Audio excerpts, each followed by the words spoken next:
what they say in the movies, isn't it? Wanda, I'm trying to tell you something. After getting to know you, well, you're different from other women I met. Different? Yeah, I need a woman who's going to be a good influence on me. That woman is you. You, Wanda. Me? Yeah, I suppose I must have known it the moment I walked into the office. You did? Yeah, the way you were talking on the phone, the smile in your voice. Oh. Wanda, I admit my weakness. It's gambling. I just can't help myself sometimes, but perhaps... A month ago, I'd never been anywhere. Now look at me. First California, now Mexico. Yeah. Well, in any event, hey, listen, why don't we turn off the main street? It's awfully crowded and noisy. Exciting. Hey, why don't we try this street? It's nowhere near as crowded.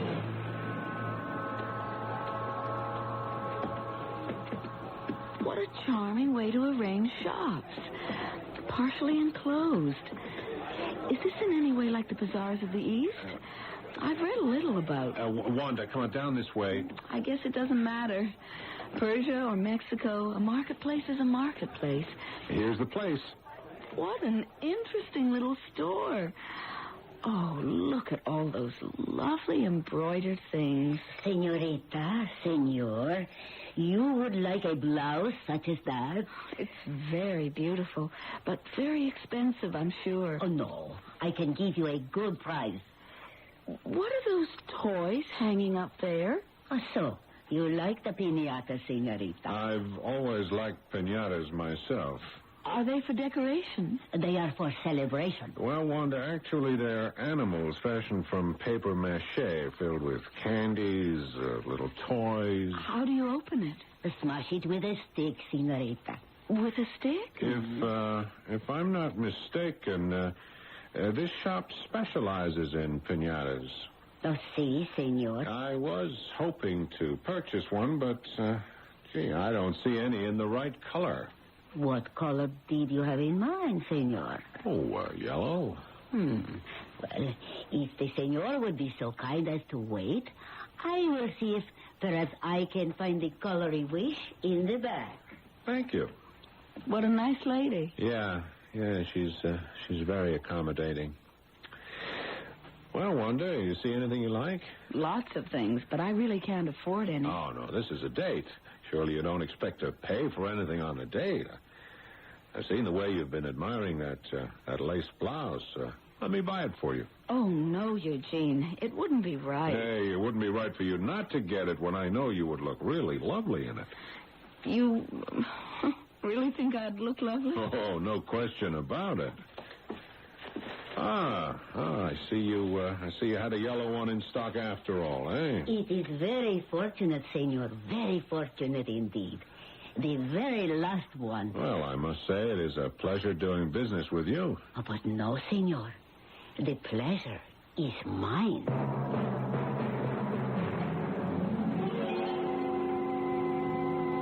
It's been such a lovely day.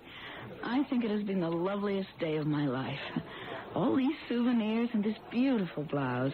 You didn't have to buy me so many. Oh, no. It was nothing, Wanda. Could you do me a favor? Of course.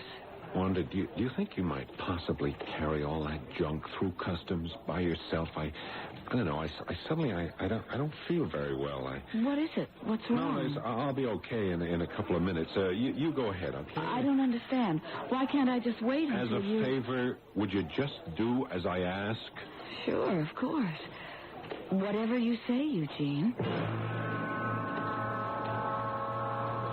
Are you a citizen of the United States? I certainly am. I've just moved to Los Angeles from Arkansas. Anything to declare? I suppose I do. This thing called a piñata. Yeah. Of course, this lovely blouse. Don't you think the embroidery is exquisite? Anything else? This leather keychain, this doll, and this carved hair comb. Thank you. Go ahead.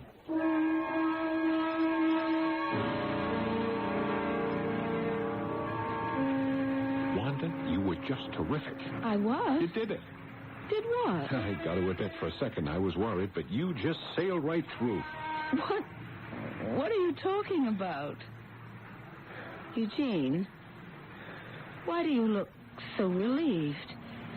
And before I passed through customs, why did you seem so nervous? I wasn't nervous. Almost uneasy. Now, Wanda... No. Wait. I want to know. Tell me, Eugene. What is it I'm supposed to have done? Please, tell me. She asked him a question, but it would seem that the answer is not exactly trembling eagerly on his lips. And just a word to those of you who are convinced that the situation is obvious and plain as the day. If things were as simple as they appeared, there would be no genuine necessity for a second act, which waits with further explanations when I return.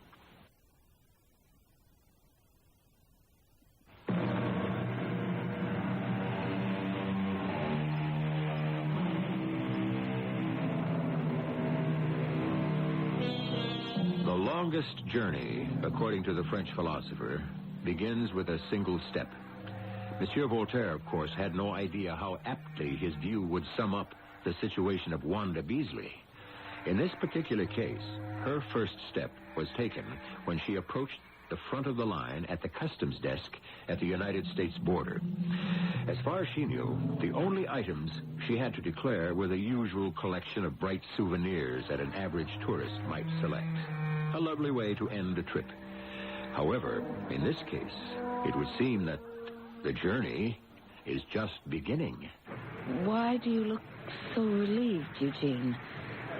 And why were you so nervous when I went through the border check? You're imagining things, Wanda. What were you so worried about? I wasn't worried. No?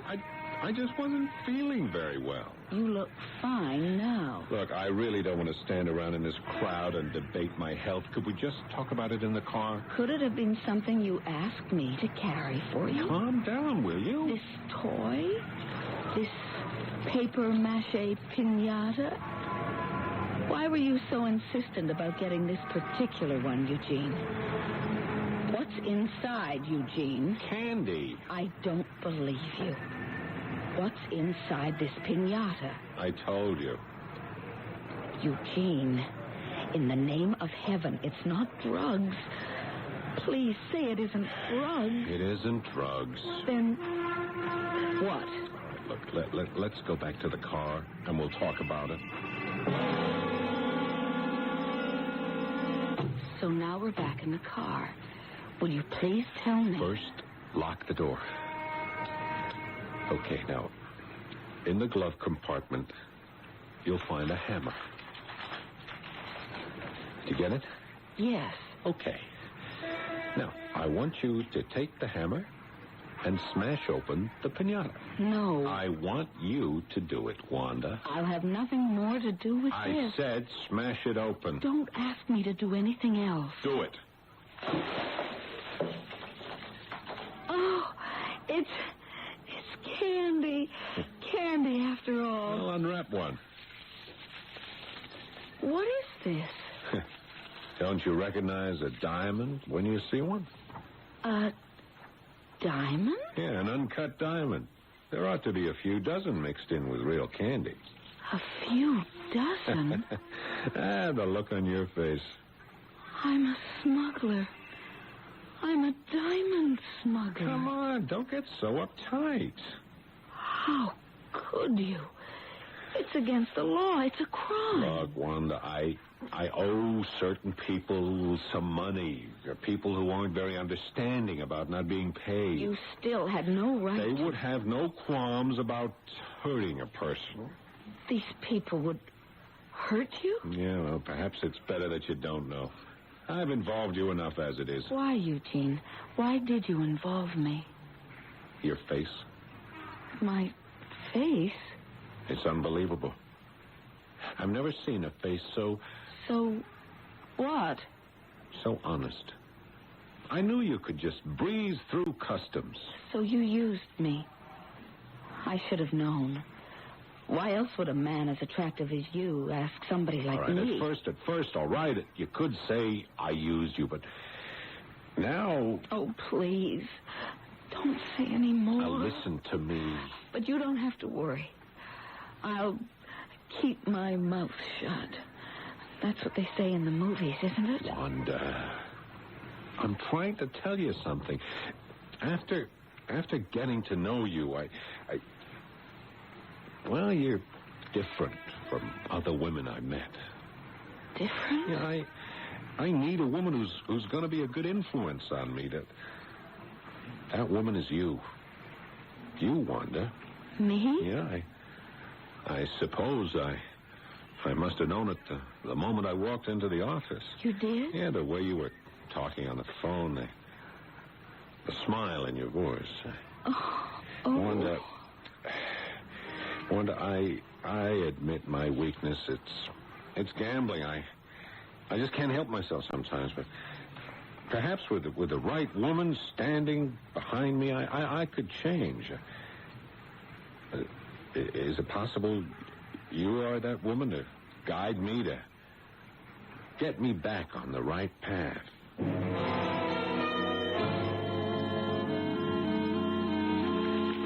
Here are the copies of the contract you requested, Mr. Sanders. Oh, thank you, Miss Beasley. And the invoice from that missing shipment out of Taiwan. Excellent. Miss Beasley, have I told you what a fine job you've been doing these past months? Must be the typing class I've been taking nights at the college. I admire your attitude. The desire for self-improvement is most commendable. Nice of you to say so, Mr. Sanders. There's just one thing. Yes, sir? I am not trying to pry, but I understand that you've been seeing Eugene Harper quite frequently. That's right. Well, I just feel I ought to warn you that Eugene is... Well, he has a reputation.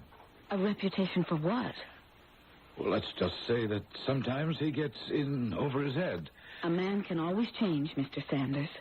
Is that what you honestly believe? All he needs is a good influence.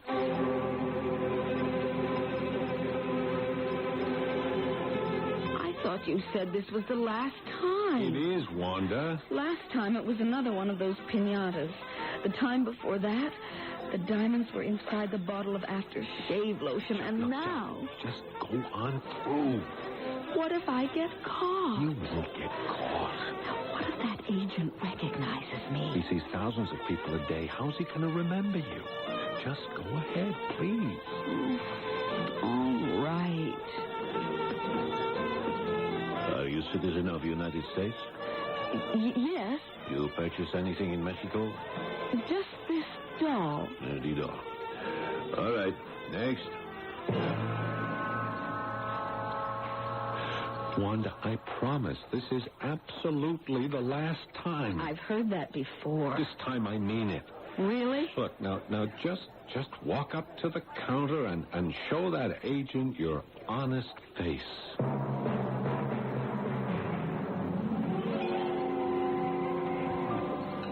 I haven't seen you in a long time, Eugene. I've been busy. That's why I was so happy when you called to ask me to meet you for dinner. Yeah, well, we have to talk, Wanda. It's about Mexico. You want me to go through customs again. Come on, I haven't done that for a month. I meant it when I told you we wouldn't do it anymore. Then you paid off your debt. Yeah, that's right. Oh, that's wonderful. It's what I hoped for. You can start a life with a clean slate, a Right. clean conscience. Right, absolutely. That's why we won't be able to... We won't... What? We won't be able to get together that often. Oh, Things have been getting pretty hectic, and, you don't need me anymore. Wanda, honey, that isn't true. Then when will I see you again? Sweetheart, I'll call you.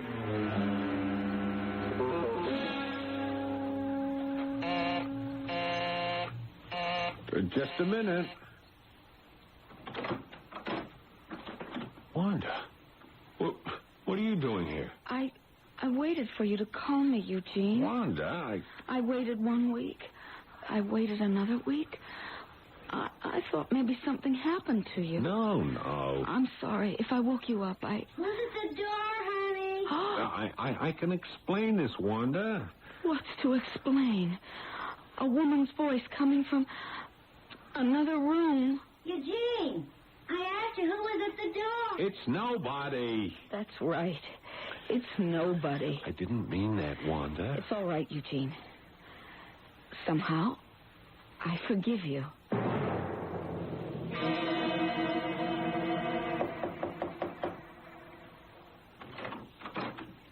Oh, what do you want? Your name is Sherry Sterling? What if it is? I just wanted to make sure If you're one of those cosmetic ladies, I don't buy. But I'm not selling. All right. Is that your sample case? Well, you can come in for a minute, but that is it. But, thank you. This apartment, it's beautiful. Yeah, it is nice, isn't it? The furniture, the balcony.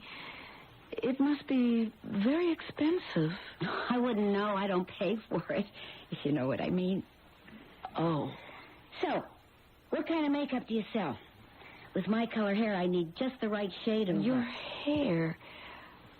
I don't remember when I've seen such an unusual color of red. It's natural, if that's what you're thinking.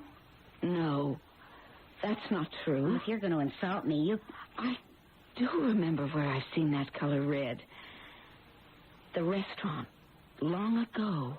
What are you talking about? That first date. That very first date. You were in the restaurant. You were that woman with the red hair sitting at the table in the back. Oh, wait a minute. You've been his girlfriend all along, haven't you? Do I know you or something? My name is Wanda. Wanda? Does it ring a bell? Wanda. I'll give you a hint. We share a mutual friend, Eugene Harper. Eugene? Oh, hey, yeah. I thought you looked familiar.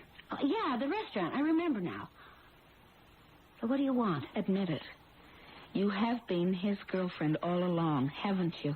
We see each other. And this fancy apartment, the expensive clothes you're wearing, he pays for it all, doesn't he?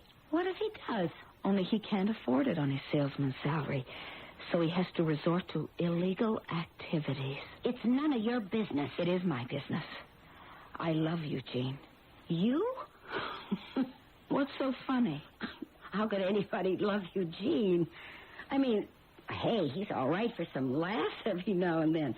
But love? I could be a good influence on him while you... Oh, yeah. I can see it in your face. What do you see? Oh, you got a face like a loyal little puppy dog. You'll ruin Eugene. I don't have to listen to this. That's why I have to do something. Get out of here. That's why I have to stop you. Or do I have to throw you out? And I only know of one way to stop you. What's that?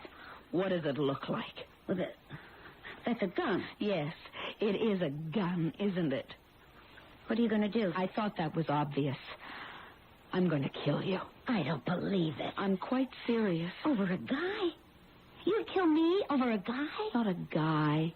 Eugene. But he's not worth killing anybody for. He's nothing. If you'd said anything good, that you loved him, that you cared about him in any way, I would have turned around and walked out of the door. But what you've just said, it proves to me that you're just using him for what you can squeeze out of him. Look, we can talk this over. No. You'll never get away with this. I'm not sure if I can. No, wait.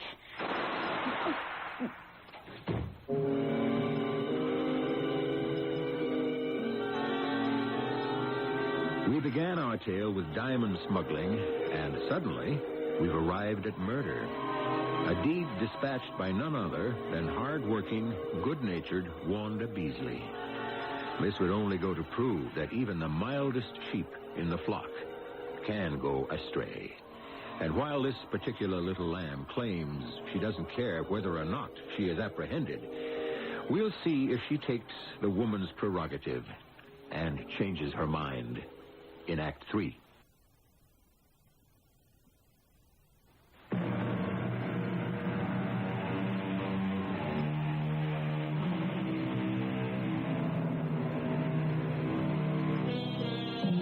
By this time, the police have already been summoned to the scene of the crime and discovered the body of Sherry Sterling. Obviously, it should only be a matter of time before someone is apprehended for administering the fatal gunshot. The question is, who? Never fear, however, for according to the great Mr. Webster, other sins only speak.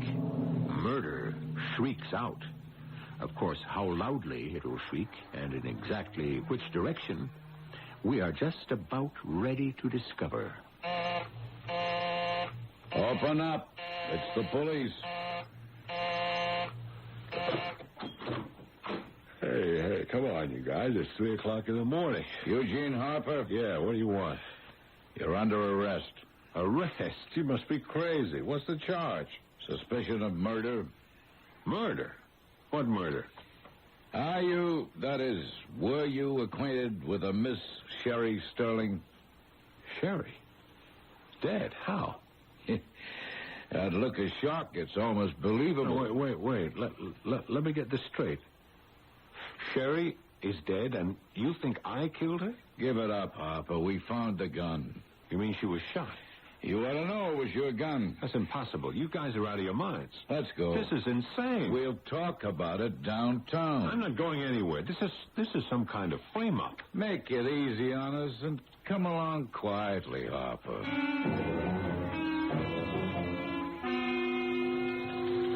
For the last time, I didn't do it. The gun is registered in your name. I already explained that. It was stolen about a month ago. It's a convenient coincidence. I'm telling the truth. Why won't you believe me? Look, things probably won't go too bad. They might lighten the charge to second-degree murder. A good lawyer could get you out with a minimum. I didn't do it. I couldn't have. I was nowhere near her apartment the time you say. That's why we keep going in circles. You won't tell us where you were. I was halfway across town. Doing what? Where? I can't tell you. Let me tell you what we have here so far. Sherry Sterling was your on-again, off-again girlfriend for the past 2 years. The murder weapon was registered to you, and to add to your troubles, you were unable to account for your whereabouts at the approximate time of the murder. Now, Harper, it's almost 10 a.m. How about giving us all a break and confessing? Because I already told you. I have nothing to confess.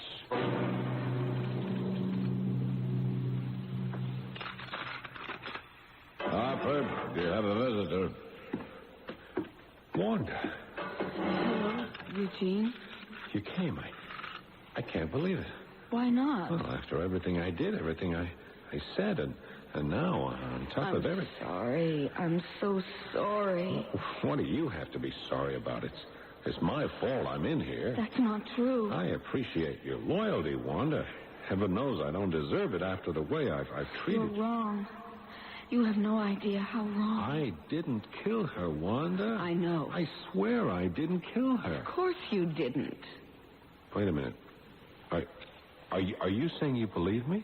That's why I'm here, Eugene. No matter how bad it all looks, you actually believe me? At first I was numb. I didn't know what to do, even if I wanted to do anything. But I've come to do the right thing, Eugene. You couldn't possibly have killed that woman because... Because I was with you. No, that's not it at all. Yeah, it's perfect. That's just exactly what I was hoping you'd say. I'm going to go in there, and I'm going to clear your name. Okay, now here's what the story will be. We had dinner at your place. We took a little drive out to the beach. We came back and we watched some TV. I didn't get home till 1, maybe 2 in the morning. But the truth is... Yeah, I'll tell you what the truth is, honey. I was losing $5,000 in a poker game over at the marina. Wait a minute. Are you saying that you really do have an alibi? You think any of those fine, upstanding citizens are going to implicate themselves in an illegal gambling operation? Surely. Wanda, the trouble with you is that you actually believe the best in people. You want to know who saw me there last night? A county judge, 2 state senators, and the managing vice president of an investment firm. Yeah, it isn't very likely they'd want to destroy their careers, but more to the point, they'd show their appreciation in a decidedly negative way. Not to mention the, well, let's call it the cartel that runs the game. I'd be dead the minute I walked out of here. Are they the same people who you... Never mind that now. What I need is an alibi that isn't going to kill me. A real joke, isn't it? The truth is deadlier than a lie. The truth, Eugene, is going to save you. Yeah, you just keep that expression on your face when you talk to Ross. You look real sincere. But I'm not. And Wanda, if you can get me out of this mess, I'll be grateful forever. You will? I promise. I'll try to make it up to you. I've really learned from this experience. You have? Yeah, I'll turn over a new leaf. I'll change. You'll help me, and we'll do it together. Don't worry. I know exactly what I'll tell them.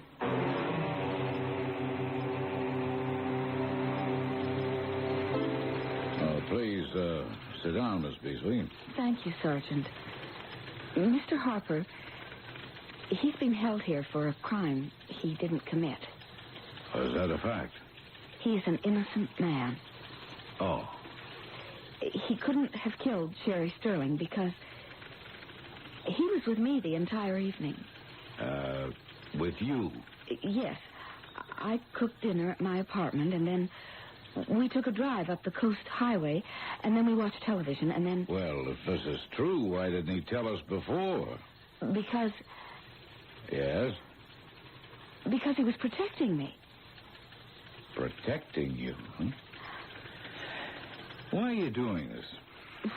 I don't understand. Do you know the penalty for perjury?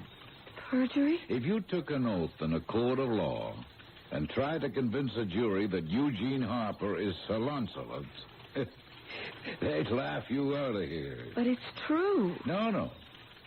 I'll tell you what the truth is.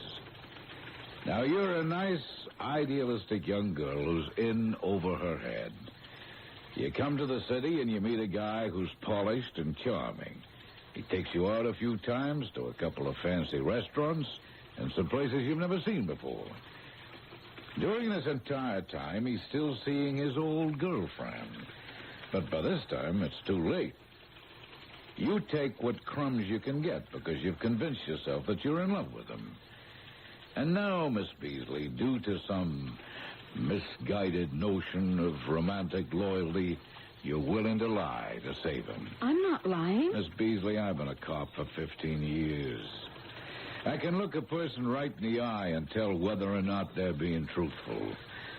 Without a doubt, you are probably one of the worst liars I've ever met. Sergeant, I'm telling you And the that... reason you're such a terrible liar is that you don't get very much practice. I am not a liar. The guy's got a record a mile long. Petty theft, mail fraud, insurance scam. But he isn't a murderer. Can you name a more likely suspect? Yes, I could. Who? Why, me, of course. You? Oh, that's good. That's very good. Listen to me, Sergeant. It's the truth. I killed her. Oh, now, of all the... She was no good for him, don't you see? I certainly do. So I went over to her apartment, and we got into an argument. That's when it happened. Uh-huh. And what about the gun? The gun? Well, that's simple. I borrowed it from the glove compartment of Eugene's car about a month ago. I forgot to tell him. Why? I thought I might need it. Now, you don't expect me to believe any of this, do you? Didn't you just say that you could tell when a person was lying and when they were telling the truth? Now, if it were just your voice, Miss Beasley, maybe you'd be halfway convincing. But there's something more, something that proves to me that you aren't capable of an act of violence. What are you talking about? Your face. My face? I have never seen such open, unconscious, downright innocence in a face before. But I'm not. You wouldn't hurt a fly. I killed her. I killed Sherry Sterling. Now, I don't doubt that you wanted to kill her when you found out about the two of them. We all kill in our minds one time or another. It wasn't just in my mind. You don't have any real evidence, do you? No. You see, wishing a person dead and then finding that it has become a reality, that can make anyone feel guilty. That's not it at all. It's natural to feel even partly to blame. But you'll get over it in time. No, I won't. Hopefully you'll even get over Eugene Harper in due time. Never. Frankly, you deserve better. You're a nice girl. How can you say all these things to me? You barely know me. You're innocent, Miss Beasley. It's written all over your face.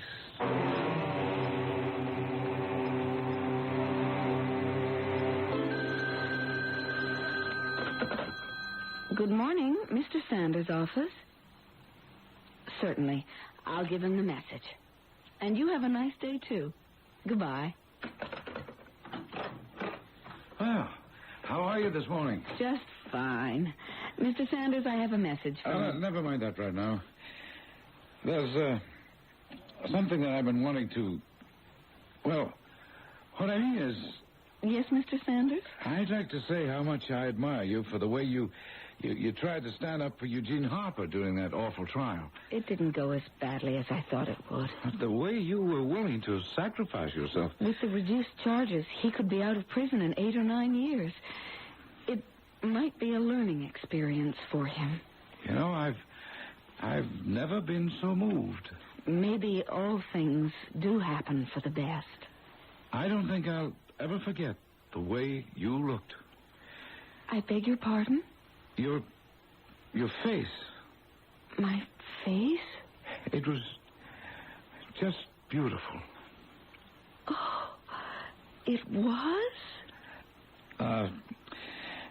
Miss Beasley, I was wondering if perhaps you'd care to join me for lunch? That would be very nice. Oh, good. And one more thing, Miss Beasley. May I call you Wanda?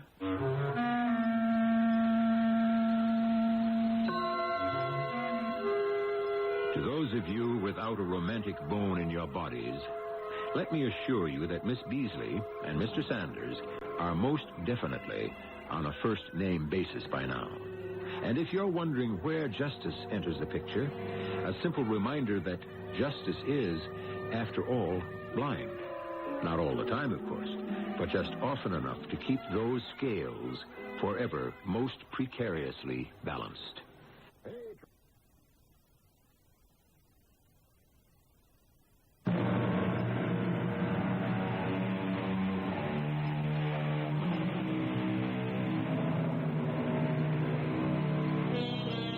This story was about the magic of a face.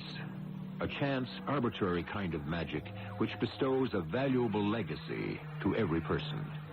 There are the quieter but equally priceless treasures of character, innocence, kindness, honesty, and countless other virtues which can make their imprints on a face. We each see what we wish to see. And conversely lies the true secret of human interaction. For we all are different things to different people. It's simply a matter of your point of view. Our cast included Roberta Maxwell, Paul Hecht, Ian Martin, and E.V. Jester. The entire production was under the direction of Hyman Brown.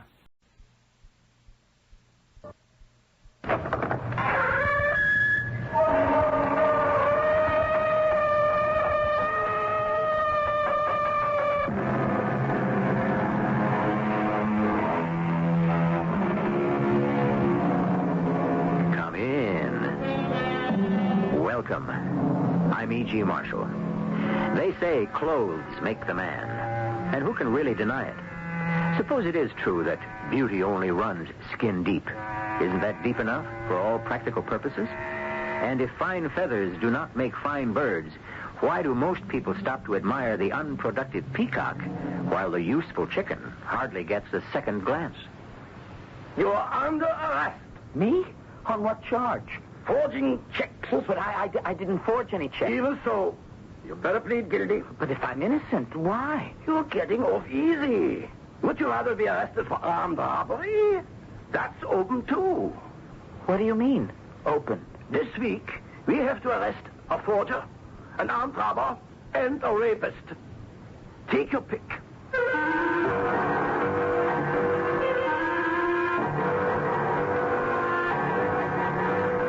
Our mystery drama, Little Richard, was written especially for the Mystery Theater by Sam Dan and stars Christopher Tabori. I shall be back shortly with Act One.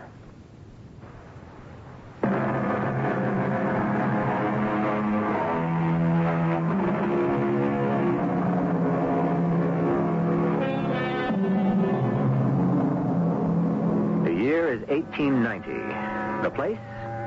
It isn't there anymore. Like so many small countries in Central Europe, it's been blown away by the winds of change, the winds of upheaval, revolution, and chaos. But 100 years ago, there was a town named Kalterhof, and it was the provincial capital. It was a sleepy little city, and each afternoon it would wake up to witness the main event of the day, the dress parade of the 3rd Company of Her Majesty's Grenadier Infantry. Company! Forward! March! Led by the band, soldiers in their brilliant uniforms would step along smartly to the stirring martial rhythms. But this is not going to be one of those gay and gemütlich operettas. No, indeed. We have serious business to attend. 2 more days, Otto. 2 more days. 2 more days till what? Oh, what have I been talking about? 2 more days, and I'll be free. Oh, that. The day after tomorrow, I won't be just listening to that band music. I'll be out on the street watching the parade. Really? 2 more days, and I'll be out of here. Out of this cell, out of this jail. Oh, this place isn't all that bad. You know what your problem is, Otto? You've actually become accustomed to prison. Yes. And in time, so will you. Oh, no. In just 2 days, I'll be a free man. Oh, sure. I was sentenced to 2 years, wasn't I? And in 2 days, my time will be up, won't it? Then they'll have to let me out.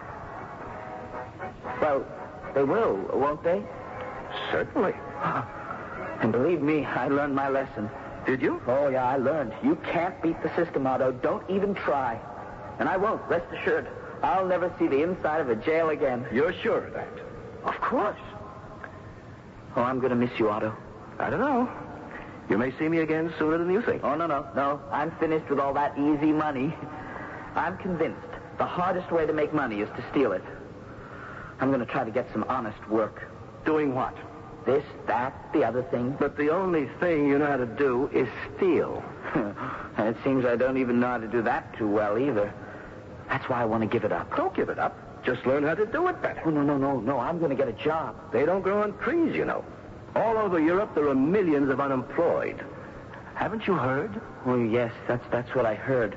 But you know what I think? I believe if a man really wants to work, he can always find a job. Marshal, make sure to serve the officers. Athos, who is that sneaking towards the door? Has he paid his bills? If you need me, I'm going to my office. Frau Brunhilde? Who's that? Who's in this room? Me, Frau Brunhilde. Oh, I'm going mad. I don't see anyone. But I'm standing right here. What? Oh, so you are. How did you get in here? They told me this is your office. And what if it is? Frau Brunhilde, I'm looking for a job. Oh, I don't need any more waiters. Besides, a waiter has to be a big, easy-to-spot kind of fellow. You just blend into the scenery. Oh, but please, I'll even wash the dishes. Have you ever done it before? Well, I cannot afford to take on an inexperienced, fumble-fingered fellow like you. Oh, you'd cost me more in broken glasses. No, there's nothing for you here, I'm afraid. Oh, please, Frau Brunhilde. I've been everywhere. No one wants to hire me. Well, what do you know how to do? I'm very good with figures. What kind of figures? I could do your books and save you money on your taxes. Well, then why should a smart fellow like you have trouble getting a job? Well, you see, Oh, you're a man with a past. Is that it? Yes. I look at your face. You're very shy, very quiet. Just the type a woman would make a fool of. Did your wife betray you? Take up with a lover? Did you kill her? Did you shoot them both? Is that why you were sent to prison? No, Frau Brunhilde. I was sent to jail because I forged a check. You forged a check? It was a very small check. Oh, that was foolish. As long as you are going to go to jail for it, couldn't you have made it a big one? About the job, Frau Brunhilde. Do you have the working papers? Working papers? What are working papers? Papers, naturally, that permit you to work. Oh, is this something new? Yeah, since last year. I've been away so long. There's so many things I have to catch up with. I would certainly say so. When was the last time you had a glass of champagne? Oh, I can't remember. Well, little one, try this. I'm not really little. Drink up. And now, little one, when was the last time you kissed a woman? Oh, I can't recall. Let me refresh your memory. Come over here. Frau Brunhilde, where does one get these working papers? At the mayor's office. Well, I'd better be on my way. You'll have to wait till tomorrow afternoon. Come here. Frau Brunhilde. We have the rest of the night and all of tomorrow morning. Frau Brunhilde. And so, gentlemen, on the question of the budget... listen. The parade. Excuse me. I wish to go into my private office so I can watch them through the window. The rest of you go about your affairs. Let me open the window. What a stirring sight. Yes, Mr. Mayor. What a splendid body of men. The very best, Your Excellency. True blue, red-blooded patriots. We may all sleep more soundly at night knowing that heroes like these guard the frontiers. How well Your Excellency puts it. Who are you? This is my private office. Be good enough to leave. Oh, no, please, Your Excellency. Or shall I call the guards and have you thrown out? It's about working papers. But what have I to do with working papers? The mayor's office issues all... Downstairs in the basement. Some clerk. They wouldn't give me any. Why not? I don't know. I even tried to bribe the fellow, but How dare you attempt to subvert, corrupt, an honest official of Her Majesty's government? How can he be honest, Your Excellency? First he took my money, and then he refused to do anything for me. We can't have any of that. We run an honorable administration. Yes, sir. When you buy one of my officials, he stays bought. Otherwise, you know what results. Chaos. Anarchy. Isn't that so? Oh, yes, Your Excellency. Why did he refuse to issue you working papers? He said my name was on a list. What sort of list? A list of men who are never to receive papers. There is no such list. Oh, but Your Excellency. I tell you, there is no such list. What's your name? Richard Mell. You are on it. But why? What have I done? You know what you did. You forged a check. I went to jail. I served my time. I paid my debt to society. Do you remember whose name you signed to that check? Whose name? You see what a thoroughly depraved criminal you are. You have forged so many checks, you can't even remember all of them. Oh, please, Your Excellency. I want to reform. The name you signed was Hugo Turai. Yes, Your Excellency. Now that you refresh my memory, it was Hugo Turai. Do you know who Herr Hugo Turai is? Yes, Your Honor. Hugo Turai is the wealthiest man in the province. That's why I thought to steal from him. After all, he's never missed the money. Herr Hugo Turai. Do you know who he is? He happens to be my father-in-law. I said I was sorry. Petition for working papers denied. Oh, come in. Oh, yes, Inspector. Your Excellency, it's the first of the month. All the special tax receipts have come in. Well, bring them up here and place them in my private safe. Yes, sir. And escort this wretch to the door. And if you ever see his face around here again, throw him into jail.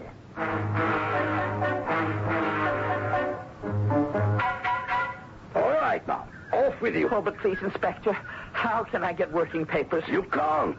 You're on the list. But how can I get off the list? There's only one way. You have to die. Oh, but surely... And you're not a bad fellow. Maybe something might turn up. Where are you staying? You can reach me at Frau Brunhilde's, temporarily. Frau Brunhilde's? Well. You can never tell. You just keep out of mischief now.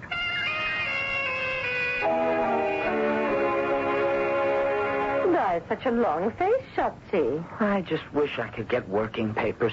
Why? So I could get a job. Oh, but you've got the job. A very important job. I have? What? Your job is to keep me happy. Oh, please. Let us drink a little champagne. I want a job that will utilize all my skill and experience and ability. You've got it. Please. Oh, how frothy and bubbly. Well, bottoms up. And now, you silly boy, come over here. But I'm so tired. Now, you give your Brunhilde a nice big kiss.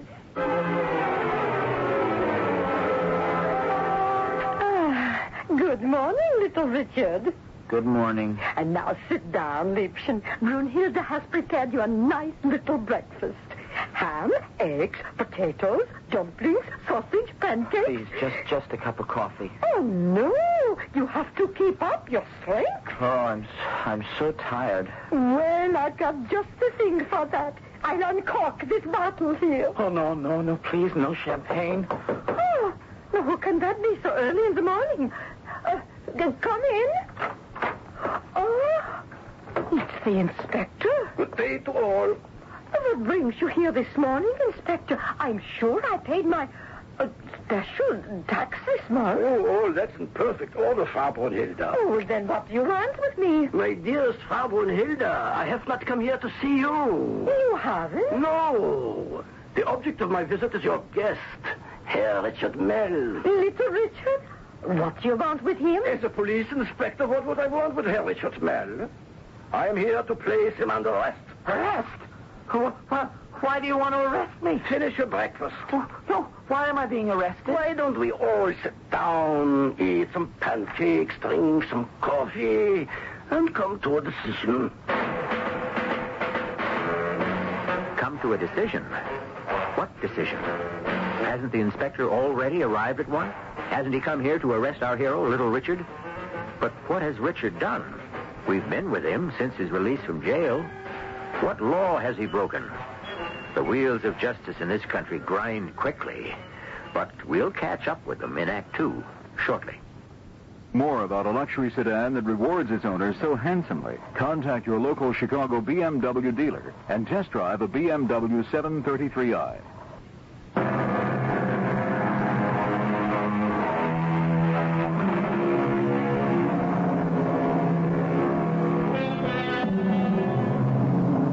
Justice, they say, is a two-edged sword. But realistically, does it matter how many edges the sword may have, or even how sharp it is?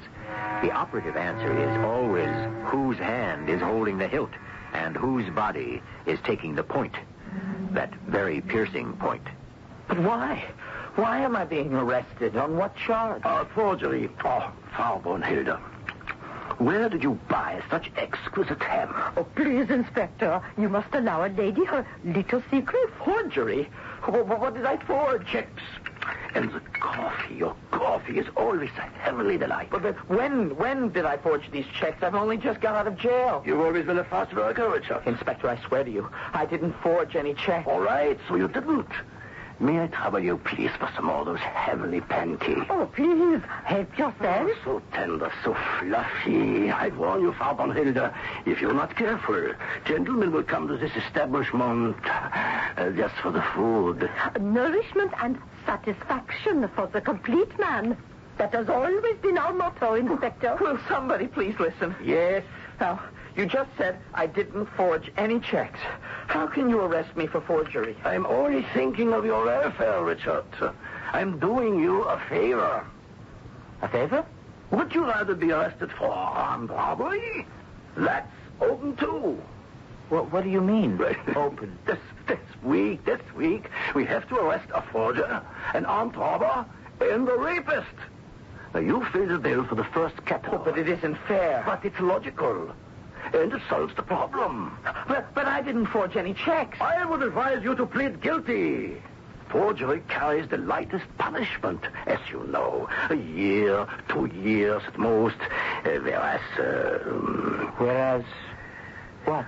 You are known and fill the bill as a forger.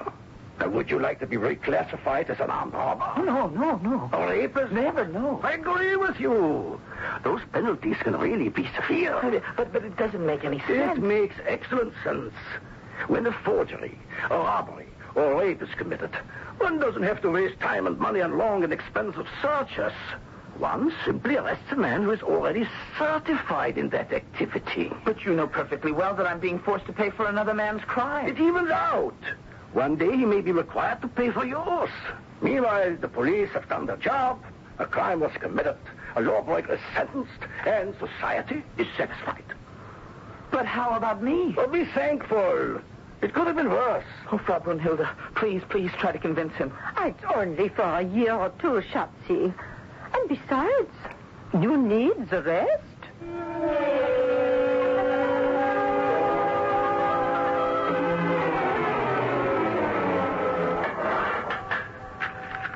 Welcome home. You see? Everything just as you left it. Hello, Otto. What did they give you? 16 months. With time off for good behavior, you should be out in a little more than a year. Yeah. Cheer up. What have I got to be cheerful about? Why don't you relax? It's nice and pleasant in here. There you are. 2 o'clock on the dot. We get our daily band concert. I was innocent, Otto. I tell you, innocent. It doesn't matter. You might just as well have been guilty. You paid the price anyhow, didn't you? But why, Otto? Why? Oh, isn't it clear by now? Oh, it's crazy. It's the only sensible thing the government's ever done. A crime is committed. The police have a reliable pool of culprits to draw from. I understand that. But what about people like me who sincerely, really, and truly want to reform, to rehabilitate ourselves, become useful members of our society? But you're a useful member of society now. How can you say that? Oh, here, look at this. Here, yesterday's newspaper. See? Right there on the bottom of the page. Oh, what does it say? Forger sentenced to prison. Richard Mell. Why, that's me. Well, of course. Pleaded guilty to forging checks in city court. A repeat offender. Mel was sentenced to a year and 4 months in jail. Oh, this is terrible. I just told you. It makes you a useful member of society. This does? This news item? Of course. Are you mad? Look, Richard, you see, your average, respectable citizen. Now, he reads this piece in the paper. Now, what does he say to himself? They caught the scoundrel and they put him away. Now, honest men can sleep soundly at night. Don't you see, Richard? Because of you, this man and millions like him will get a good night's rest. Now, how many other people in our society can give their fellow men such a wonderful and refreshing gift? You're mad. Everyone's mad but me. Well, Otto, 2 more days. 2 more days. What about it? 2 more days and I'll be free. Oh, that. Yeah. Yes. Well, didn't we have a conversation like this about a year ago? Yes, we did. Seems to me I can remember it word for word. Oh, no. This time it'll be different. This time it'll be different. In what way, Richard? This time, I'm not coming back. Poor Richard. Oh, prison's all very well for you, Otto. You like to read, you like to philosophize. But I can't stand it. I need the sunlight. Oh, the sunlight streams in here during the bright daylight hour. But it's not the light of freedom. It's not the air of freedom. We can hear the music. But you can't see the band. You can't see the sunlight glinting on the brilliant brass trumpets and the sparkling red, black and gold uniforms of the soldiers. Ah, but I see it, Richard. I see it all in my imagination. Well, maybe you do. And maybe it's enough for you. But it's not enough for me. I can't live in my imagination. Why not? The imagination is the most glorious place in the world. But it isn't the real world. Ah, what's so wonderful about the real world? I don't know. It's cold, it's hard, it's cruel. It's never been good to me. But it's the only world there is. Is it? Well, it's the only world I can understand. Go out there, Richard. Go. And I'll expect you back in a couple of weeks. Your Excellency. Who's that? It's me, Your Honor. Who are you? Remember you now. Yes, sir. And I was wondering... Working papers, huh? But the fact is, you don't need working papers. I don't? Of course not. You are a criminal. Yeah, but, sir, I want to be an honest man. No, we can't take that chance. Your Honor? What kind of honest man would you make? You have no practice, no training. Whereas you are really an excellent criminal. We need people like you. You need people like me? What is the function of organized society? To protect the citizens against criminals. If there were no criminals, who would need government police forces? Who? Well, tell me that. No, but, sir... Petition denied.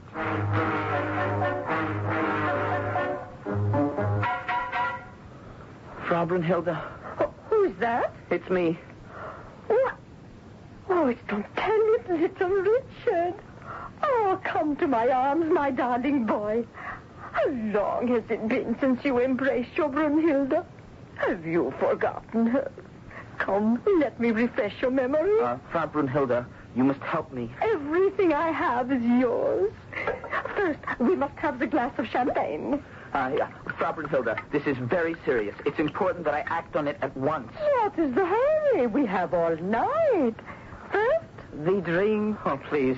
Come here, little Richard. Come here.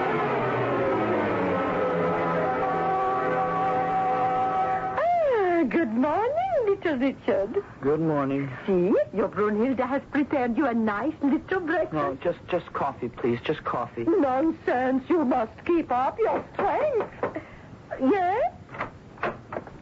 Oh, good morning, Inspector. Here we have a most happy little domestic scene. You remember little Richard? Do I remember little Richard?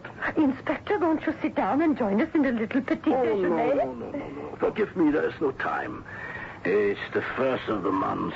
I must make my rounds. You understand? Of course. See Maxwell at the bar. He'll have the envelope for you, Inspector. Of course, you remember there's been a slight raise this month. Yeah, I remember. Well, Richard, good to see you again. You're not going to take him away soon, are you, Inspector? I hope not. Will you be staying here, Richard? Certainly. Let me know if you change your address. Why should he change his address? Why, indeed. Well, good day to you. Good day, Inspector. Frau Brunhilde, listen to me. I won't go back to prison. Oh, let's not worry about it today. I can't go back to prison. Let me open a bottle of champagne. I don't want any champagne. Oh, but it makes you feel so romantic. Look, listen to me. Listen, please. I'm not going back to prison. But, Schatzi, there's nothing you can do about that. Oh, yes, there is. I can kill myself.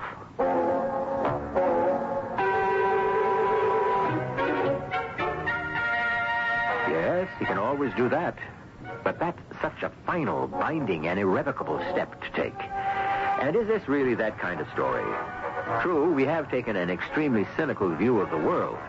But have we followed little Richard for 2 acts just to lose him at the end? But yet, given the situation, there doesn't seem to be a way out. Unless we can come up with something in Act 3. This is WBBM, Chicago.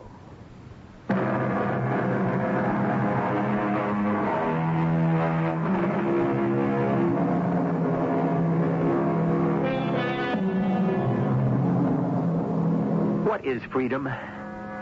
It is many things to many people, but to our hero, Little Richard, it's something he doesn't have, which is the right to change the course of his life. Naturally, in this country, and at this moment of history, where practically all of us are free to come and go as we please, it might be difficult to imagine his plight. Just think of being locked forever by the government into your particular job, especially if it's a job you simply can't tolerate. Before I would go back to jail, I'll kill myself. Oh, Richard, why? Because I can't stand the place. Oh, it's not so bad. How can you say that? Well, why not? Look at yourself. You enjoy a few weeks, a few months of freedom. And then you sit in jail for a while. No troubles, no worries, no problems. No, I will not be cooped up like a bird in a cage. Ah, but Shotzi, you are a bird. Me? I'm very fond of you, but I must tell you the truth. How can you call me a bird? Oh, it isn't so bad to call a man a bird. Actually, it's a compliment. If you say he's an eagle, a hawk, a falcon. But you are not one of those. No? Oh, what am I? Dear boy, you are a sparrow. A sparrow? Yes, a little gray sparrow that flutters about, that tries to lose itself somewhere in the scenery. No, that isn't true. Oh, but it really doesn't make any difference to me. Here, have a glass of champagne. No, not now. Why do you call me a sparrow? Look at yourself. How you carry on. How you weep and moan because you have to go back to jail. But I don't want to go back to jail. Well, then do something about it. I shall. I intend to kill myself. If that's the only thing you can think of. What else is there? Well, can't you think of anything? No. You see, that's your trouble. You give up too easily. Well, what's the use? I don't have any talent. Oh, I wouldn't say that. No, I mean talent that could get me out of this situation. That I find myself in. But you do have talent. For example, you are an excellent forger. Yeah, that's why I'm in trouble. Now, why are you a forger? Oh, I come from a long line of forgers. My father, my grandfather, all the Mells were forgers. It's my fate. Well, do you like forging? Like it? Well, yes.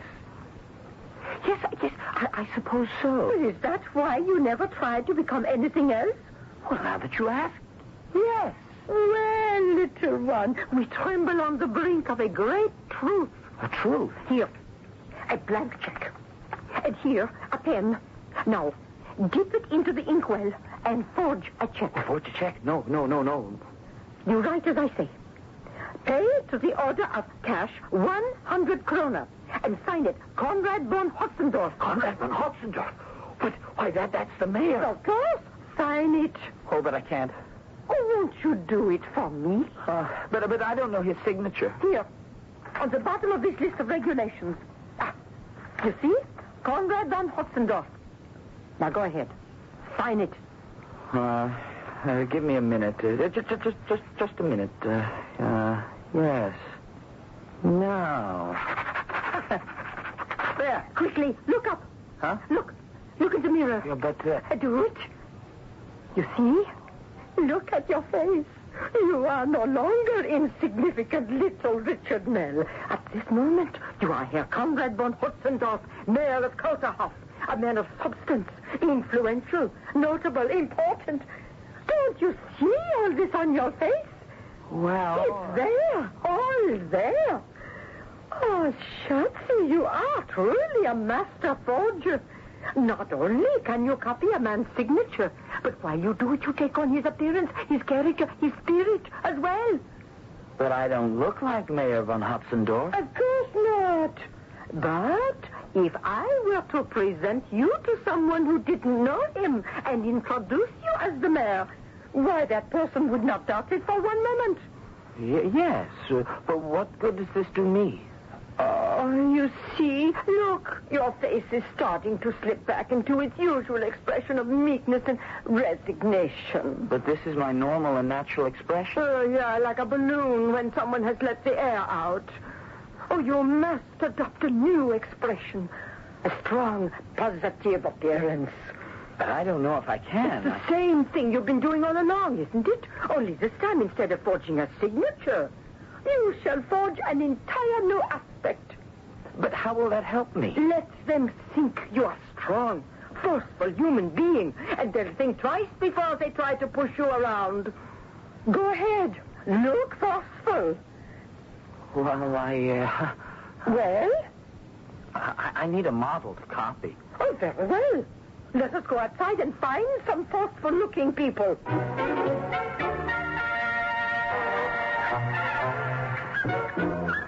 Well, Shotzi, do you see anyone?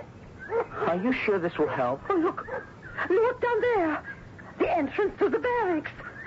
See? The grenadiers are forming up for the parade. Watch them. Company, attention. Right shoulder, arms, forward, march.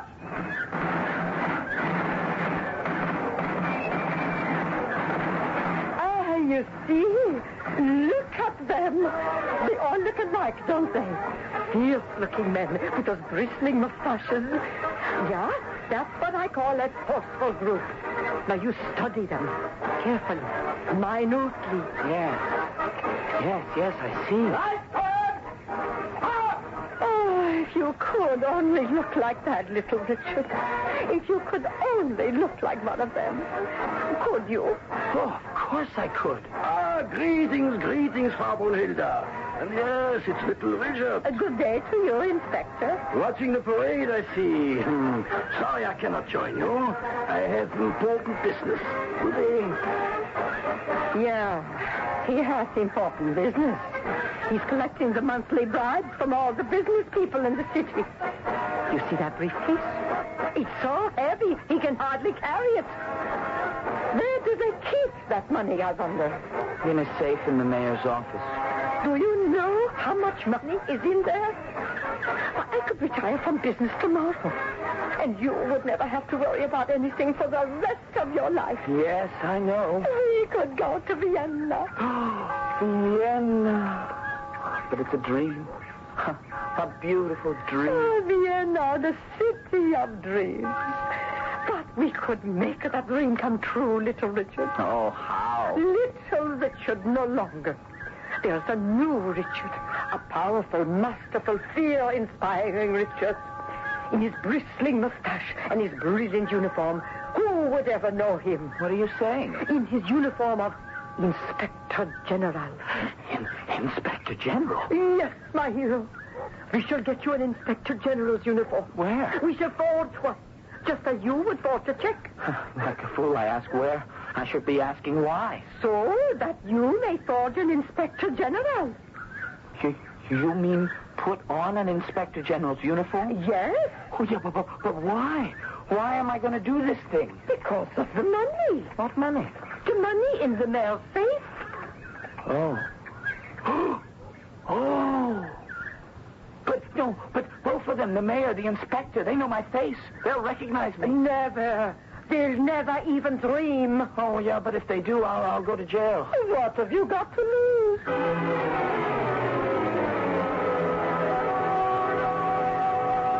How do I look? Terrible. Oh, you see, I told you it wouldn't work. Is this the Richard Mell, master forger? An Inspector General doesn't ask questions. He demands answers. No. Again. How do I look? Better. Again. You there. How do I look? You look like a man who's going to Vienna with a briefcase filled with money. I'll be waiting for you at the railroad station. Company, attention. Right shoulder. Arms. 1 moment, Captain.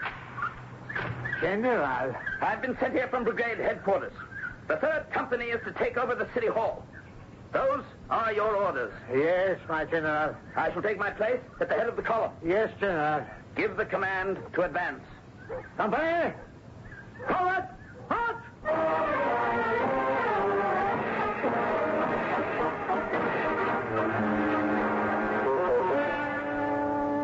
Open the door, Captain.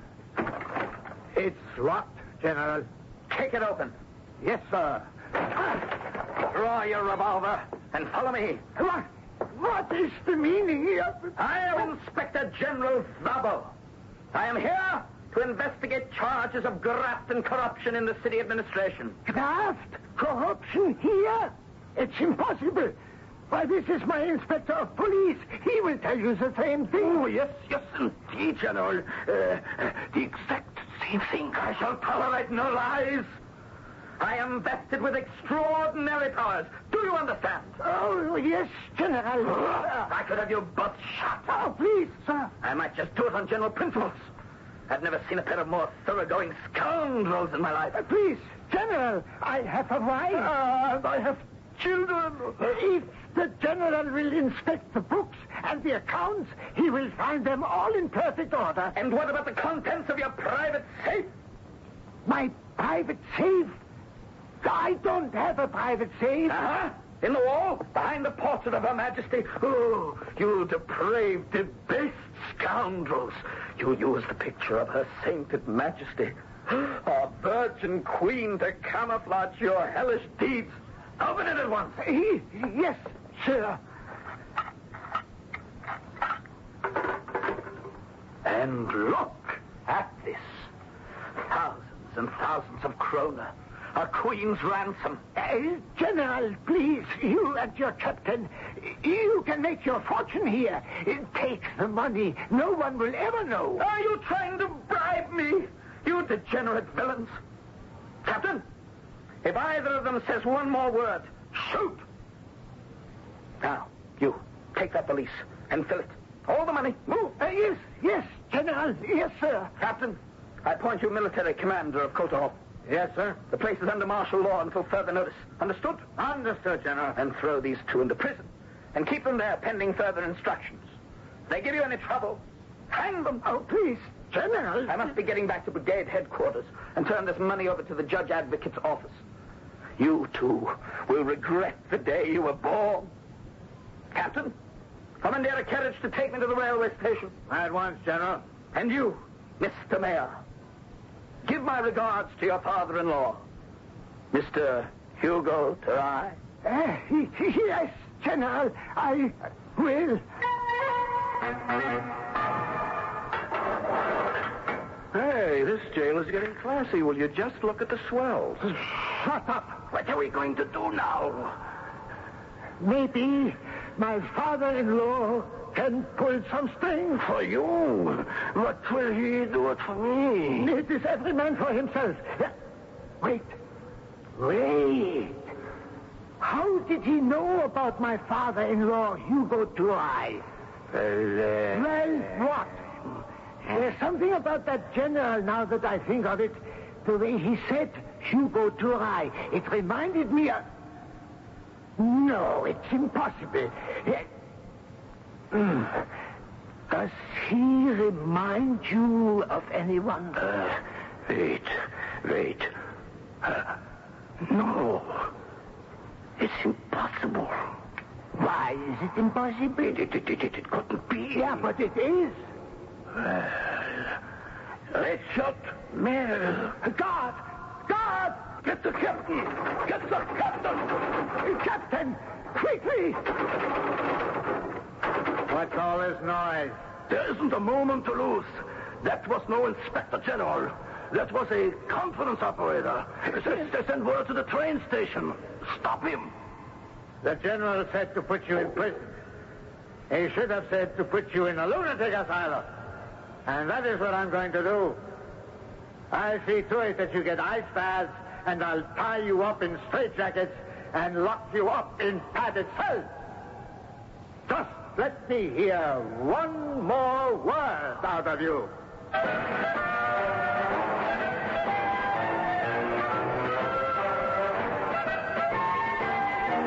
I don't suppose he ever did. I'm sure the thing was straightened out, finally. But by that time, little Richard and Frau Brunhilde were safely over the border, happily ensconced in Vienna. Ah, yes, Vienna, the city of dreams and romance. Just the place for a master and a mistress of illusion. And talking about illusions, I shall have one for you when I return shortly. I'm holding...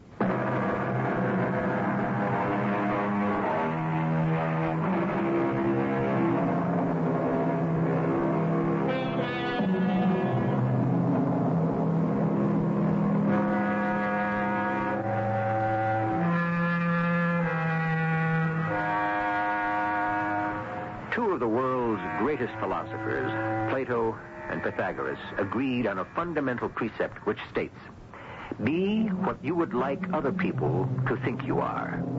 Of course, they did not intend this to be a justification for confidence operators or singers and scammers. But there's no reason why the thing can't be utilized in a positive manner, and no reason why all of us shouldn't do it to enrich our own lives. and those of everyone around us. Be what you would like others to think you are. Our cast included Christopher Tabori, Joan Shea, Robert Dryden, and Bernard Grant. The entire production was under the direction of Hyman Brown.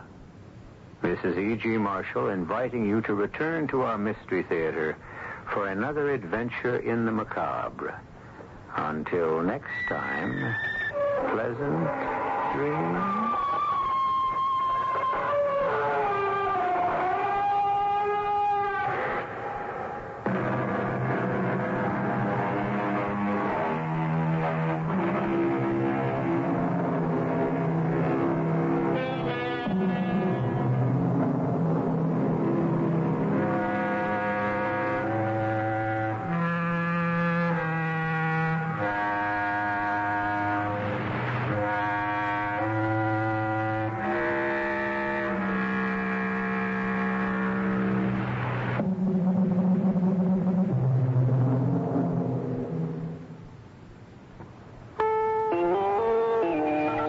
News. At least 4 of the injured survivors from the flight deck wreck aboard the carrier Nimitz may be transferred to a special Army burn center in Texas. I'm David Jackson reporting on the CBS Radio Network. When our showers end, we'll have decreasingly cloudy skies and cooler weather with a low of 60 in Chicago. Tonight, partly cloudy and not so warm tomorrow with a high of 73. Then down to the 40s on Saturday night. Sunday, a sunny but cool day with a high in the upper 60s. Midway Airport now reporting 68 degrees, 69 at O'Hare, and 67 on the lakefront. And the wind is south at 5 miles an hour. Does Ron LaFleur have Sox appeal? Find out first here on your White Sox station. Sports Radio 78, WBBM, Chicago.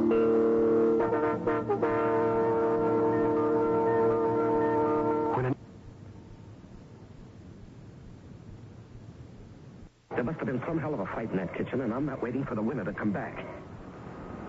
This is E.G. Marshall inviting you to return to our Mystery Theater for another adventure in the macabre. Until next time, pleasant dreams.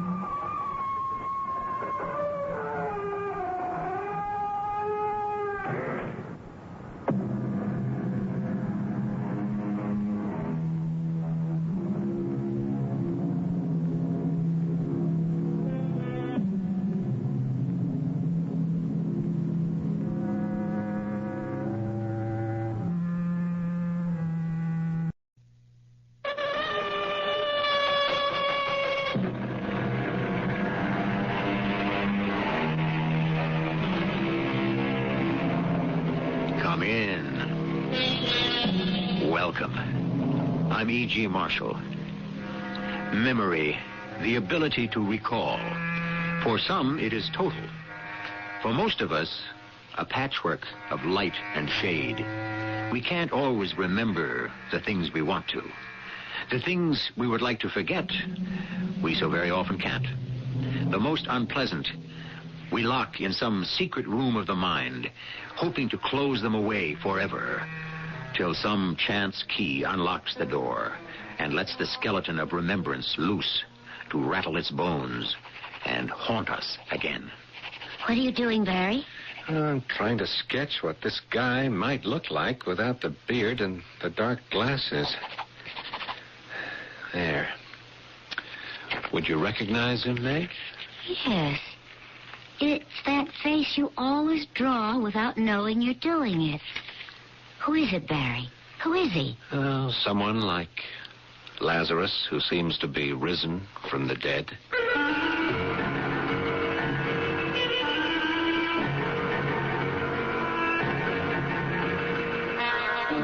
Our mystery drama, Out of the Past, was written especially for the Mystery Theater by Ian Martin and stars Paul Hecht. I'll be back shortly with Act 1. Yeah.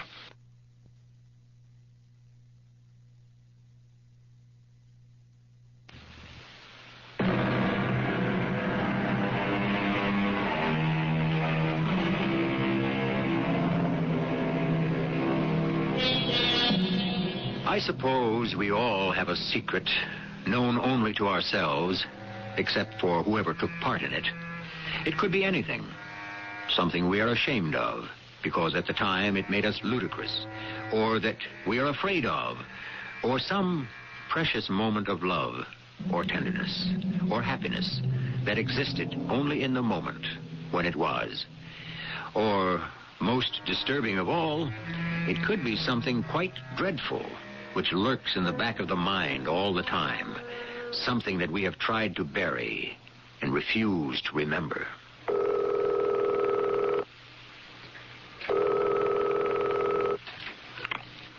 Hi, this is Barry Jordan's machine. I'm not here at the moment, so please leave a message and phone number, and I'll get back to you as soon as I can.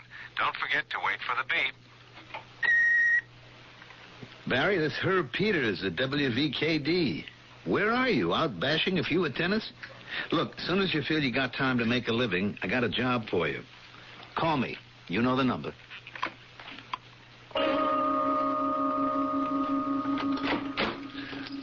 Hi, anybody home?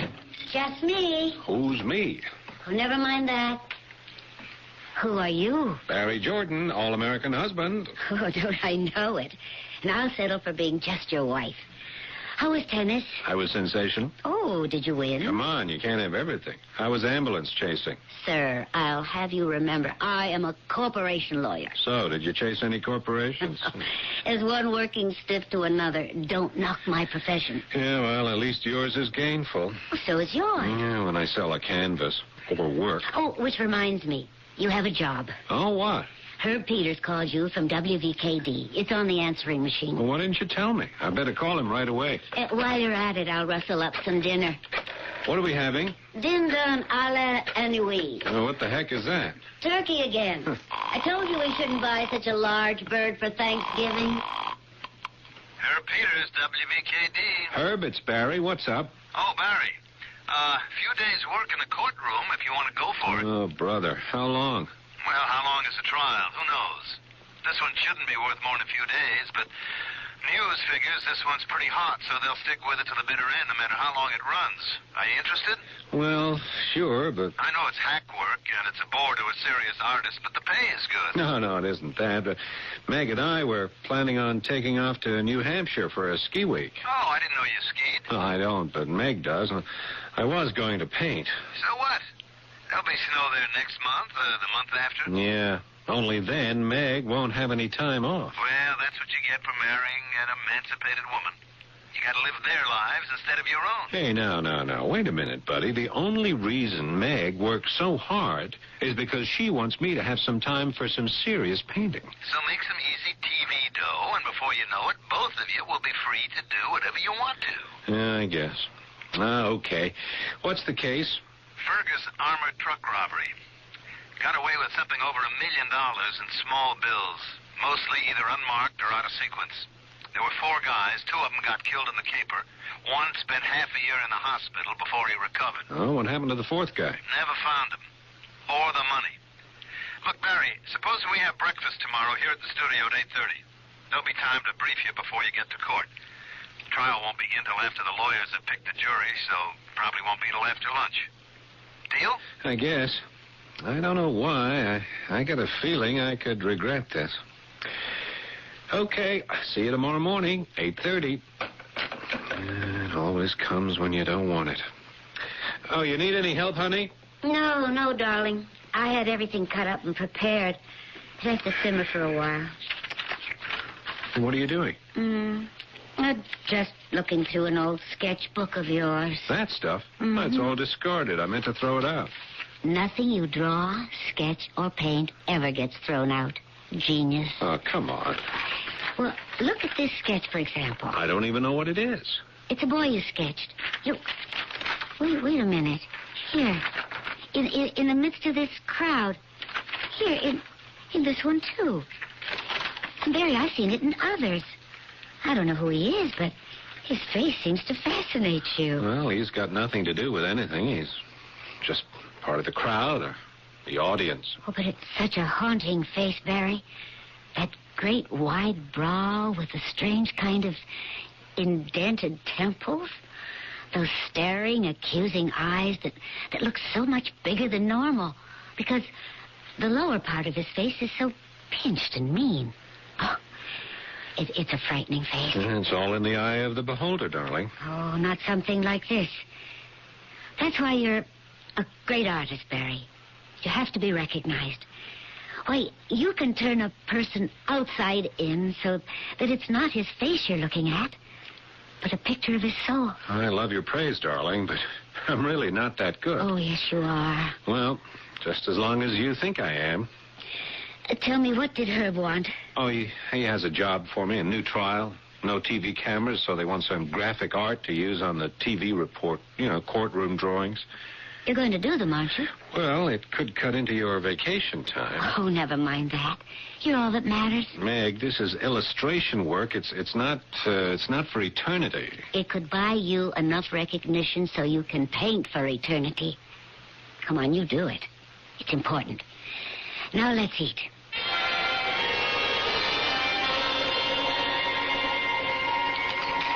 More coffee, Barry. Oh, no thanks, Meg. That was super. Are you as good a lawyer as you are a cook, honey? No complaints yet? Well, how was your day in court? Oh, a bore. Not that I spent much of it there. They didn't impanel a jury till nearly 3 in the afternoon. But you had to hang around. No. I still don't see why this case is supposed to be such a hot item. Well, what's it about? It's kind of a dead issue. You see, a couple of years ago, 4 guys heisted a Fergus armor truck. The gimmick was they had an inside man. What do you mean? Well, one of the Fergus guards was assigned to stay inside the truck. The doors could only be opened on his say-so once he was convinced the coast was clear. Well, so how was he implicated? I'll tell you, 3 guys in stocking masks jumped the outside guards, and, according to the testimony of one of them before he died, the inside guard opened up for one of the masked robbers, who then double-crossed him and shot him. Oh. Then, one of the robbers turned on his 2 buddies, shot them, and cleaned out the negotiable cash and hefted it to a waiting getaway car. How much did they get away with? $1 million, give or take $1 or so. 2 men? No, only the ringleader got away. Well, wasn't somebody driving the getaway car? Yeah, he was found down by the river in the abandoned car, shot through the head with a bullet. Incidentally, that came from the same gun that killed the inside guard. So this ringleader, the killer, he got away? Yeah, along with the $1 million. It's never been found. One of the 2 robbers he shot lived, and that's what the trial's all about. He spent 6 months in the hospital recuperating and 1.5 years on bail pending the trial. And nothing new has happened in all this time? I mean, they didn't turn up the money? They have no new leads to who was the main guy in all of this? Well, that's it. That's what I can't figure. I mean, why bring it to trial? I could hazard a guess. You could? Yeah. Maybe the plaintiff has copped a plea. He's ready to identify the main guy and lead them to the money. The insurance company is probably putting on some heavy pressure. Sorry you had a wasted day. It wasn't wasted. I spent most of it in Courthouse Square. The sun was just perfect. I knocked out 3 watercolors and some pencil sketches. A couple of them, not too bad. Let me see. My kindest critic. Yeah, I'll get my sketchbook. Let's look at it in the living room, okay? Why not? I'll bring a little coffee for both of us. Yeah, that'll be nice. Oh, put the cups on the table for a minute. Yeah, first, here we are. How does this one grab you, huh? Barry, that is beautiful. Oh, thank the architecture of the courthouse and that fantastic morning light. I think I sort of caught it. Oh. Yeah, hey, this one's not bad either. Oh, it's just stunning. Well, who's the old tramp in the foreground? Oh, that's just some guy with a beard. He was sitting on one of the benches. Oh, the colors in this are lovely. Oh, there's that guy again. Yeah. Huh. Yeah, I didn't realize he was still sitting there. What's this, darling? That's funny. I don't remember sketching those. It's the same bearded man, isn't it? Yeah, it is. Well, now, what made you so interested in him? I don't know. Hey, look. Yeah? Here he is again. Oh. Wait a minute. What? Something I'm just beginning to see that I didn't see then.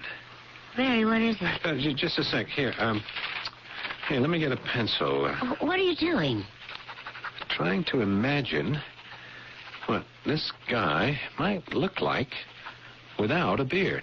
Why? Just give me a moment longer. It's so darn difficult with those dark glasses over his eyes. I'm only making a guess, and maybe it isn't a guess. I don't understand, No, darling. just one moment longer, Meg. There. I wonder if I'm crazy. Would you recognize him, Meg? Well, I don't know. Now, look, I mean, supposing his eyes were just a little more like this, and the lower part of the face were narrower, like this. That's the face you're always doodling. The one I asked you about. It could be. You don't suppose he really could be alive? What do you mean, alive?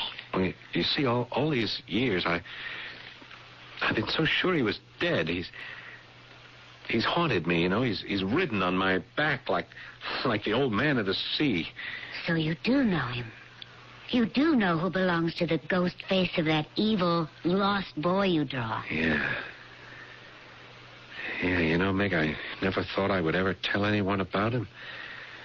I've tried to bury him, to forget him, but I guess I always knew I'd have to tell you eventually, Meg. Tell me what?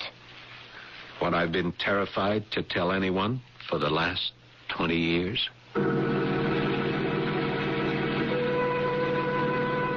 So, a key has been turned to loose a ghost from the past. Who is the evil boy with the hooded eyes, so full of accusation? Is he the man of the present who hides behind the dark glasses and the heavy beard? If so, why is he still alive instead of dead long ago, as Barry seems to remember him?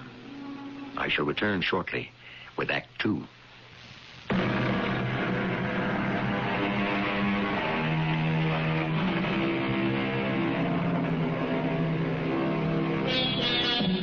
Nothing is harder to begin than a confession, no matter how simple it is. Barry Jordan is struggling with that problem now. As the evening darkens outside the windows of their living room, Meg and he sit frozen into temporary immobility in a small pool of light thrown by the lamp she has turned on. The light is on Barry as he gropes for words to start. You never knew my father.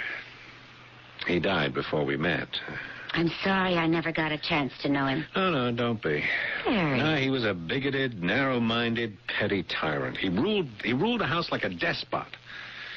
After my mother got sick and died, he was even worse. I'm so sorry, darling. Both my brothers and my sister couldn't wait to be old enough to break away, just to escape. I mean, you have to understand about my father to understand the story I'm going to tell. How he terrified me. All right, darling. What did he do to you? No, he didn't do anything, Meg. I did that myself. What did you do? I killed him. Well, I let him die. Not your father. Yeah, Sundays were always the worst. There was no TV, there was no radio, no games even. Oh, yeah, I could read the Bible or do homework or sit at attention if neighbors called to give their respects. I'd have to sit there listening to the drone of those dull conversations, trying to stay awake, with murder on my mind. The day was 1,000 years long. Oh, I suppose a lot of kids have had to weather dreary Sundays like that. Yeah, 50 years ago, maybe, not 1960. Not when the sun's shining outside and everyone else is playing ball. Oh, this one Sunday, suddenly, miraculously, I was free. After Mass, the priest caught me, and he told me that my father had called. He had to take my mother to the hospital or something. She'd be taking tests all day, and my father would stay with her. I was to go straight home, not to worry. Mother would be all right. They'd be back by supper time. But you didn't go straight home. Darn right I didn't. At first, I thought I'd go back and get into the neighborhood ball game, and then I was afraid some nosy parent might report me to my folks. Instead, I went the other way, down to the river. You were still living in Kendrick City then? Yeah. When I got to the river, I sort of wandered along the dock area. The very last jetty jutted out some, and I walked out to look at the water. Wasn't anybody around, just me. I found some loose stones, chucked them in the water, and I knelt down to peer over the edge.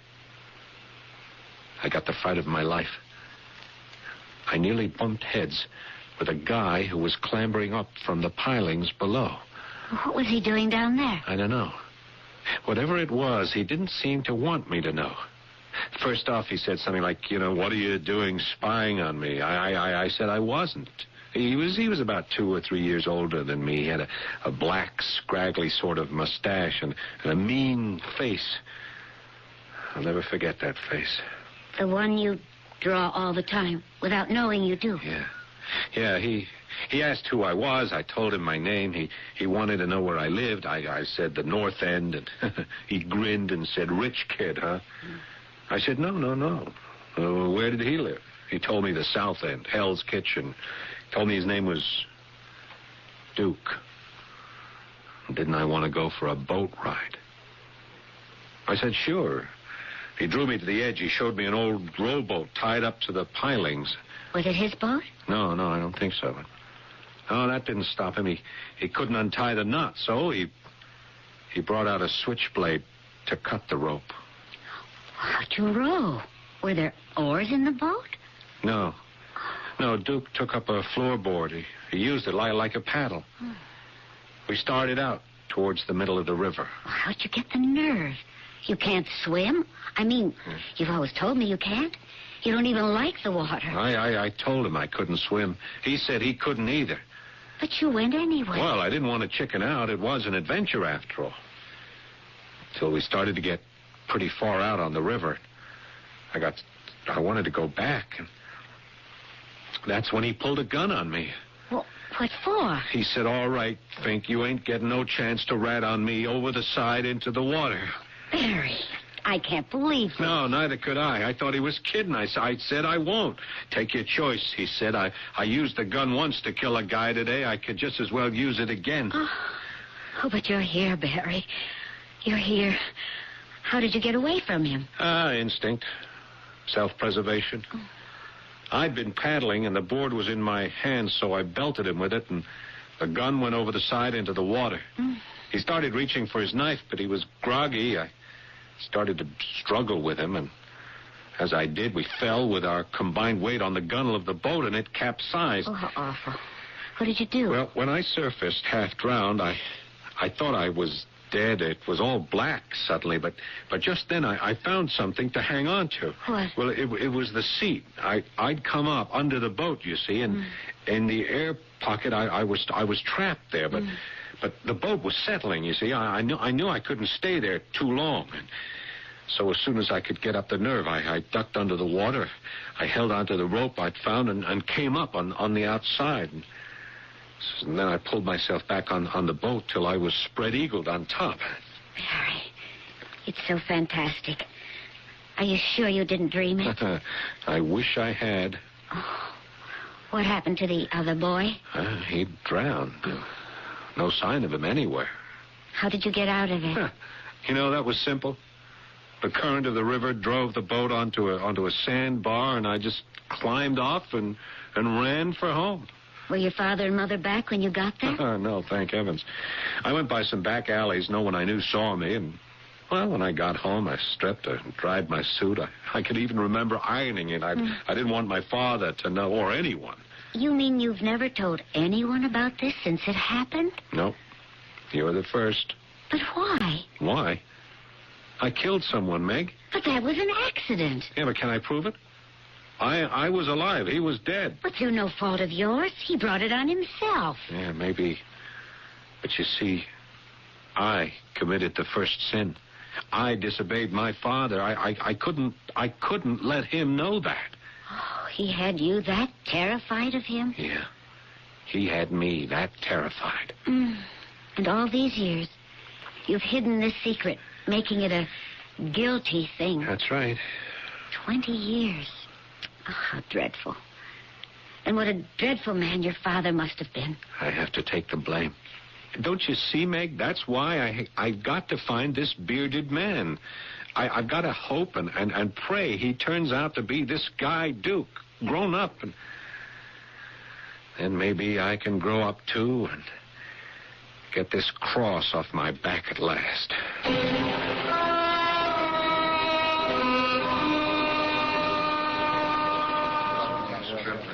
Cup of coffee, no fixins. I'll drink it here, Betty. Oh, hey, Barry. How you doing, kid? I can't complain, Lieutenant. What brings you down to Courthouse Square so early in the morning? Well, I was going to ask you the same thing. I'm doing some graphics for the Fergus robbery case. Yeah, no, but court doesn't convene till 10 a.m. Well, so I came early looking for a friend. Oh, that's funny. That's what brought me here. Thanks, son. You find your friend? No, not yet. You? No, but we will, sooner or later. I wish I could be as sure as you. This case your headache, Lieutenant? You bet your bucket, kid. I thought it was all in the DA's hands now. The trial is just a showpiece. Bait. What? It's been a mind-bender from the beginning, Barry. Here's a hold-up. 4 guys on the outside, an inside man, a Fergus man, bought off to open up the truck. The moment he opens the door, this one guy, mind you, pumps lead in him. Then he turns around. While his buddies are holding up the outside guards, he guns all of them down. We call him the Mad Dog. Yeah, but he got away with $1 million. He needed help for that. The driver of the getaway car was still around. He didn't get the old 00 till the dough was stashed somewhere. It was time for the dog to hand out more lead poisoning. I tell you, I want that killer so bad my teeth hurt. Yeah, but after all this time, you still have no lead? Just Burnett. The guy on trial you're drawing pictures of. Yeah, but he claims he never saw your Mad Dog out of his stocking mask. That's for the record. Between you and me, when Burnett was in the hospital first and thought he was going to cash in his chips, he gave us a clear identification. Oh, yeah? Who was he? Your mad killer? Who knows? A string of AKAs a mile long, but no way to nail down any of them as his real name. All we had was some mug shots. They didn't lead you to him? We've had an APB out on him for over a year. He's gone to Earth someplace. That's why we finally went to trial, to flush him out. Oh, yeah? How? Well, the one thing we were able to do after the robbery was to sew up this town in 20 minutes. I'll stake my bottom dollar he never got the dough out. So? So the result of this trial is going to be on all the radio, TV, all the media. What's the result? Burnett can't really identify the main robber. He doesn't know where the money is. Now, once our Mad Dog is sure of that, he'll make the break, take the money and run. Then we got him. Oh, yeah? How? The town's sewed up. You can't stop everything that moves. Only what we have to. Taxis, out-of-town plates. Suppose he has a private car. Only one way this baby has a private car. It's stolen. We'll monitor all those plates. It's still not 100%. Hey, you know anything that is? I got a feeling we are going to get this guy.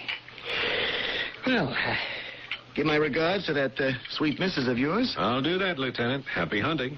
I hope you close the book on your friend. When I do, I'm not only going to throw it at him, I'm going to stub it down his gullet. Hey, hope you catch up with your pal, too.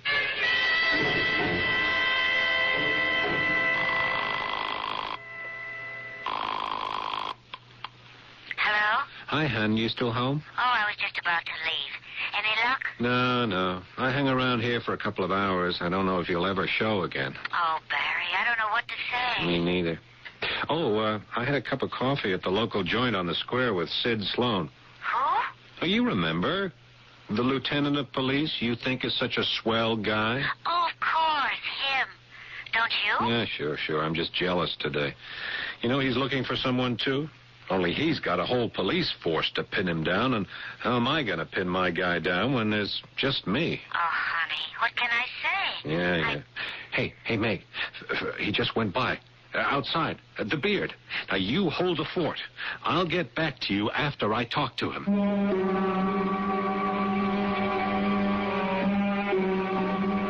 Now, who do you suppose is more likely to clear up unfinished business? A lieutenant of police or a private citizen? And why should such disparate events as a childhood escapade of 20 years ago have any relationship to a more recent robbery and vicious massacre? Did I say they did? If I did, I didn't intend to. Our story is only a little more than half told. For its conclusion, you will have to wait for Act 3.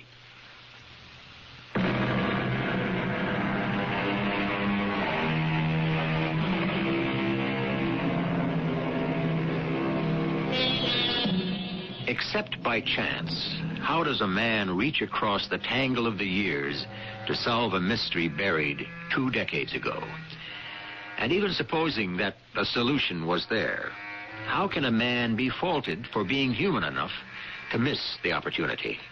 We're not talking about Lieutenant Sid Sloan, of course. He is a man with the whole power of the establishment behind him to make things happen. Barry Jordan is an individual who can only try.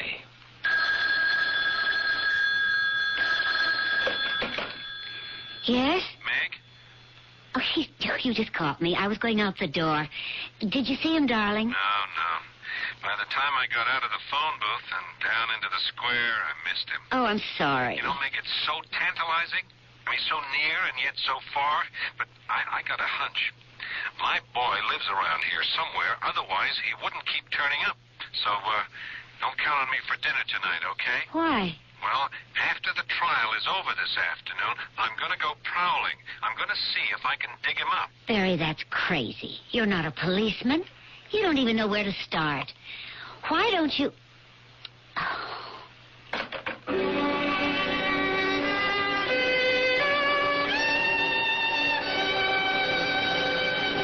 Yes, sir. What can I get you? Oh, miss, could I ask you a question? I just want to ask you, have you ever seen this man in here? Well, how could I tell? It's just a drawing. Here are a couple of other sketches. Well, what can I tell you? Beards and dark glasses are in. Hey, you from the police? No. Why would you think that? Well, I just caught the end of the news on the TV. They nailed a guy for that armored truck robbery, but they're still looking for the mastermind. And the $1 million. Are you after that? No. This has nothing to do with that. This is a personal affair. Oh, well, count me out. Hey, what'd the beard do? Take off with your old lady? No, nothing like that. Look, it's terribly important to me. Have you ever seen this man in here? Well, let me look. Here. Oh. Did you draw this? Yeah. Well, could you do a portrait like this of me? Well, Oh, I don't need no favors. But you seem like a nice guy, though. And this crumb don't mean nothing to me. He don't even tip. Yeah, I seen him here off and on. For that matter, he was here this afternoon just after I came on. Yeah? Does he live near here? Search me. Oh, look, mister, I got customers. Look, just a minute, please. If he does, where would you guess he might live? Well, this end of town is lousy with joints. Run-down hotels, rooming houses, you name it. Hey, look, I gotta go. Look, miss, if I draw a picture of you and give it to you, could you figure some way I could find this man? Oh, I'd sure like a picture of me. But I wouldn't want to kid you. I tell you what. If anyone would know, it'd be the Greek. The who? Papadopoulos. He runs the one-arm joint across the street. Well, why would he know? He sends out all around the neighborhood. This beard of yours has got to eat, don't he? Yeah. Hey, that's a great idea. I'll go right over. Oh, you won't find him there now. He's closed up. Oh. Well, what time does he open up tomorrow? Tomorrow? Well, that's Saturday. No breakfast. I'll say around 11. I can't find him anywhere tonight? Well, what do I know from the Greek? Say, for a freeloader, you've got some nerve tying up all my time. Story of my life, something for nothing. Hey, not this time. What's your name? Trixie. Why? I just want to say thanks. Here. Hey, that's me. You just drew that while we... Oh, hey, that's beautiful. You don't know what that does for me. So are you, Trixie. And you don't know what you may have done for me.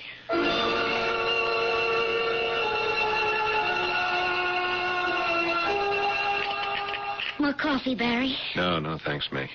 Hey, it's 10:30. I better get going. I'll order some coffee from Papadopoulos in exchange for any information he may have. You want me to go with you? No. It's better I go alone. Hey, if I don't get a break from my Greek contact, I'll have to start gumshoeing again. You're going to be gone all day? Well, I want to find him. Oh, well, I understand. Yeah, but I can't make a life career of it. This was supposed to be the beginning of our vacation. Oh, that's all right, honey. No, it isn't.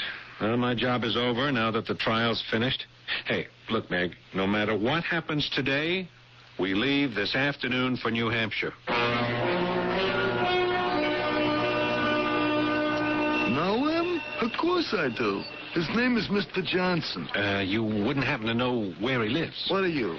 Police? No. I'm just an old acquaintance. What the heck I care. He's a lousy tipper. Shelley Hotel. You wouldn't know his room number, huh? I'm not such a bad tipper, maybe? Ooh, for $5 you could have my sister's telephone number. 421, top floor. He don't like visitors much. I gotta see him.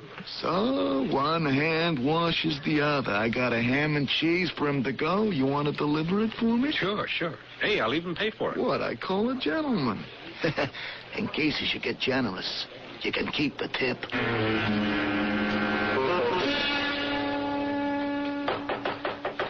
Yeah, who is it? Delivery, coffee and... Hold it. All right, just put it... Hey, what is this? You know, delivery Look, boy. if you'll just let me explain... I'll say you'll explain. All right, just spread it a little. Hands against the wall. Hey, if you'll just let me explain... Shut up and get your hands up. The coffee... Drop it and shut up. What are you, Fuzz? No, I'm not the police. Okay, you're clean. What are you looking for, Mac? I'm looking for you. Yeah, well, you're going to be sorry you found me. I don't see why. I just want to know if you're a guy named Duke that 20 years ago capsized with me just south of Kendrick City in the Salt Ash River. What? You gotta be kidding. Who are you? I'm Barry. The kid who was in the boat with a guy named Duke. Is that who you are?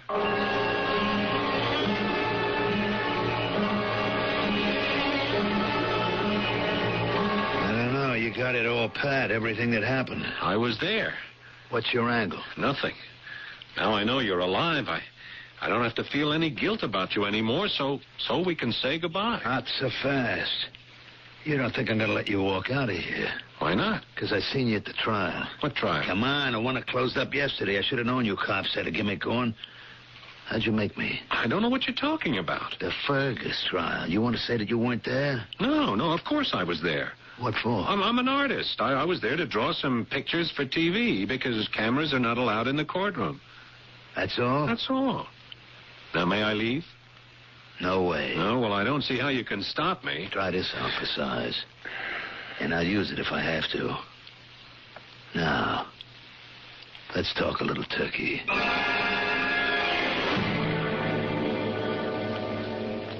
All right, Barry, we talked it all out. 20 years ago, you caught me stashing some loot on the first job I ever ripped off. I took you out in that rowboat for two reasons. One, I had to get rid of the gun I used.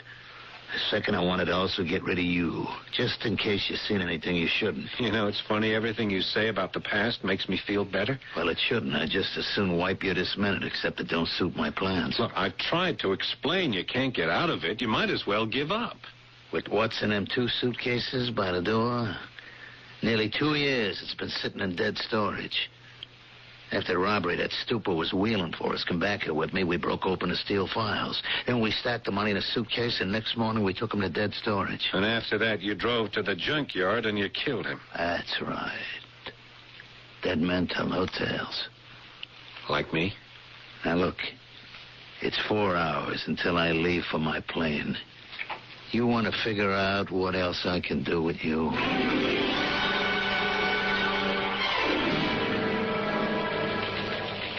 Yeah, this is Lieutenant Sloan, 10th Precinct. This is Barry Jordan's wife.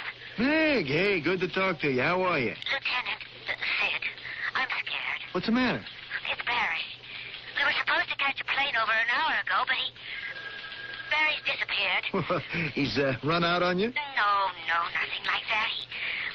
It's hard to explain over the phone. Could I come to the station house and talk to you? Well, you picked a bad time, Meg. You just caught me on my way out. Sid, I'm really kind of frantic. I think Barry's in real trouble. A lot more than he can handle. Tell you what, Meg, I'm on my way to the Houston Street Bridge. That takes me right by your place. I'll stop in on the way.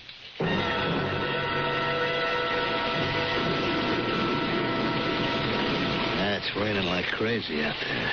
Wouldn't want to miss my plane. time to say goodbye, mister. What are you going to do?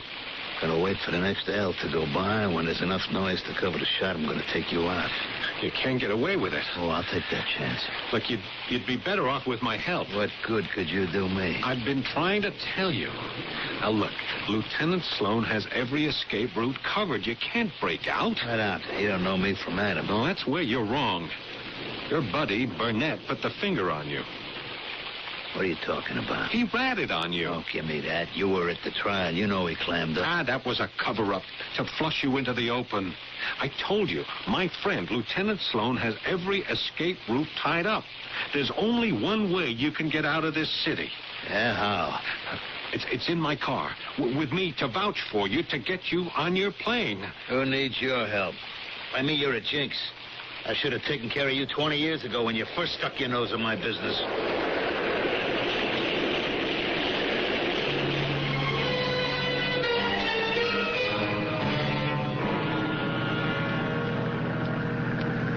Now, look, if the cops have a make on me, how are you getting me past them? Well, the beard and the glasses work pretty good up to now, and you have me to vouch for you. What are you slowing down for? Well, we're almost across the bridge. We already paid the toll. There's a roadblock ahead. Would you let me handle it? You better handle it good. I got a gun right up against you, which has already killed 6 people. You don't have to tell me I'm living on borrowed time. Oh, officer. Yeah, what's the trouble? Oh, Barry, for crying out loud. Where are you headed on a night like this? Sid, Lieutenant Sloan, why...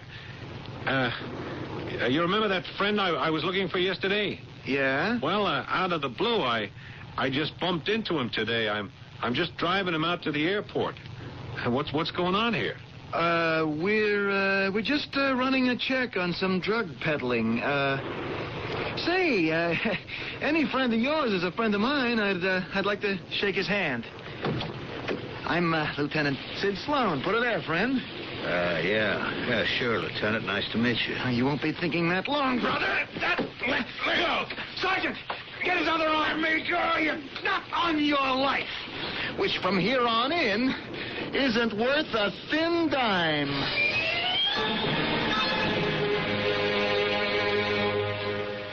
I still don't understand how... Darling, when you didn't show up to leave for the plane with me, I was frantic. I knew something had happened, so I called Sid. At that point, there wasn't too much I thought we could do until Meg showed me a sketchbook and the man you were looking for. Then, the balloon went up. What balloon? The face of that boy that's haunted you all these years. He was a dead ringer for the face that's haunted me the last 2. The mad dog, clear as a photograph. And your sketches of him without a beard showed Sid it was the same man. I want to tell you, Barry, pal, you are some kind of genius with that eye of yours. You ought to stick to painting from now on. Stay out of police work. I think I can promise you he will, Sid. Now, look, just a minute, Meg. I've got a living to make. Well, not for the next couple of years. Oh, what does that mean? Well, don't you know what the insurance company reward is for recovering that $1 million? 10%. What? For $100,000, darling. You can paint what you want. Hey, I think I'll start tonight. Let's the 3 of us go out on the town and paint it red. The pen, they say, is mightier than the sword. In this case, it was the pencil or the paintbrush. Maybe you've seen some of Barry Jordan's works. They hang in the best galleries, and the price for them is going up. One thing that can be said of his style is that it is modern. With it, today. He is one painter who looks only to the future, never the past. I'll be back shortly.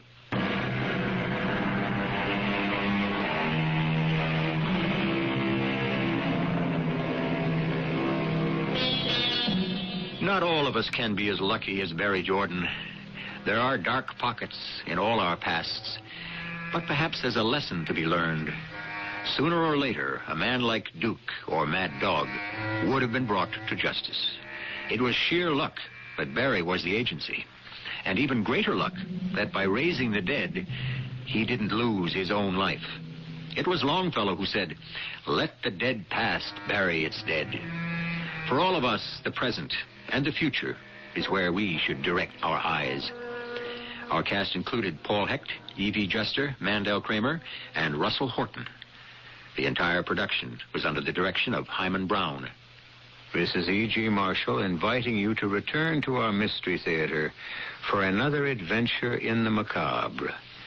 Until next time, pleasant dreams.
Welcome.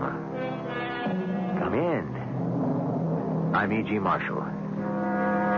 Man against the odds. Why he takes chances to overcome obstacles. Why he challenges the seemingly impossible.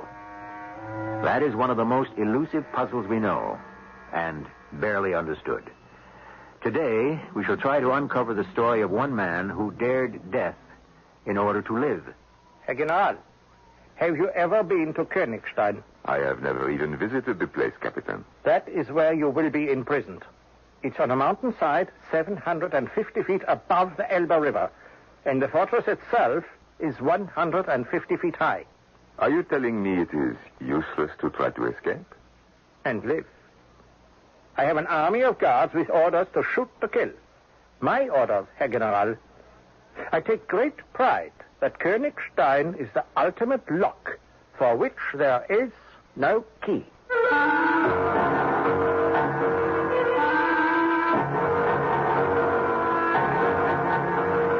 Our mystery drama, The Runaway General, was written especially for the Mystery Theater by G. Frederick Lewis and stars Norman Rose. I shall return shortly with Act One.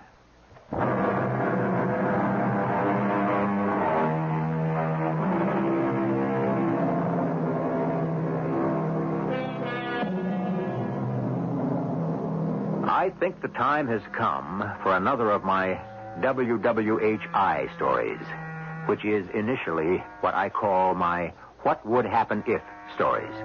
For instance, supposing the dead could talk to us. I don't mean aunts, nephews, cousins, or closer relatives.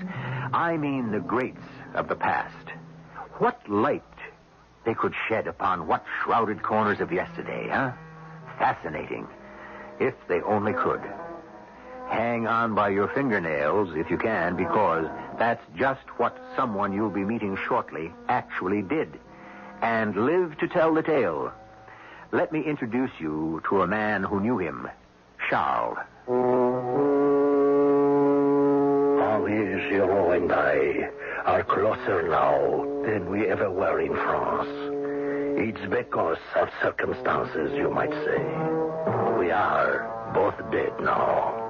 Henri, he died as commander-in-chief of our forces in the last great war. I also speak to you from the grave. I died not long after he did, having a position of some responsibility to the government. Henri was the most wise and foolish, foolhardy, and completely brave man I have ever known. For example, I do not know how much longer we can hold out against their mortar fire. There is a movement 100 yards ahead. It cannot be a Frenchman. It must be a German. Fire and keep firing. Paul, find out who has been hit. Paul, rake them with fire. Paul, is there no one at the machine gun? General, over here. Help me pull this man away from his gun. He's badly wounded. He's dead. Keep the belt straight. You feed as I fire. I'm swinging her around to the right. Now move with me. Jam the gun. Is there no other gun? This one will not fire. In the name of the Führer, we demand that you French surrender. If you desire your wounded to be taken care of, raise the white flag. You will have 1 minute to decide. Mon General, what shall we do? Does anyone have a clean white handkerchief?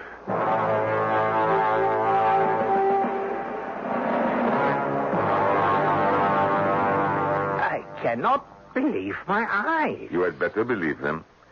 You recognize me? Oh, but naturally I recognize you, General Giraud. You have not changed that much. But do you recognize me? Let me look more closely. We have met before. Von Meist. Captain von Meist. I was only a corporal then. We met in almost identical circumstances, you and I, 25 years ago. I was among those who captured you then.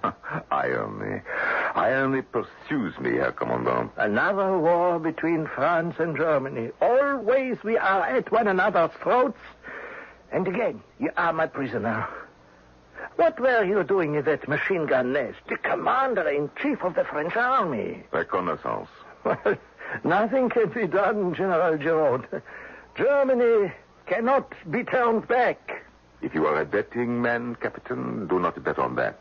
The war is not over for me. Escape nowadays is considerably more difficult. Do you know Königstein? Königstein, an old fortress on the river Elbe. No, not on the Elbe, General, but on a cliff 750 feet over the Elbe. No, I have never visited the place, Captain. The German people will take great pleasure in introducing its advantage to you. Imagine a fortress high on a mountainside. The fortress itself, 150 feet in the air. The view is splendid. It is overpowering. You are telling me it is useless to try to escape. And live. Should anyone attempt to leave, the centuries have orders to shoot to kill. My orders, Herr General. I take great pride that Königstein is the ultimate lock for which there is no key. I wasn't there, but the boss of this German captain were a challenge Henri could not overlook. I knew how stubborn Henri Giraud could be. Having been a student of his at Saint-Cyr, our military academy, there was one precept of his which none of us ever forgot. A soldier's duty is to fight.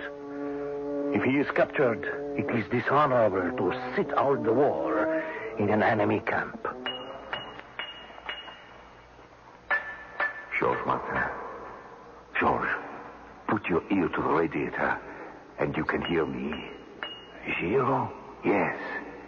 We have half an hour before the guard comes around to our rooms again. Georges, how are you feeling? Between my bad lungs and the shrapnel in my shoulder, I'm not good for much. But tomorrow I shall feel perfect. I shall be happily on my way back to France. Yes, they will take good care of you at St. Cloud. I know that hospital. You will first go see who I have asked you to before you go to the hospital. I shall go visit your wife right away. You had it safe, what I gave you? General, I don't expect that anybody will search me. Do you see anyone between Königstein and Paris unwinding all that bandage I'm wrapped in? I tell you something about a wounded soldier on a train. He is left severely alone in case he should suddenly decide to die. A soldier dying on a train is very upsetting to the other passengers. Give my wife my love and tell her I hope I shall see her before this war is over. Oh, General, I hope long before that.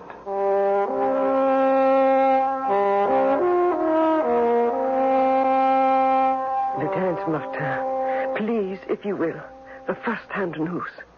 Tell me everything you know. How is he? He is well, Madame Giraud. I have nothing but admiration for your husband. He must escape. France needs Henri Giraud. He is unconquerable. It took him 3 tries before he could escape in the First World War. He never gives up. Not Henri. You know, of course, what was in that letter he gave you for me? No, I don't, Madame. It's just as well. No need to endanger any more lives than necessary. Were you followed here when you came? I didn't think to look back. I don't think so. You are certain? No, but what harm is there in my visiting you? I shall go right straight from here to the Army Hospital in St. Cloud. I'm sure your orders and regulations did not include paying me a visit. Lieutenant, Paris is now an occupied city. None of us are that free to come and go. Open the front door! Do you hear that? The front door at the end of the hall. It's the Germans. Will someone let them in? No. Because they know they are Germans who are always searching for victims to take with them. What happens finally? Do they break down the door? No. They have no real authorization. If no one answers, they think no one is here. And they will go away. I shall need someone to help. I cannot do what he asks alone. Then you will permit me to be a fellow conspirator. So that he can run away and not be caught. Or he needs certain things which he is going to ask me for. In this letter, there is a code. Already I know it. You mean he will write you the usual letters permitted, but secrets will be contained in them? For instance, I'll tell you. He says when he writes, "My dear one," that will mean do not do anything for the present. They suspect something. Then he will write, "I miss you, my darling." That will mean send me so and so, whatever. And then when he writes, "I think of you day and night," that means stop sending me, whatever. What are we whatevers? He will need clothes to go from Königstein to whatever transportation he will get out of where he is. All he has now is his general's uniform. So, if he writes me, "I see sparrows from my window," that means shoes. Of course, it's very clear. He writes, "I miss you, my darling. I see sparrows from my window." That means send me a pair of shoes. "I smell the flowers and think of you" means a shirt, and so on and so on. He thinks of everything. You don't know my husband. He even sent me a code for send me 2 bottles of cognac, which I will share with the gods. But he is going to need tools, something to make a rope ladder, heavy work gloves. Those are things a man can get more easily than a woman. Open the front door! I command you to open this door! Lieutenant, how did you get away to come here? When we got to the Gare du Nord, I asked to go to the WC, and I jumped out the window. They wouldn't connect you and me? I think I can be here on Sunday. I will let you know. Sundays is a good day. They have the whole front of the first floor to search before they reach my door. What are you going to do? First of all, I am tearing Henri's letter. I have already memorized everything in it. Then, I am opening this back window and throwing the pieces to the wind. Madame Giraud, open this door if you please. Lie down, Lieutenant. Put this handkerchief over your forehead. Close your eyes. Do as I say. I'm trying to keep from coughing. No, don't. Cough. Madame Giraud, open this door. Certainly. Come in, come in. This poor sick soldier has been repatriated to go to the hospital in St. Cloud. But he became lost. When I opened my door, there he was, in a dead faint. So I brought him in here and opened the window to revive him. I was just about to call the authorities. Do you have a stretcher with you? He's expected at St. Cloud. He's deeply wounded. And that bandage about his shoulder has come undone. You two are soldiers. I am sure you respect this brave man, even though he is your enemy.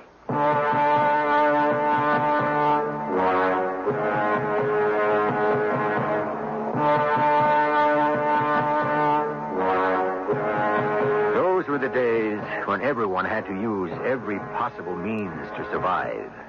Henri Giraud's wife had to be every bit as cunning and resourceful as she could be, not only to protect herself, but to become a backstop of aid to General Giraud so that he could escape to return to his own troops. I shall be back shortly with Act 2.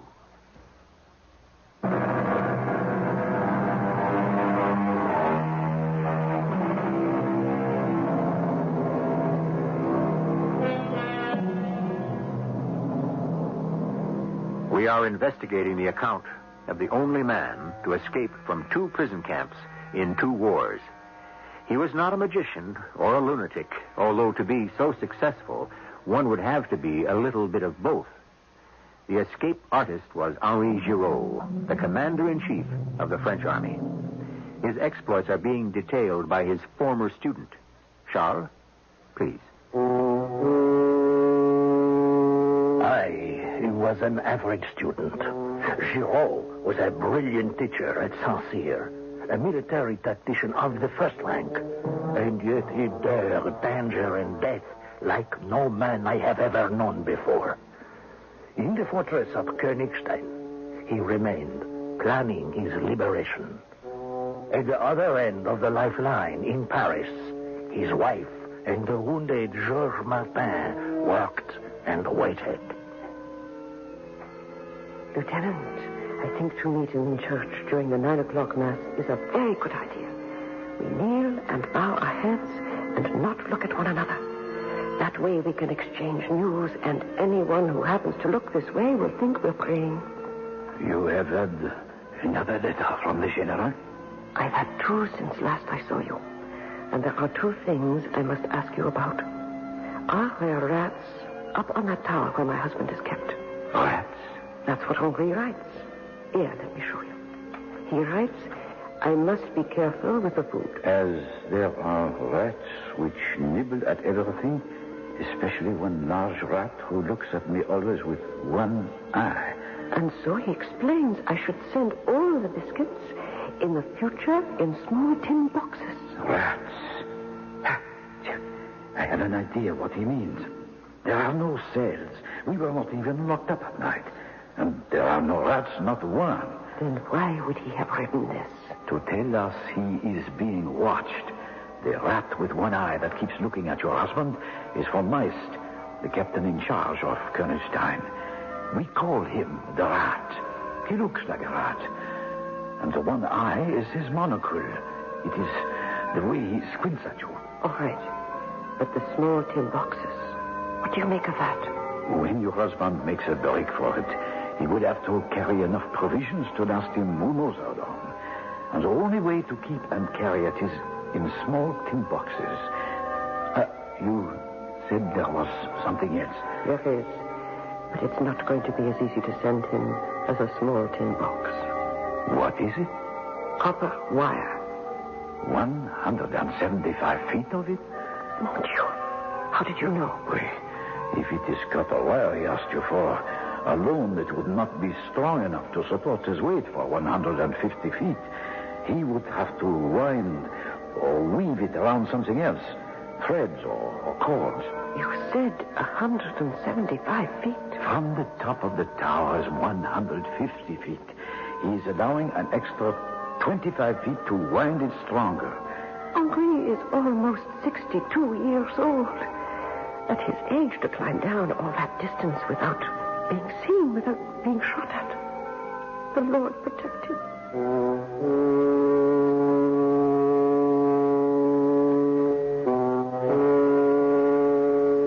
George, did you bring the wire? Of course I got it. Took me a week to find it, and here it is. To make doubly sure, I brought 200 feet of wire to St. Henri. Look. Oh, that's so thin. But it is very strong. That smells good. What are you cooking? A ham. And the trouble I had to go to get it. It must be about done. Come along, into the kitchen. Now comes the difficult part.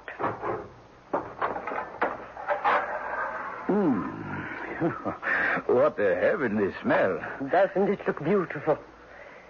There. On to the table to cool off.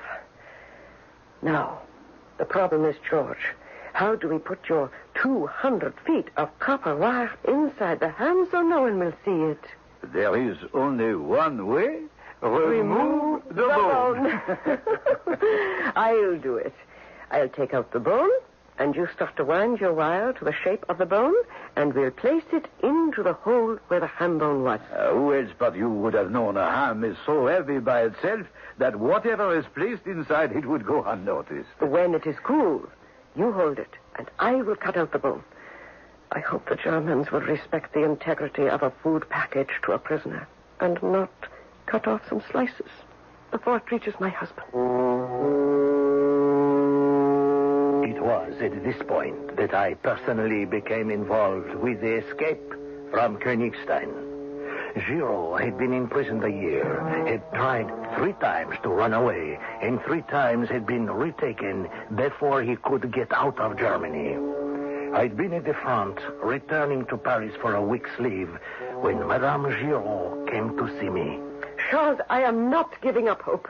But the reason Henri has not been able to escape is simple. Madame, the days of World War I are 25 years behind us. Henri was younger then. What is he now? 62, 63? I beg you, when you write to him, tell him don't try any foolishness. Some trigger-happy German guard will shoot him. And that will be a great tragedy for France. I was going to say, all he needs are accurate, up-to-date maps of Germany, especially Saxony, and the latest timetables of the local trains. You haven't heard one word I've said. He's been caught and brought back because I couldn't get him the maps and the timetables. He had no trouble getting out of Königstein. The guards take the prisoners for walks along the Elbe and in the fields once a week. It was nothing for him to disappear. But even with the compass I'd sent him in a bar of soap, he couldn't find the roads back. And he was captured. All right. I'll get you the maps you need. How are you going to send them to him, huh? In a cake? I'll find a way. I am confident. Do you know, Charles, I sent him a Tyrolean hat last month. He just got it. No one found out. Fantastic. A hat in a ham? With a feather. When can I have the timetables and the maps? By Sunday. Is Sunday all right? The church across the way from Dimego. 9 o'clock, Mass. Madame, even the churches are watched. Place what you have in your prayer book. We will leave the church after Mass at the same time, but no recognition. If there is no one watching, I shall go to the cafe and take a seat in the back room. I shall have a gentleman at my table. Sit with us.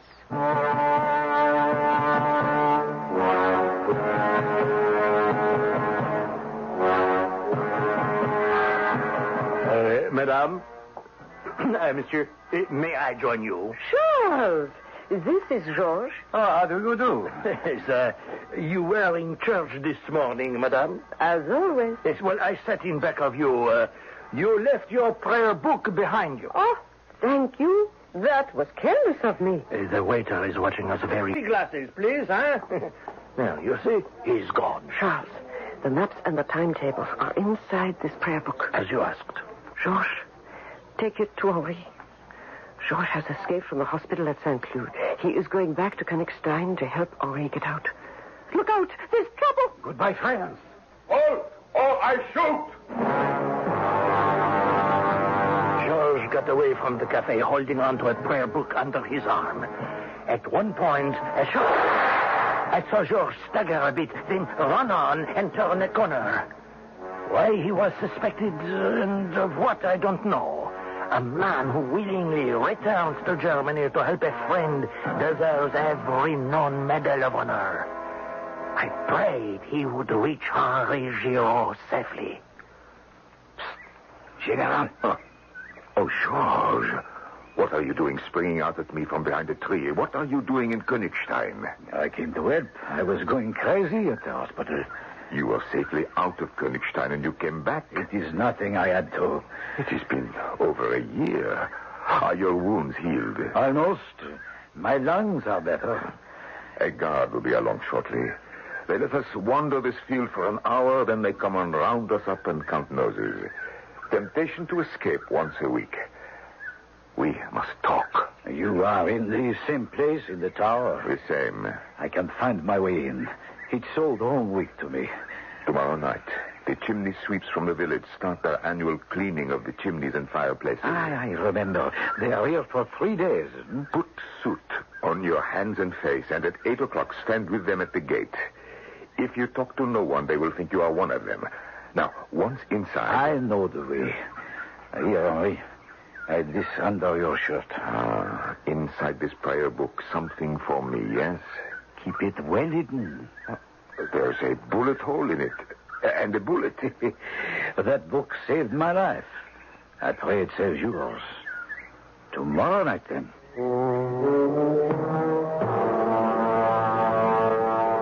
George, we have 2 weeks and 2 days.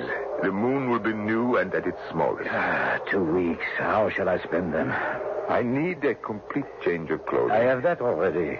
Already? How? Henri, I am wearing your clothes underneath mine.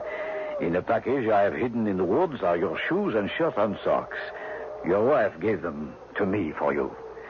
Formidable. Also, I have a wallet filled with German marks. 2 weeks, 2 days, we will meet at Chandau. That's the 13th. At 2 o'clock in the afternoon on the bridge. In broad daylight? No one will recognize me. You will put my French clothes into a suitcase which you will carry. We will walk slowly together to the station and take the first train out in any direction. On board, you will put the suitcase in the lavatory. I will go in and change. And what will you wear when I meet you on the bridge? My raincoat looks civilian, and my Tyrolean hat. Yes, that hat. I shall keep it on always. In the past 14 months, I have learned a possible German. I shall be a traveling Swiss salesman.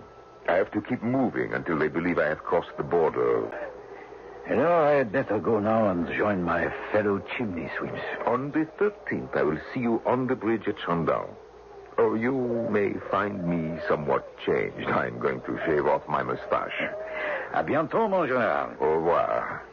Henri, the 13th, it is not a Friday by any chance. When last I saw Georges, I didn't know whether he had escaped the Nazis or not. I decided my family could wait.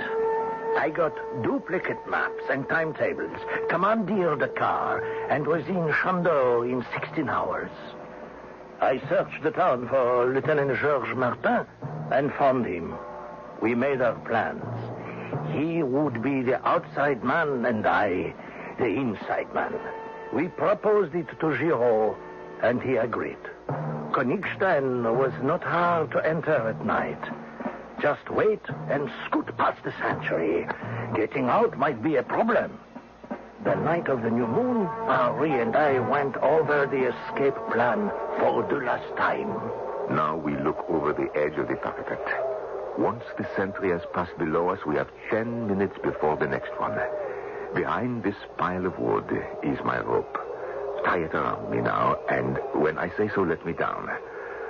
When I am near the bottom, I will pull the rope as a signal.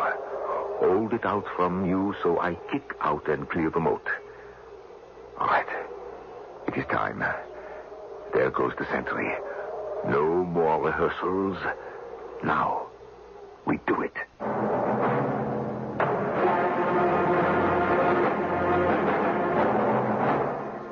Nothing ventured, nothing gained, goes the old saying. But a soldier in his 60s, dangling in midair with sentries below, ordered to shoot on sight, is not a relaxed midnight entertainment. Hang on, I would say to Henri Giraud. I say it to you also, until I return shortly with Act 3.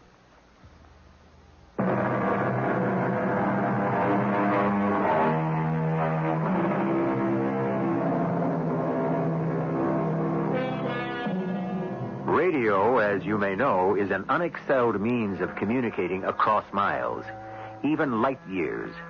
But the drama of radio, as you listeners to the Mystery Theater can attest, that drama knows no bounds of space or of time. Which is why we can ask the distinguished deceased, in this case a gentleman called Charles, to divulge a story known to very few. Here again, then, is Charles. It was the night of Henri Giraud's departure. I was fastening that famous rope of his about his waist. That is tight enough, Charles. It is the strangest looking rope I ever saw. I hope it holds. I started with the copper wire my wife smuggled into me, and then every time we would be taken for an airing, Robert, the one who is standing guard, and Jacques, he's at the bottom of the stairs as lookout, we would pick some long lengths of hemp. It took months, but I wove all that together with the wire, and this is it. And around your waist, what's that rolled up? My old raincoat. It looks civilian enough. And inside that, you will never guess. Oh, no, I won't try. A Tyrolean hat with a feather. I look more Swiss than a walking cuckoo clock. My wife sent it also in a ham. I think, yes, our friend the sentry is passing. Over the parapet I go. Now, let me down easy. Au revoir, mon ami. All set, Charles? All set. Lower away. I'm letting out the rope slowly. Bon voyage. It wasn't easy, loosening the handmade cable with all its knots and imperfections, a foot at a time, knowing I had but 9 minutes left to get him down and away and haul it back up without being seen. He was still within earshot when I felt a tug on the line. What is it? I am stuck. The rope is caught. Can you kick yourself free? One more try. If I can only... No, I'm afraid if I do, the rope might not hold together. I'm going to pull you back up. Stay with it. Hang on.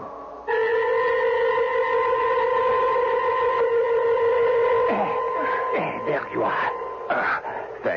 Thank you. Just in time. There goes the next sanctuary. I am climbing over the parapet. That was a close one. Yes, the rope would go up, but it wouldn't go down. You're not going to try again tonight, are you? Of course I am. As soon as the next sentry passes. But why? You do not understand, Charles. Georges is in Chandeau with all my clothing. Enough German marks to keep me under cover for weeks, months if I have to. What happens to him if I do not turn up at the bridge at 2 tomorrow? Georges can take care of himself. As I can. We are not important. Your safety is. You are the only leader the French trust. You are the only one to rally all of us so that this shame of being occupied by the Germans can be forgotten and we can fight again. Exactly why I must escape from Königstein tonight. What can I do for France from prison? After the next sentry passes, let me down. The odds, slim as they were were overcome, Henri made it straight down the cliff 750 feet into the forest. He hid there until it was dawn. And sometime later, wearing his raincoat and his Tyrolean hat, he walked into town and stood on the bridge over the river, munching a chocolate biscuit. Follow me. I know the way to the station. Happy to. This is amazing. You almost did not recognize me, did you, Georges? Your upper lip looks a little naked. Mm-hmm. That is a very nice suitcase you are carrying. Put your own clothes in it. Suit, shirt, tie, shoes, everything. The timetable? And the maps and the money. Good. Oh, here comes our train. Now, after you leave that suitcase for me in the train lavatory and I change and come out, I want you to get off at the next station and come back here to Chandon. Why? I want to get back to France, too. So does Charles. He helped me last night, as you know. Then after I got down, he had one of the boys lower him as well. He will be waiting exactly where you found me, on the bridge at 2 o'clock tomorrow. It will be easier if the two of you travel together. One can keep watch for the other. They won't be on the lookout for him? No more than for you. Nobody knows either of you was even in Königstein. That is ours. It will be in the station for exactly 3 minutes. Shall we run for it? No, just walk fast enough to get to the ticket office. You buy 2 for the furthest point the train goes to. I will be right beside you, bent over, tying my shoelace. Yes, please. Peter Helostic. Sit in my best chair. Yes, a cigar? I don't smoke, Capitan. Well, then, a drink, please. Whiskey, cognac? No. Yes, you have come all the way to Königstein from Berlin? Well, surely there is something I can give you, yes? An explanation? Yes. Oh, yes, an explanation. The SS would like an explanation. Oh, yes, of course. First, how did General Henri Giraud, probably the most important war prisoner of the Reich, how did he escape from your prison? Second, who assisted him? Third, where are the party or parties who assisted him? Fourth, why is it that after I have questioned every one of your staff, no one knows anything, especially not Captain von Meitz, which I believe is your name? Helostic, believe me, it is a very complicated situation, and I am endeavoring, as I have been for over a week, to know what happened. Yet I have discovered very little. Have you discovered also that I have today replaced your sentries with men from the SS? They are all on their way to Berlin for court-martial and execution. Dereliction to duty. That is the punishment for traitors. And why you, Captain, will also no longer be here. Where am I going? To Berlin. You will be questioned a little more thoroughly there. But, Lustig, I have told you everything. The SS has many questions. They have questions I couldn't even begin to dream of. They will be interested in a rope made of wire and hemp from your fields, where you allow your prisoners to go. No discipline, Captain von Meist. Giraud is very good at disguises, and I have never met the man. All we know is he is 6 feet tall. Is that positive identification? There could be thousands of men 6 feet tall. He has a very big mustache. Thank you. I will remember that the next 6 foot tall, clean-shaven man I meet. What Henri Giraud had to do until his pursuers ran out of steam was to hide his height by sitting down, and the only place that was possible without attracting attention was on a train. So he traveled from one border to another, one train to another, always trying to cross into another country, always on the alert. He sat up, rarely slept, ate what he brought with him, and as much as he could, kept to himself. Do you mind if I sit here? Oh, not at all. The compartment is empty. Two men just got off at Wolfsay. It is stuffy in here, is it not? Do you mind if I open the window? I wish you would. I have tried. It refuses to budge.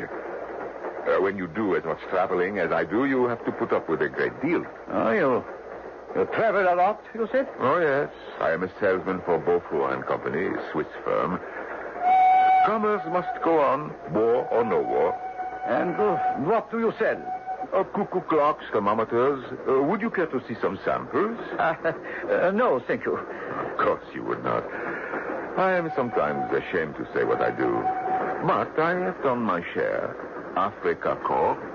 You were in Africa, really? Oh, I will show you my medals. There you are. I was an Oberleutnant under Rommel. He was my hero. Mine too. I would still be with him, but I was wounded and they sent me home. Swiss volunteers were the first to be let go. Are we stopping? Up ahead. We are taking on some Gestapo agents to search the train. I have been doing that for a month. Now I've had enough. I am going back to Berlin. There have been lots of delays on the trains lately, I notice. And not due to bombing either. It is that French General Giraud. Who? Giraud. We captured him in the last war and he escaped. This war, the same thing. From Königstein. 4 weeks ago he disappeared. Oh, Giraud. It's funny, I've never heard of him. But when you are fighting with the Africa Corps, what the French do is not very important. When were you demobilized? Last April after Tobruk. Oh, I could hardly move. My leg is not quite right yet. You were with Rommel at the capture of Tobruk? Your papers, sir. We got ourselves from the British enough supplies for 30,000 men to last 3 months. Your papers, please, Machnel. You, with the feather in your hat. Who are you speaking to? This is a former Oberleutnant of the Africa Corps. We are discussing military matters about which you would not have the slightest interest or experience. Schuldig. I beg your pardon, gentlemen. Apologize to my friend here as well. I apologize. This man is a war hero, and you are rude and insufferable. And just so that you know how easily I have let you off, here is my identification. Lustig, SS. Now go, before I report you. I apologize. Because a man is in civilian clothing, the Gestapo thinks he's a nobody. Tell me, did you ever speak with the Field Marshal Osman? With Rommel himself? Oh, yes, that was a very interesting occasion, and I do not mind telling you about it at all. By the way, when are we to cross the border? We already have. My dear friend, we are already in your country, Switzerland.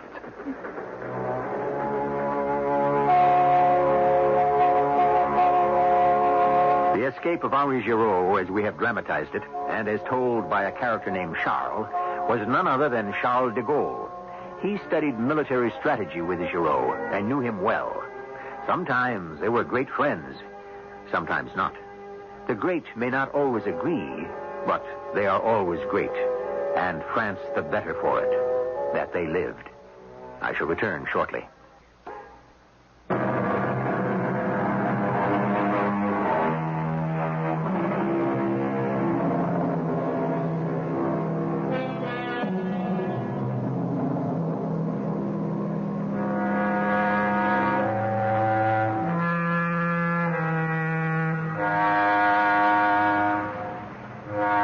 Something about unraveling a true story that has always appealed to me. I don't like the fact that the mysterious force that makes a man outreach himself disappears into history. Fame, they say, is what you do today. What you did yesterday is only good to wrap fish in. Not if I can help it. Our cast included Norman Rose, Tootie Wiggins, Earl Hammond, and Ian Martin. The entire production was under the direction of Hyman Brown. This is E.G. Marshall inviting you to return to our Mystery Theater for another adventure in the macabre. Until next time, pleasant dreams.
welcome.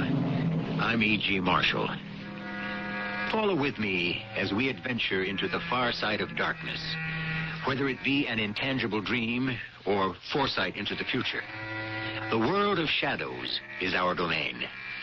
And there are shadows in the world which we know as real. As the world has shrunk through communication, our tangible world has become laced with a network on which our lives depend. Its name? Espionage. In a pay station telephone booth in Washington, D.C. Don't identify yourself or me. Yes, sir. There has been another security break. I'm putting the counter move into effect. Everyone will be in place. You have been briefed. I leave Boston undercover for Los Alamos, then by commercial plane for Washington. On Thursday, Nantucket. My secretary, Miss Chase, and Van Phillips will meet you at Dulles. Yes, sir. And the real Dr. Sam Jeffries. Already underground. Don't fail me. Your life would be forfeit.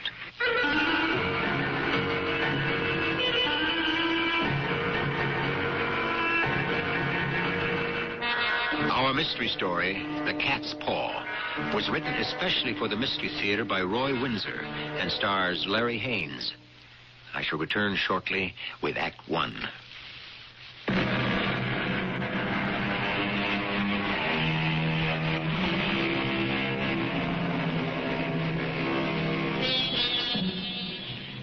Spies are not the creatures of fiction.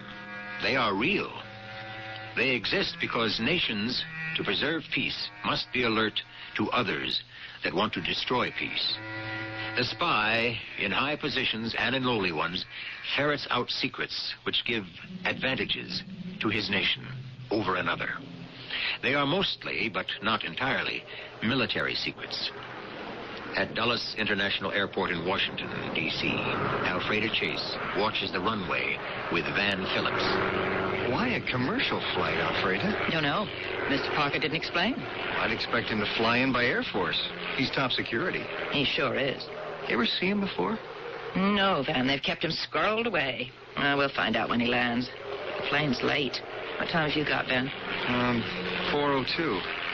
What's the scoop on this guy, Alfreda? No, Parker hasn't said. Dr. Jeffries is reporting to Parker and then to Defense? Parker first, because he's security chief of the Nuclear Regulatory Agency. Then to Defense, which oversees him and his operation. No idea what this guy has up his sleeve? Just a hunch. Dr. Jeffries is the brightest of the bright, string of degrees. He knows everything there is to know about nuclear power. So my guess is that he's come up with a plan to switch the ICBM silo locations. And more. Such as? Well, I haven't the vaguest. But the public is leery of nuclear reactors. We have to be cautious. Plane's coming in, Van. Look, I'll go help him with his luggage. Wait here. I won't be long.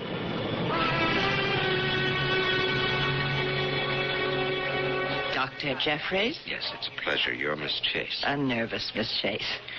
You're not what I expected. Oh, well, all scientists aren't gray-haired and doddering. Yeah, but I never met one who looks like a football player. Well, thank you. Thank you for the compliment. I did play in college. What I intended when I said I was nervous is that being security for you is pretty overwhelming. Van and I wouldn't have had a chance if, well, you know, if there were spies intent on kidnapping me. Yes, I understand, and I appreciate your concern. Oh, here comes my porter. It's Van Phillips, also from security. I have the bag stowed in the trunk and the car's in front, Dr. Jeffries. Follow me, please. Yes. Van and I wondered why the Air Force didn't fly you in, Dr. Jeffries. Expensive. Oh, but a man in your position. Anonymity is protective covering, except for Ross Parker. And now you and Mr. Phillips. I'm pretty much unknown.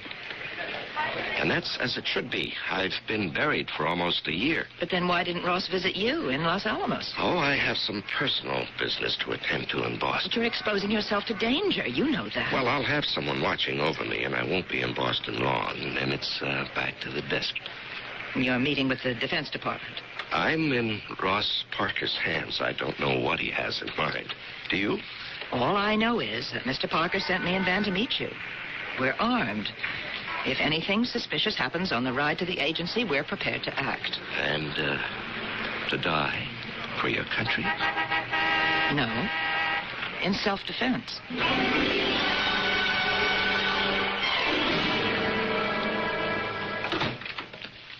Dr. Jeffries, welcome to Washington. Hello, Mr. Parker.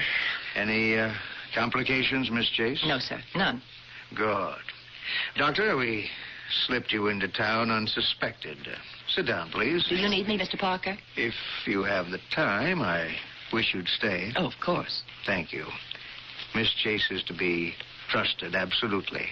She's as much a part of the security system as I am. I understand that the countermoves have you steaming, to quote Miss Chase. Yes, we've been infiltrated by someone devilishly clever who is selling information vital to our defense. It will be stopped, but it will take time. One slip and it's ended. Defense has what you created. I've been told that it is brilliant. Oh, well, thank you. It's 2 parts of practicable, I believe. But there's still you. Oh, I can take care of myself. Famous last words. It's a violent world, Dr. Jeffries. I don't want anything to happen to you. You'll stay with me in Alexandria until next Monday, and we'll meet with defense. Well, this is only Wednesday, Mr. Parker. Well, you can use 4 days' rest. Yes, I can. And, I don't intend any rudeness, but I'm flying to Nantucket tonight. What? I have strict orders from defense. Well, I'm not under their jurisdiction, Mr. Parker. I have important personal business in Nantucket, and this weekend is my only chance to attend to it. May I ask what's so important about Nantucket? My mother's funeral. Oh. Please forgive me. Miss Chase, order an Air Force plane. He will fly to Boston at 10 tonight and spend the night at headquarters. In the morning, he'll be flown to the island. Maximum security. You'll return, Dr. Jeffries, early Monday morning. The secretary arrives before noon from Madrid. Clear? Yes, sir. Questions? No, none. And thank you for understanding. That will be all, Miss Chase. Where will I notify... Dr. Jeffries will be with me at my home. I'll drive him to the airport. If it doesn't upset your plans for the evening, Miss Chase, I'd appreciate it if you'd stand by. Van Phillips and I will be there, sir. Thank you. That is all.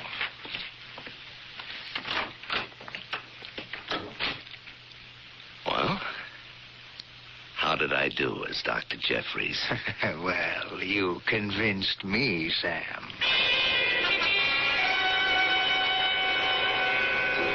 Very attractive little restaurant, Ross.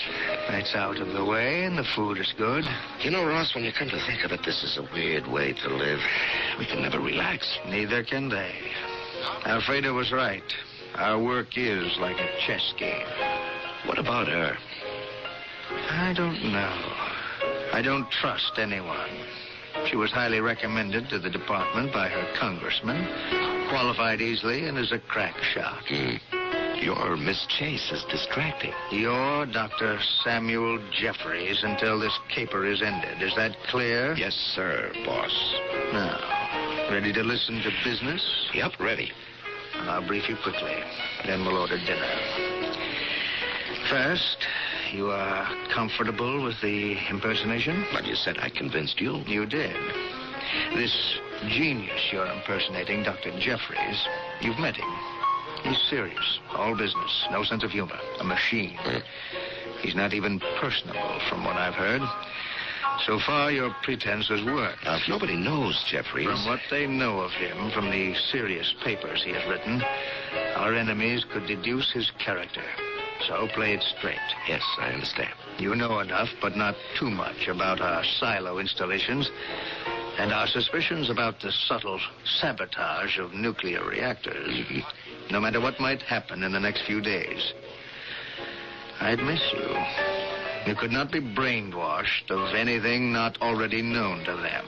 Yes, that's correct. I know the patois, nothing more. When you land in Nantucket, a taxi with one of our men as driver will take you to what presumably was your mother's house. Mrs. Winship was her housekeeper. She's been given a password which she will state once you have entered the house. You'll reply with a line which I'll give you when you take off. Okay. Oh, what about the funeral? You handled that line beautifully. I was touched. How is your mother, by the way? Oh, she's fine, fine. still wonders what I do for a living. About the funeral. Mrs. Winship has it arranged. A closed casket is at the funeral home. She and you and some selected stragglers will follow the hearse to the cemetery near the old mill. This is really a big operation, isn't it? The biggest in years. Someone's going to try to grab you, Sam, and brainwash you or transport you. Or leave me for dead. Uh-huh. You'd never be found. You'd be gone, baby. You must be Dr. Sam Jeffries. If you make a false move, you'll scare them off. I don't resist. I'm the tethered goat. We call this Operation Cat's Paw.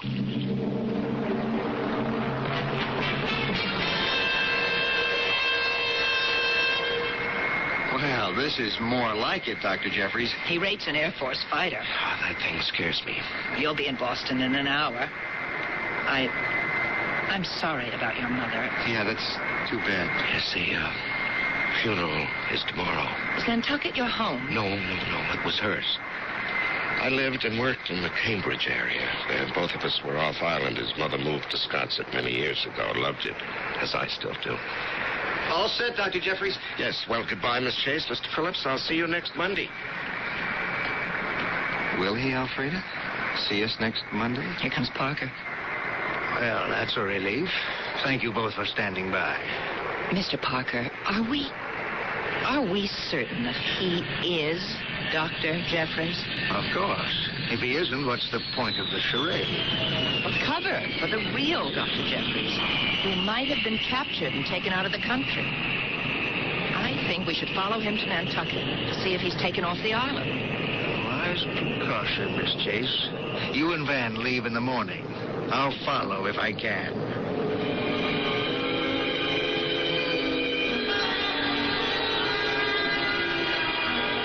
What we have heard is not fanciful. It is reported on good authority that Free Germany, for example, is infested with 3,000 spies who work for a country behind the Iron Curtain. They infiltrate and cause disruption. The result is a weakening of a free country. At the highest level, a spy steals or buys information vital to defense. He would not hesitate to take captive a scientist like Dr. Sam Jeffries. We'll follow the almost certain attempt when I return with Act 2.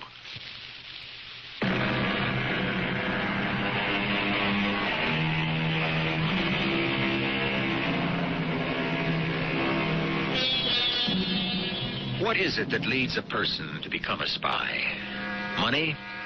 Other jobs pay much more and usually provide security. Glamour? Hardly. If you're a spy, you're safe only as long as you're anonymous. What is it, then, that causes a man or a woman to choose this dangerous occupation? Danger is part of the challenge. It is more than that, though, but more about that later. The man impersonating Dr. Jeffries has arrived in Nantucket. Who is it? Dr. Jeffries. Silos ain't just for corn. Eagles nest in quite a few. Come in, Sam. All set at this end? Yeah, the cottage is clean. Ike Folger and I checked it out from light bulbs to wiring, curtains, bed springs, everything. Good. Even found a microfilament recorder in a flower arrangement sent here when the body was lying in wait. And, the funeral tomorrow? Yep, 10 in the morning. There'll be a short service at graveside. They moved in pretty fast, didn't they? You must have done a good job in Washington. Yes, my fatal charm. Parker pretended not to like it, but it worked. I made a pass at his secretary, Miss Chase. Parker doesn't suspect her, does he? No. The idea was to start some gossip. Ladies' rooms don't hold secrets. Someone learned I was coming up here. Someone determined to get to me or to remove me. We've been preparing for a month. The couple renting your mother's cottage agreed to move out for a week. We're putting them up at Nantucket Town at the White Elephant. All expenses paid. I told him you were coming up because your mother was dying. You had to settle the estate.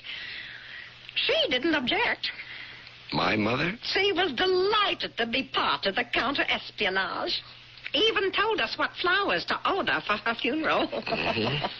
And, where have we got it tucked away? Visiting your sister and brother-in-law in Cambridge. They're discreet. My mother is not. She will be this time. She knows your life is on the line. You know that, of course. Yeah. Are you staying here, Addie? No, I'm the housekeeper come days, but go home at night. Have you got a gun? No, Parker decided against it. I'm supposed to be defenseless. Come to think of it, I am, except for all you shadows. Well, one of them is next door. Ike Folger. He's recording what we say, and he'll be on guard until I return early in the morning. You'll sleep well tonight. Yeah, I can use it. I didn't sleep much at the airbase, that's for sure. Let's see, it's 11:45. One thing, Sam. Lock up and don't go outside till I return. We don't know which way they'll jump. Mm-hmm. Maybe they'll try questioning you, or maybe they'll try a snatch. Yeah. Any one of them been spotted? No one who's obvious. So, by noon tomorrow, I am a sitting duck. Yeah, that's the idea. Well, okay, how do I get around? The bus to town, car? A moped. You rented one, and it's outside on the screened-in back porch. You'll want to go to one of the beaches. Cisco, Surfside, Dionis. That's where you might be approached. You know how to play it, Sam. Oh, yes. Well, I'll just toddle along. The place is yours. Good night, Dr. Jeffries. Yes, thank you, Mrs. Winship. Good night.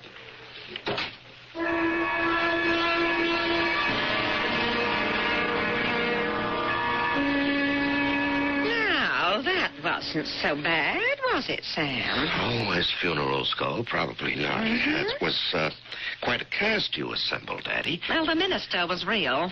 He had to be told the purpose. Oh, his eyebrows went up and his eyes widened. Like most, spies to him are about as real as Martians. By the way, did you notice the woman on the bicycle who stopped by the side of the road and watched the funeral party for a few minutes? Not too clearly. But we had a man sightseeing at the old mill. Binoculars. He followed her back to Sconset. She's from Philadelphia and is staying at the Red Rooster, a block from the Rotary. Her name is Duncan. Did you place a tracer on her? It's being done. I don't expect much from that. Is she alone? Yeah. I'll have some information about her by supper time. Good. I'm having dinner at the Red Rooster. If you say so. I have to be seen, Addie. I know. All right, you'll have a couple of shadows. I'll wait until you return. And now I'm going to head for a beach. A Surfside. We have it covered. Okay, Surfside it is. Watch the cross rip. If you drown before they move in on you, I'll never forgive you, Sam.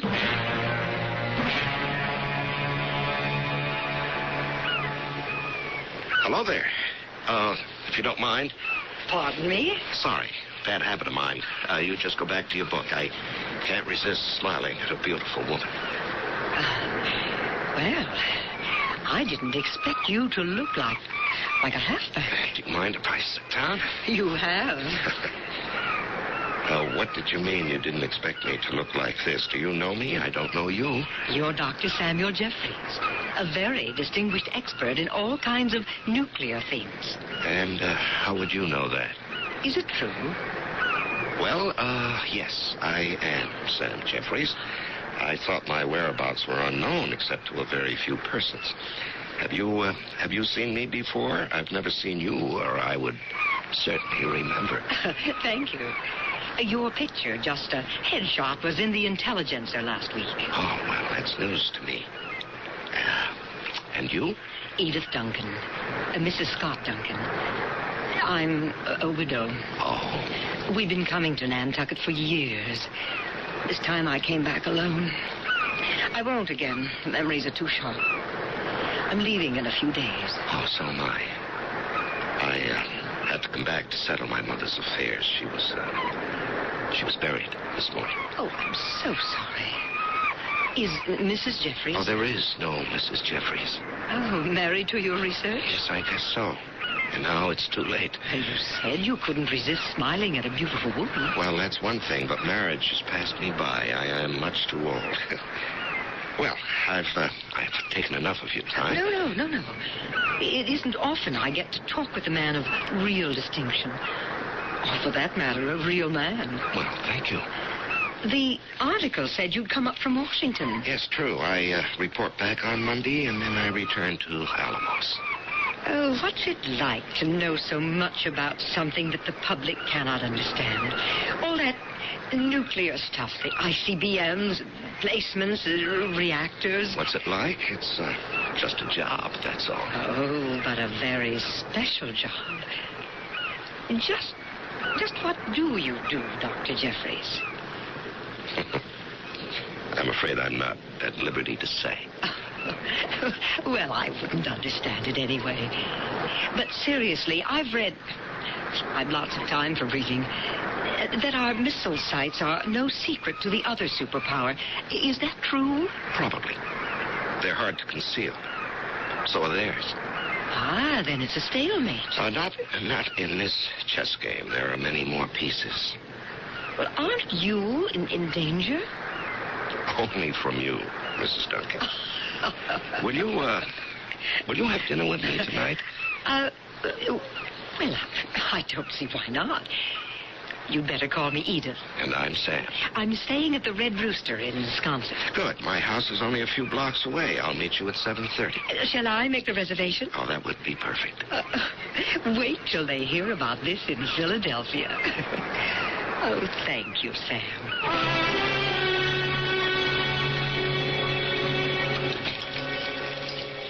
Well, have a good swim.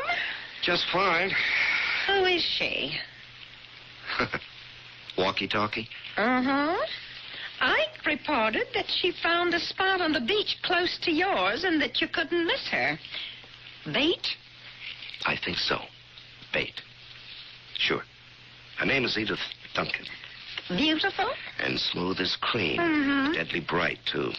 Did she check out? No trace of her in Philadelphia. It's an assumed name. Well, they sure got her in place in a hurry. There's a leak in Parker's division as big as a broken pipe. It's your job to plug it, Sam. Well, I have a date with her at 7:30 tonight at the Red Rooster. We can cover that easy. It's after dinner that she'll make her move. Hypnosis, probably. Oh, I can fake that. I was briefed for that routine. And then probably a dose of truth serum. I won't fight it. I don't know any secrets, just enough to make her wonder. I hope. We'll have the inn staked out. You'll be all right tonight. I hope you have a strong stomach. So do I. Good luck, Sam.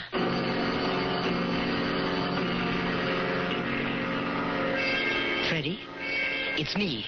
Don't interrupt. All went as planned. Oh, Lord, he's a handsome man.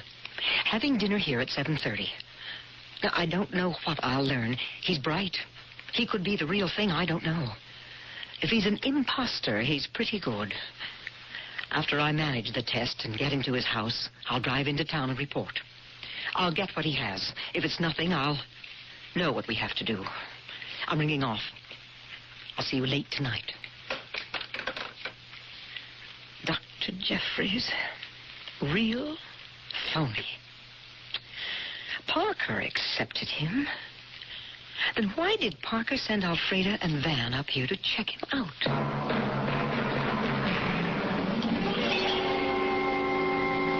Well, they've given you a nice suite here, Edith, and dinner was excellent. Would you like an after-dinner drink, Sam? Oh, no, thank you. I'm full. Coffee? I'm going to have a cup. Well, it smells tempting. Yes, thank you. I'll have a cup black. I'll help you. No. I won't be a minute. Make yourself comfortable, Sam. Thank you. Have you stayed here before, Edith? Oh, for years. I like to be waited on. So it's got. It's close to the little business section in the tennis club. They show a movie there every week. Oh, here you are, Sam. Oh, thank you. Well, now, drink your coffee. Gorgeous and efficient. Efficient? Yes, we We walk in, you say, have some coffee, and in 30 seconds... It was prepared. I thought you might want a cup. You watch a fella pretty close, don't you? Well, I've had reason to. You're a very nice man, Sam. Well, thank you. And I'm afraid a sleepy one, too. Well, take a little snooze. What's that? Isn't it lovely? Necklace with a big pendant. Emerald. I'll take it off. When I swing it back and forth slowly, it's a prism of colors. Watch it, and it will help you fall asleep. Yeah. Back and forth. Back and forth. Yeah. Back and forth.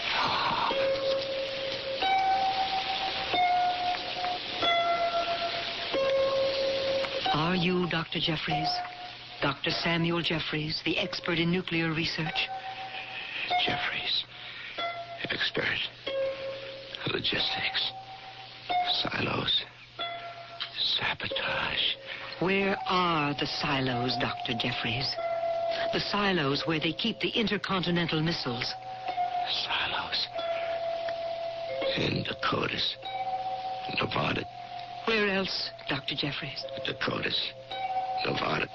You plan to move the missile sites, don't you, Dr. Jeffries? Dakotas. Tell me the truth. Tell me your plan for relocating the missile silos. Plan in Washington. Your plan. There was something in coffee. Something to bring out the truth. My head hurts. Think of nuclear reactor plants. Nuclear reactor plants. Sabotage. What is your counter-sabotage plan, Dr. Jeffries? I feel sick. You're going to feel a lot sicker, you phony. How do I get you out of here? Let's see. Ice water. Hot coffee. Half an hour will do it. Oh, if you had been Dr. Jeffries, Sam, you might have lived. A spy has insatiable curiosity that motivates him. So does patriotism. They risk their lives in the service of the country without public acclaim. Other so-called spies are no more than informers who eavesdrop for money.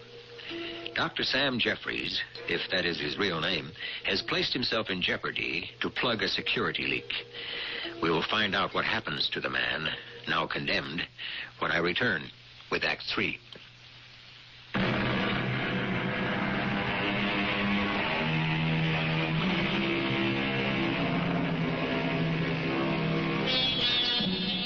Who is Dr. Samuel Jeffries?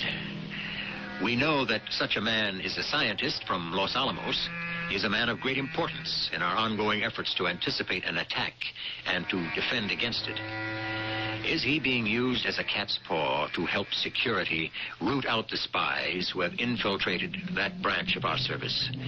Or is the man we have met as Dr. Jeffries an imposter? Someone clever enough to be working for the enemy? It is the morning after his dinner with Mrs. Duncan. Oh, Lord. Well, good morning, Sam. Oh, hi, Addie. Oh, how did I get here? Well, the gorgeous Mrs. Duncan led you into the street and sent you staggering home. Well, good for me. Ike Folger said you weighed as much as a sack of cement. He brought you home. Well, you're alive. You know what that means? Yeah, I know. It means they know I'm not the real Dr. Jeffries. So, now what? Well, they're in a tough spot, Sam. You could blow the whistle on Edith Duncan, and we could sweat her about her connections in security. Then we could find the security leak. Yeah, we can still do that, even if they knock me off. Well, we could try, but you're the witness we have to have. If they get rid of you, Mr. Parker's Operation Cat's Paw is blown. We have no evidence against Mrs. Duncan. Parker's tongue would be tied. I see. So, today might be the last day of my life, huh? That's too bad. I feel so rotten. I've started breakfast. Addie, Edith Duncan alone can't eliminate me. Now, there must be others on the island here. Yep, and you're the bait. They'll act fast. Today? Yep. Well, I'll have breakfast and shower and shave and go for a walk. We'll have our eyes on you, Sam.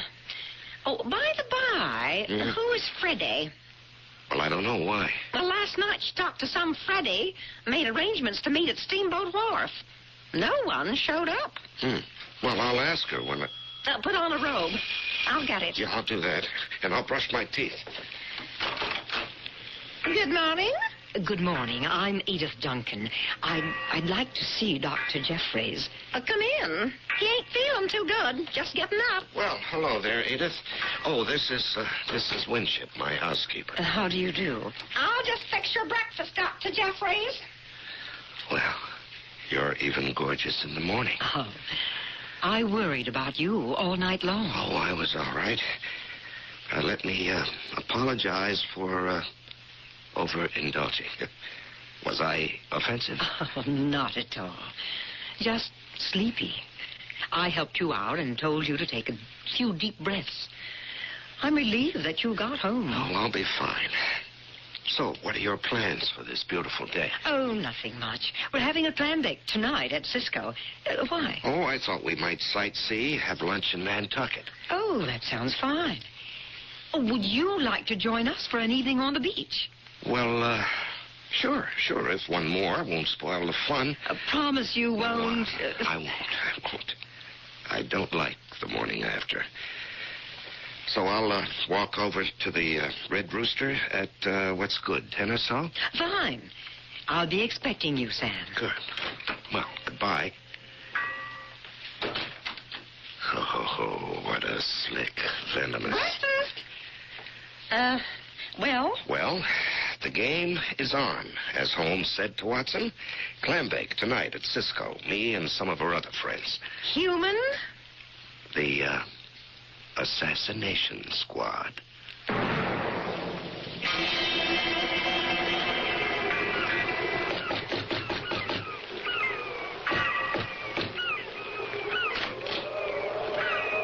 in, Addie. Yes, Mr. Parker. Sit down. Tell me. Edith Duncan doped him last night, and Ike helped him home. She came by this morning. They're going sightseeing, and tonight he's invited to a clam bake at Cisco. That's when we round them up. And as soon as they make a move against Sam, we appear. It will be touch and go. Sam knows that. So far, he's done just fine. He's one of our best. I don't want to lose him. What's the layout, Mr. Parker? At 5, you'll board the Rover 2. It's docked at... I know it. It has enough power to outrun most. That's just in case. The Rover 2 will anchor a half-mile offshore and wait to see what happens.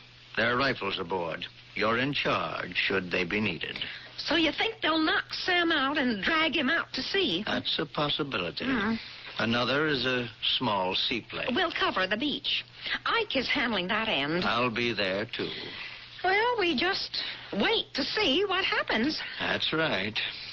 Have you seen Miss Chase or Van Phillips? They're here? Miss Chase was suspicious of our Dr. Jeffries. I agreed to let them fly up and keep an eye on him. I don't get it, Mr. Parker.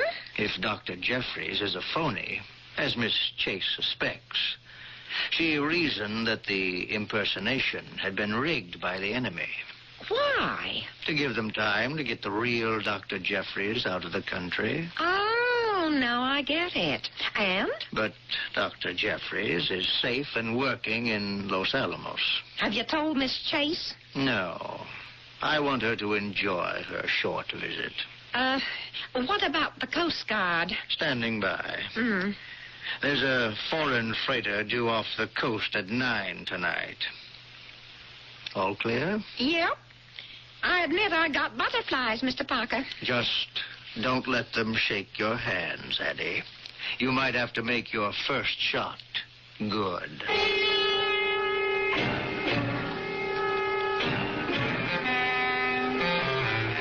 What's happened to your friends? Oh, they'll join us soon. Why, Sam? Tired of my company? Oh, you know better than that. Are you really leaving tomorrow, Edith? On the 9 o'clock flight. New York? Boston, and then from Logan to Philadelphia. Will I ever see you again? With you in Los Alamos? Oh, I doubt it. You will be there, won't you? As far as I know. Not Washington? Oh, I report in when I'm asked. You're sure you don't work there? You, don't trust me, do you? Should I? I don't even know who you are. You're not Dr. Samuel Jeffries. And you're not Mrs. Edith Duncan from Philadelphia. Oh, you've put me on the spot, Sam. You're a special agent, the cat's paw. You know what that means. Yes, I do. How is it to be done, Edith? Well, you've got guts, I'll say that for you. Does that make it harder? No, it's you or us. If you had been Dr. Jeffries, I think you'd have stayed alive. You'd be abroad and cooperating with us. Or squeezed dry and disposed of. But you caught the wrong pigeon. One who couldn't coup. You'd name me, and you could destroy an espionage system that has taken years to get into place. That's why you have to die, Sam. What if I overpower you? Oh, little but deadly. A Mauser? You didn't think I'd arrange this farewell without a gun protecting myself. Oh, no, I expected something like this. So, you kill me and feed me to the sharks. Now, stand up and strip. Then put on these swimming trunks. My last dip? You catch on fast, Sam. And just how do you explain my, accident? I won't have to. You joined me and my friends for the clam bake. Then we left. And what did I do? Said you'd follow on your moped. My moped is here? That's right. We said goodbye. You decided to have one more dip. See? Yes, I see. Foolproof. Okay, now what happens? Walk to the edge of the water. And if I refuse? I shoot you. Then what? We drag you into the water. We? You don't think I'm alone, do you? Oh. Why the flashlight? Look out there in the ocean. Oh, I see. Someone flashed back. Van Phillips. He's in a Boston whaler and is coming to shore with a very sturdy rope. He'll tie your hands. The rope is attached to the boat. Van returns to it, and off you go. I drown. Your goon cuts my hands free, I'm washed ashore, or the sharks get me. That's a pretty good idea. He's close. Hello, Edith. Hello, Dr. Jeffries. Well, once again, you're my chauffeur. That's right. Hold out your hands, please. Whatever you say. Cover him, Edith. I am. Not too tight, Dr. Jeffries? No, just fine. Uh-huh. Now, follow me into the water. I don't want to jerk you from the shore. You'd scrape your stomach. Very considerate, Van. Have a nice trip back to Alexandria. Oh, so they know. They set us up. Well done, Edith. Thank you, Alfreda. You know, I'm still not absolutely sure about him. I am. The real Dr. Jeffries is in Los Alamos. We better scatter the clam bake and get out of here. It's chilly on this beach. It's a rifle shot. Look, a speedboat's heading for the whaler. The spotlight. Van is hanging over the side. The woman in the bow. Well, that was Sam's housekeeper. She's got the rifle. Let's get out of here. Hold it, ladies. You can't get away, Edith. Ike! Edith! Don't move, Miss Chase. Ike Folger's a pretty good shot. Keep her covered, Ike. I'll go see about Sam. Eddie? Is he all right? Yeah, he's fine. He's swimming ashore. I was. Addie plugged Van Phillips. Here. Let me give you a hand. Yeah, thanks. Did you get him? We got him, Sam. Okay. And what happened to Edith? Well, she tried to run away. Dead? I don't know. I'll check. We'll get her to a doctor. Well, hello, Miss Chase. Here, Sam. Use the handcuffs. Is she the one? Miss Chase is the one. Nothing to say, Miss Chase? Shut up.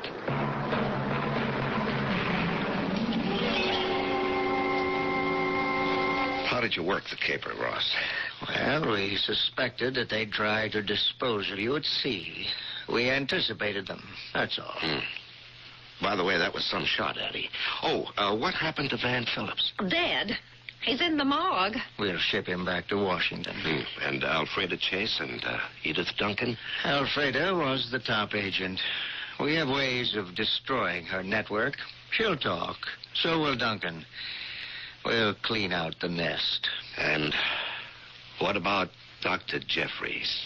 Well, he'll be in Washington on Monday as planned. You see, Operation Cat's Paw worked. In every country in the world, the game of espionage and counter-espionage is played every day and night. Ferrets are at work to undermine the stability of countries. They wage wars that seldom reach the newspapers. Someone is deported, someone else is freed for a price. That we read about. Only a few such stories come to our attention. There are thousands that do not. I'll return with another observation shortly. Feeling fit feels so good, burning up the weight. You know you should.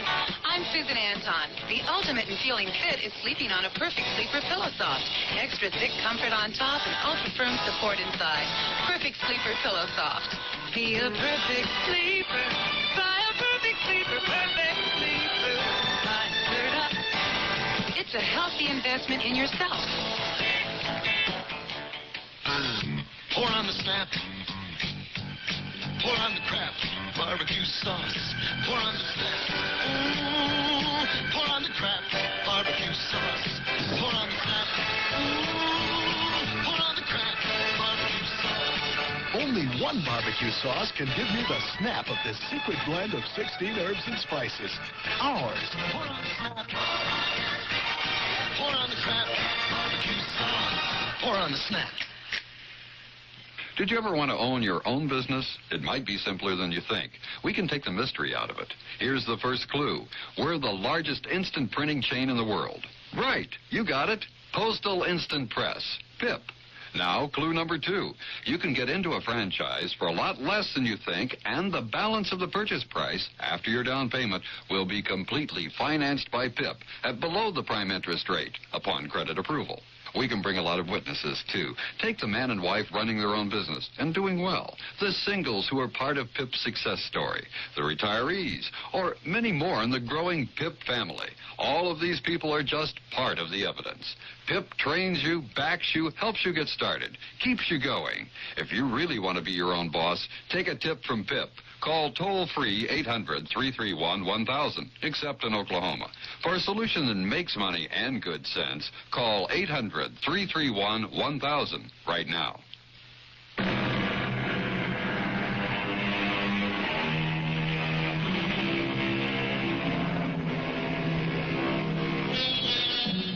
We have traveled this time not into the realm of the occult, but into a very real shadow world. For the present, the infiltration by spies into security has been stopped. It's almost inevitable that it will be tried again. The price of national security is tenacious vigilance by trained men and women who risk their lives and let the glory go. Our cast included Larry Haynes, Marion Seldes, Joan Shea, and Bob Caliban. The entire production was under the direction of Hyman Brown. This is E.G. Marshall inviting you to return to our Mystery Theater for another adventure in the macabre. Until next... The CBS Radio Mystery Theater presents...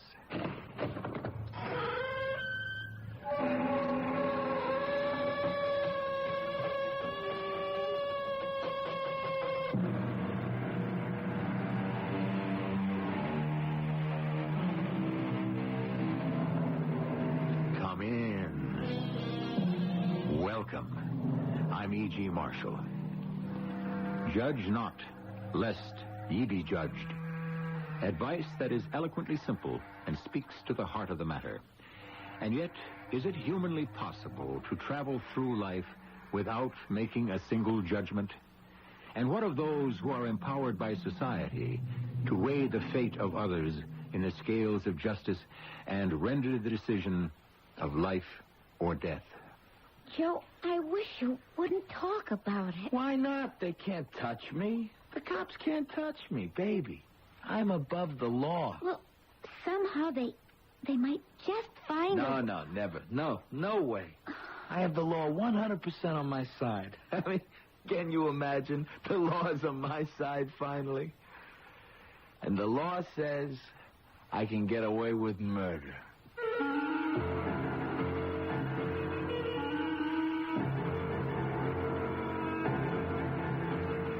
Our mystery drama, Matched Pair for Murder, was written especially for the Mystery Theater by Sam Dan and stars Arnold Moss and Christopher Tabori. I'll be back shortly with Act One.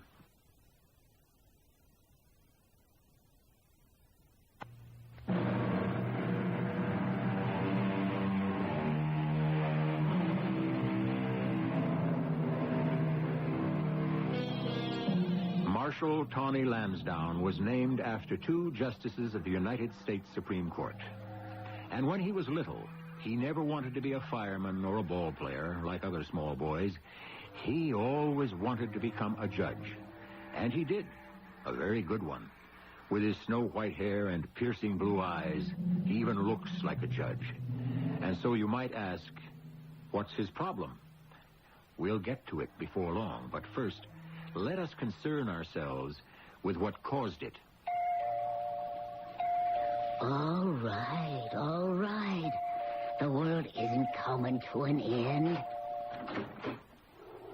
Now, Mr. Stroud, you've gone and lost your key again. Good evening, Mrs. Harp.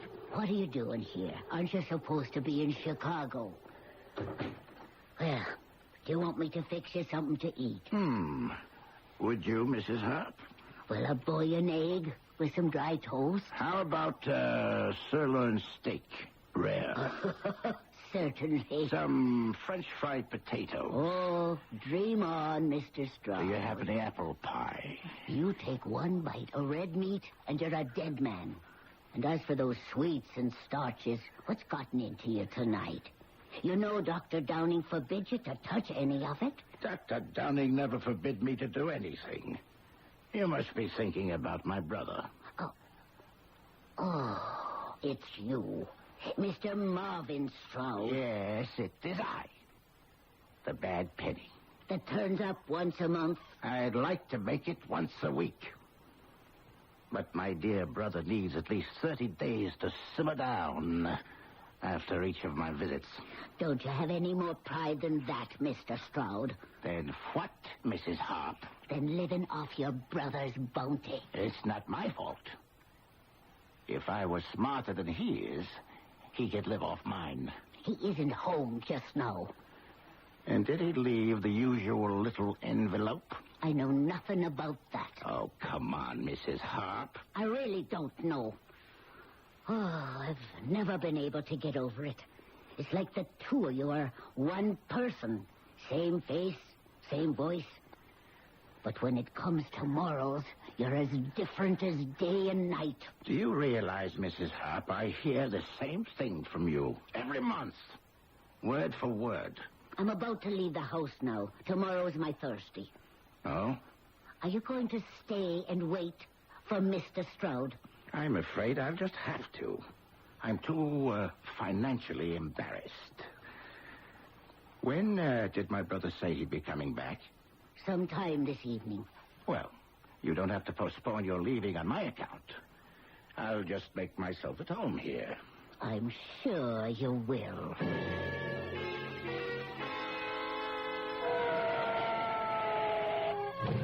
In here! In here! Who are you? Melvin Stroud. This is my house. Who's the dead man? My brother, Marvin. My twin brother. Where is he? Right through here. In my den. You can see. He's dead. Let me get to that telephone. Tell me what happened. I don't know. I came home just a few minutes ago. I walked into the library here, And I saw my brother Marvin lying on the floor. Just like that. Does he live here? No. He'd come to visit me. He does that once a month. Place looks torn up. Hello. This is Lieutenant Lewis. Hold it a minute. Mr. Stroud, has anything been taken? I don't know. Who bothers to think at a time like this? Offhand, it does look like a robbery. Now, does anything seem to be missing? Yes. The silver tray on my desk. And look, the painting is hanging down. That's my wall safe. Has it been opened? No. I can see it's locked. Only I know the combination. Oh, my Lord. What is it? Poor Marvin. The thief, the robber must have thought it was me. We're twins. He must have insisted that Marvin open the safe. Marvin couldn't do it. And so the fellow killed him. Hello, Gus. It's a robbery and homicide. Man's dead. Get over here and start the routine. The sign there says you buy old silver. Oh, yes, sir. At Porkins and Perry, you can expect the highest prices. Well, let me show you what I got here. This tray, a little pot and a pitcher.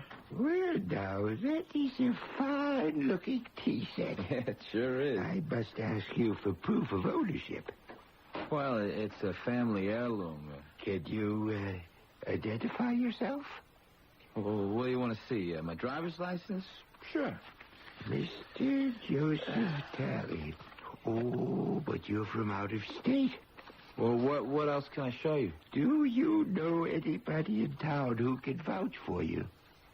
Well, yeah, sure. I know Miss Marietta Winslow. Winslow?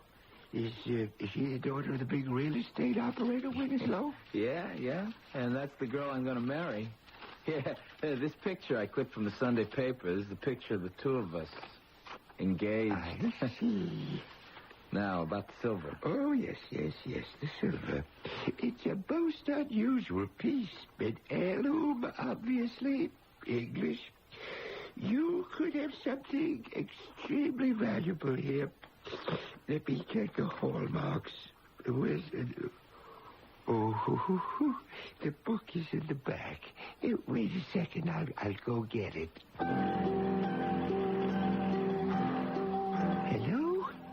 Hello? Is this the special police number for the Stroud murder? Well, I'm not sure that this is anything. The man is obviously a respectable person, but this silver tea service checks out exactly with the description you set out. Porkins and Perry at the corner of 6th and Maiden. Oh, yes. Yes, I can keep talking to him. You say you found the silver tea tray, Joe? Yeah, I found it, Lieutenant. Where? I told you. It was just lying on the street near the curb. You didn't by any chance find it in Mr. Stroud's library after you killed his brother? I didn't kill him. And I wasn't in his house. Footprints around the back match your shoes, Joe. Yeah, I wear an 8.5D, and so do millions of other guys. We have witnesses that put you in the neighborhood. And, of course, you just did a 3 to 5 for armed robbery. That's right. I already did it. I paid the price. So that one's squared, isn't it? Tell me something, Joe. On the level now. How did you get that tea set? Oh, Joe. Joe, I thought all that was over. Finished. Behind you. Honey, it is. Believe me, it is. It's just I saw this package, and it was just lying there on the ground. Sure, I know. I should have picked it up and brought it to the police, turned it in. Yeah, but I... Yes, Joe? I just weakened for a minute. Can you understand that? I can understand. I would never steal again. But I said to myself, I mean, this isn't stealing exactly. I'm just picking something off the street. I know it's crazy. I know it now. I wanted money to buy you something. An engagement present. Oh. And I saw the silver and I thought, it was so dumb. Well, what are we going to do? The district attorney wants to go to trial. Yeah, I know guys like him. He figures I got a record. He can railroad me home for this thing. I don't know what got into me. But it's really only circumstantial evidence. Yeah, and that's what most evidence is. Honey, look, just believe me. I'm innocent. Come on, tell me you believe me. Yes, my darling. I believe you. Hey, this court is now in session. Judge Marshall Taney Lansdowne presiding. Please rise. And thus another one begins. Another play of human emotions that's more powerful than anything ever witnessed in a theater. How much comedy and tragedy have I presided over and conducted? Yes, that's the right word. A judge conducts a trial the way a maestro leads an orchestra and brings it subtly to his own conclusion. Well, now, what have we here this time? The People versus Joseph Walter Emmons. Yes, sir. Mr. Marvin Stroud arrived at the house at about 7 that evening. I knew it was 7 because I was getting ready to catch the 7:30 bus. I left him there alone in the house to wait for his brother, Mr. Melvin Stroud. I came home, and I found the body of my brother on the floor in the library. It was about 10 p.m. I called the police. We entered the premises. We found the body of Mr. Marvin Stroud on the floor, as has already been attested to. You could see there was a bullet wound in the chest. Yes, sir. There were definite signs of robbery. The prosecution was laying the groundwork, and they seemed to have a pretty good case. I looked at the defendant. He had a record. He was, in my opinion, a bit too sleek and handsome, but this must not be allowed to influence anyone's judgment. And then I noticed her. She was sitting as close to him as the law could allow. I've never seen such faith, trust, and love in a woman's eyes. She believed him. And this could have an effect on the jury if she made them aware of it. Yes, sir. He brought in the tray. You see, we're dealers in gold and silver, Porkins and Perry, at 6th and Maynard. It was exactly as described in the police circular. But naturally, I notified the authorities at once. I wasn't going to have any traffic in stolen goods. It was a strong statement. As he made it, I could see the words pierce right into the jury. The defense counsel didn't see fit to intervene. I saw it was time for me to take command of the trial. Mr. Porkins. Yes, Your Honor. At the time the tray was brought into your shop, did you know for a fact that it had been stolen? Well, Your Honor, You suspected that it might be stolen, however. Oh, yes, because it tallied pretty closely with the information on the circular. Well, earlier you said it tallied exactly. And now you say pretty closely. Well, what I bet was, Your Honor, it looked like it. But at the time you could not say for certain under oath that the tray had been stolen. No. No, Your Honor. Very well. You may proceed with your questioning, Mr. Dayton. I must say it did not look too promising for the defendant. Mr. Joe Emmons was headed for a guilty verdict even at this early stage unless something happened. The defense wasn't doing too well even on cross-examination. Yes, I knew the defendant. I was the arresting officer for his previous conviction. And that was a robbery, like this one, of a rich man's house. It wasn't getting better. The defense didn't have much of a case. Things were going steadily downhill when suddenly she jumped to her feet. He's innocent. I tell you, he's innocent. Now, miss, you must be seated. Oh, please listen to You'll me. be given a chance to testify at the proper time. But I must be heard now. I'm sorry. I must ask you to sit No down. one wants to believe him. Everyone's convinced Miss, I must ask you to... It's a matter of life and death. I know he's innocent. I know. Now, look, I told you you'll have a chance to present your evidence. But I have no evidence. I just know in my heart that he's innocent. Miss, I can sympathize with your feelings, but I cannot permit you to disrupt this trial. Unless you promise to sit quietly and be orderly, I'll have you barred from this courtroom. Do you understand? Yes, Your Honor. I understand. You may proceed with your questions, Counselor. And on that note, we shall proceed with our usual between-the-acts intermission. What we seem to have here is one of those open and shut trials where the defendant is obviously guilty. But who was it that said, "Beware of the obvious. It is usually devious"? We shall continue shortly.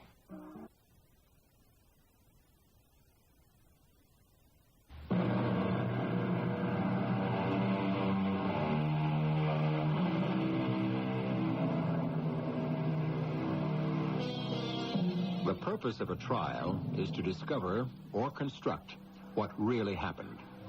There is a welter of charges, countercharges, affirmations and denials, and from all this ferment, there rises the essence of truth. And what is truth? Isn't it odd? We may spend a lifetime looking for it, and when we finally encounter it, we may not even know it. Young lady, what are you doing in my car? Your Honor, I must talk to you. Oh, it's you. You want to discuss the case. I must.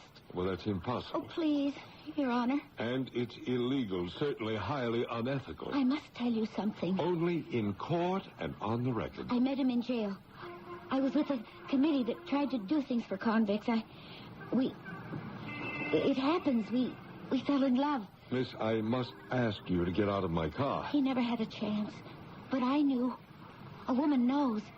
Her heart tells her when a man is sincere. I know he's innocent. It would be awkward if I were forced to call a police officer. I'm right. I know I'm right. And that's all I wanted to tell you. It was touching. And I didn't realize at the time how deeply I was touched. There was something about this girl, something so real, so genuine. You just knew she was telling you the truth. And when she was finally called as a character witness for the defense, you could sense how everyone wanted to believe her. I know how difficult it is for a man like Joe Emmons to be believed. It's so easy to classify and reject him as an ex-con. But he's a human being, and he has changed. Of course, he shouldn't have tried to sell the silver tray, but a man can't change all at once. Then and there, I set the direction. The jury instinctively wanted me to guide them. They tried to read me. Well, it wasn't difficult to get the hint and feel the drift. Yes.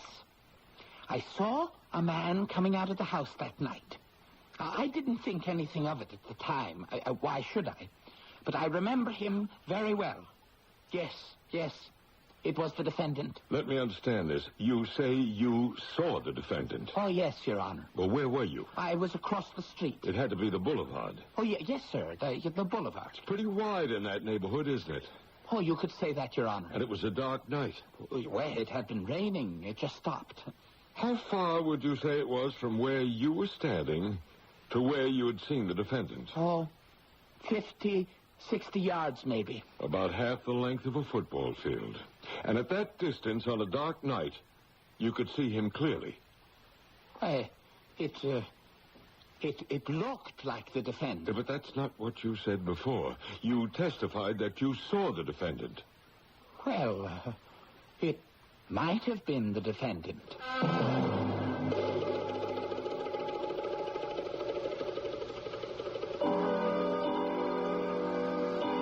It's almost unbelievable. But all you need is just one little loose thread, and before you know it, the entire fabric begins to come apart. The fact is, in most trials, the jury believes those whom it wants to believe. And so, after I had charged the jury, they went out, and in time it returned with a verdict that really surprised no one. We find the defendant, Joseph Emmons, not guilty. And that was that. I was convinced that justice had been done. A few weeks later... Your Honor, I'm Detective Lieutenant Lewis. Oh, yes. I remember you, Lieutenant Lewis. I guess you heard about it from the DA. No, I haven't heard anything. I've been out of the country on vacation. There's nothing to be done about it anyhow. But we blew the Stroud murder case. What's that, Lieutenant? There's no other way to put it. There was a mistake. Well, whatever are you talking about? Joe Emmons is guilty. Well, not on the basis of the evidence presented by the district attorney. Well, that's just the problem. He didn't have all the evidence, especially the one piece that would have nailed the door shut. Joe Emmons' fingerprints. Well, why not? We found some of his prints in the library. Well, that would be undeniable proof that he was there. Yeah, but there was a mistake of some kind or other. It happens. And the prints just got mixed up. That's all. That's all? Well, it got mixed up by accident, then it got straightened out by accident. But by that time, the whole trial was over. The DA says we're out of luck. Emmons was acquitted. If you try him again, it's double jeopardy. Is that right? It would seem to be. Oh, it kills me to see him get away with this. It would appear that he has. Sir, you're considered one of the top judges in the country. I wonder. Could maybe something occur to you? Some kind of legal angle. Like what?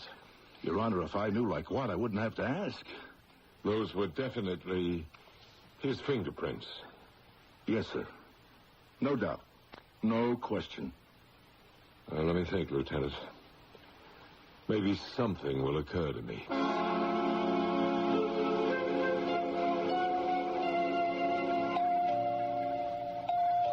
Just a minute, honey. Oh. Hello, Judge Lansdowne. May I come in, Miss Winslow, or have you become Mrs. Emmons? Soon. Maybe not tomorrow, but soon. Oh, come in, Judge. You love Joe. That's obvious. I want you to do something for him, for both of you. Will you? Of course. Joe murdered Marvin Stroud. Oh, I knew that. You knew that? He just told me. But the jury came up with a verdict of not guilty. So, he's out of it. Yes, I see. What do you see, Judge? A great deal. You took advantage of me, didn't you? Me? Oh, you're a marvelous little actress. That's the way the world goes round, Judge. I had come here thinking that you might help me. To do what? Promise not to laugh. I promise. I wanted you to convince Joe to confess his guilt, waive his rights not to be tried under double jeopardy, and accept some sort of punishment for his crime. See? I kept my promise. I didn't laugh. You're a strange young lady. I did it to teach my father a thing or two. And I'm going to marry Joe Emmons because that'll destroy the old gentleman. And that's the only reason, Well, Joe's very good looking. I could do worse, even if he is stupid. Why did he have to commit that murder and get involved in that robbery? Oh, it's just that he gets carried away sometimes. Oh, you certainly aren't planning a very happy life for yourself, are you? Well, we got a visitor. Hello there, Judge. Hello, Joe. The judge says you're guilty, dear. Not according to the law. Isn't that right, Judge? Legally, right. but ethically and morally wrong.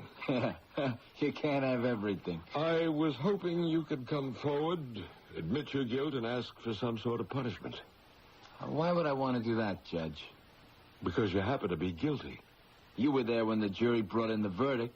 Why should I rock the boat? Well, for one thing, you'll be able to sleep at night. Oh, don't let that bother you, Judge. I always sleep like a log. Well, we'll see what happens. Yeah, what can happen? I know the law, Judge. I learned it the hard way. Well, I know something of the law myself. It's full of surprises. I need your help, Lieutenant. Me, Your Honor? What can I do? I don't really know. We'll have to break new ground. What does that mean? Well, right now, from a legal point of view, he's safe and secure. Well, if you're convinced of that, shouldn't this be the end of it? Yes, ordinarily. But I want that man set up. Your Honor, are you taking this personally? Absolutely. Well, things like this, they're hard to swallow, I admit, but it happens. You get a guy who committed a crime, everybody knows it. And sometimes you even see the blood on his hands. But he walks out of that courtroom a free man. Why? Because of a technicality in the law. Well, it's all my fault. He should have been convicted. Why do you say that, Judge? I could never explain it to your satisfaction, but I want you to help me put this man away. Your Honor, I have to keep asking. How? See if we can unearth some new evidence. Well, maybe we could do that, but what's the use? No matter what we come up with, we still can't try him for murder again. Can we?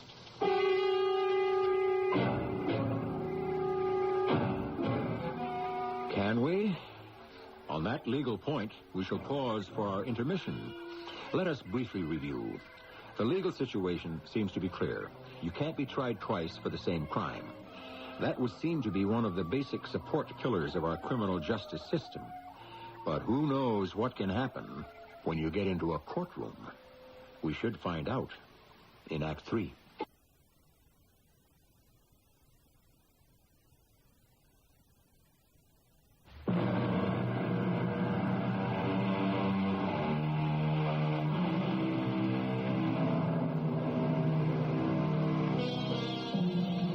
On the face of it, it seems a rather simple crime. But if you look beneath it, you are lost in a maze of complications.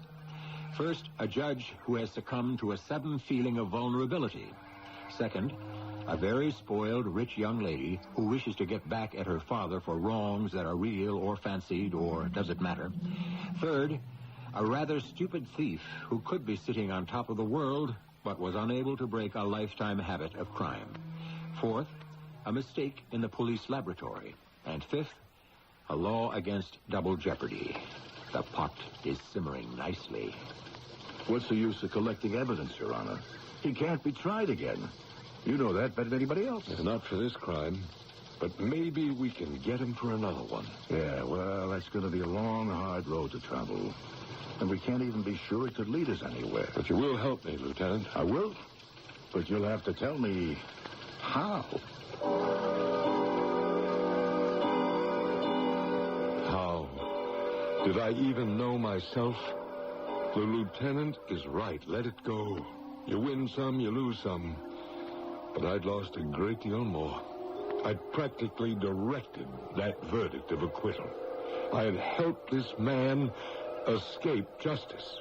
I simply refused to sit back and do nothing. And so, grasping at straws...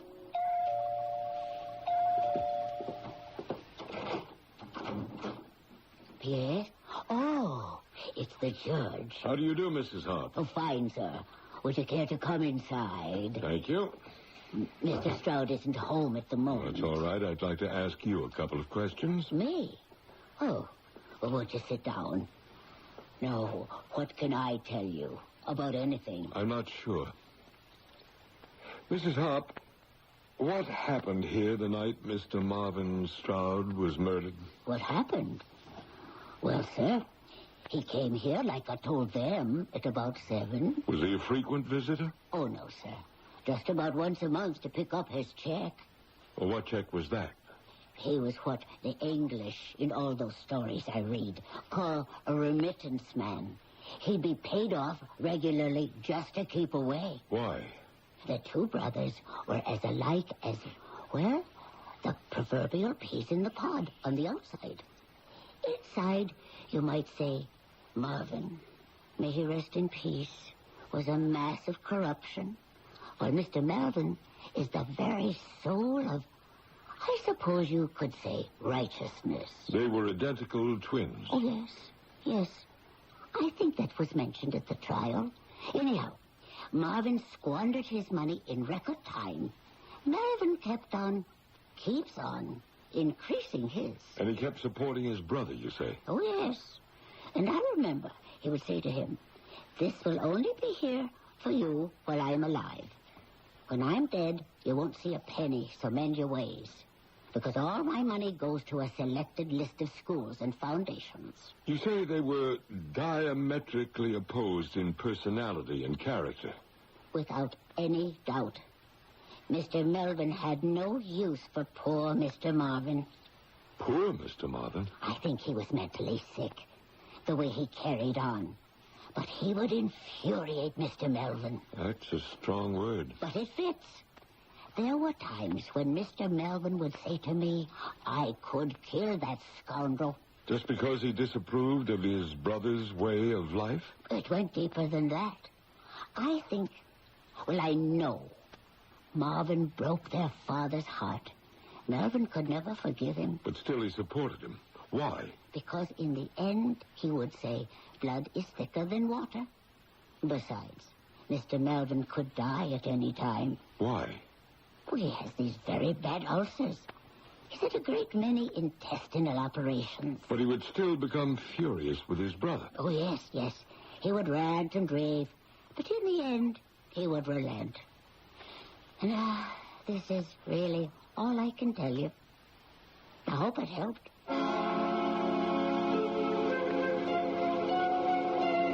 I have a report here for you, Judge, on Mr. Melvin Stroud. Good. He's an investor. He's very well thought of, very rich, very moral, very ethical, not a breath of scandal. Now, this is what I get from his associates. What else? What else can there be? This is the original straight arrow. Did anyone mention his having a temper? Oh, yeah, he could explode, but he'd always apologize and make up for it. In describing his temper, did anyone ever use the word violent? Violent? No, not exactly, but I did sort of get the impression that word could sum it up. All right, let's try for another word. How about vindictive? How did he behave toward anyone who might have done him an injury of some sort? What did somebody say? He used your word. Melvin wouldn't exactly be vindictive, but he would always make sure that person paid for it in the end. Well, we may have a theory. Rich Melvin killed his brother, poor Marvin. Why? Well, he never forgave Marvin for breaking their father's heart. No, I don't think so. Well, why not?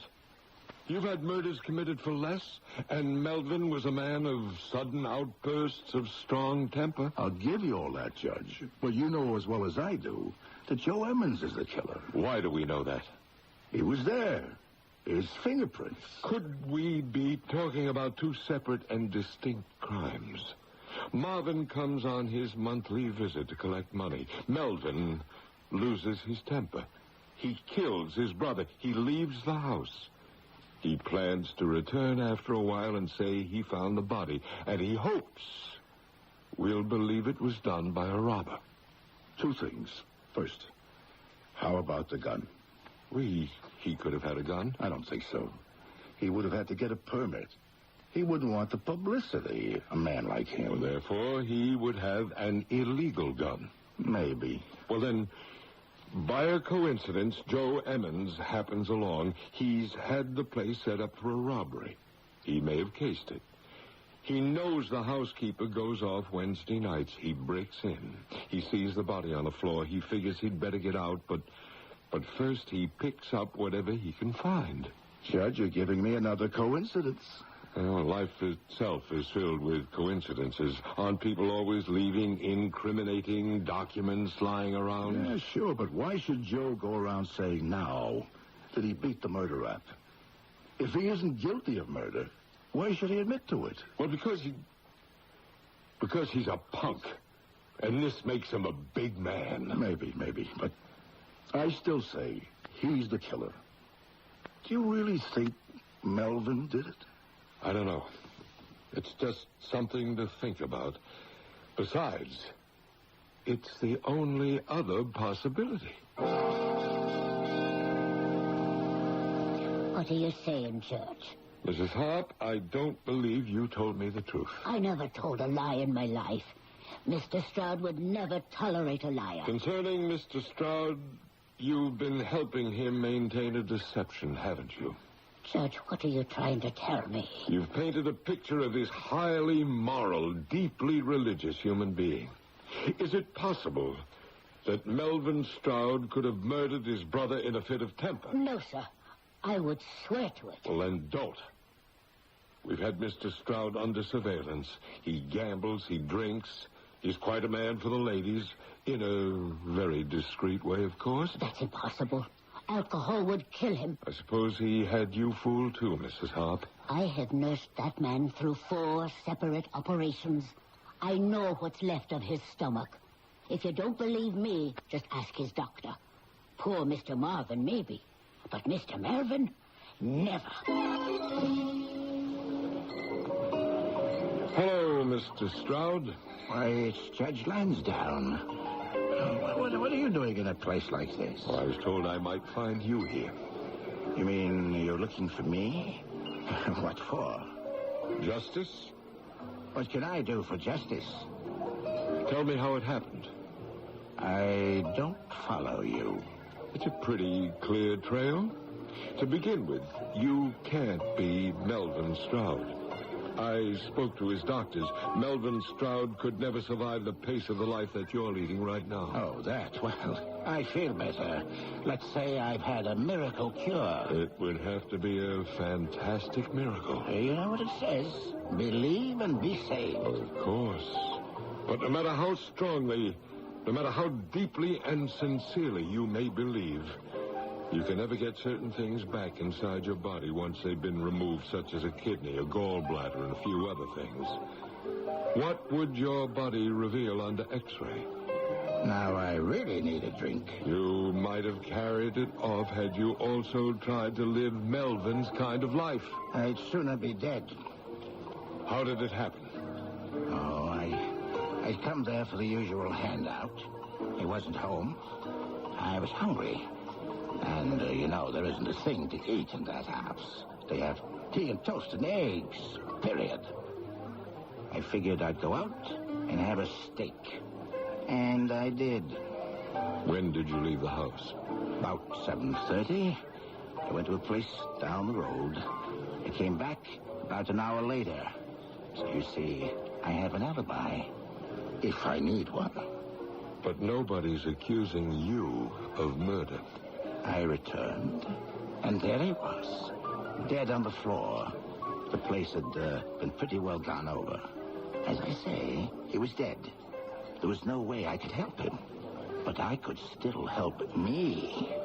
So I just changed clothes with him, quickly, and let the world think it was Marvin Stroud who had been murdered.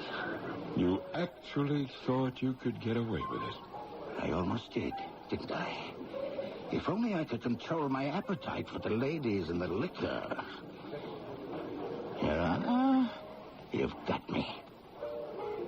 Can I be prosecuted for anything? It won't be anything serious. And by the time we get it all straightened out, you may even get off. I was crazy to think I could carry it off. It's funny, the whole business. Here was my brother Melvin, straight as a die. And he was sick and weak all his life. And me? How I lived it up. And I am as strong as a bull. How do you figure it, Your Honor? I don't know. Maybe it's part of a plan. What kind of plan? A way to create justice. Lieutenant Lewis, would you like to come with me? Where? To see Joe Emmons. Joe Emmons? What for? I've signed a warrant for his arrest. For what? Murder. What murder? The Stroud murder. But, Judge, we can't try him for that one again. I agree. I'd like to be with you when you arrest him.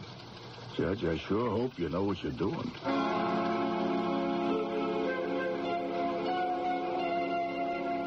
Hello, Miss Winslow. What do you want? Is this the angelic Miss Winslow whose innocence and sincerity actually seduced me from my impartial duties as a judge? What do you want, Judge? Well, to come in for one thing. Is he home? He's in the other room. Do I detect signs of straying here? Is the romance wearing thin? Is the price of defying Daddy proving a bit steep? Well, I can't go running back now. Dear Daddy would never let me forget it. Well, maybe the lieutenant and I can come to your rescue. Tell Joe we'd like to see him. What for? Well, I think he should be the first to hear it. Joe, somebody here to see you. I sure hope you know what you're up to, Judge. Lieutenant, everything is in order. Well, look who's here, the law. Oh, a very big law at that. What can I do for you, Judge? Tell him, Lieutenant. Joseph Emmons, I have here a warrant for your arrest for the murder... Lieutenant, you can't arrest me for that anymore. Arrest you and convict you. This time, the prosecutor will have the fingerprints that place you right there in the room. I got news for you, Judge. He could have a videotape showing me shooting Marvin Stroud, and you still can't try me for the murder. Well, you're not accused of murdering Marvin Stroud. He's not? Well, of course not. He didn't murder Marvin. Well, who did he murder? Read the warrant. For the murder of Melvin Stroud. Oh, but you can't. Double jeopardy says that It says nothing at all to help you here. It's a new corpse, a new case. Lieutenant, read him his rights.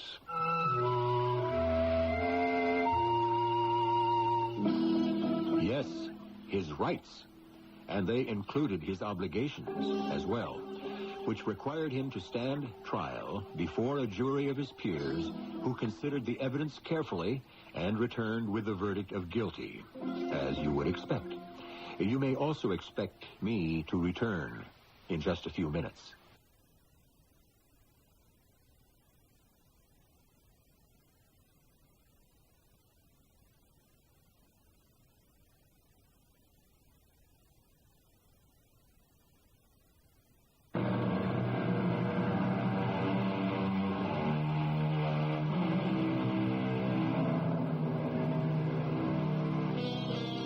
We draw up a code of justice, and the words may be written in letters of fire or engraved in eternal stone.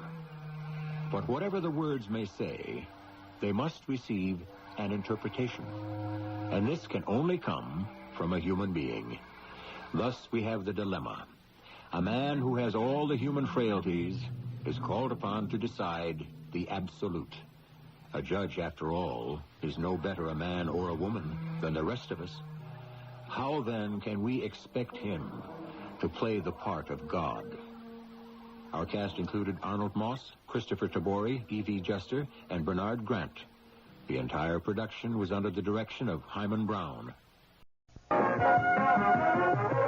This is News Radio 78, WBBM, Chicago. The CBS Radio Mystery Theater presents...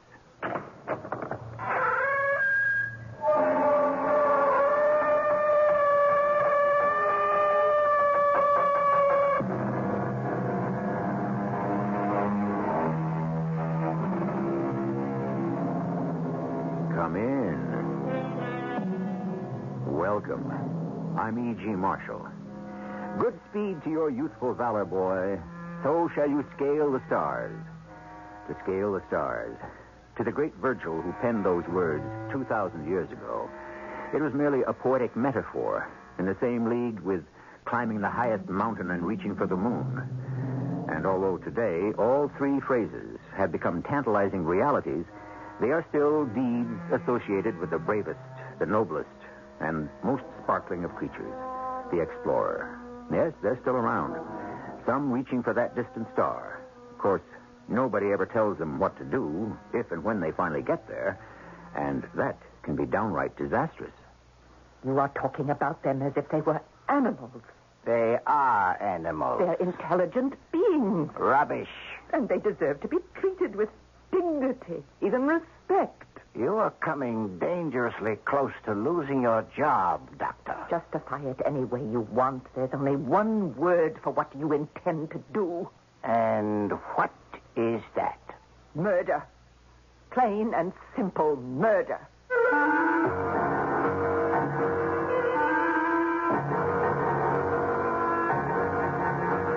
Our mystery drama, Stranded, was written especially for the Mystery Theater by Victoria Dan and stars Marion Seldes and Gordon Gould. I'll be back shortly with Act One.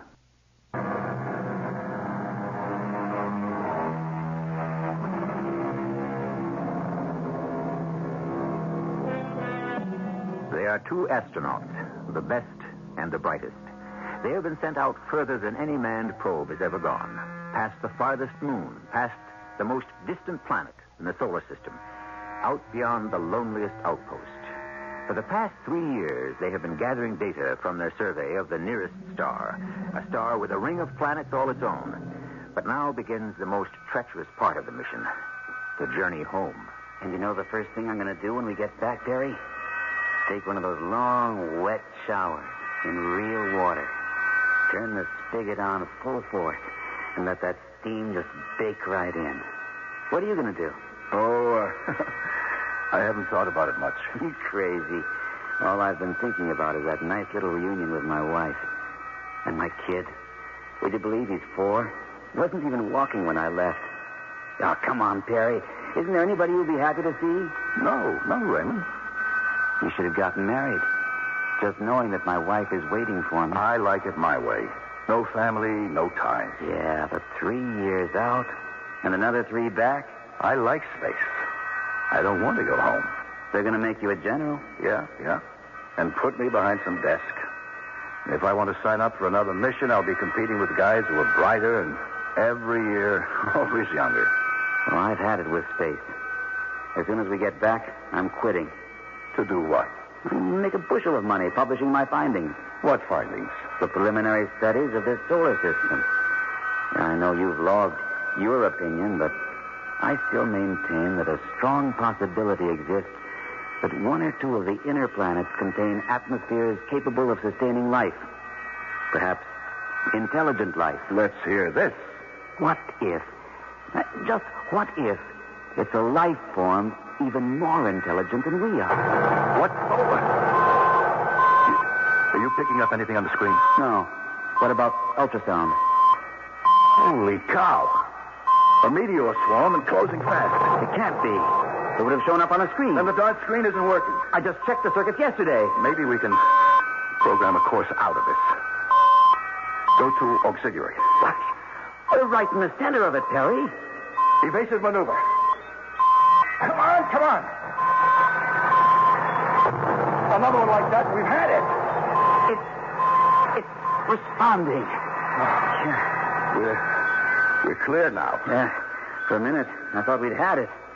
Oh, no. What is it? What's wrong? Just look at the signal light. It's still at code yellow. But how bad could the damage be? We're about to find out. Well, how bad? We're out of the meteor shower, all right, but not soon enough. I don't think I like the look on your face. That first meteor, it glanced off the hull. And? It ruptured the steel. Are you sure? Code orange. Yeah, I'm sure. You realize what this means? Yeah. We've got maybe 5 minutes until the pressure blows this thing apart. How can this be happening? How can this be happening now? Get your oxygen helmet on, Ray. This is Mega 7. I repeat, Mega 7. Abandoning main craft. We have sustained severe structural damage. Repeat, we are abandoning ship. Code red. Less than 4 minutes. Perry, wait. Get to the lifeboat. Listen, please. What the devil's the matter with you? Just listen. There's got to be another way. Move it! Perry! Get down the ladder now! But the lifeboat hasn't got enough. That's an order!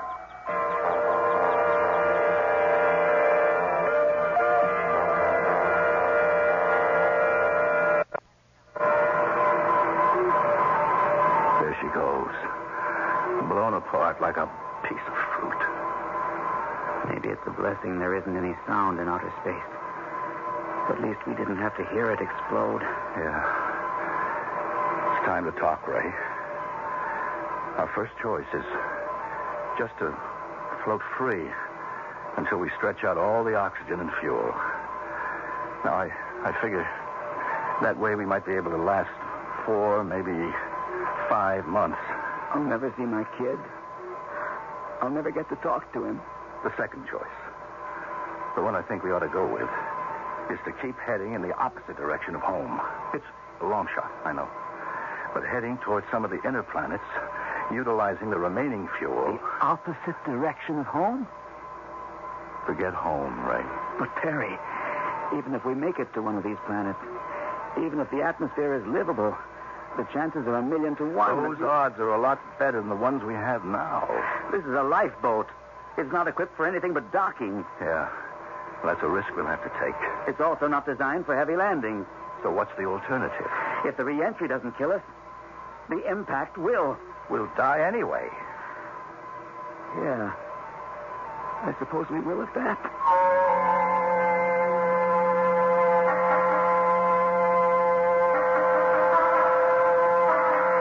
Ray? Ray, are you awake? Strange. I must have drifted off for a minute. Don't you remember? You took a sleep pill. Did I? Uses up less oxygen that way. How long? Oh, 8, maybe 9 hours. Oh, no. How long have we been in here? How long since the accident? Don't you remember? No.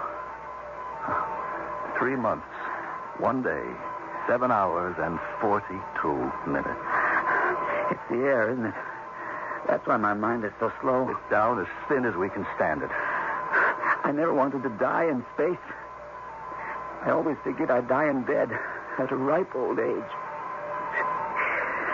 Did I ever tell you about the old tri-level house we bought by the lake? Wait. Can you see it? What? Look how close we are now. Is that the planet? The one can't be more than 1,000,000 miles away. What do you think?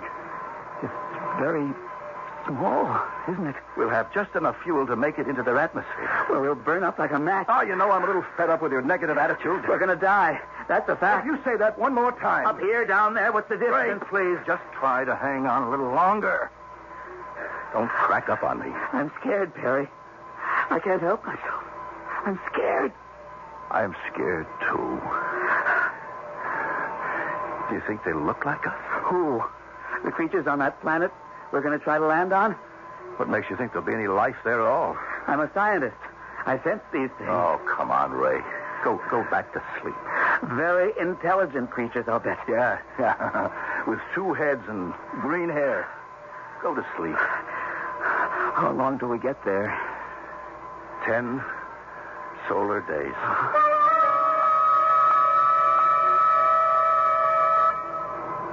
You feel better? My head's a lot clearer, if that's what you mean. I raised the oxygen levels. I figure in a few moments it won't make a difference one way or the other. 15 seconds to re-entry. 10 seconds. What kind of a world is waiting for us down there? Whatever it is, it's the only one we've got. 5 seconds. Oh, just pray our parachute slow us down a little. 2, 1. Brace yourself. External temperature 1,000 degrees. We're not slowing down enough. It's still too fast. We're going to hit hard. It's going to crash.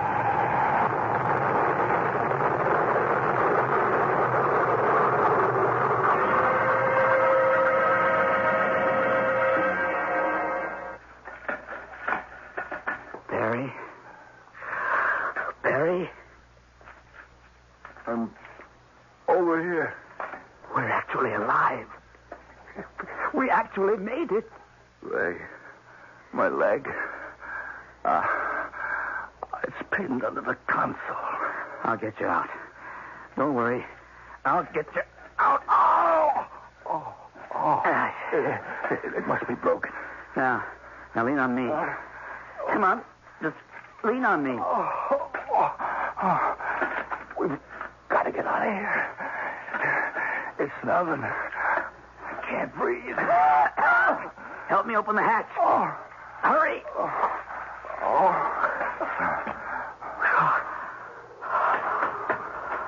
Look. Just look at this. Such a vast, open space. Miles and miles of flat, open space. It's barren. Parched. The sky. Look at the sky. It's flame. The sun. It's on fire. It's so bright. Have you ever seen such colors in a sunset? Wait a minute. The rock over there. Help me, would you? Yeah. I can't stand on my feet any longer. Here, take it easy. This sounds crazy, but I think the air here is richer in oxygen than home. Oh, my leg. Now, just sit still. I'll find something to set it with. You see? What did I tell you? The odds were in our favor. We made it. We're still alive. So far, so good. But what we really need is water. Yeah. There might be some sort of underground well. Harry? Yes? Listen. To what? Can't you hear it? All I hear is a rumble in my ears. A pounding in my head. That noise. That rumbling. It's coming this way. Wait. Yeah. Yes. I think I hear something. An earthquake. No. It's something familiar. Something. Wait a minute. That's a mechanical sound. A motor. Not just one, though. 2, 3, maybe more. A motor? What am I saying? Who built the motors? There's your answer. Vehicles. Motorized vehicles. But it's impossible. Why? Why is it impossible? Because it takes intelligent life to build mechanical devices. There's no camouflage. We're exposed on all sides. We don't even have our guns. Harry, what makes you think this is going to be some kind of massacre? They might be aliens, but they're obviously highly intelligent. Or they wouldn't be driving those trucks or whatever they are. They could have 2 heads, you know that. They could have 2 heads. Would you listen to me? I'm babbling like an idiot. It's just my leg. I'm so dizzy. I can't think straight. They're not close enough to see. Wait. What kind of monsters are they? Look at their faces. They're moving closer. I can't see. Good Lord. Look at their faces. I can't focus, Ray. What do you see? Look at their faces. In the name of heaven, Ray. Tell me what you see.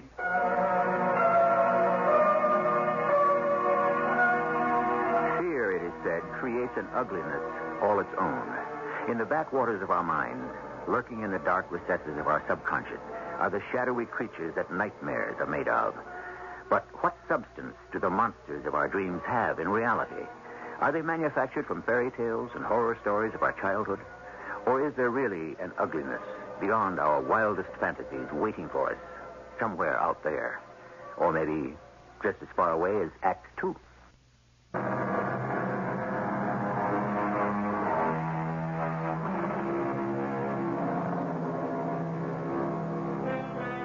Can life exist on other worlds?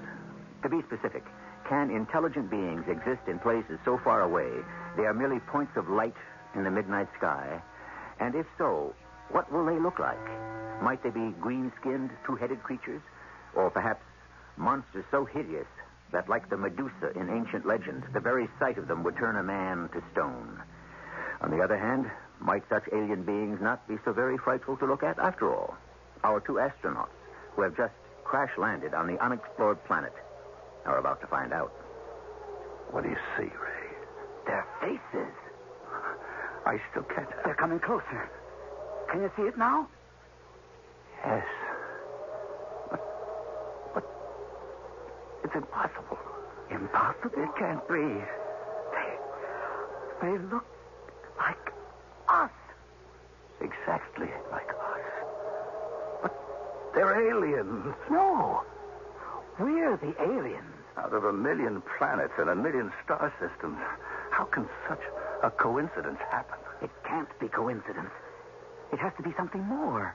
They're surrounding us, getting into some kind of ring. What is it? Don't you recognize a military formation? They are soldiers. What do they intend to do? The one with all the insignia. He must be the ranking officer. Yes. You there, the leader.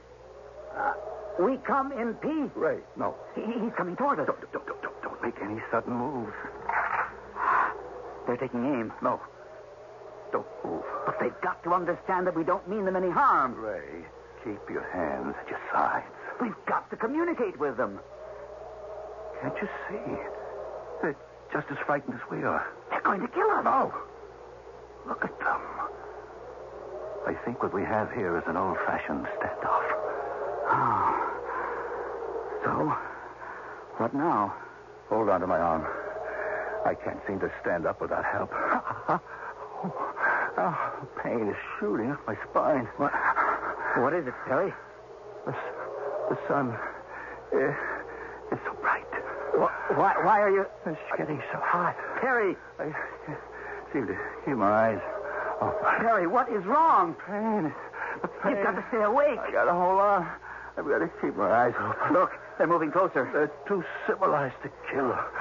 Must scare them. Perry, they're closing in on us. Mustn't black out. Not now. Perry!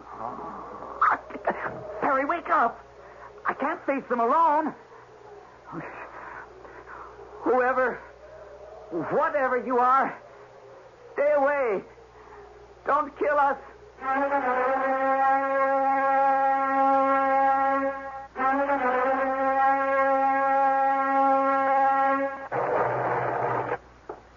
Who are you? So you are awake at last. You understand me? Yes. But how can you... I am a doctor of languages. For the past 2 weeks, I have been intensely studying the common sounds and symbols which your words have. 2 weeks? I've been unconscious for 2 weeks? The sleeping injection to ease the pain of your injury was most effective. Your leg has been set by surgeons. Wait a minute. Hold on. What do you mean, surgeons? Am I home? The tissue should mend quite effectively. No, I can't be home. I remember now. Raymond. Where's Raymond? Your companion, the Major. Where is he? I assure you he is quite well. But where is he? The Major has explained to us about your scientific mission. Look, whatever your name is, what... I am called Dr. Rea, and you are Colonel Perry. Wait, this is all a dream, isn't it? I'm in some padded white room on some alien planet talking to some female who looks for all the world like... Like what? I haven't seen a female in over 3 years. Of course, this is a dream. I assure you, Colonel, you are quite conscious. Except for your hair. I've never seen hair that color before. What kind of chemical pigment do you treat it with? This is its natural state. Sure. That's what they all say. I'm not dreaming then. This is all real. This is happening. All right. Who and what are you? As I have previously stated, my name is Dr. Rea. I am a linguist. You're an alien. This word, alien.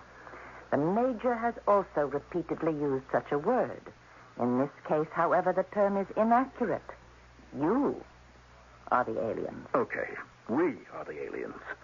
So how can you look like we do? We have asked the same question. How can you look like us? I hope you've had better luck answering it than I have. The greatest scientists in the land are even now working night and day to discover the answer. First, If you were a doctor, why do you sound like a nurse? I was about to explain that this experience is quite new to us. It's new to me, too. When your spacecraft first appeared on our radar screens, there was much fear. You mean you tracked our ship? So did our enemies. What enemies? There was a worldwide war alert. An object was descending into the atmosphere at high speed. No one could believe that the object, your ship, was actually what it appeared to be. A vehicle approaching from outer space. One enemy accused another. I'm not interested in your petty squabble. Even now, the situation on the planet grows tense. Only the highest powers in each nation are aware of your existence.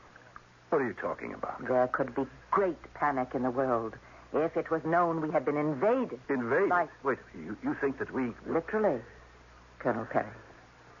The term is correct. You will excuse me, I must go now and make my report. Wait a minute. Why am I strapped into this bed? It is a necessary precaution. A precaution against what? Believe me, it is all rather embarrassing. I asked you a question. I must go now. Answer me! Doctor!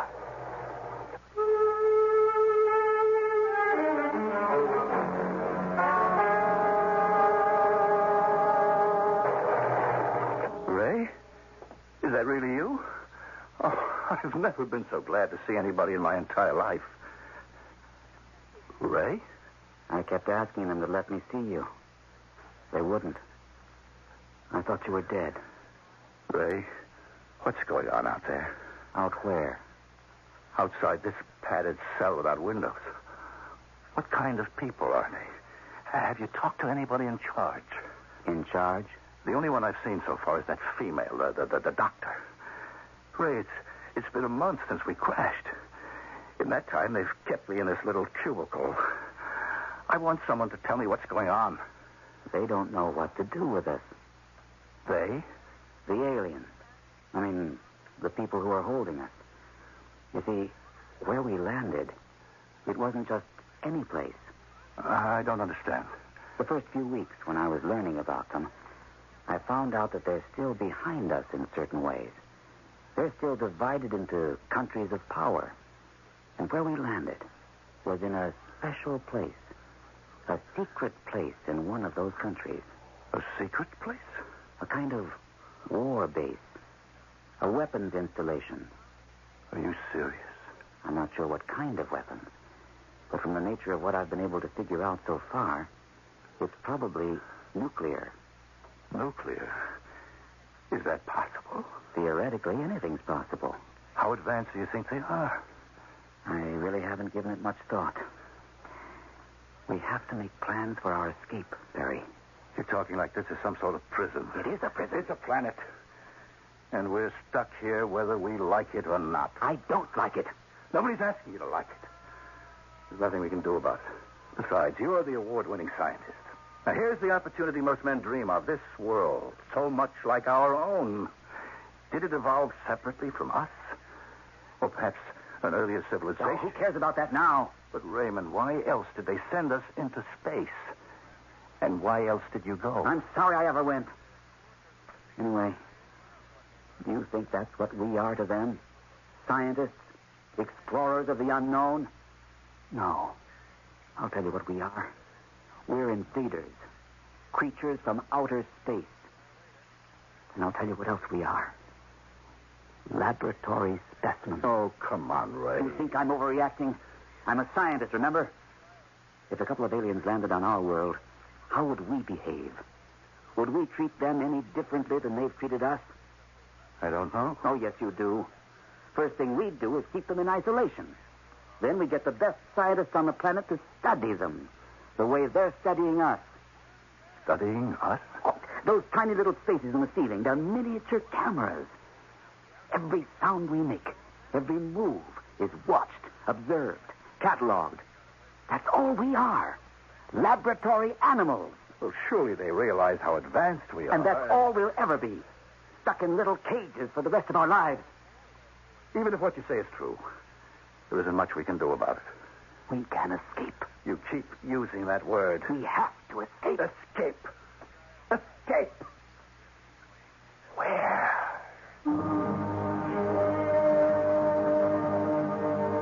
And how am I to face the odds of man's bedevilment and God? I, a stranger and afraid, in a world I never made. Great words from Mr. Houseman. And what better way to leave us hanging as the fate of our two travelers is temporarily suspended until, of course, we return to face the odds in Act 3.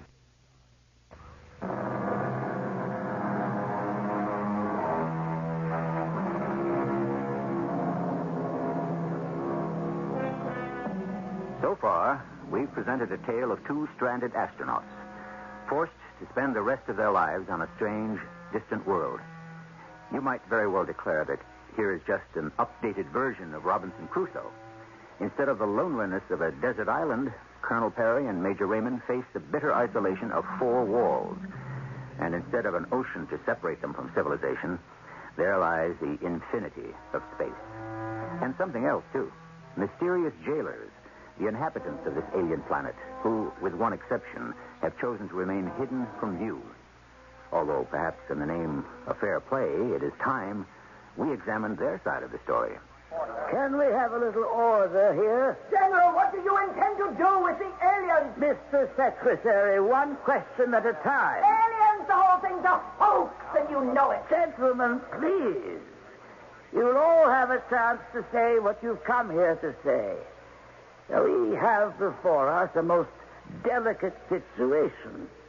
After 1 month of intensive examination, our findings prove quite conclusive.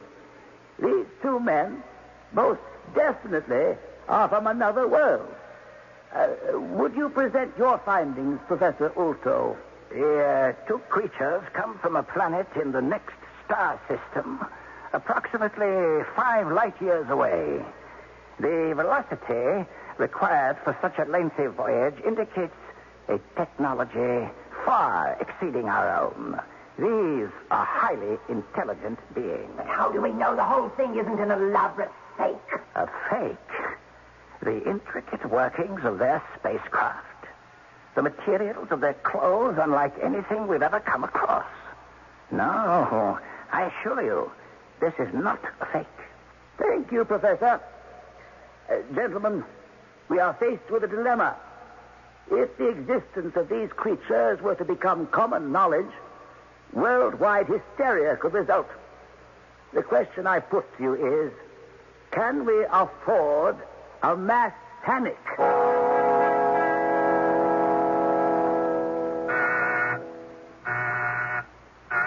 Come in. Ah, Doctor, how are you? General, I must speak to you. Have I told you what an incredible job you've done with those aliens? Thank you. Deciphering that mysterious alphabet of theirs, unlocking their strange language. Yes, well... Genius. Sheer genius is what it is. Don't think you won't be rewarded for your efforts. General, this is very important. I have heard a rather disturbing rumor. This is a top-secret installation.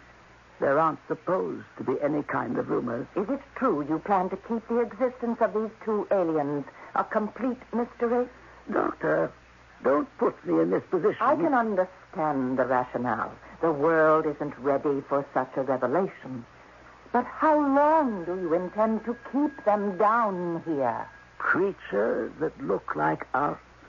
How can we let them loose on the planet? It's one thing if they were monsters or just different. But these aliens could blend right in with the population. We would never be able to identify them. Then what you're saying is they will remain here? Underground? Permanently? Is it better to have mass panic?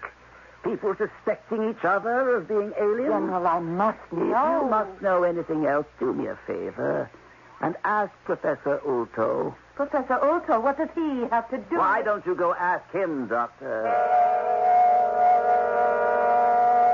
Ah, Miss Rhea. Always such a pleasure to see your pretty face. Yes, Professor Otto.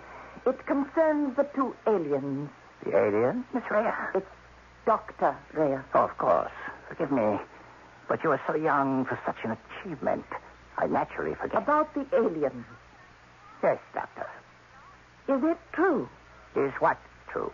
Don't fence with me. You know what I'm talking about. Doctor, you really must learn to control your sharp tongue. Did the security committee grant you a free hand with the aliens? What if they did? What do you intend to do with them? Why such a personal interest? I have been in on this thing since the beginning. I was the first person to communicate with them. I learned their language.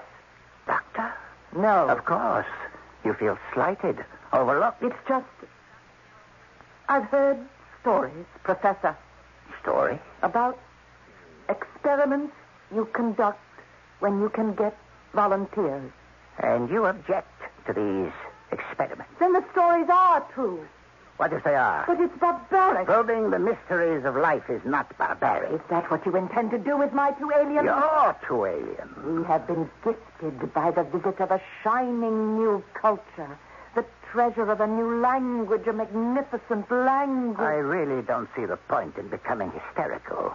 Certainly not over a couple of creatures. But you're talking about them as if they were animals. They are animals. They're intelligent beings. They deserve to be treated with dignity, even respect. If I became sentimental over every creature I dissected... Dissected? You out of your mind. There's only one word for what you intend to do. And what is that? Murder. Plain and simple murder.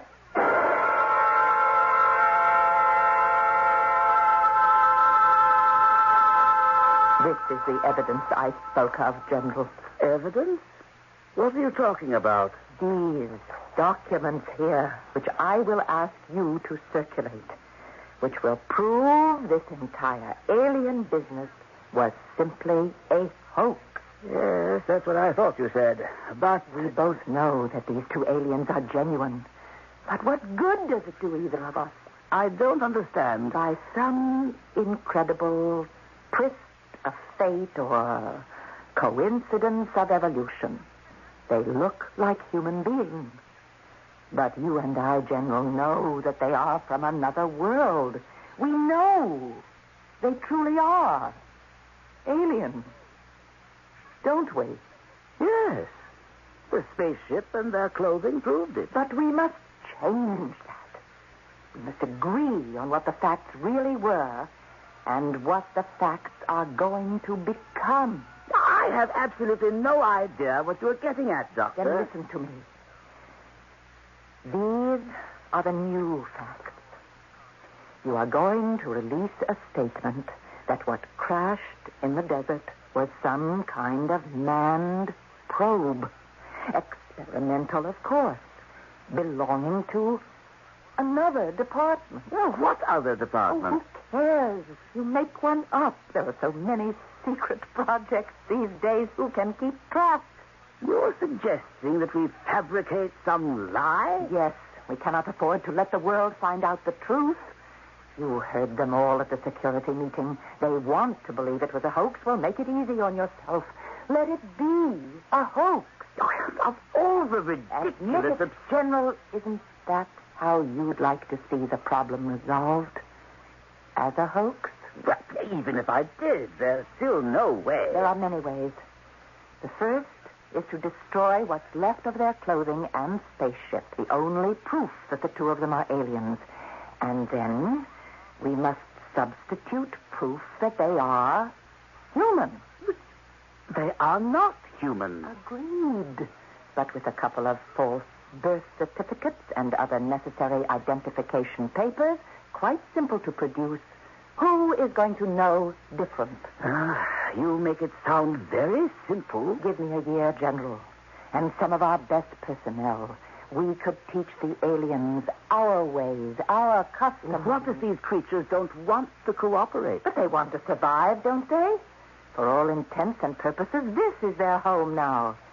They'll have to learn to live in it. I don't know. I just don't know. By the way, General, there are several people who would prefer to take care of the situation my way.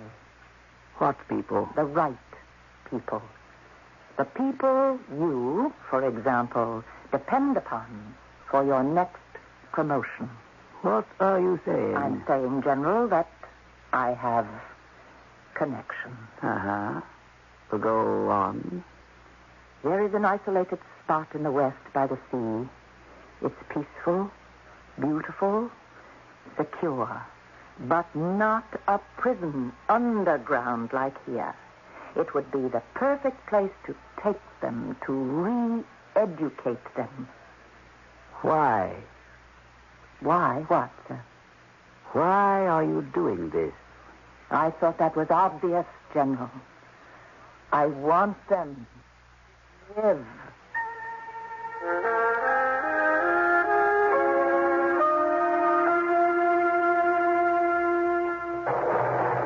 Raymond, yesterday you came to see me. Today I'm visiting you.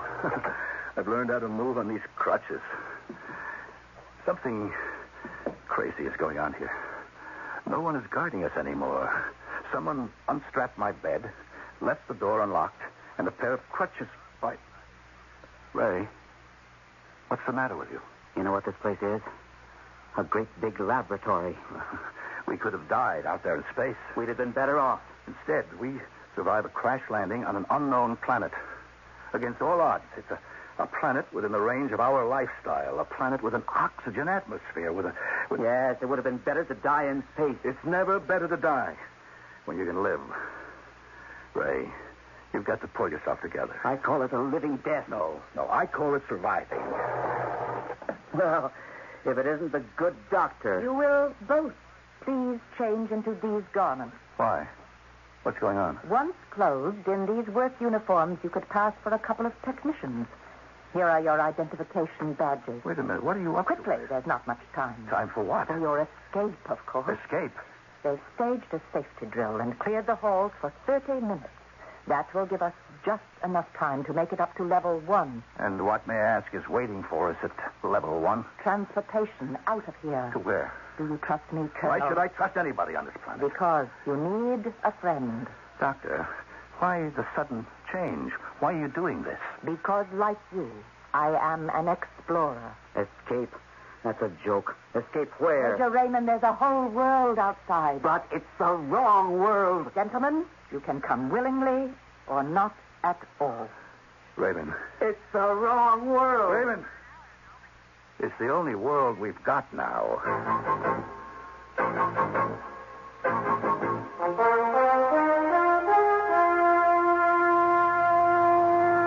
Is your planet all like this? A desert? No. When we head northwest, you'll be able to see the ocean. I'm glad you decided to come with us, Major Raymond. Very glad. Did I have a choice? Perhaps someday you might even learn to call our planet home. No, Doctor. Home is 1 billion miles away. And what about you, Colonel? I don't really know. You say this vehicle is headed in the direction of the ocean? Yes. Tell me more about an ocean. There is water, as far as the eye can see. Is such a thing possible? In fact, water makes up 3/4 of our world. 3/4? Why, that's fantastic. It's impossible, Perry. I assure you it is quite possible, Major. There are many amazing things we can see, if you will let us show them to you. Yes. This is a most amazing planet. What do you call it, Doctor? I call it home. And one day you will also. For the meantime, Colonel, you can just call it Earth.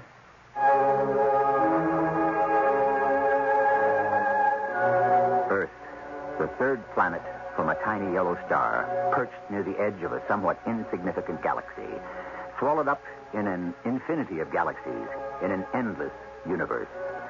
Yet, for all our unimportance, who knows how brightly the light of our little world might shine in some distant night sky, billions of light years away.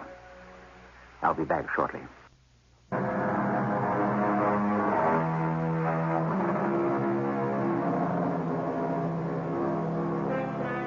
How wise was Lord Tennyson. Surely a man before his time. I am part of all that I have met, he wrote. Yet all experience is an arch, where through gleams that untraveled world. And that is what we do here. Present archways to untraveled worlds. Worlds not only light years away, but yesterdays away. Worlds of tomorrow. And then again, worlds not far beyond our backyard.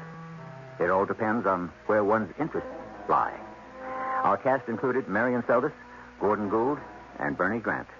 The entire production was under the direction of Hyman Brown.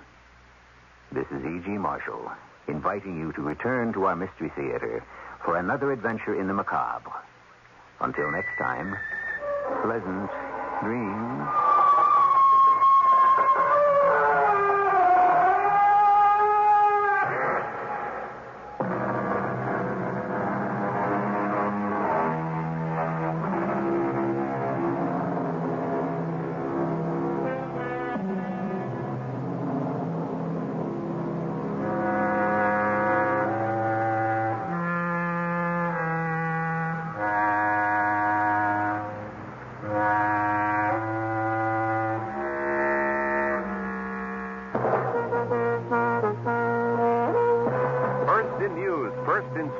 Find out first on News Radio 78, WBBM, Chicago.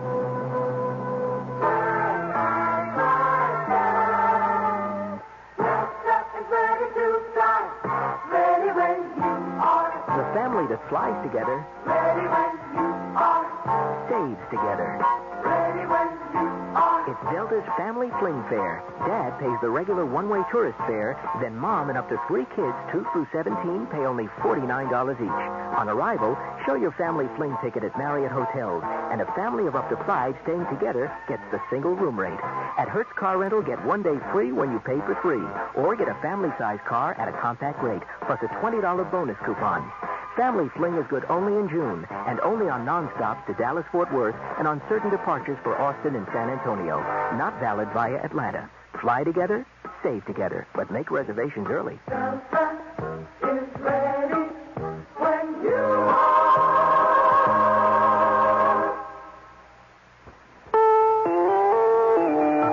CBS News. More nations are condemning Israel's attack on an Iraqi nuclear plant near Baghdad.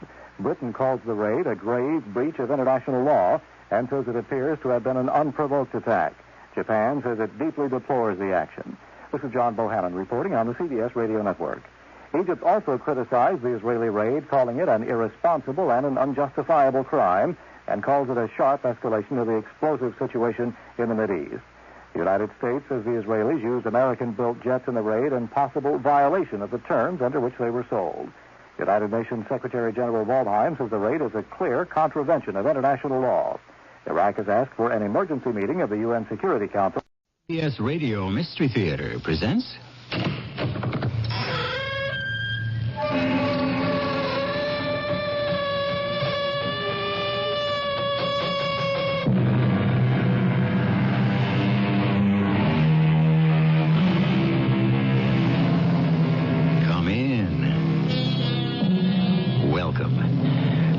Marshall. There have been theories advanced as to whether, how, if, and if so, why, Lizzie Borden took that axe and, as the verse goes, gave her mother 40 whacks, and then when she saw what she had done, gave her father 41. Lizzie was acquitted, but the suspicion of her guilt remains. Until today, when we probe that classic mystery and take a second look at the murder of her parents. Abby, I tell you, you have got to stop that running after that Matthew fella.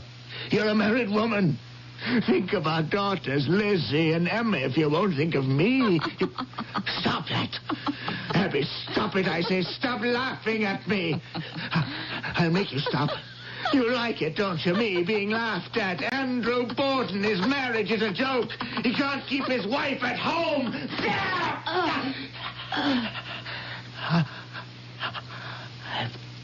I've done it now.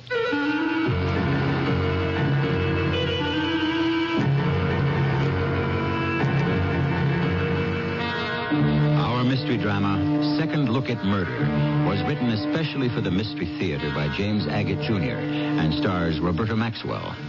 I shall return shortly with Act One.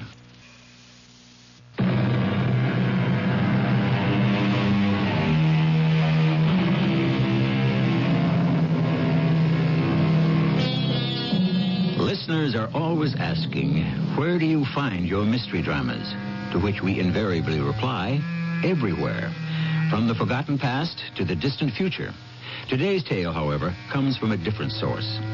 A young reporter from a newspaper we'll call the Boston Courier promised that if we gave him 1 hour on Mystery Theater, he could solve that historical crime enigma, the case of Lizzie Borden. And so we took him up on it. Friends, here is Mr. John Howard. Thank you. I grew up in Fall River, Massachusetts, so the Lizzie Borden murder case was pretty familiar. Lizzie was tried and acquitted of the murder of her stepmother and father right in our New Bedford County courthouse back in the 1890s. Now, last fall, my girlfriend Louisa and I were hiking up by the Profile Rock in the woods outside of Fall River. Louisa, duck, get down on the ground, flat. John, it's only someone hunting. I don't feel like becoming a target. You don't think we could get shot by some hunter? Well, I sure do. We're neither of us wearing red, so if we move, that jerk with a rifle could mistake us for a deer. And we'll crawl back the way we came. On all fours? We're not standing up with that maniac around. Yes, on all fours with our tails between our legs. Louisa, are you hit? No. Something very hard and sharp cut through my trouser leg. Look at that mark on my knee. It's going to be some bruise. Louisa, down there by your foot. Do you see what I see? That's what you scraped your knee on. This old hatchet. Wouldn't you know it? Hundreds of square miles of virgin forest, and I have to walk into the one sharp axe. What'd you say? No, I know what you said. You didn't say hatchet. You said axe. Look at that rust. That's been lying there a long time. It's been here a long, long time. Why'd you say axe, honey? Well, probably because Fall River is so close, and Fall River makes me think of Lizzie Borden, who lived there. And Lizzie Borden makes me think of that rhyme. Lizzie Borden took an axe and gave her mother 40 whacks. And then when she saw what she had done, she gave her father 41. 41. Louisa, whoever killed Lizzie's mother and father didn't use an axe. They used a hatchet. They never found the murder weapon back in 1892. This could be it. How can you prove it? Take it to the police here. Fall River has a very good crime lab, and the man in charge is an old friend of mine, Sergeant McCauley.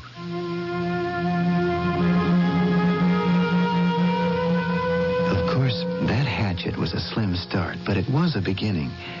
Did I mention that I write feature stories for the Courier and Louisa edits our women's page? That's how we met at work. Well, now, if by any chance this was the long-lost murder weapon used in Andrew and Abby Borden's death, and I could prove it, and prove who used it, you see the way my mind was working? Me, John Howard, getting a Pulitzer. Local reporter cracks murder mystery after 90 years. Discovers identity of murderer of Lizzie Borden's mother and father. Quote, "What I'm most grateful about," said John Howard today, "is that I have vindicated the reputation of my great-grandfather, Justice Earl Howard, who declared Miss Borden innocent."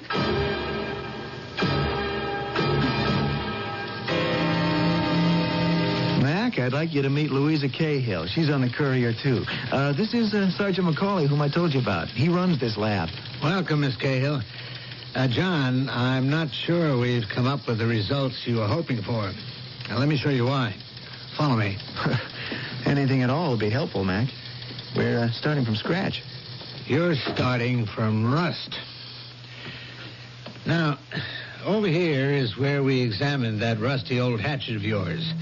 We put it through this spectrograph, and on the handle, we found minute traces of what may be type O human blood, and another type not yet identified. Oh, Mac, I'm a fool. Even if you came up with both blood IDs, how could it be matched up with those of the victims? Why not? They're both long dead and buried. Who are they? Lizzie Borden's mother and father.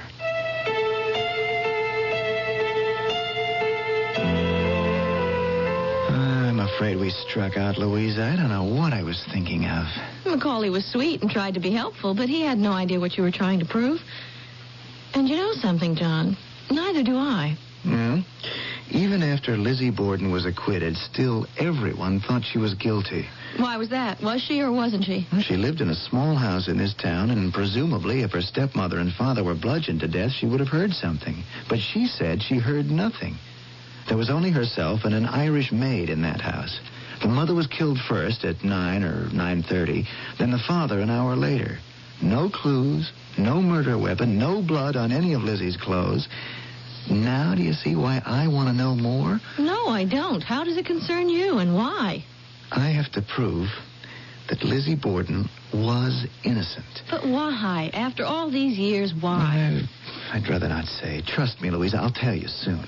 But now you can help. Get me all the background so I can really have the facts. I suppose I could shoot into Boston and check our morgue. The university library has a great collection of old newspapers. I've used them for fashions of the past. That's my best bet for the news coverage of those days. John, how long can you take on this story? Yeah, I called the old man, told him I had a good feature idea, and I wouldn't be in the office till I nailed it down. Did he give you the green light? But no green paper. I can remain here in Fall River so long as I foot my own hotel and meal bills. How chintzy. Did you tell him what he could do with his proposal? Hey, I accepted it. So I'm booked into the Hamilton house. Well, okay, I'll go now and get you the info you want. If I wasn't crazy about you as a girl, I'd admire you as a reporter's leg man. So long. John. Was that a compliment?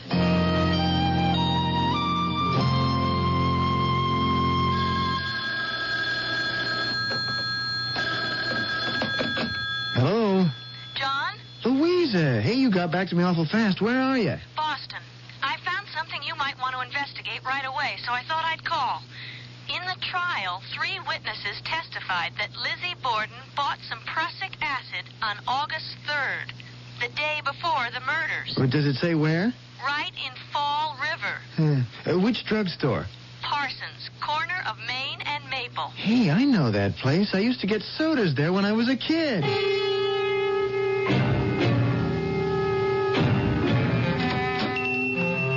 Good afternoon. Hi. My name's John Howard. I used to live here in town. I'm a feature writer with the Boston Courier. I guess yours is the oldest drugstore in town. The oldest in Massachusetts. Are you one of the Parsons family? Ed Parsons. Ed was also my father's name and my grandfather's. He had this drugstore right in the same spot, corner of Main and Maple. Well, I'm doing a story on the Lizzie Borden case, and... I thought people had forgotten all about that by now. Some of us can, some of us can't. So? In the Commonwealth's case against Lizzie, 3 witnesses swore that your great-grandfather sold her prussic acid the day before the murders. If he did, there must have been good reason. Is there any way of finding out? Could be. What time is it? I make it 5 o'clock. I tell you, I'll lock up and take it down to the cellar. I think we got some old records going back pretty far. 1870, 80, 90, and who knows? They may tell us something. Well, what do you make of that, Mr. Howard? It's pretty conclusive. You can't get more conclusive than that, I'd say. I don't think anybody's ever been through these old ledgers. Here it is in black and white, August 3rd, 1892, sold to Miss L. Borden, digitalis. No mention of prussic acid. Not anywhere in this 1892 ledger did your great-grandfather sell anybody prussic acid. He sold her digitalis. Well, of course, that's poison, too. Oh, I thought it was a drug to regulate the heart, and still is. No, I mean, taken in quantity, it could cause death. But as you say, probably it was a prescription from some person in a family who had a heart condition, I would imagine. Ed Parsons, we have hit on something.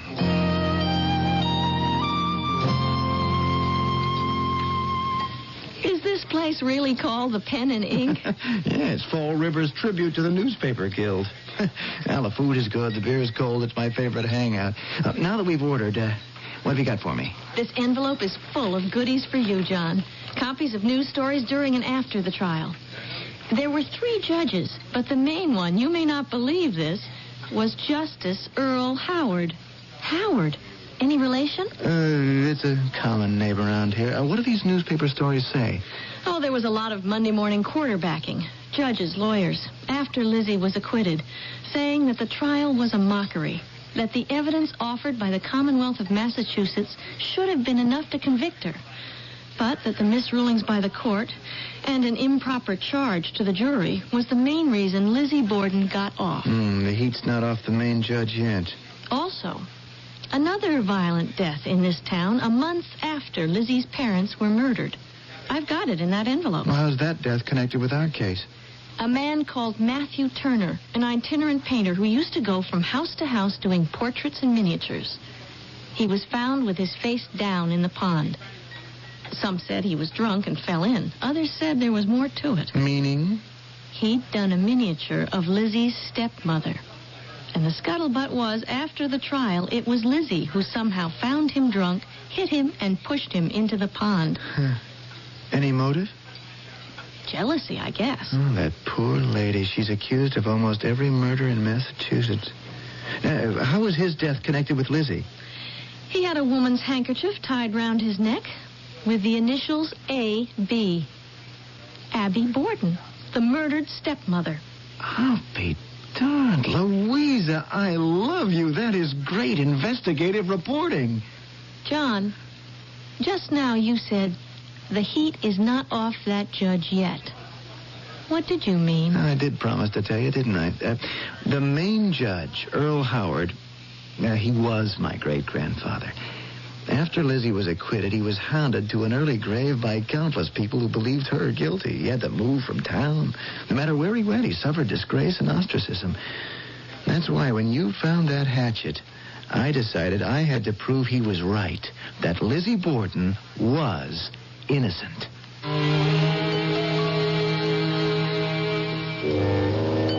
Many knowledgeable, prejudiced, and even impartial souls have argued Lizzie Borden's guilt or innocence. Except for an Irish maid whose complicity was never questioned, Lizzie was alone in the house when the killings took place. Her only defense was denials. Someone else must have entered and murdered. Now we may have still another theory given us by a guest of the Mystery Theater, one John Howard, who will tell us more when we return with Act Two.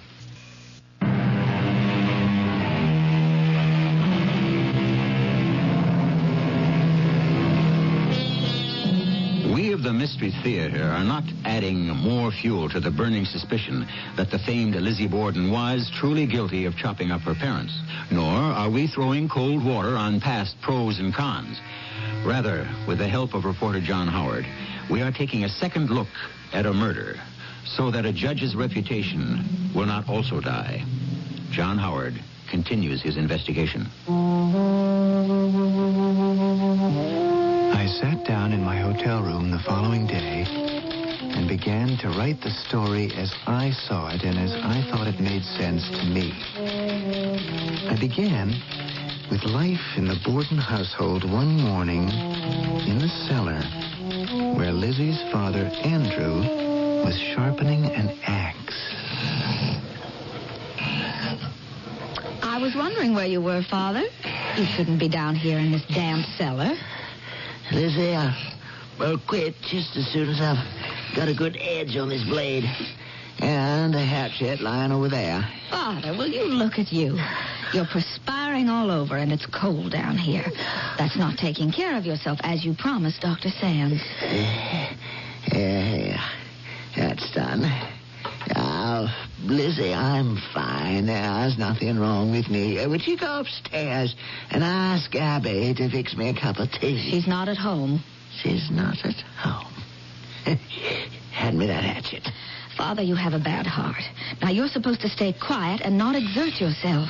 Daughter, my body gives me no trouble. It's my mind that's in pain. Oh, Father. There's nothing you can do, little girl. Nothing. There's nothing I can do either. What a strange world it is. Here I sit in the cellar of my own house, weeping to my own daughter. It's my own fault. I never should have remarried. Never married Abby? Never. I hardly knew her. But you and Emma, you were such little things, your mother being dead. How could I take care of you? So when I met Abby, I thought, here's a lady who'll be a mother to my two girls. She was never really a mother. I'm not saying it's her fault. No. Motherhood never interested Abby. The things that do interest her, the way Abby carries on with any man who happens to be... I mean that painter who came to do a miniature of her, that Matthew Turner. Well, I don't believe that. Him? Why, he's disgusting. Oh, I shouldn't have said anything. I think I'd better get myself upstairs. I'm not feeling too well. I'll bring you your medicine, and you lie down. You're a good girl, Liz. You're going to make some lucky man a happy husband. I'll never marry, Father. I'll take care of you for the rest of my life.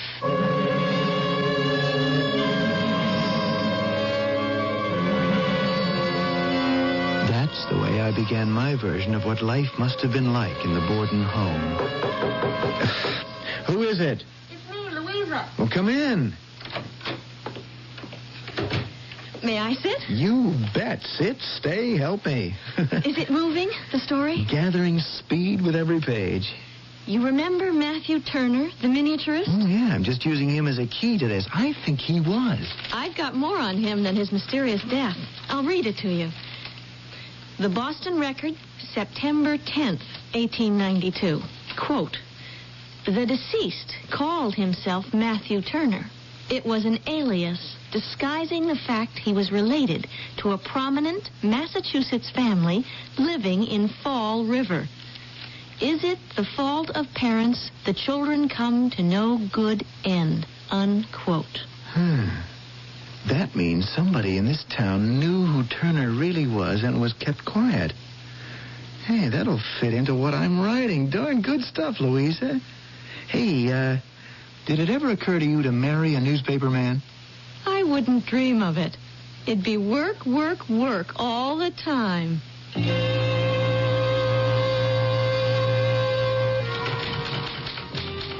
It was almost as though there were two families in the Fall River home living under the same roof. A father and his daughters, and a stepmother who by today's standards wouldn't have raised an eyebrow.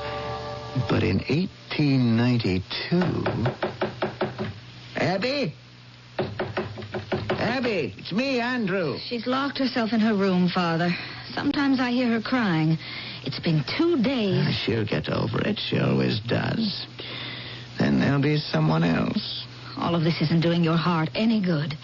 I worry so about you. Worry does no good. You keep getting Dr. Sand's prescription filled, and I'll keep taking it as he says. Sometimes I wake up in the middle of the night, and I'm all overcome with anger at how you're being treated by her. Now, my little Elizabeth, you just remember what was engraved on the king's ring when he asked the wise men for a message to be looked at in good times and bad.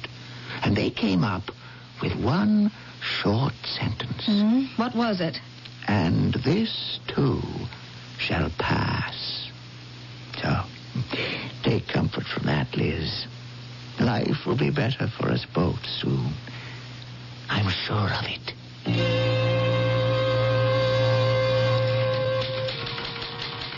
But life in the Borden household did not improve. One day, Lizzie took an excursion to Boston to see a play. She loved the theater. It was the 2nd of August. She arrived home at about 7 o'clock. The house was dark. Father? Abby? Bridget, is there anyone home? Oh, Father. Oh, what is it? You've got to get up from there.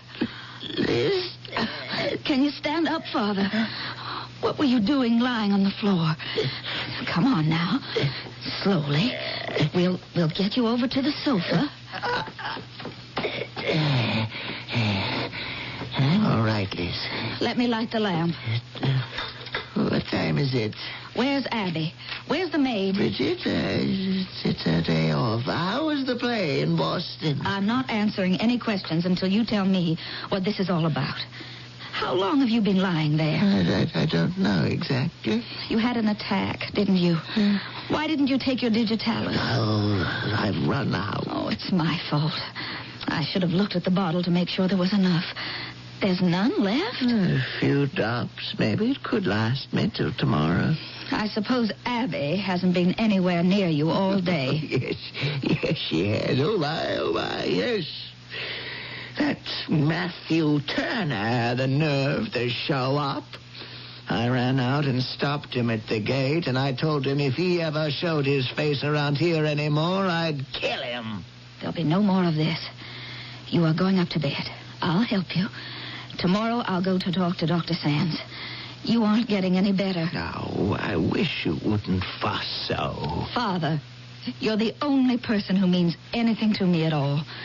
Don't you worry. I'll have Mr. Parsons make up your new medicine in double quick time.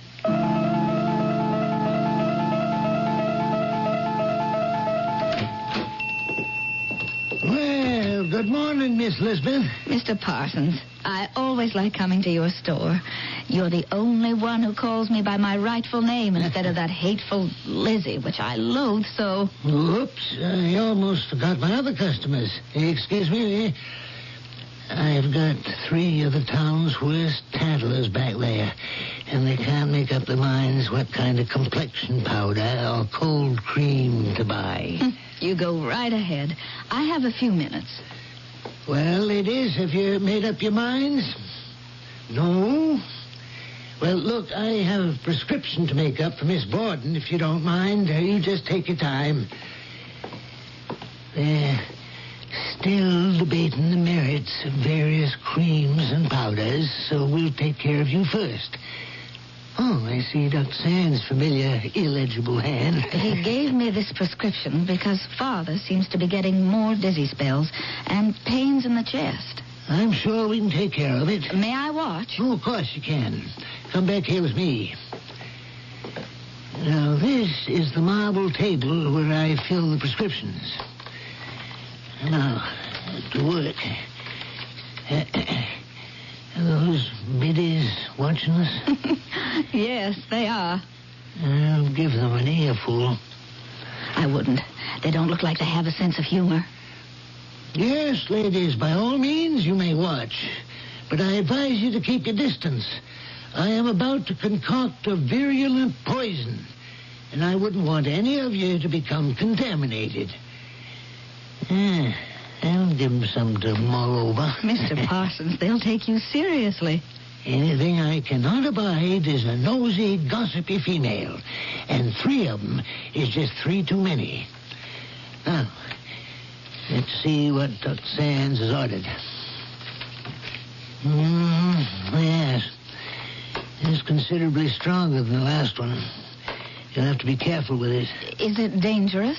Digitalis can be a poison, yes. Now I place these leaves into the mortar and grind them up. Yes. An excess of digitalis could cause certain changes in heart rhythm, and we wouldn't want that.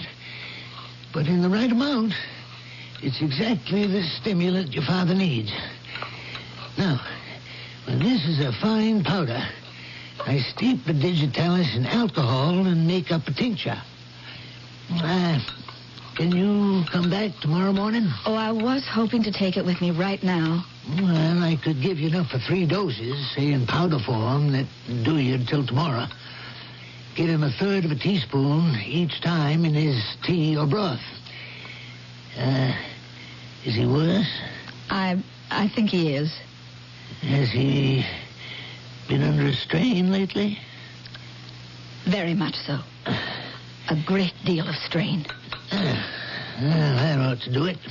Fine as talc. I'll give you enough for 3 light doses now, and you stop by in the morning. I'll have it all made up. There. Here you are, Miss Elizabeth. There's enough prussic acid in this little bottle to kill every rat within 50 miles. I'll place it on your account. See you tomorrow. Thank you, Mr. Parsons. Good day. Now, ladies, is there anything else in the cosmetic line that perhaps I can show you?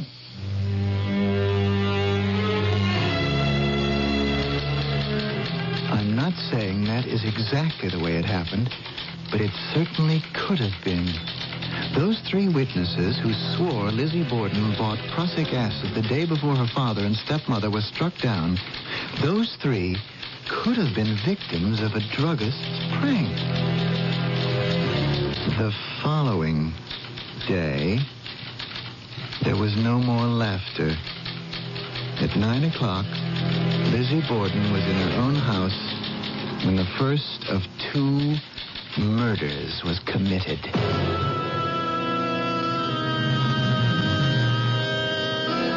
It was the state's contention that only Lizzie Borden could have killed her parents. Our reporter friend, John Howard, contends differently. You may remember he began this investigation to clear the reputation of his great-grandfather, the presiding judge at the trial. When I returned with Act 3, we may learn whether John was glad or sorry he had reopened the case.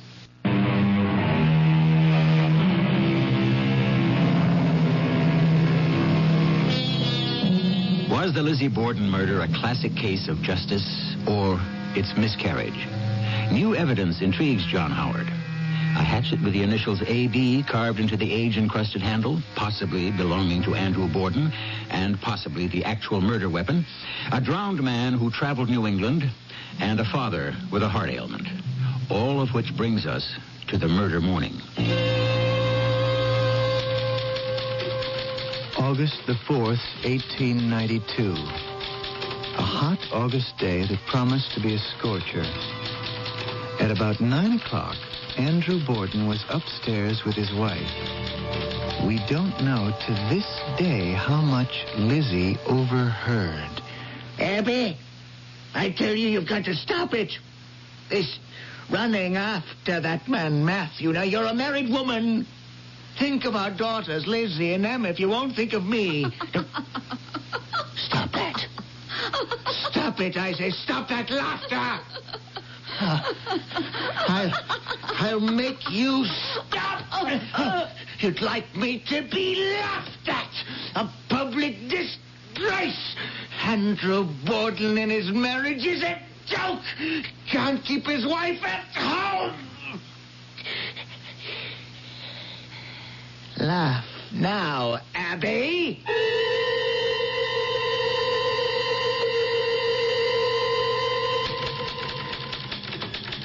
And so it was that Andrew Borden, who with his own hatchet gave his second wife, Abby, the 40 whacks. Not his daughter, Lizzie. For her part, downstairs, Lizzie was not certain what she'd heard. And it wasn't until her father, white-faced, gasping for breath, slowly came into the living room that she began to suspect. Father, what is it? Nothing. There's nothing. I'm so dizzy. It feels like there's an elephant on my chest. Now, lie down. Let me undo your jacket. No. Don't touch anything. Why are you holding it together like that? Have you got something underneath it? No, it feels better with my arms close like this. Liz, the prescription. We used the last of it last night, but Mr. Parsons said he'd have the rest of it ready today. I'll go over to the drugstore right now. It'll be all ready. He said so. Now, don't move. Please, Father, lie right there on the sofa. I won't be long.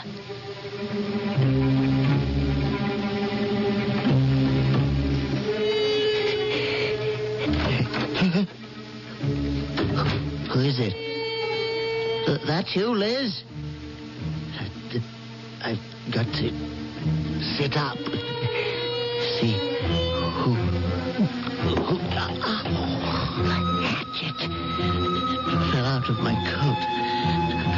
I've got to hide it. Who is that? Who ran upstairs just now? Liz? Is that you? They've seen Happy. Someone up there. Hey, you. What are you looking at me like that for? Say something. It's your fault, too. Give me that hatchet. Give it back to me. No! Don't!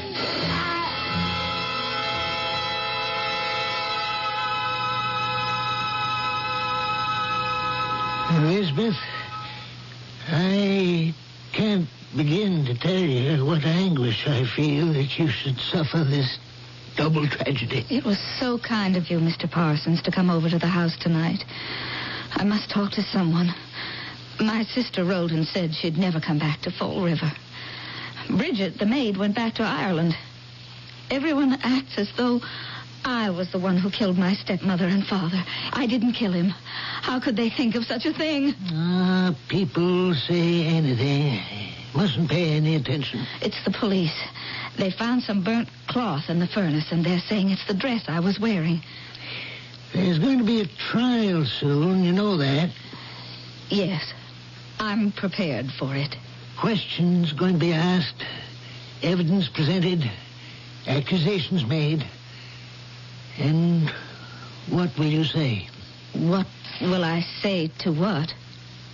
Those bits of cloth in the furnace, for instance.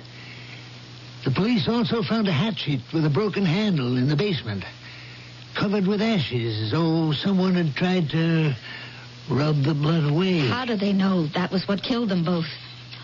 All I can say, and I will say it, is that I didn't do it. Elizabeth, it was no secret. The whole town knows about your stepmother and her carryings on, and that neither you nor Emma liked her very much. I told you, Mr. Parsons, I loathed her. But I didn't kill her. Now, it's also rumored you were afraid you'd be disinherited in favor of your stepmother. And that could be a motive. Oh, if only they knew how pathetically untrue all that is. I was very close to my father. He told me things in confidence which I shall never reveal. As for disinheriting his daughters in favor of that woman, it's ridiculous. Could you prove that to a jury? I will do nothing to soil my father's memory. Even if your own life is in jeopardy? Mr. Parsons, I don't care what the judge or the jury will believe. You and I will never talk about this again. I'll pray for you, Elizabeth, because I know you're completely innocent. I would say you're the unfortunate victim of circumstances. I hope the Lord will know that and watch over you.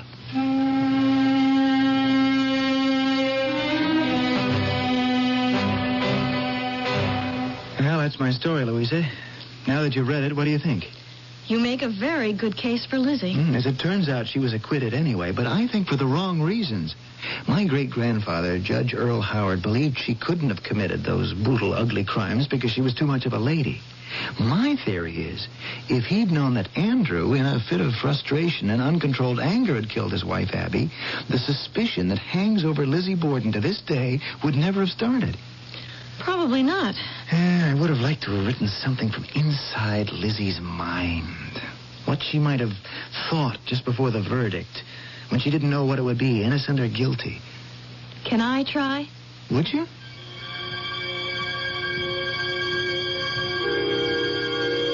What can I do? I have no choice.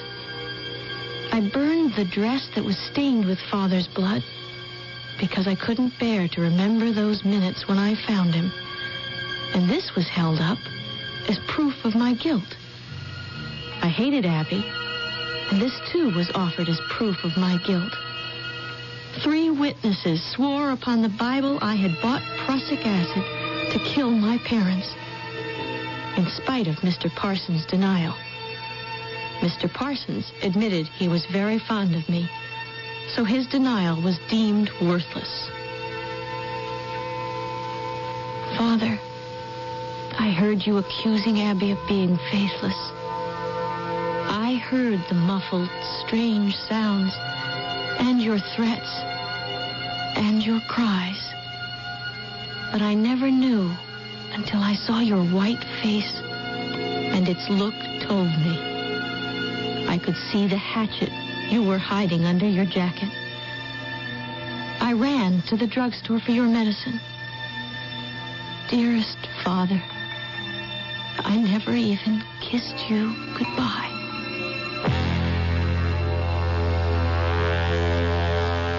Louisa, I don't know what to say, but I'm going to use it word for word at the end of my story. It's got no ending. Oh, that's as far as I go. Maybe one day I'll do a more in-depth story, but complete or incomplete, this is what I'm taking to the Courier. Today? Right now.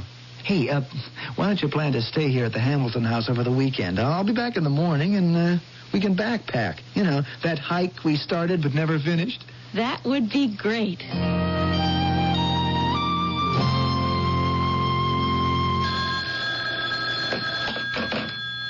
Hello? Is this Miss Cahill?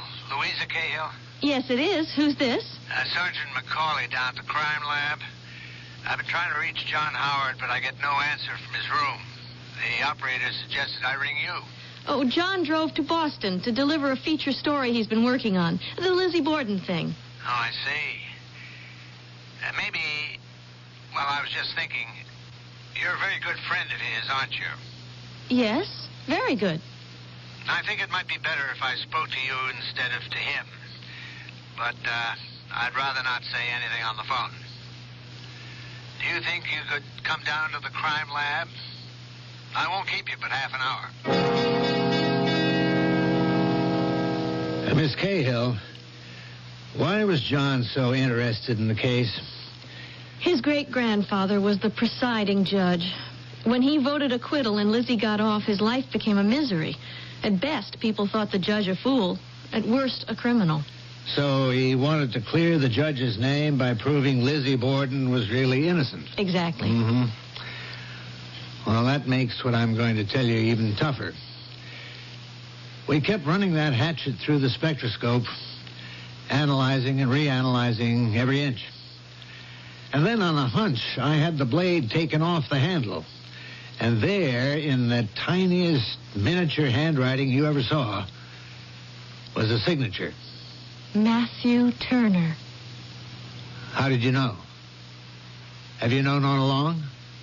I suspected it. He must have been very peculiar. To sign a murder weapon as if it had been a work of art. But of course, that's it. What is?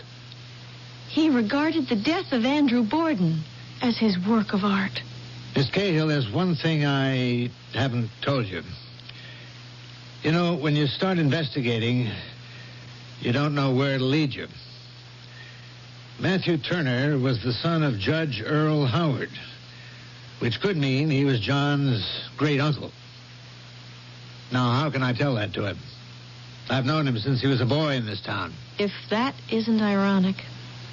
As you say, when you start investigating, here's John trying to bring credit to a maligned and abused great-grandfather, and the relative, even more recent, is a murderer.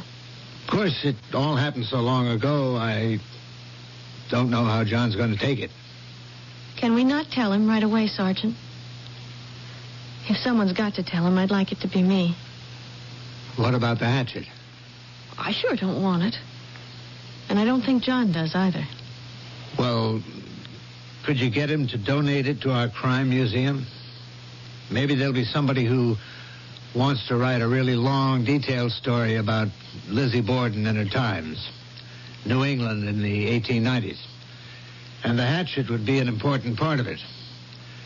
Writers like to see those things for themselves. Who knows? Perhaps that writer will be John himself.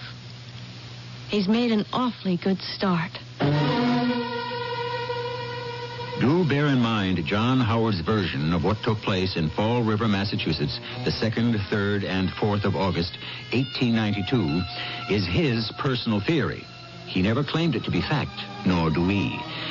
But his views were interesting enough for us to call them to the attention of you specialists in felony and transgressions, you listeners to the Mystery Theater.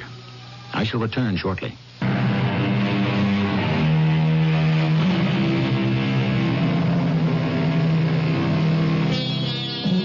So, in his search to clear his family name, our writer has rattled an unsuspected skeleton in his family's closet. We can't help observing. This often is the fate of man's actions. In uncovering one truth, one comes upon another truth that was best left hidden. For what the Lord giveth, the Lord taketh away. Our cast included Roberta Maxwell, Jada Rowland, Robert Dryden, and Russell Horton. The entire production was under the direction of Hyman Brown. This is E.G. Marshall, inviting you to return to our Mystery Theater for another adventure in the macabre. Until next time, pleasant dreams.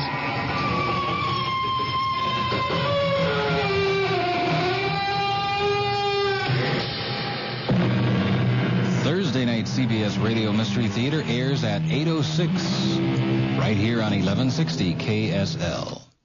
The CBS Radio Mystery Theater presents...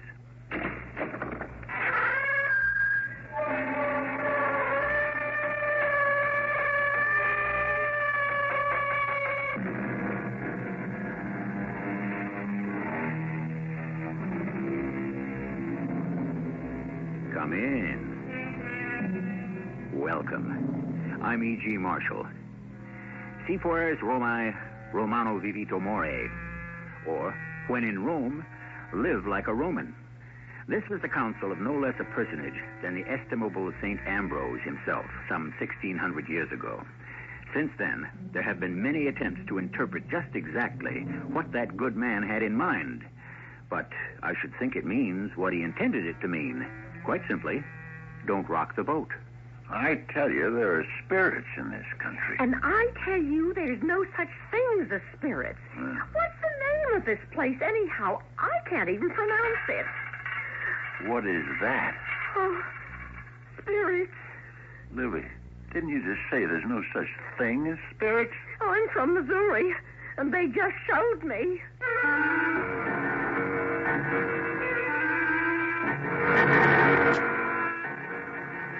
Our mystery drama, When in Rome, was written especially for the Mystery Theater by Sam Dan and stars Fred Gwynne. I'll be back shortly with Act One.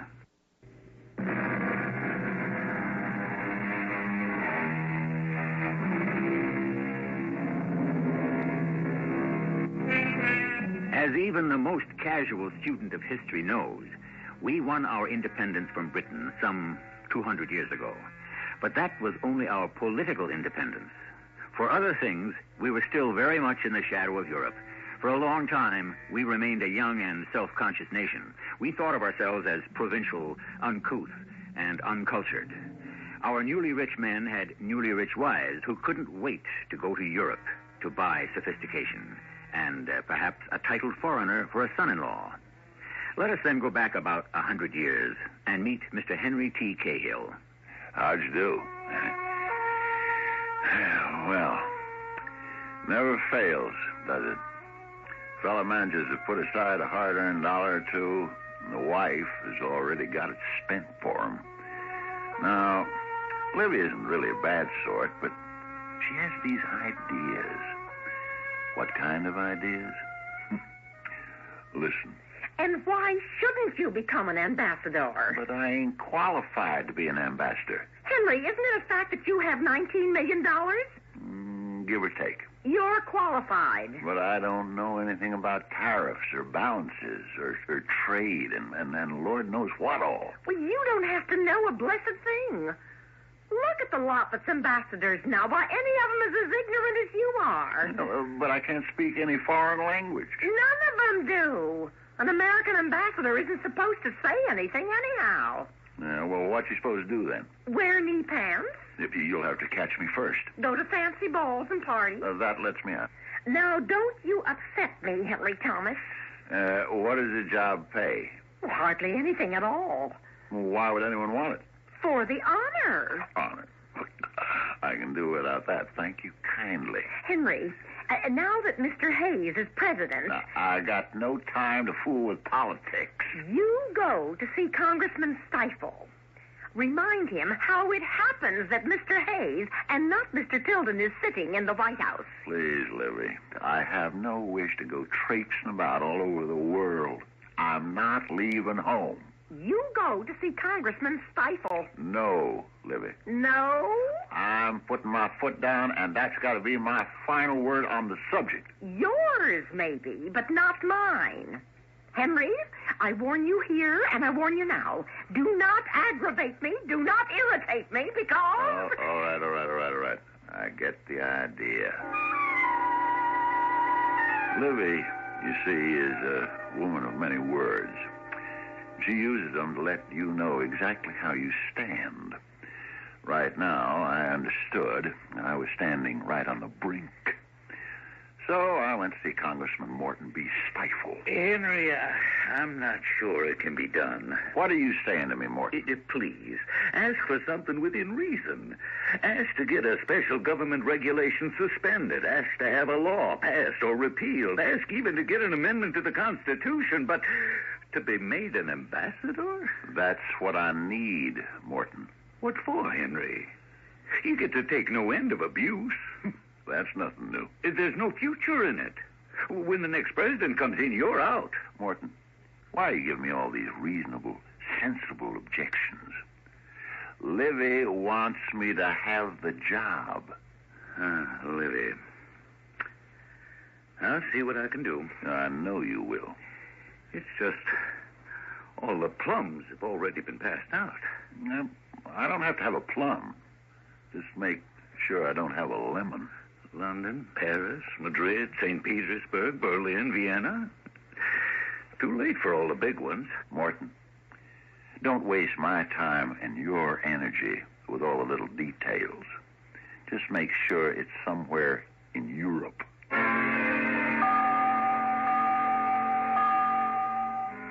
Lavaria? Yes, Livy. Well, I never heard of it. It was the best they could do at this stage of the game. Well, where is it? Right here on the map. Where? Between Austria and Romania. Where? You can hardly see it. Here, see? That little speck. Oh, Henry, what have you done to me? You're going to love it. From there, you can travel to Paris, Venice, Rome. Henry, is there really such a place? Oh, yes. It's got a king and a queen and a royal court. Why, it's the greatest little country in the world.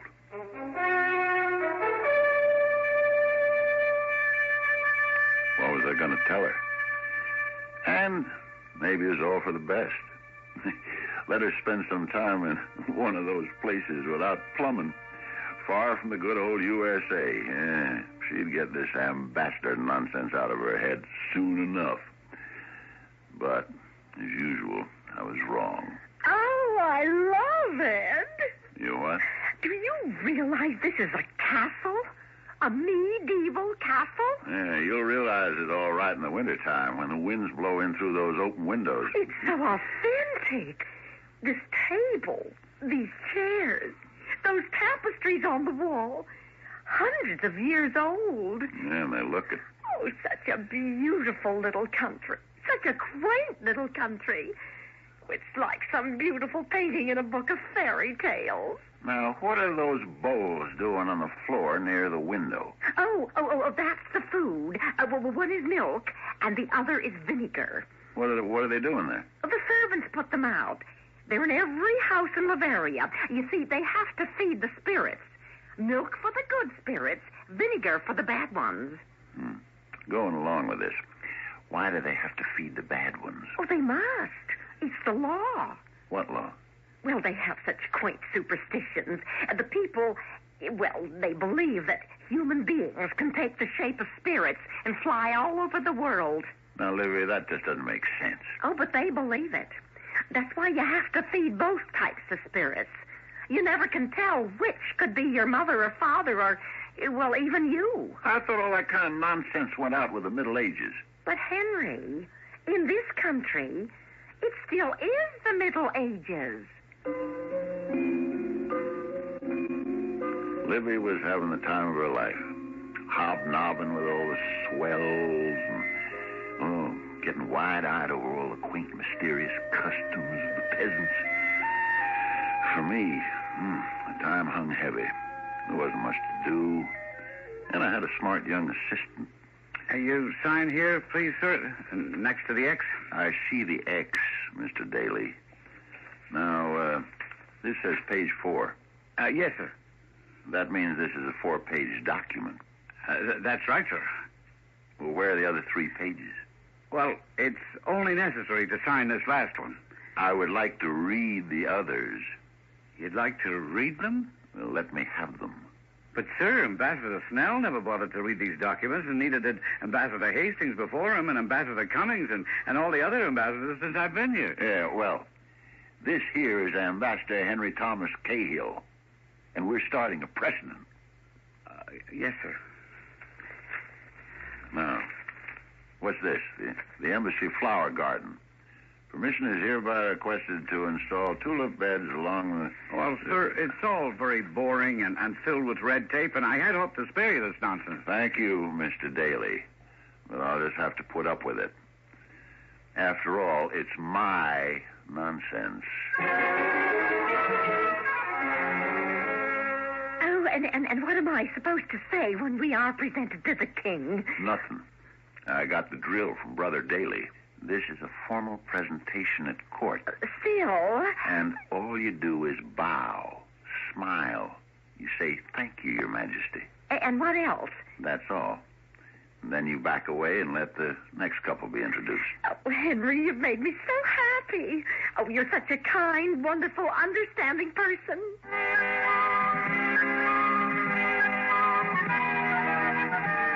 Your Royal Majesties, I am honored to present the United States Ambassador, the Honorable Henry T. Cahill and Mrs. Cahill. Your Majesty. Your Majesty.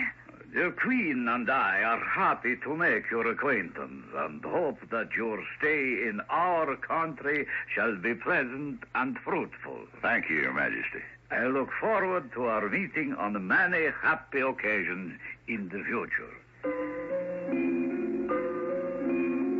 That's all there was to it. I tell you, Livy was in her glory. She was also in a brand new gown from Gay Paris that cost me a few $100s. But what's money?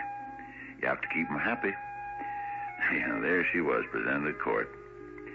Maybe not the court of St. James in London, but a genuine, legitimate royal court all the same. How many people from Kansas City have ever been presented? Do you suppose we can get to bed? You mean you can even think of going to sleep? Why not? It's midnight. What did you think of him? Of who? The king, King Zulan. Who else? Know him. He seems like a nice little fella. Now, what sort of way is that to speak of? He looks like he'd be a clerk in one of my warehouses. A clerk? Well, maybe chief clerk. Oh, Henry, you are absolutely impossible. I'm almost afraid to ask what you thought of her. The Queen? Please, if it's going to be rude, I don't want to hear it. All right, then I won't say it. Good. I hope we can depend on that. And now, can we get some sleep? Good night. Good night. Henry, Huh? what did you think of the Queen? Is that why you woke me up? Oh, you weren't sleeping. Well, do you remember Molly Bonnet? No, I never heard of her. The one who was put on trial and later hanged for shooting her husband? Henry! It was in all the papers. Oh, I never read that part of the newspaper. This Molly Bonnet now. She was the spick image of the Queen. They could have been twins. Oh, that's impossible. Why is it impossible? There are people all over the world who look alike. Oh, but to liken the royal Queen Atala of Bavaria to a common murderess. They both had the same pointy chin, same beady eyes, the same small teeth. What are are you talking about? Look out for women with small teeth. Oh, I think you're insane. If you had a set of those tiny, sharp teeth, I'd have never married you. Oh, excuse me, Henry. I'm going to sleep. Good night. Henry? Yeah? You're not making up a story, are you? I mean, this terrible Molly Bonnet? Did she really look like Queen Atala? They could have been identical twins. Well, that doesn't mean anything. So, let's go to sleep. But don't you go to sleep. We shall return here shortly with Act Two, and it's quite possible that we may develop this little theme a bit more in detail. You might ask, what if a person does look exactly like someone who had committed a murder? Is there a type? Stand by.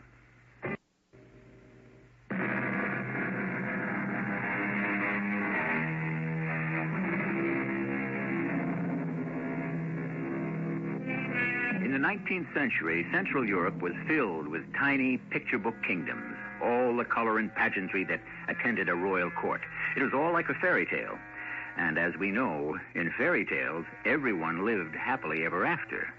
But happy endings are not the rule in life, which is real and earnest. And who knows what was really concealed beneath all the tinsel and glitter?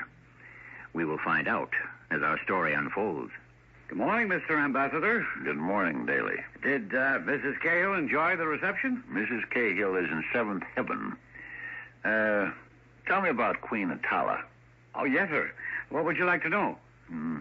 Now that you mention it, I'm not sure.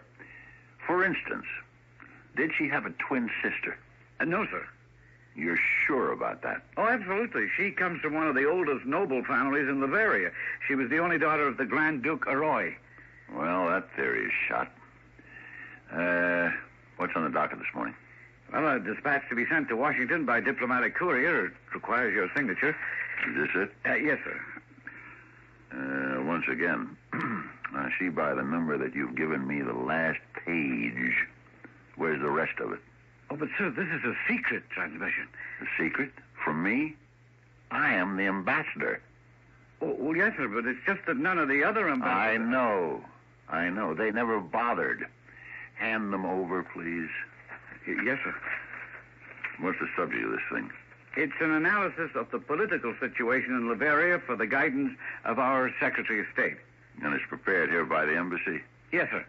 Who wrote it? You?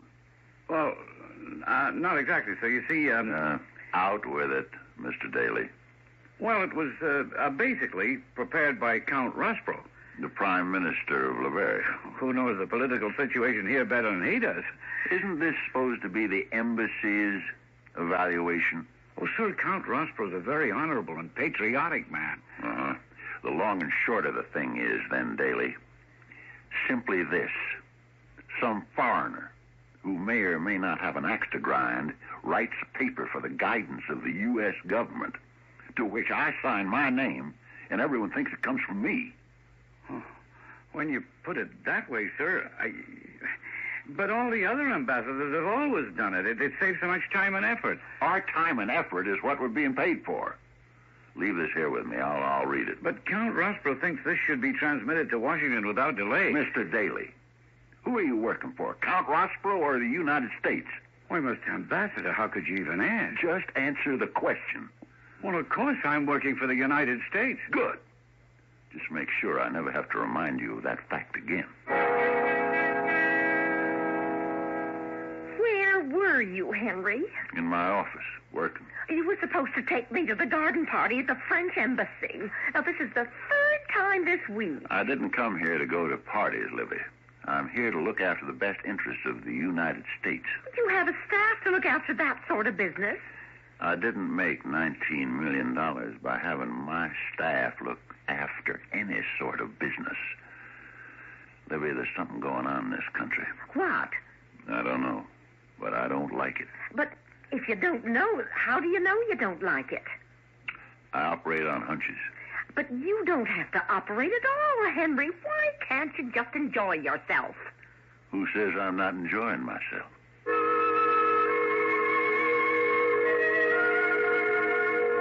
Ah, Mr. Ambassador, so kind of you to come to see me. What's on your mind, Count Rossborough? You are truly the impulsive American, plunged right into the current. Very well. I understand that your office has not transmitted its political analysis to Washington as yet. May I ask just how you understand that? Usually, I would have been told. Why? With all due respect, Count, how does this private matter between me and my government concern anyone else? Well, let us say the embassy is now operating on a new set of procedures, Count Rossborough. Well, I assure you, Mr. Ambassador, that we have only tried to be helpful. Sure. I notice you don't think too much of the king.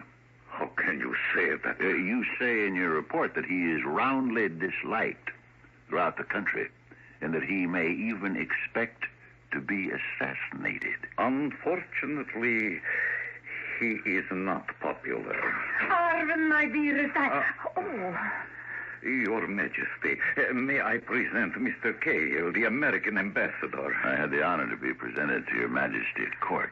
Of course. And how is Mrs. Cahill? First rate, Your Majesty. Oh, you are busy, Count Rossborough. So I shall not disturb you further. I was just about to leave. No, I insist. Count, the king is expecting you to join us for tea. I will be honored. Goodbye, Mr. Ambassador. And you and your wife should not be strangers at our court. Thank you, Your Majesty. And now, Mr. Cahill. Mr. Cahill? Yes. Our loyalty must be to our king. But we know in our hearts there is much opposition to him in the country. Should the worst happen, we should like to have the understanding and the cooperation of the United States. Count, do you expect the worst to happen? Well, these things, they are in the hands of fate.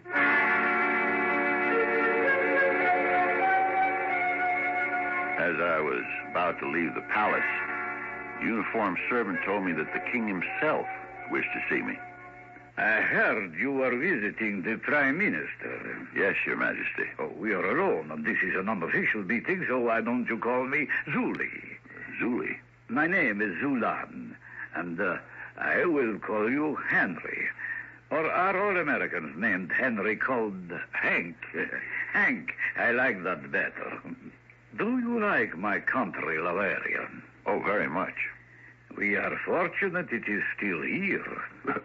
Where could it go, Your Majesty? Oh, it could disappear. It could become part of Germany, Austria, Russia. All of them want to take us over. May I ask, what's stopping them? Me, for one thing. You? I know. You're probably saying to yourself, but he's such a little fellow. Why should these giants be scared of him? That's exactly what I'm saying. I am King Sulan the 30th. I am a descendant of the oldest royal house in the world. The kings of all these other countries are afraid to destroy me. Why? The overthrow of one royal house is a threat to all of them. And so, while I am alive... Your Majesty, tell me, did your wife ever have a twin sister? Oh, of course not. It's remarkable. What is remarkable? Coincidence. Zula! Oh, I did not know you were busy, Zulan. Your Majesty. Well, it seems we are fated to run into each other constantly, Mr. Ambassador. It's always a pleasure, Your Majesty. There was a minute or so of chit-chat, and then I was able to leave. Interesting. When she'd broken into the meeting I had with Rossborough, she was all breathless and excited and beautiful, just like a woman who was in love. When she walked in here, her face was mean, pinched. She looked exactly like Molly Bonnet, who had murdered her husband. Well, was I making too much of it? Back in my office. You sent for me, Mr. Ambassador? Daly, suppose this country was snapped up by one of the giants. Who'd gain by it? Oh, I don't know. You don't. 3 of the biggest empires in Europe want this place. What's stopping any one of them from grabbing it is fear of the other 2. Now, if the king is assassinated, there's going to be a free-for-all, which could lead to war from one end of Europe to the other. All because of Bavaria? They don't care about Bavaria. It's just that they're always looking for an excuse for war. And here they got one that's tailor-made. Now, Daly, you're going to find out if there's any real sentiment against the king in this country. Yes, sir. I'll have the answer for you tomorrow morning. No, Daly. You'll need more time than that, my boy.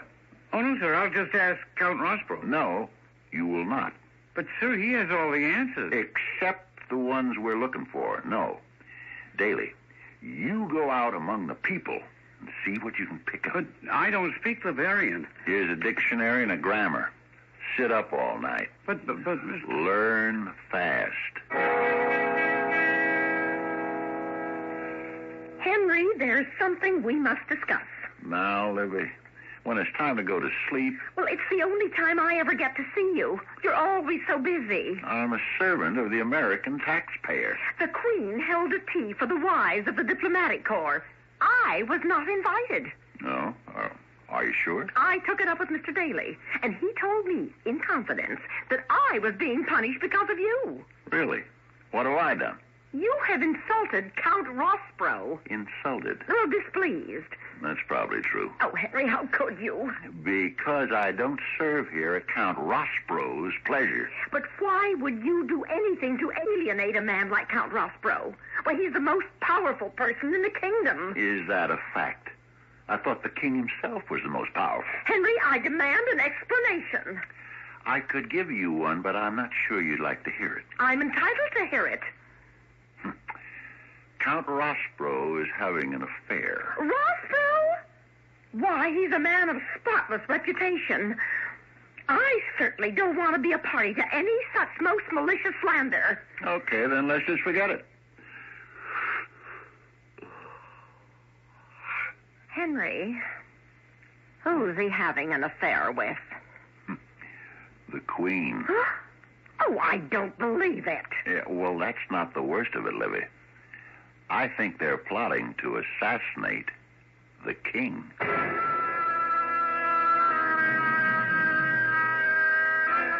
Whether we're dealing with royalty or commoner, love follows laws of its very own.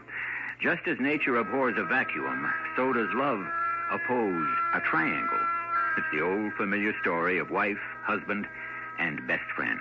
And even if it takes place in a tenement, something or somebody has to give, which is what we shall ascertain in Act 3.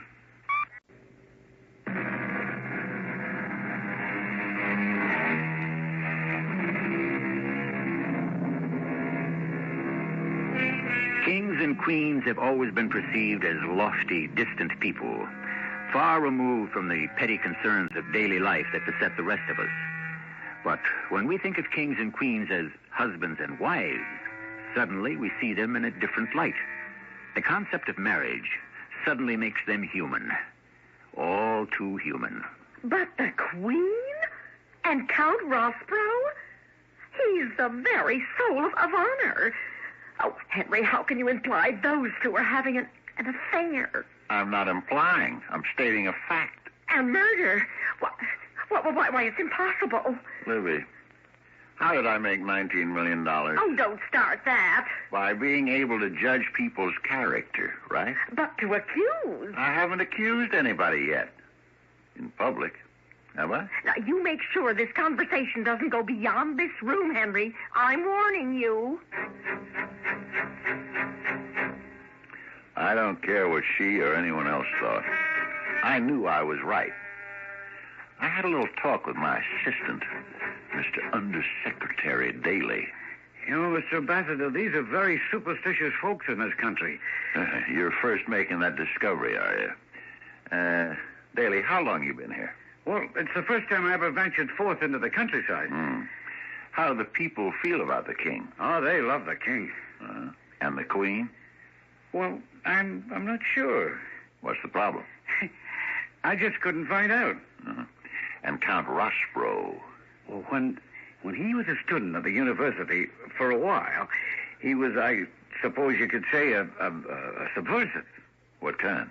Well, it seems he favored a union of Bavaria with Austria. He did? They even suspected he'd been carrying on correspondence with Emperor Franz Joseph. And what happened? Oh, I guess his father, old Count Rospro, gave him a severe talking to. And I suppose after a while he outgrew it. Maybe he didn't, maybe he didn't. Was there anything else you wanted, sir? Yes. I wanted to go home. A storm was brewing here in this two-bit kingdom. And I could be caught right in the middle. Just called for some fancy footwork. So I decided to poke around and see what I could scare up for myself. One afternoon, I took a walk out into the country. I stopped off at one of those country taverns. It was so picturesque, I could hardly stand it. Yes, and what will the rich American gentleman have? How do you know I'm a rich American gentleman? All Americans are rich gentlemen. How do you know I'm American? Oh, we are all what you would say experts on America here. In America are no bad spirits. Is that a fact? Oh, yes. Bad spirits in America are punished. Here, we must feed them. You really believe this? Certainly. And we are told we must feed them. Oh, yes, I know. Yeah, oh, yeah. A bowl of vinegar and a bowl of milk. Every night. Yeah. Yes. Each is set out by the window, and every morning each is empty. Spirits have eaten. That doesn't necessarily prove the spirits drank it. No? Well. I looked at that man's face. He actually believed what he was telling me. Well, that night, as I was going to bed, I noticed the two little bowls near the window. What are they doing here, Livy? Henry, I told you. Milk and vinegar to feed the good and evil spirits. You believe that? When in Rome, Henry. Oh, sure. Wait, you'll see. Tomorrow morning, those bowls will be empty. What were the facts? In the evening, the little bowls were full. In the morning, they were empty. Therefore, somebody had to come in and empty them. But who? And why? Well, I decided to find out. And so I tried to remain awake. I tried, and it became later and later and later. My eyelids became heavier and heavier. I struggled to keep them open. Did I actually see? Was there a bright and beautiful presence in the room? And then there was an ugly, rough and rasping noise. Could these be the spirits? The good ones and the bad? I tried to peer into the darkness. I tried and tried. Then the bright sunlight was streaming into the room. It was morning. I jumped out of bed. I looked at the bowls. They were empty. Oh, Henry, is that you? Yes, Livy, it's me. Is something wrong? Livy, to tell you the honest truth, I really don't know.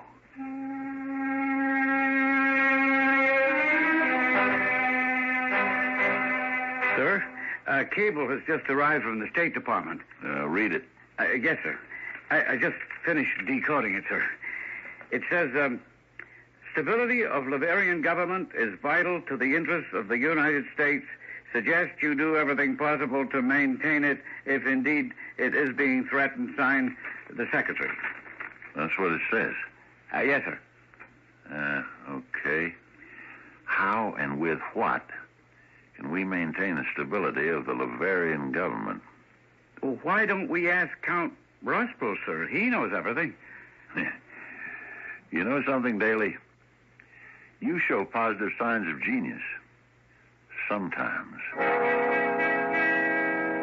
So kind of you to come to see me, Mr. Ambassador. Getting down to business, Count, would you answer me a question? Certainly. Is it true that you were a member of a student group that tried to forge a union between Bavaria and the Austrian Empire? And are you still trying to do it? Those are two questions. Is the answer to both yes? And if it is? My government would be displeased if there is any bloodshed in this country. I assure you the matter can be accomplished without bloodshed. That isn't true, and you know it. The king would have to be killed. Oh, but that's only one person. You said bloodshed. Murder is murder. Well, it wouldn't have to be murder. He could have an accident.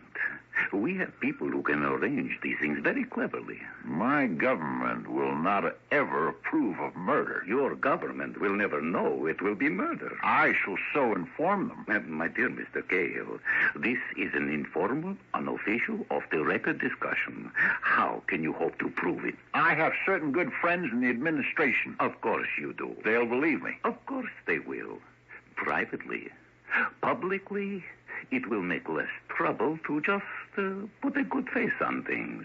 You Americans have such a marvelous term for it. Don't disturb the ship. You mean don't rock the boat? Precisely. Henry, wake up. Wake up. What? Henry, you're having a nightmare. Oh, yeah. I guess I was. Oh, dear. What was it about?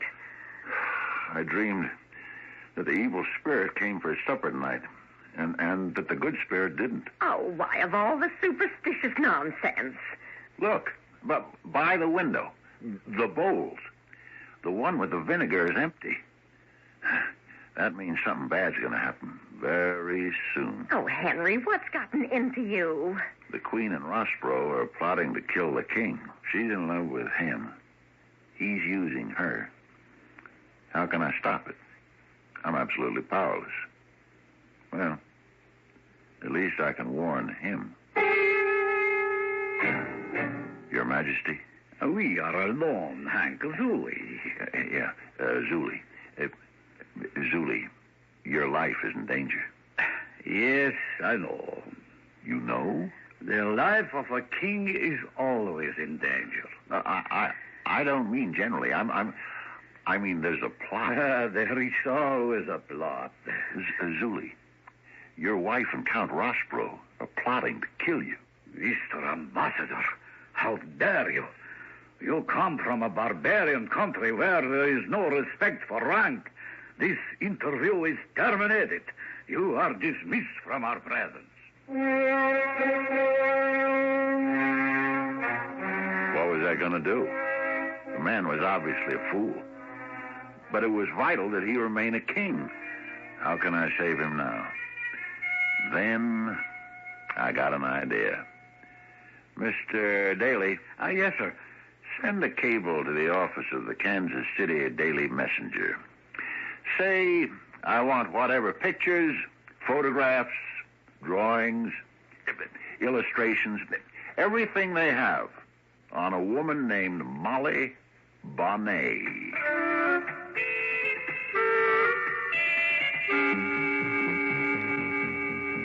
Yes, Mr. Ambassador.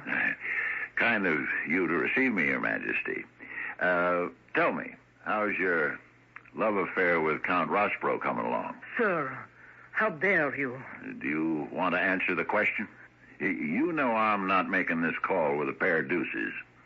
Now, let's you and I just have an intelligent discussion between two grown-up people. You are in love with Count Rospro. Certainly. Consider the alternative. My husband's the king. He's a stiff, I admit that, but how do you know Rospro isn't using you?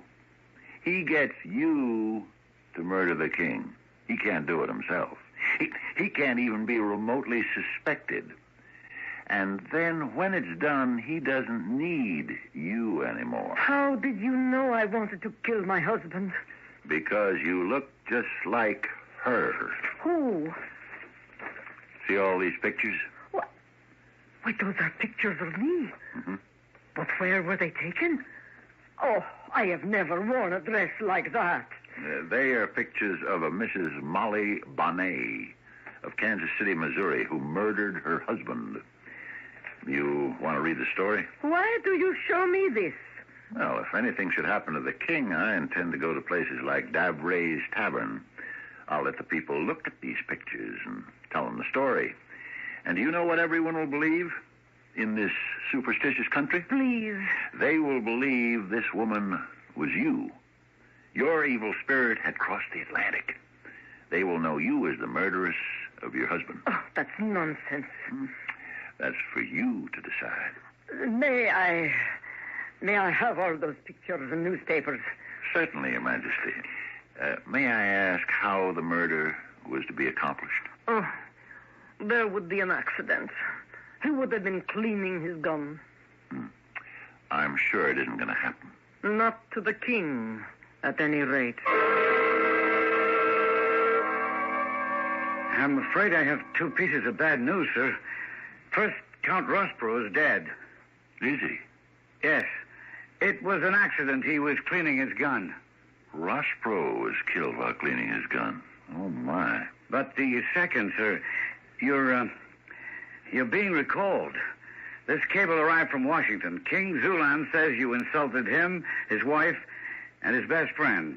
And he insists that Washington send a new ambassador. Henry, I just heard the news. We're being sent home. Is it true? Yes, dear. Why? The king doesn't like me. Well, what did you do? I guess I insulted him. Oh, yes, that is your style. You couldn't be helpful. You couldn't be friendly. But, Livy, I tried to be helpful. I really and truly did. Yes, I can imagine. You must have spoken to him like he was one of your Thursday night whiskey-drinking, poker-playing cronies. Henry, why did you have to rock the boat? Sometimes, if you don't rock it, the boat sinks. But right or wrong, those who rock boats or stick out necks or keep insisting that the emperor is naked usually don't win popularity contests. I shall return shortly.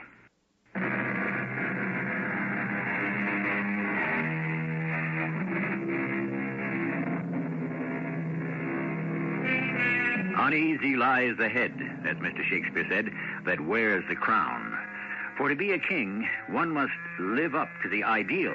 One must be noble, brave, wise. And how many humans can fill the bill? So, king after king is overthrown, executed, exiled, all because he was less than perfect. Indeed, he was no better than those who adored him. It's a risky thing, this king business. Who would want such a job anyhow? But fortunately, there's no shortage of applicants. Therefore, we shall have no shortage of stories. Our cast included Fred Gwynne, Joan Shea, Ray Owens, and Ian Martin. The entire production was under the direction of Hyman Brown. This is E.G. Marshall, inviting you to return to our Mystery Theater for another adventure in the macabre.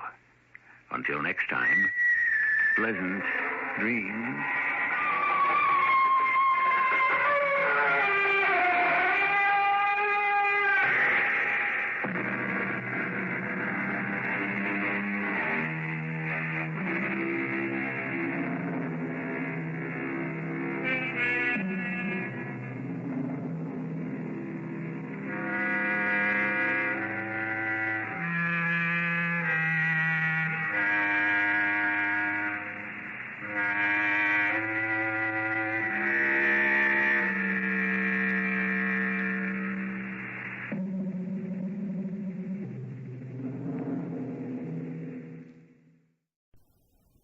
The CBS Radio Mystery Theater presents...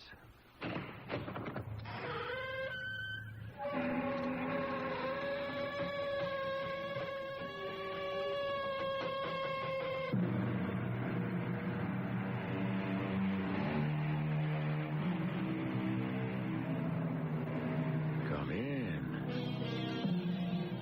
Welcome. I'm E.G. Marshall. Suppose you stepped into an elevator or walked up to a counter and found yourself looking at a familiar face, but groping at the same time to identify it. Then, supposing further, that recognition came to you with an icy shock, and you had to absorb the eerie realization that the face you were looking at was your own.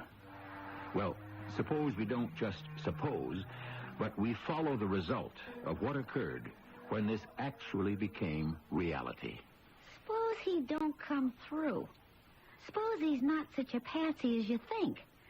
Then what happens to your share the wealth plan? Not to worry, baby. No matter what happens, this is the one I won't let get away.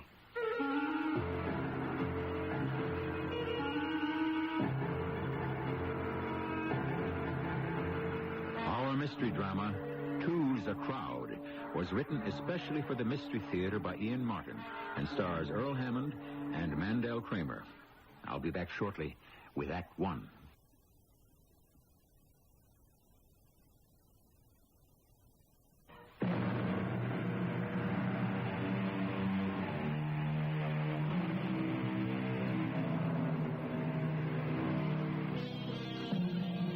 There was a poet named Lee who wrote in the 19th century, "In form and feature, face and limb, I grew so much like my brother that folks got taking me for him, and each one for the other." Since the dawn of time, identical twins have never ceased to amaze and intrigue us. Growing up together, sprung from one egg, it is not so surprising that more and more they grow into each other's inner selves as well as the outer. But what happens if they are separated at birth, unaware that each of them is duplicated, and they don't find out about each other till they are men and grown? Sorry, drugstore's closed. I don't want a prescription. I just want a pack of cigarettes. Well, we closed at 10. I guess I forgot to lock. Holy cow. Don't get excited, mister. Just do as it... No. Who are you? I'm just... Who the heck are you? I'm Phil Henderson. I own the store. What's your name? Len. Len Brock. You live in Manhattan? No, Brooklyn. You? Oh, no, Manhattan. Right here in this building. I just can't believe it. That knocks me out. How long you lived in New York? 28 years. How long have you been in Brooklyn? The same. Hey, what's your birthday? The 29th of April. Now, don't tell me that you... You got it. The 29th of April. Did you come here looking for me? No, I came here to let me get a pack of cigarettes. Wait a minute. Let me lock the door before somebody else barges in. You know, it's just pure luck that you found me here. Why, I thought you said you owned the joint. Well, I do. Well, technically my mother does, but the thing is I don't work here, you see. Well, what are you doing in here tonight? Well, the help got fouled up. One guy on vacation, one out sick. And the kid who helps assemble the Sunday papers was supposed to bring his brother to help him out, and neither of them showed. And the pharmacist goes off at 9. So he called me, and I've been breaking my back ever since then. Huh. Well, I'll get you your cigarettes. You want me to give you a hand with the papers? Yeah, that'd be swell. I mean, we gotta talk anyway. Oh, yeah. We gotta talk, all right. Here you go. Here are your cigarettes. Oh, here, I'll pay you. No, forget it. They're on the house. Look, I'm the one to pay you if you're going to help. Oh, no, forget it. It's all in the family, like, you know. You see it the way I do, huh? Like looking in a mirror. And it's just gotta be. I mean, I can tell you right now, it's got to be.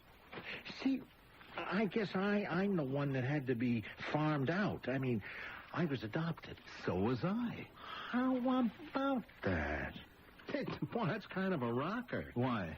Well, like the moment I saw you, I figure we gotta be brothers, twins. No way it could be anything else. Mm-hmm. And then when I hear we got the same birthdays and the same age, I figure now I'm gonna meet my real mom and pop. You're gonna take me to meet them. That's what I thought you'd do. You ever know him? My real parents? I mean, our parents? Yeah. No. How about you? I asked about them plenty of times, but my foster parents always claimed they didn't know. Your foster parents? Uh-huh. You still live with them? No. The old man skipped out when I was 15. Arlene, the one I call Mom, she kicked the bucket about 6 or 7 years ago. I heard. You heard? You'd moved out? Moved out. More like she did. Well, it's a long story. Hey, come on. We better start stacking the Sunday paper together. Yeah, we can talk while we're at it. Huh? I have a better idea. Let's get this over with and go somewhere we can really talk.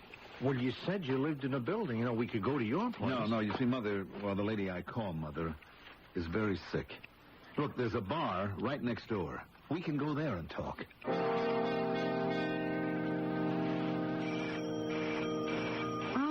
All right. Where's the fire? Who is it? It's Ace. Open up. Hold it. What do you want? Well, take the chain off, Maisie, will you? Don't call me that. All right, May. Will you let me in? I want to talk to your boyfriend. Lenny isn't here. Come on. Stop kidding around, will you?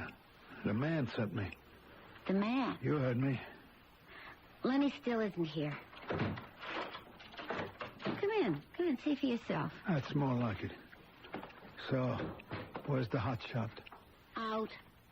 What do you care? I don't. I told you the man sent me. So what does Sharky want from... Oh, don't tell me Lenny's been gambling again. That's right. And losing. Oh, no. How deep in is he? Plenty. What do you think I was sent after him for? You're gonna hurt him? Yeah, just slow up, Maisie. You know that ain't my style. Strong-arm stuff is up to Bunny. How long is it going to take you, sister, to learn that the guy is just no good, that he's a deadbeat? Oh, I know that. What do you hang out with him for? Because I love him. Look, Maisie. And I keep thinking one of these times he'll live up to all his promises. I guess I mean hoping. Yeah. And don't call me Maisie. All right, May. Look, for your sake, I can keep Sharky off his back another week. Maybe 2. But if he can't bail himself out, Sharky's going to lower the boom.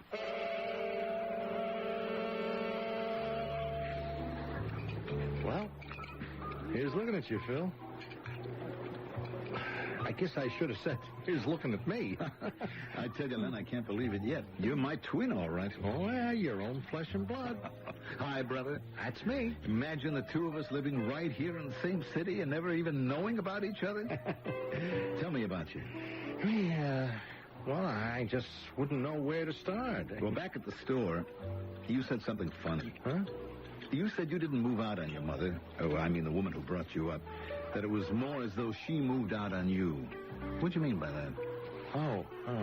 Well, see, I told you my old man, I mean, her husband took a walk on her, You mean when you were 15? Well, almost 16. He left us flat. We were on the rocks, Yeah, no money, huh? Yeah, we owed everybody. The best Arlene could get was a receptionist job, so I had to drop out of high school to help keep us going, and, I had to go to work. Doing what? Yeah, jobs. Anything I could get to raise some scratch. I didn't mind at first, you see, but her, she changed a lot. And inside a year, the Joes were coming around, and, one morning I woke up to find out she'd walked out on me, too. Walked out on you? Yeah. She said she found this crumb who was willing to make a life for her, but he didn't want me around. So I joined the service, the Navy. I did a hitch, and then I come back with a stake and found out she died. And come on, now that's enough about me. Well, one more question. What do you do now? Me? Yeah. Oh, I'm in insurance. Come on. Now let's hear about you, huh? Well, compared to you, Len, I've been lucky. I mean, my mother and father, the people who adopted me, were older people. They'd never been able to have any children, so, I was really the fair-haired boy. All the time I was growing up, I can't remember ever not getting anything that I wanted. Oh, boy, lucky. And they're pretty well fixed, huh, with the store and all? Well, the drugstore does all right, but Dad really only hung on to it for sentimental reasons, because that's where he got his start. What do you mean, his start? Well, the old man had always wanted to be a doctor. When he was young, he had to settle for being a pharmacist. But he had a flair for invention in the pharmaceutical field. Now, one of them was some kind of a skin lotion that went over big with his customers. Well, it got to be such a hot item that he finally was able to sell the formula to one of the big houses for a bundle and royalties. You mean he's really loaded? Was. Too bad he had a heart attack and died before he could really enjoy it. But he left you pretty well fixed, huh? Well, all the money went to Mother. I mean, I don't get anything until she dies. I have a roof over my head, and I'm fed, and I get enough money to get by on. Oh, well, the old lady keeps you on an allowance, huh? Well, that's the way my dad set it up. I guess he wanted to make sure that I'd be around to take care of Mother. And you say your mother's sick, huh? Yeah. What's the matter with her? Oh, I don't want to talk about it. Oh, well, is she dying? Yeah, she's dying. I mean, it won't be very long now. You know, it's really funny, you know. I thought I was going to be all alone in the world. And now, you turn up. Just in the nick of time. My twin. Yeah. Your identical twin. You married? No. Are you? Yeah. Oh, yeah. Greatest girl in the world. Any children? Well, not yet. Give us a chance. We're just getting settled. Oh, it's that recent, huh? Yeah. Well, listen, I hope I'm going to get a chance to meet, May. Yeah. First chance, we'll have you over to dinner in the evening, huh? And we'll have a lot of get-togethers. I'd like that. I'm afraid, though, it's going to have to wait until Mother... Well, yeah, sure. Sure, I understand, Phil. But, you know, we got to keep in touch. Of course. Look, I'll give you my phone number. You just call me. And you better give me yours. You know, we got to keep in touch. We will. I wouldn't want to lose you now. Uh-huh. Don't worry. There is no way you can shake me, brother. May, you haven't heard a word I said. Won't you listen? Yeah, I heard. You pick a drugstore, you go in to knock it over, and instead you get knocked over. Because the guy in there looks like you. He didn't look just like me. He's my twin, my identical twin. We're brothers. Oh, spare me the hearts and flowers. So what good does that do us? Did you get any dough off him? No, not yet. But you know me. I will. When? Just as soon as his old lady kicks off, he'll be rolling in it. Hey, we'll be on Easy Street. How many times I heard that? Now, let me ask you a question. Did you hear what I've been trying to tell you? About what? About them markers of yours, about how Sharky's on your tail? Yeah, but you fixed that with Ace. Yeah, only for a week. Maybe a couple. Well, you can get around Ace, you know. Have him hold off until this... Well, maybe I could, but you know something? I won't. I'm not going out on a limb for you again till you put up or shut up. I'm tired of living on promises that always turn out to be lies. Sweetie, this time it is the real thing. Oh, sure. Yeah, the big hit. Now, this guy, Phil, is big for the family stuff. Now, he's almost in tears. He dug up his own brother. Look, don't you see? I got a ripe pigeon to pluck. And suppose he don't come through? Suppose he's not such a patsy as you think. Then how do you glom onto him, and what happens to your share the wealth plan? Not to worry, baby. No matter what happens, this is the one I won't let get away.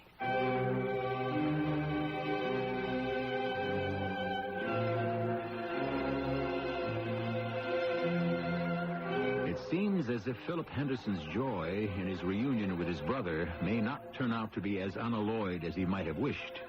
Will Len, bitter and disappointed at the shambles of his own life, be driven to take advantage of his newfound sibling? And what will happen if Phil should not be as generous as Len expects? I shall return shortly with Act 2.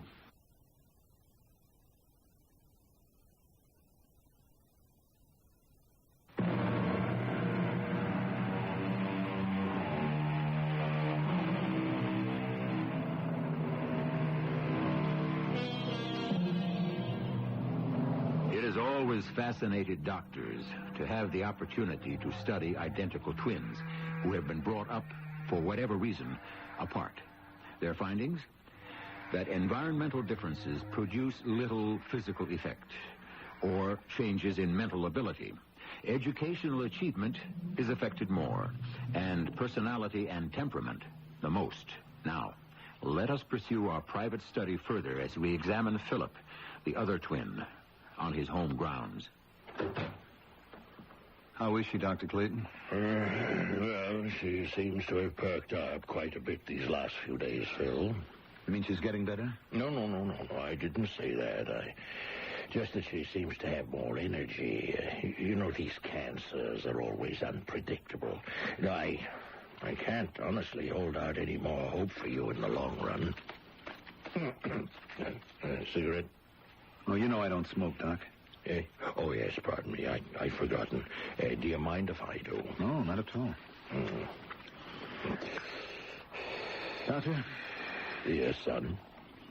How long do you think she's got? Well, it's hard to say. Sometimes they linger indefinitely, you know. Beth Henderson and I go back a long way. I'd do anything for that girl. Girl? Yes, it's the way I'll always remember her. Well, there's no rest for the weary. I've got to get back to the hospital for afternoon rounds. Thanks for coming in, Dr. Clayton. Does she need anything else? Well, right at the moment, mostly you. Best lift for her is to have you with her. I'll let myself out. Go on in, lad. Cheer her up. I'll do anything that's best for her.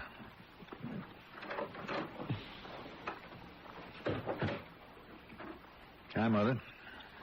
Hello, son. Come and sit by me, Philip. How you feeling? I was thinking of getting out. Well, Dr. Clayton didn't seem to feel... Oh, pay no attention to Porky. He's an old fuddy-duddy. Porky? Oh, that's what we always used to call him. Dr. Clayton. Porky. It wasn't that he was so fat. He just had this little round belly. Can I get you anything? It isn't time for my medicine yet, is it? Almost. Well, then, maybe... Would you give it to me, son? I'm so tired, and I hurt a little. I'd like to rest. Okay, Mother. That's what you want. All I ever wanted was a son, and I found him in you. What's that? Oh, it's the phone ringing, Mother. Answer it. It sounds so far away. Well, I disconnected it in here. I didn't want it to disturb you. Excuse me, huh? Oh, yes. Just come back. It's lonely without you. I won't be long.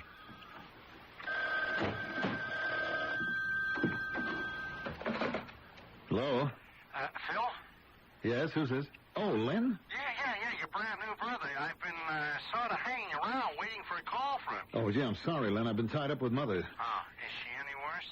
Well, no, it was just that the doctor's been here, and I have to stick around and take care of her. Well, I was hoping we could get together. How about having dinner with May and me tonight? I'd love to, but I really don't think I could make it. Well, how's about if we should drop by this afternoon and pay your mom a visit? You know, kind of cheer her up? Well, I don't really think she's up to it, Len, but... Yeah? What? Well, look, I want to see you, and I want to meet your wife. Why don't you and May meet me at the Birdcage? Huh? You know, the place we had drinks last night. Mother has to rest from, like 12 to 2:30 or so, so why don't you come and be my guest there for lunch? Well, if you say so... I do say so. I don't want to lose you, brother, now that I've found you.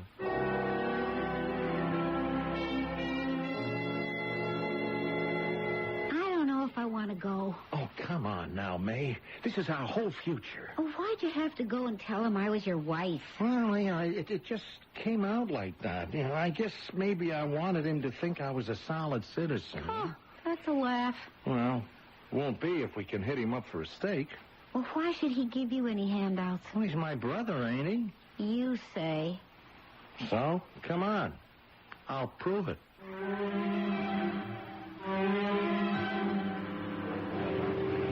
So, What do you think now you've seen the two of us together, huh, May? You could knock me for a loop. Not much doubt we're brothers, is there, Mrs. Brock? Oh, if I came into this restaurant and Len wasn't sitting right next to you, I'd figure you for my boy. My husband. Excuse me, Chexer. Just leave it right there. You people want anything else? No, I'll just finish my coffee. Yeah, that goes with me. Oh, listen, I wonder if you two will excuse me. I've been gone nearly 2 hours. I want to call and see how Mother is. Sure, go ahead. Be right back. Well, what do you say, May? Oh, I gotta eat Crow. He's the spitting image. Like I said, and top drawer all the way. He wears the best. That suit, that tie, and the wristwatch and the name bracelet are solid gold. Oh, he spells real money. And all we got to do is pry our share of it away, huh? I don't know, Len. Maybe a hit pay dirt. And then again... Hold it. Listen, you two, you have to forgive me. Mother's taken a turn for the worse, and I have to get there right away. May, it was real nice to meet you, and we'll have to see each other again. Len, I'll keep in touch. Oh, how do you like that? Your big, generous twin brother has stuck us with the check?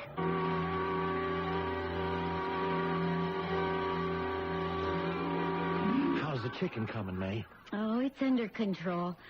I wish I thought you had your pigeon the same. He's coming here for dinner tonight. Now, this is the night I hit him up for good. How's this old lady? He's hanging on. Then where is Phil going to get the dough for you to hit him up for? Look, do me a favor, will you? Let me handle this.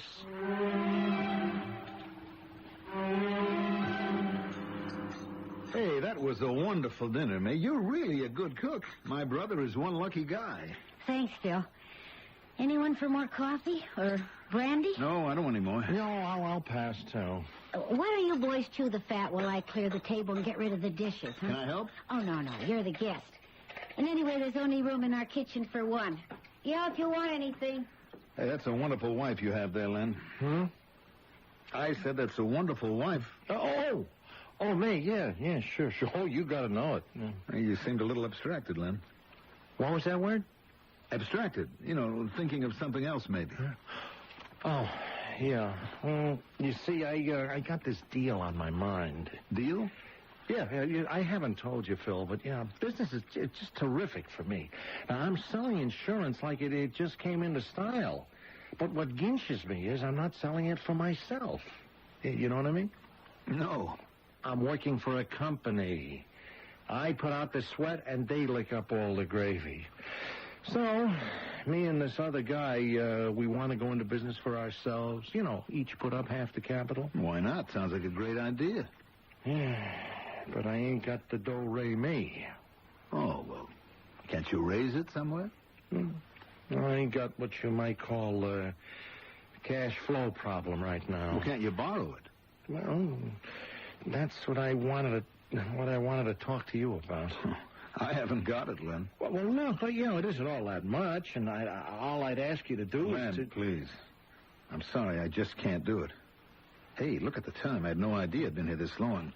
I shouldn't have left Mother by herself. Oh, I thought she had a nice with her. Well, she does, but she depends on me so much. Look, you have to forgive me for rushing, huh? And say goodnight to May for me, will you? I'm right here, Phil. You have to leave so soon? Yeah, it's Mother. If I'm going too long, it just upsets her. And besides, I have to give her medicine. Thanks for a lovely dinner. Oh, yeah, anytime. I hope I can reciprocate someday. Oh, that'd be nice. Good night, Len. We'll keep in touch. Yeah, Phil. We'll be in touch. Good night. Night. Did you hear? I heard your loving twin give you the ever-loving brush-off. Well, now, maybe it wasn't. He does worry about his old lady, and... Well, he doesn't have the cash either at the moment. Look, but when I show him I only want him to co-sign a loan, he'll go along. What do you think? I think you're identical twins. Except for one thing. What? He's a bigger deadbeat than you are.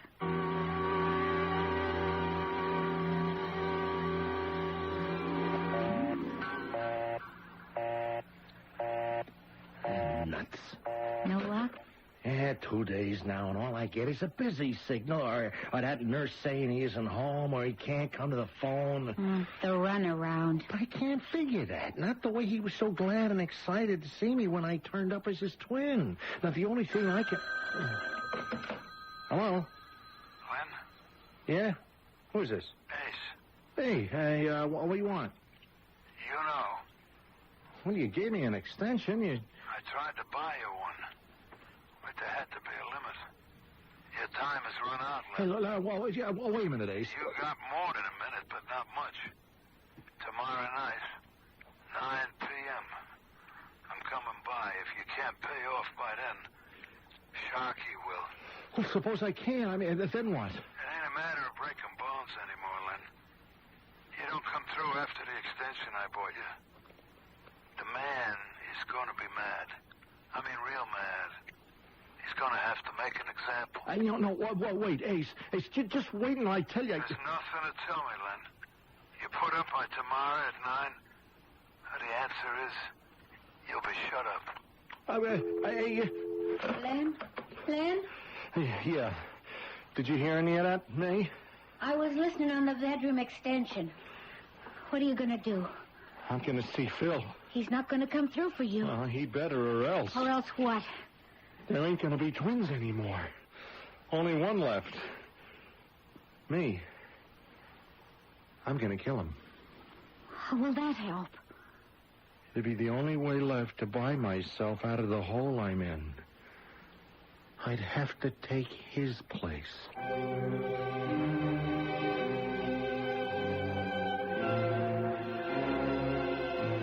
Given a total resemblance, would it really be possible for one person to step into another's shoes? Someone from a totally different background, upbringing, education. Someone who had only the most recent and fragmentary knowledge of the man he hoped to personify. And even if successful at that, how could he dispose of his other self? I shall return shortly with Act 3.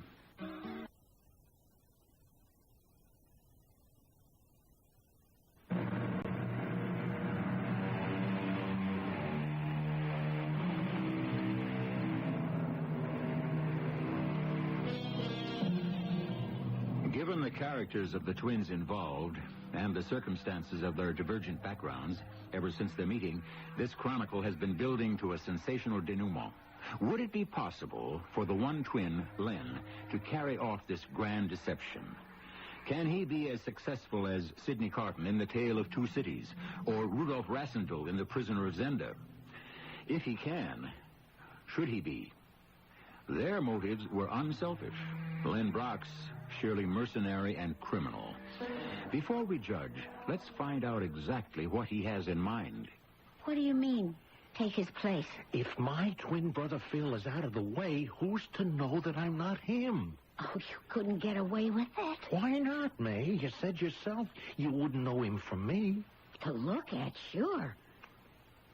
But there is one way anybody could. How? Your voice, the way you talk. Well, I've been doing a lot of thinking about that.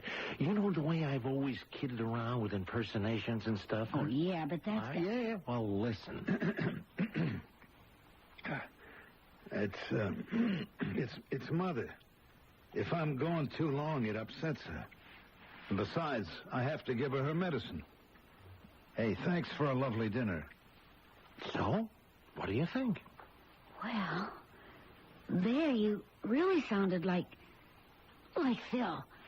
You could have fooled me, but I don't know about people who know him. Oh, look, if I could get away with it with you, well as you know me, I can hack it with anyone. Well, yeah, but Len, kill him? How? Well, I think I know if I have to. I'm hoping it won't come to that. Look, I got one more angle left. What? Well, like I said, see, I'm going into New York to see Phil. Now, you give him one last chance to bail me out. If he won't, well, what the heck? It's his neck or mine. And I ain't going to be the one to end up with it in a sling.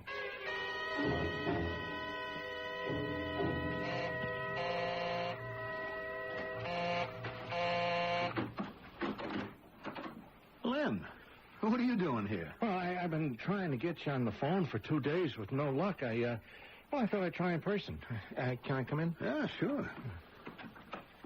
How'd you get up here? Oh, that was for laughs. I walked in downstairs, and the doorman said, "Hello, Mr. Henderson. I didn't see you. You go out?"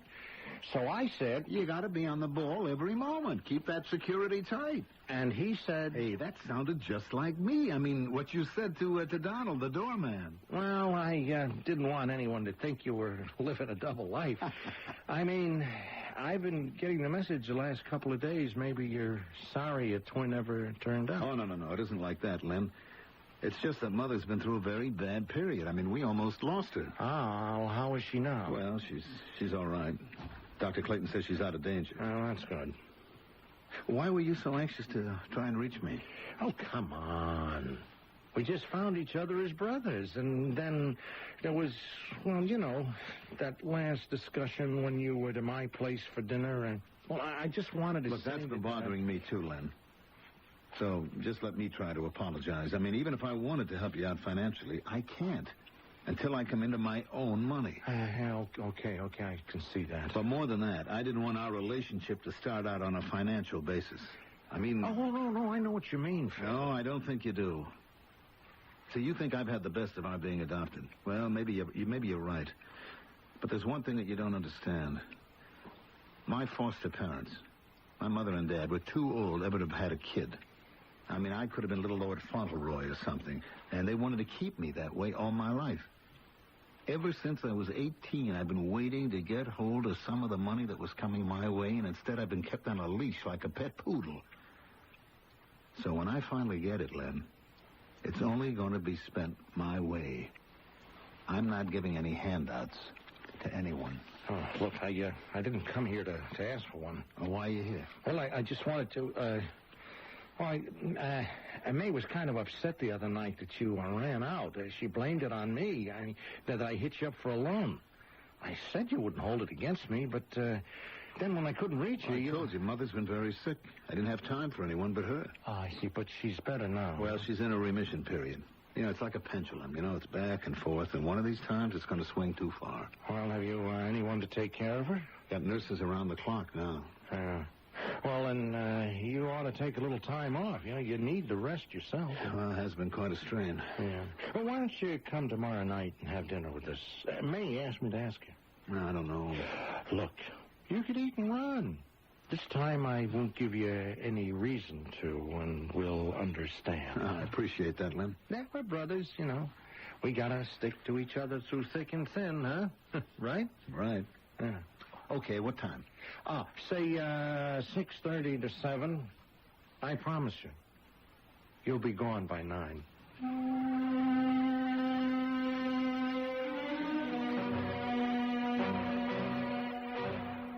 Hey, what time is it, May? About 10 to 7. You don't suppose he won't show, huh? Well, maybe it'd be better if he didn't. Now, hold on to yourself. Now, look. Let's go over it again. No, I can't. Boy, it is so hot. I turned up the heat. That's the plan. Yeah, I know. Now, as soon as he gets here... Oh, that's him now. When? The sooner the better. Don't forget the high five. No, I won't. Okay. Well, here goes nothing. Hi, Phil. Hey, glad to see you could make it. I'm just glad that there are no hard feelings. What? Over money? Oh, that's the least of our problems. Here, let me take your coat. Hello, May. Oh, it's so nice to see you again. Well, I hope you won't think I'm just a freeloader. Come on. Who are you kidding? Whew, it's hot in here. Here, let me take your jacket, too. All right. These landlords in the heat, feast or famine. Yeah. Sit on the couch, Phil. Make yourself at home. May, how about turning on the hi-fi? Okay. This is nice. Nice to have a brother. Yeah, that was my idea for a while. Now I find I can do without him. What? Turn up the hi-fi, May. What are you doing with the gun? There's no room for twins, Philip. Just for one of us. No, you can't. No. All right, May. All right, turn it down. did you? There's only one twin left. Now, here, help me get his clothes off and dress him in mine. Oh, Len, Don't pass out on me now. You know what to do when Ace comes? Yeah. Where will you be? I'll be at Phil's apartment from now on, till the old lady dies. And from then on, we will be in clover.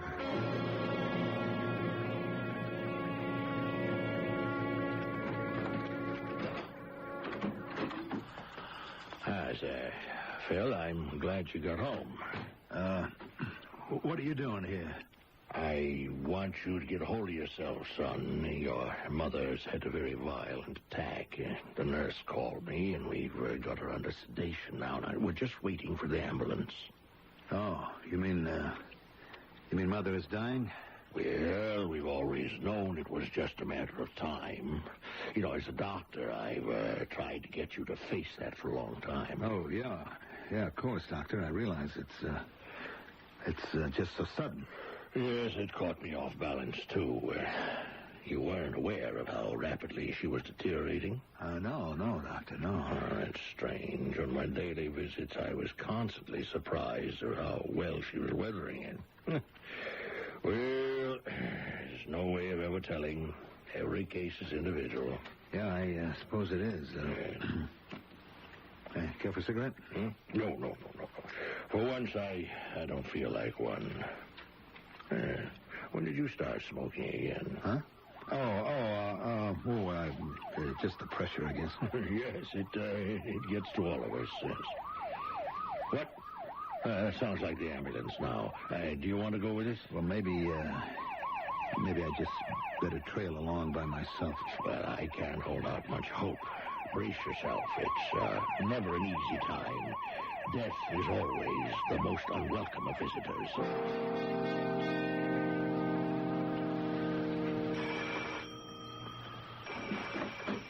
Hi, little sister. Come in, quick, Ace. Hey, how come I'm welcome for a change? No, don't kid around, Ace. I'm in terrible trouble. With that Welsher you hang around with, I ain't surprised. Well, just cheer up, sis. Me and the organization are going to take him off your hands. You're too late. What do you mean? Come in the living room. Look. Holy Toledo. What happened? I didn't mean to shoot him, but he just drove me up the wall. Len, him with his lies and his double-dealing, using me to front for him. All the time he was double-crossing us, pretending he could deliver something he couldn't. Now, dough, huh? Are you kidding? Everything he did got us deeper in debt.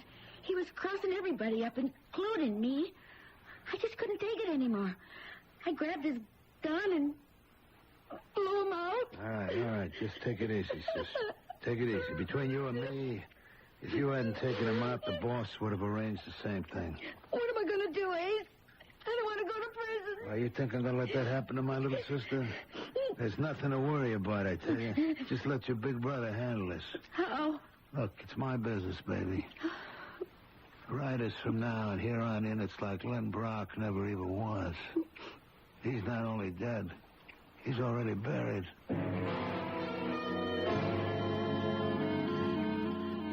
Well, that's the way it is, Phil. She's dead? Yes, before we could get her here to the hospital. I don't understand how it could be so sudden. Well, neither do I, son, but that's the way it goes sometimes. Man proposes and God disposes. Huh? Figure of speech. Well, I see you're smoking. Huh? Oh, yeah. Yes, well, I'm sorry to see you've started again. It's a bad habit. You should leave it to us doctors to drive nails in our own coffins. Oh, speaking of that, do you want an autopsy? Well, I'll leave that up to you, Doc. Well, thank you, Phil. If you don't think it's necessary... Well, why would it be? Well, just a matter of form. Whenever so much money is involved, it's a sensible precaution. And it helps to advance the cause of medical science. Well, like I said, you're the doctor.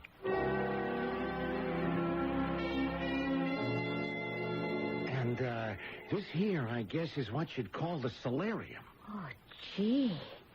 It's also... Oh, so rich. Oh, an 8-room duplex, baby, and it is all ours. You think you can get away with this? What's to stop me?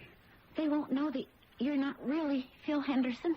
They couldn't even guess, particularly when I remembered to... Talk just the way my identical twin did. But suppose they ever found his body. After the organization took care of it? Oh, May, honey, that's the way they stay in business. They're the only ones who ever know where the body is buried. But if Ace or any of them ever saw you... Baby, Brooklyn is their territory. They don't move off the turf. Anyways, I'm lying low until the will is probated, and when we get our hot little hands on the dough, then we will be long gone. You're sure we're safe? Nobody ever saw us together. Nobody never knew there was twins except him, me, and you. We're home safe. Who's that? I don't know. Let's have a look. Oh, hey, it's the doctor and some other guy. What do they want? You're going to find out. Well, if it isn't the good Dr. Clayton. Come on in. Thank you. Who's your friend? Detective Sergeant McGuire, the New York Police. You Philip Henderson? That's right. I got a warrant here for your arrest on the charge of murder in the first degree. Murder? What are you talking about? Well, I should have known it from the first, Phil, but I couldn't believe that you would do such a thing, except you were the only one who could have. Could have what? You made 2 mistakes. First of all, in small doses, arsenic works as a tonic. It helped keep your mother alive. After, when you increased the dosage to kill her, you forgot one thing. The body doesn't throw off arsenic. It builds up. The autopsy proved your mother died of massive arsenic poisoning. Mr. Henderson, I better tell you your rights before you say anything. Hey, no. You got it wrong. It's all wrong. I am not Phil Henderson. You certainly weren't acting like him towards the end, smoking, lapses of memory, sometimes not even talking like yourself. But don't you see that? That's why, because I am someone else. I am not Phil Henderson. Come on, Mr. Henderson. No, save it for the judge and the jury. Who are you kidding? Who else could you be?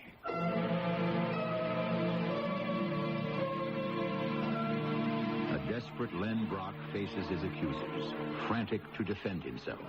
But already, the sick knowledge has sunk to the pit of his stomach that he can't. His twin, his other self, is dead and buried. There is no way to prove that he is Len Brock. By his own action, he has made himself into his other half, Philip Henderson, who murdered his mother. I shall return shortly. This is...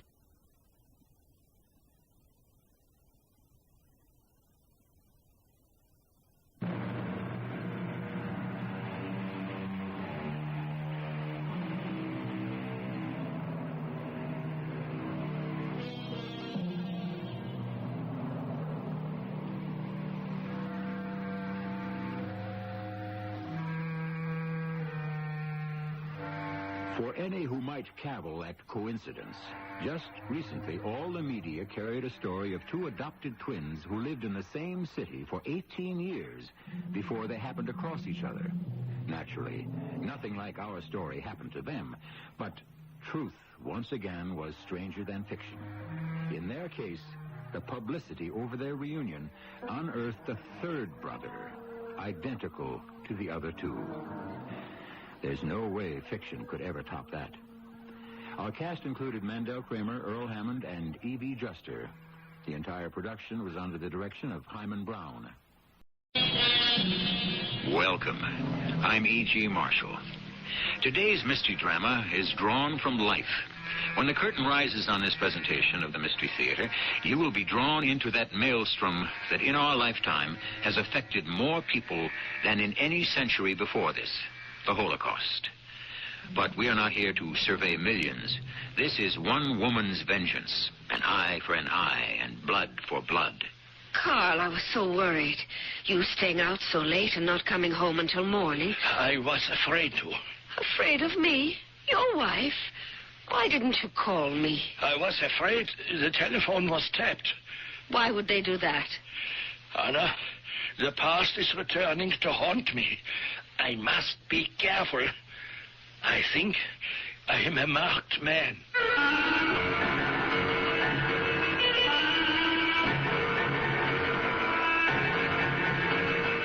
Our mystery drama, The Final Step, was written especially for the Mystery Theater by G. Frederick Lewis and stars Marion Seldes and Roberta Maxwell. I shall return shortly with Act 1. Ohio's Junior Miss. Thursday on CBS Television. The first runner-up, winner of an $8,000 It's the 24th annual America's Junior Miss Pageant.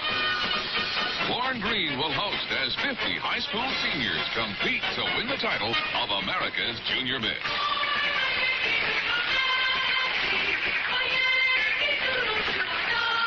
Don't miss the America's Junior Miss Pageant, Thursday at 8, 7 Central and Mountain on CBS Television. Hi, Pat Summerall to suggest that a good place to start pursuing your outside interest is inside True Value hardware stores, where you'll find a wide selection of their own quality West Point bicycles to help you enjoy the great outdoors. Biking is a good way to take in the summer scenery. West Point bicycles come in a wide range of sizes and models so that almost anyone can take advantage of this healthy mode of transportation. And remember, West Point bicycles are sold exclusively by participating True Value hardware stores and home centers. Can't he see the difference between the letters B and D? He won't stop talking for 5 minutes. Why won't she behave at school? He won't sit still. My child tries so hard, why can't he learn? He can't distinguish his right hand from his left. Why can't you remember how to tie your shoes? He's impossible to live with. This is Pat Collins for the Foundation for Children with Learning Disabilities. These frequent complaints of parents can actually be symptoms of a child with learning disability. Problems in language and math, lack of coordination, disorganization, and hyperactivity are just a few indications of this problem. The keys to helping a child with a learning disability are early detection and special teaching. For further information on recognizing learning disabilities and to receive a free copy of Their World, a publication of FCLD, write LD, Box 2929, Grand Central Station, New York, 10163.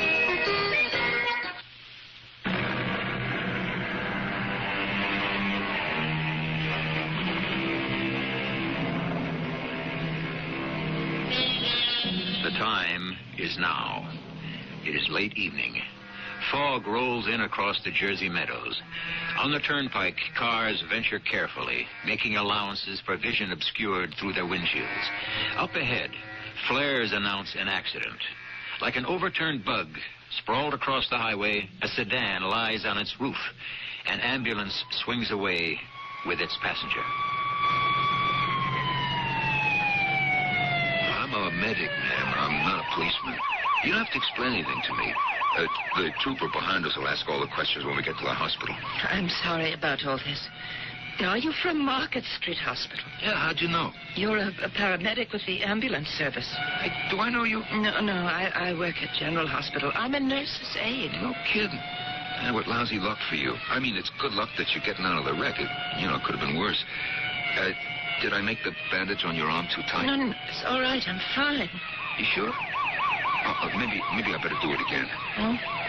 Oh, it is too tight.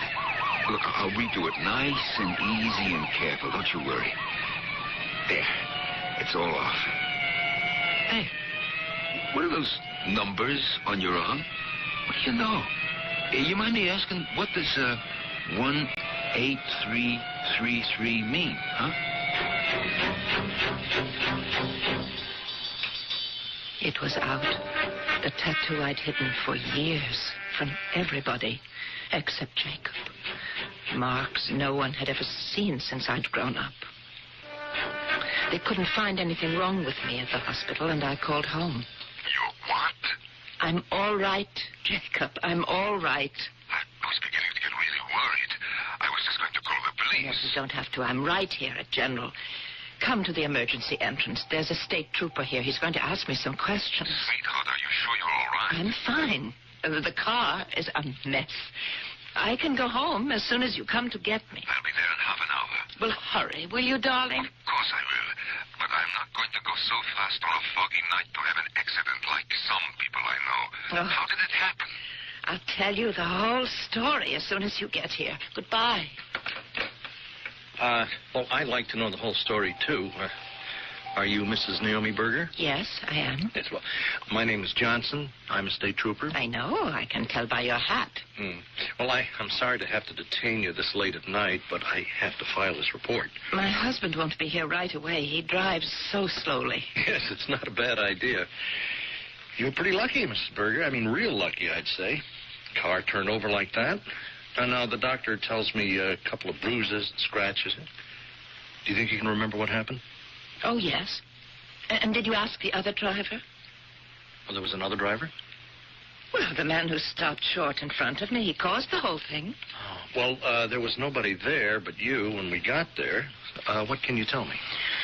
I was behind a car, and he suddenly put on his brakes, and I tried to avoid him, and then I'm not exactly sure what happened after that. According to a witness, your car climbed the guardrail and then flipped over. Yes. Well, could you describe the car in front of you that suddenly stopped? I don't think so. It all happened so fast. Well, I don't suppose you saw anything of the license plate, did you? Yes, I did. There were 3 3s in it. And the letter A. The letter A and 3 3s. Now, do you remember any more than that? More than what? Well, do you remember any more numbers or letters on that license plate? What are you talking about? The car in front of you that stopped without warning. You said you saw the letter A and 3 3s on the plate. I did. I don't know why I said that. When is my husband coming to take me home? I don't want to say anything until he gets here. Yes, well, I'll tell you what. I won't ask you any more questions tonight. I'll stop by your house tomorrow and we'll go on from there. Is that okay? Yes, I'm all right. I just want to go home.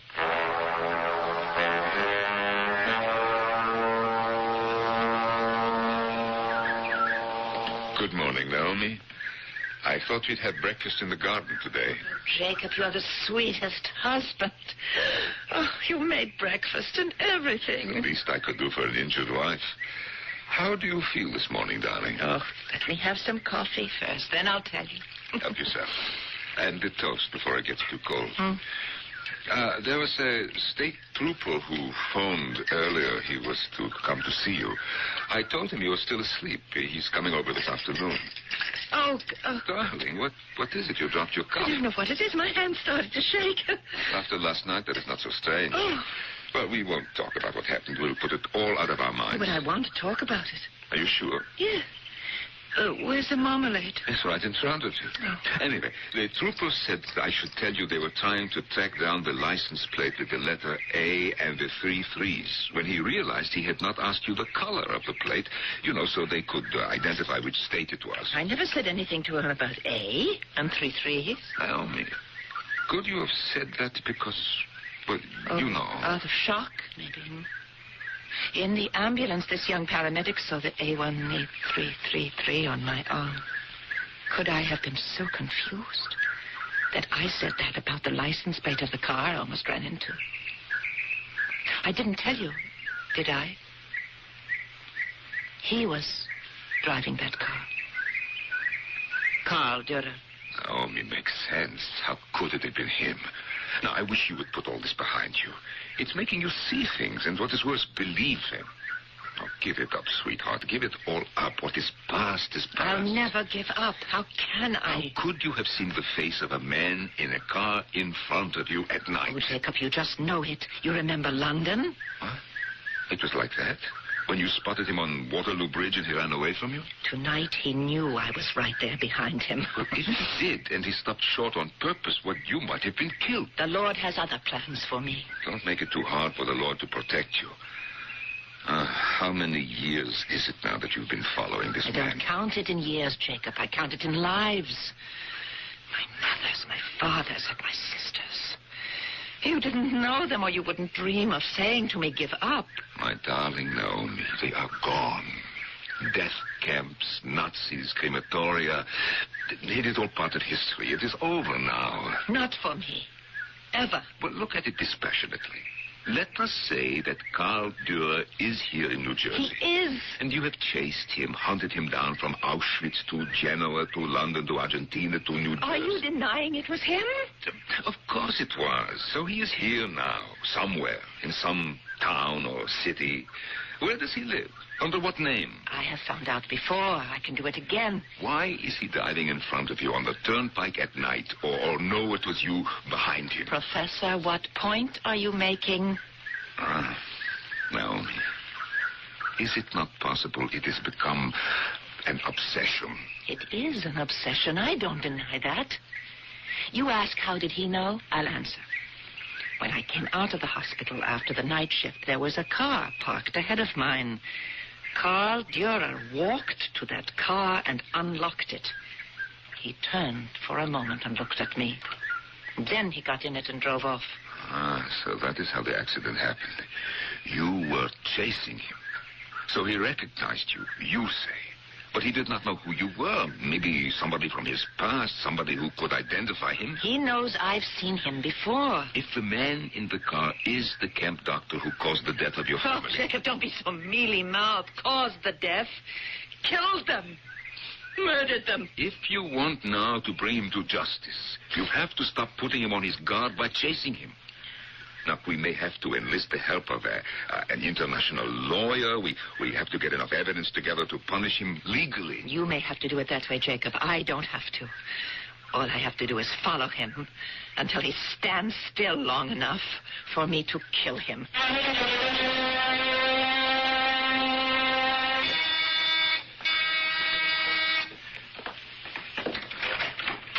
Carl, what did you ring for? Don't you have your key? Where have you been? I lost my house key and my key to work. I told you to put them on the same ring with the car keys. Look what time it is. Anna, please. I can't think anymore. Can I have some coffee? Of course. Carl, take your shoes off. Sit in the big chair.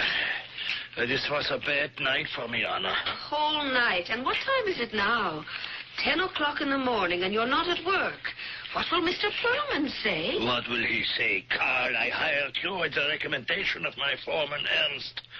You had good work with your fingers assembling the transistors. I made you a section supervisor. We have a small shop here, Carl, and not the shop for work is serious. That's what he will say.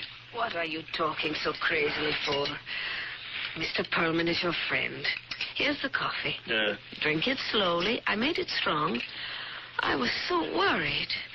It's not like you not to call me. Oh, that's good. I was afraid to, Anna. What are you talking about? Afraid of me? No, afraid the telephone was tapped. Somebody listening. What do they know about you to listen? Who is it? Well, that's the problem. I wish I could be sure, but I don't know who they are. Last night, we had our usual game, you know. I left Fritz and Heinz and Ernst about 11, and a little after. I go to my car, and there is this woman getting into her car behind me. And I know her right away. It's not her, is it? Yes, it is. And she knows who I am. The same woman from London and Buenos Aires? The same. How could it be? The same red hair. That moment we looked at each other at night, only an instant. I know her. She knows me. What happened then? Well, she shouts something at me, but I'm in my car and driving away fast, and she follows in her car. She's crazy. We are on the parkway going north away from town. I cannot shake her. She's very close behind me. And suddenly there's a dog. You know how I feel about animals. I pull the brake down not to hit it. The woman is too close. She hits in the back of my car. You know, the bumper is bent, the fender. My neck, it hurts. Well, I stop. She has hit the guardrail and her car is turned over. What did you do? Well, there are no flames.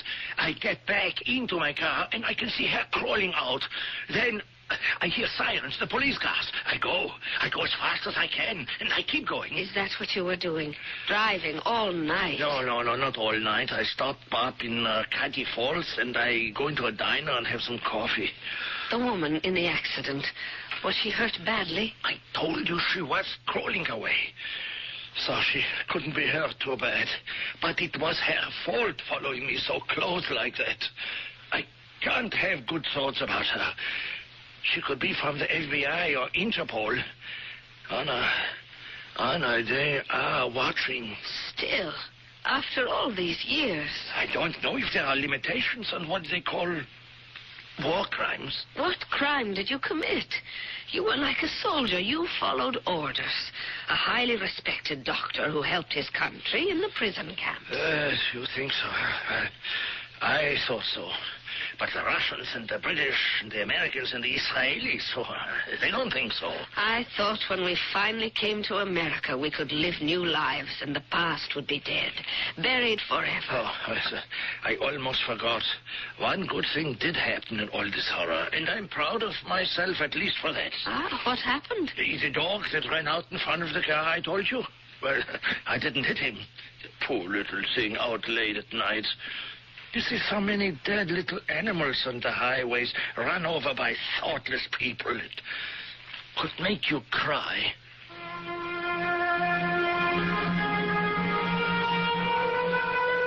I think you're getting the drift of where all this is leading. This is no mere tale of retribution or revenge. It involves a crime of war. All societies, it's been said, are capable of committing war atrocities. So who are we to cast the first stone? I shall continue our account of Naomi's pursuit of such a criminal when I return shortly with Act 2. Feeling fit, feel so good, firming up the way you know you should. I'm Susan Anton. The ultimate in feeling fit is sleeping on a Perfect Sleeper Pillow Soft. Extra thick comfort on top and ultra firm support inside. Perfect Sleeper Pillow Soft. Be a perfect sleeper. Buy a Perfect Sleeper. Perfect Sleeper. It's a healthy investment in yourself. The family's all gathered, summertime is here. Volleyball and barbecuing, it's that time of year. Working up the coast, just sitting in the shade. Nothing's finer than the taste of the old-fashioned lemonade. Country time, tastes like good old-fashioned lemonade. Made with natural lemon flavor, so it's not too tart, not too sweet. Country Time lemonade flavored drink. Tastes like good old-fashioned lemonade. This is Ken Howard. If you're over 18 and already out of school, I have a personal question for you. Can you read as well as you would like to? I don't mean just traffic signs and sports programs. I'm talking about books, magazines, and newspapers, and the labels on medicine and food packages. If you don't read well enough to understand these, you can get help at your library. Many libraries offer assistance for people who didn't learn to read very well in school. If they don't have the programs themselves, librarians can often recommend a local tutor, self-help books, or even televised instruction that includes other subjects as well as reading. 25 million Americans have trouble reading, and some of them don't even realize it, or they're too embarrassed to ask for help. If you are one of them, don't waste your mind any longer. The libraries in your area are waiting to help you. You just walk right in and ask for books on any subject that interests you, whether it's basketball, basket weaving, or the mystery of the Baskervilles. You name it, the library has it. They've got your number. Now you get theirs and give them a call. A public service message of the American Library Association.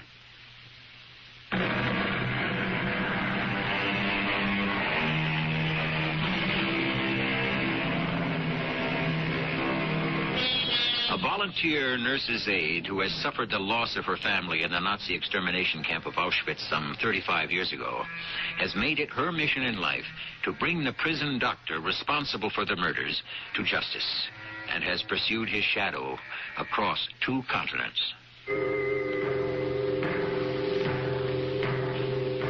This is the incomprehensible position I find myself in.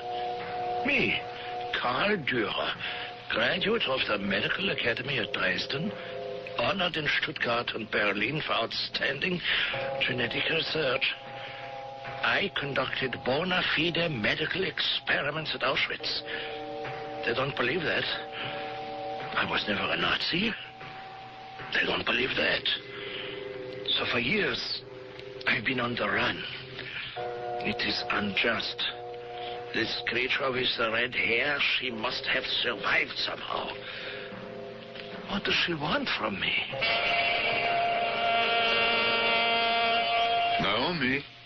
Naomi, there's a man from the police here to see you.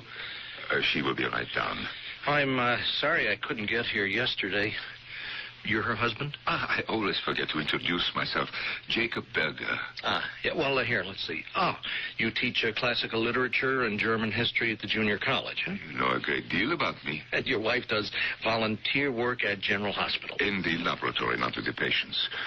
But why such investigation, Mr. Johnson? Well, sir, Mrs. Berger narrowly escaped with her life, so naturally we check every body and everything. Good morning. I forgot your name. Oh, Johnson, Mrs. Berger, state trooper. May I sit down? Yes, and you may take your hat off. Ma'am? Oh, I'm sorry. Now, let's see. You told me the night of the accident you observed the license plate of the car you hit had the letter A and 3 3s. Do you remember the color of the plate by any chance? No, I don't. I see. The color of the car? Blue. Blue sedan. How far in front of you was he? I don't know. It's kind of hard to say how far. 1 car length, 2 car lengths, 3, 4, huh? I'm not sure. You were following this car for some distance? I guess so. You say you didn't know the identity of the driver or any occupant of the car you hit? How could I know them? So there's no basis in the fact for presuming you might have been chasing this car? Chasing? Why would I do that? Well, you were not on your way home from the hospital, were you? If I may interrupt, I get the impression that the police believe there's something suspicious in my wife's actions and she's being accused of something. Well, sir, we have 2 eyewitness accounts, Mrs. Berger, of which I'd like to check with you. Witness 1 told us that a gentleman alone got into a car opposite the General Hospital at 11:10 the night before last, that you were parked behind him. The witness was passing along the sidewalk when you shouted from your car, Mrs. Berger, "I'll get you yet." The man drove off, and you started your vehicle and drove off after him. Tell me, what is this? Jacob, it's false. No, the second eyewitness account was given to me personally at the Turnpike toll booth by the attendant on duty. He told me that on the night in question, a woman with red hair followed a blue sedan which had just passed and asked the attendant if that car had taken the service road or continued along the Turnpike. And because this woman had red hair, you are saying it was me? No, ma'am. I'm asking, was it you? I think, Mr. Johnson, before this questioning goes any further, my wife ought to have legal advice. Well, you're entitled. But I'd like you to accompany me now to the police station so that the 2 eyewitnesses could make positive identification. My wife would be happy to comply, but I think in this case also she is entitled to consult legal counsel. I can't deny you that, sir, either. Give us a call tomorrow, will you? Or have your attorney call and we'll arrange for the witnesses. Now, in the meantime, I must warn you, Mrs. Berger, not to leave town. Good day to you. Tomorrow, don't forget. So long, folks. Do we have to get ourselves a lawyer? I don't know. You were very foolish. After all these years to betray yourself like that, shouting threats into the street. It was just too much to see him so close like that. But why didn't you tell me the truth? I did, but I didn't tell you all of it. Jacob, I feel we are at the end of the trail. We've talked about this so often, but he's here now. He must be living in this area and working here. Now we should put the main plan into operation. That plan? You don't have to be part of it, Jacob, if you don't wish to be. We agreed on that. I always said that when the time comes and you can't go the final step, I'll let you out. I'll do it alone. No, we are in this together. Everything. The final step included. When I married you, your mother and father and your sister Lisa became my mother and father and sister. I want Carl Dürr to pay the ultimate price as much as you do. He's had the luck to escape for a long time. I think it is over.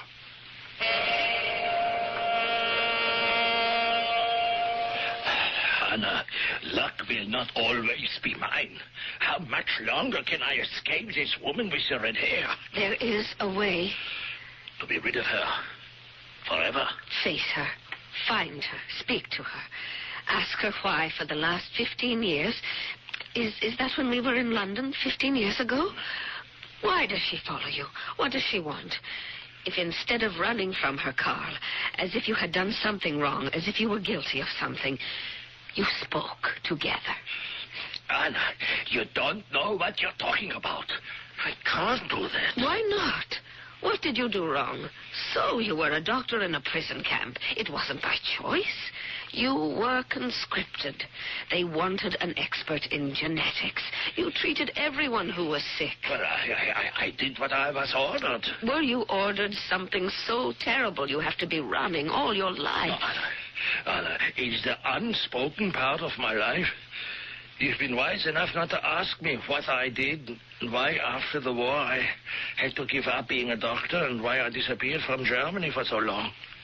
And then, when I finally wrote you under a new name from London, you came and joined me and never asked me why.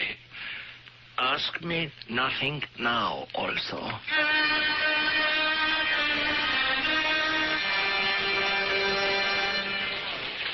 You know what I'm going to tell that state trooper, don't you? Yes, just exactly how much? I prayed last night, Jacob. So did I. I said to Mama and Papa and Lisa, now is almost the end of the trail. Did you make the phone calls? Yeah, 2 newspapers. How did you say it? Well, I told them who we were, that you were going to the police station today to give information about a Nazi prison camp doctor. That here in our small town in New Jersey, a murderer lives among us. Perfect. Well, good day, folks. Oh, I'm sorry we have to meet out here, but space is at a premium today. I understand you wish to change your story, Mrs. Berger? No, not change. Add to it. I did recognize the man who got into the car in front of me when I left the hospital that night. And I did follow him. I wanted to know where he lived. Mr. Johnson, he is a murderer. Ah, I see. So you ran into him deliberately? No, that was an accident, just as I told you. His name was Dr. Carl Dürer. Hmm? And you have a basis for your accusation of murder? I was there when he killed 3 people, if that's what you mean. This happened recently? A long time ago. And did you report it? No, I didn't. Well, why not? No, you see, what my wife has not made clear is that this Dr. Dürer performed medical experiments, so-called, in a Nazi prison camp, which resulted in the death of her father and mother and twin sister. Well, who was she to report this to? The man is a Nazi. Do I have to say any more? I'm afraid you'll have to tell me a great deal more, Mrs. Berger.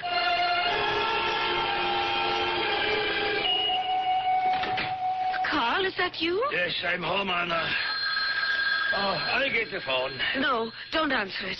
Don't answer it, please, Carl. Why not? It's been ringing all day, since you went to work. Why don't you answer the phone? This is too stupid. Carl, please. Hello? Hello? Who is this? Who is this? Who are you? It was one of them, wasn't it? Has this been going on all day? Horrible. He called me a Nazi murderer. That's why I stopped answering the phone. Didn't you see the morning paper? No. Here. Look. On the front page. Anna, please, you read it. A murderer in our midst. Mrs. Naomi Berger accuses Carl Dürer of being a Nazi torturer at Auschwitz, the infamous Nazi extermination camp of World War II. The wife of Jacob Berger, professor of German history, made a statement today at police headquarters denouncing Stop it! Stop it! All day, people have been calling here. They look us up in the telephone book. What are we going to do? We have to go away. Where can we go, Carl? You must stand up to this woman. See her. Go there. What do you have to fear? It's all lies. Make her believe you, this Mrs. Jacob Berger. And it's no use. The authorities will come, and they won't listen either. Yes, I performed experiments under orders. Of course people die. They would have died anyway. I put them to sleep. Wasn't it a better death than being shot or gassed like others? You could be accused of murdering, like it says. Anna, I have got to go out. I'm going to find that woman. I am going to face her, as you say. Oh, where's the telephone book? Where it always is, next to the telephone. Yes. Yes, here it is. It's like any other name. Now, what is her husband's name? Jacob. Yes, Jacob. Yes, Jacob Berger. Who are you calling? Mrs. Jacob Berger. I am going to tell her that Dr. Carl Dürer is on his way over to pay her a house call. Don't go over there, Carl, yet. Oh, Mrs. Berger? This is Carl Dürer. No, Carl, no. Just a moment, please. Anna, please. If you are determined to see her, don't warn her when you're coming. Suppose she has some police with her when you get there. Do as I say, Carl. Hang up. You're right. For a change. I will be the hunter, and she the hunted. Let her wonder what I am going to do next.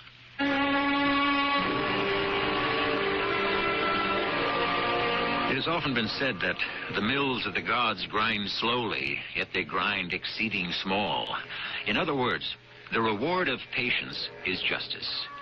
Naomi Berger sees no evidence that patience would even ultimately redress wrongs, so she herself has decided to play Nemesis, a most dangerous game.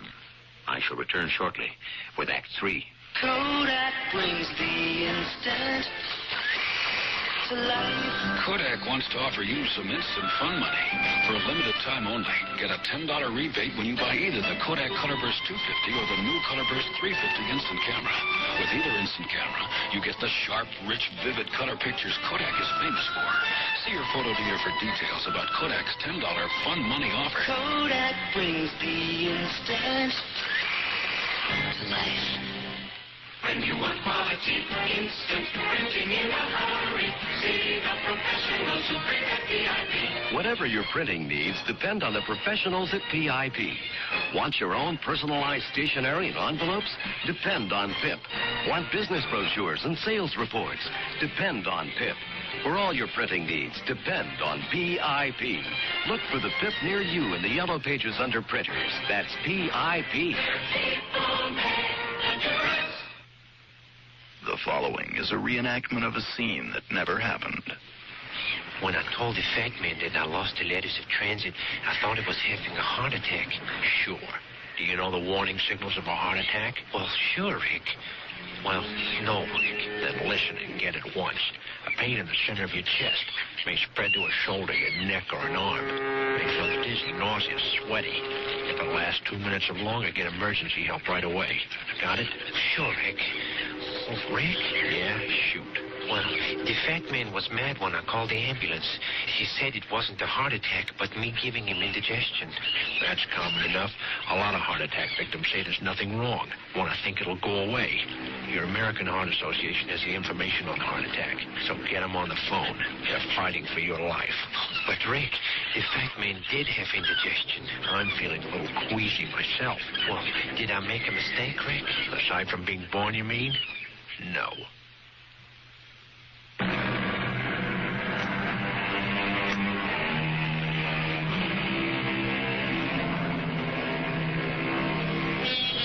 When you consider a woman who has waited 30 years to confront the very doctor who assisted the infamous Dr. Mengele by the injection of phenolic acid, benzene, or air, which killed in seconds, when you consider she watched her mother, father, and sister die that way, the way of human guinea pigs, when you consider all that, perhaps you can understand Naomi's feelings at this moment. He's coming here. I know it, Jacob. I know he's coming. What did he say on the phone just now? He said, Mrs. Berger, this is Carl Dürer. And then I heard a woman's voice say, Carl, don't. And then he said, just a moment, please. And then they talked. He had his hand over the receiver. Then he hung up. Jacob, he saw the newspaper story. He swallowed the bait.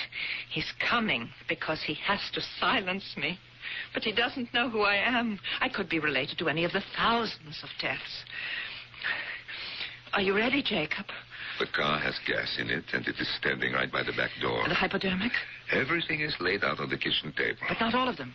Only one. The other two should be in your briefcase. Don't worry, they are. Now, where will you be standing when he comes through the door? Right there, just as we planned. The hammer? You have the hammer? I have it. I'm looking at my wife, planning this so matter-of-factly, and I don't know you. Yes, you do. The final step. We've always talked about it. It has to be. There's no other way. Who would do it for us? The courts. Oh, bring him to court. You think he would answer charges in a court? What time is it? Maybe he won't come. He'll come. He has to.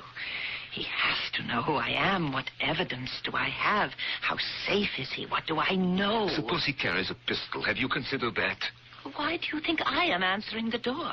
And you are standing behind it with a hammer in your hand. Oh, let him come now.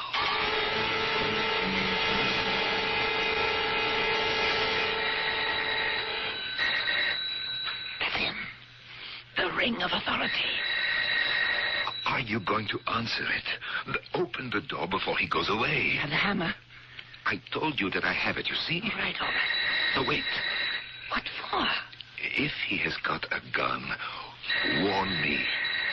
I'm coming. Mrs. Berger? Yes? Is your husband home? I'm afraid not. I am Karl Dürer. I think you wish to talk to me. May I come in? I have been waiting for you to call on me. Please come in. Go right ahead. Into the living room. Oh, did I kill him? No, he's still breathing. You did fine. Help me move him so I can close the door. All right, then we'll drag him into the kitchen. About the injections, will you do it or should I? I'll show you how to do it, Jacob. Don't worry.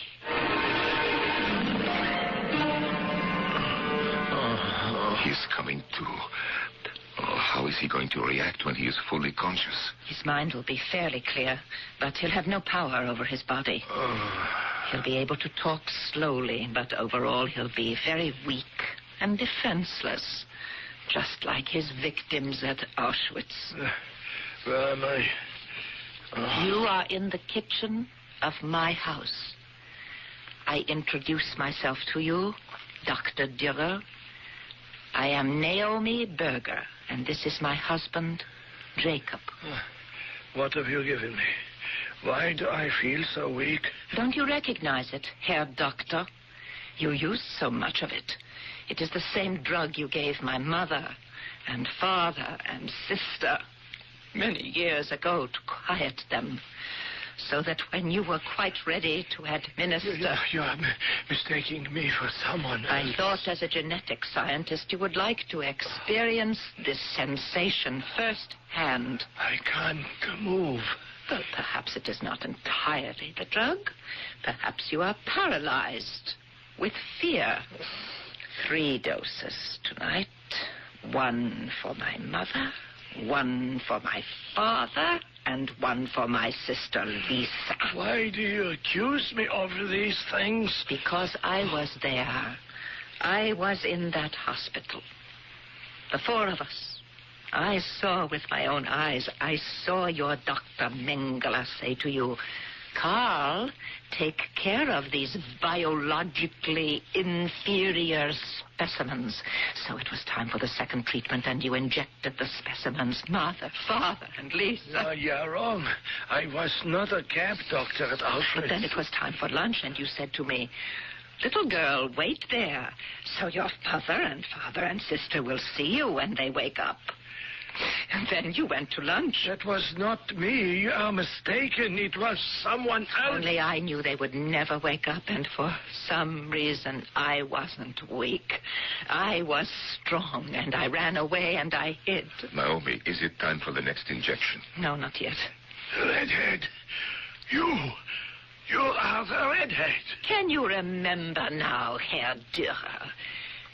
15 years ago, 20. I never forgot you, Herr Dürer. Everything is fine, Jacob, all in order. I'll help you carry the doctor to the car.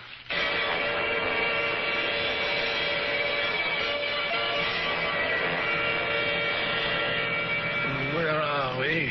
We have traveled an hour and a half. You have been asleep.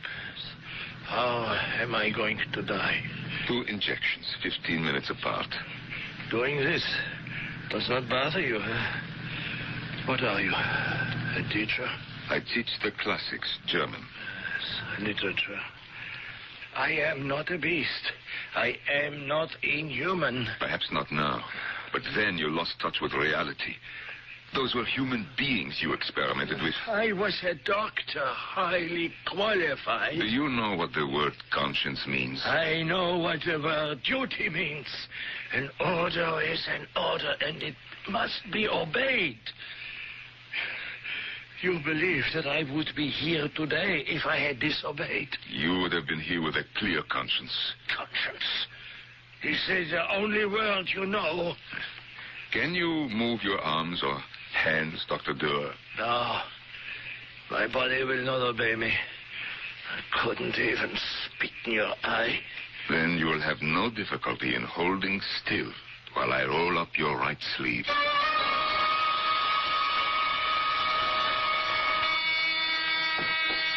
Oh, Carl, I've been so worried. Mrs. Dürer? Yeah, yes? I'm State Trooper Johnson. Now, these keys were found on the turnpike a few days ago. I traced one to the Acme Transistor Corporation, where I believe Mr. Dürer works. Now, I spoke to a Mr. Perlman. My husband's boss, yes? May I come in? Excuse me. I was expecting my husband. Well, Mr. Perlman identified one of the keys as from a locker of your husband's. The other one is our front door key. Carl lost them. Well, may I ask, is your husband in good health? Is something wrong? Well, he wasn't at work, and Mr. Perlman said he's been absent a lot lately. You sound like a sympathetic man, and I'm going to tell you something. Last night, Carl was very upset. Because his name was in the newspaper? Yes. He said he had to talk to that woman who said he was a Nazi, and he went out to talk to her, and he hasn't come back home yet. It is all over. I hid the body in a cave by the reservoir. Did anyone see you? No. I pulled the car off the turnpike. When I walked back to it, I did not turn the lights on until I was on the road coming home. No one saw me. So, it's done.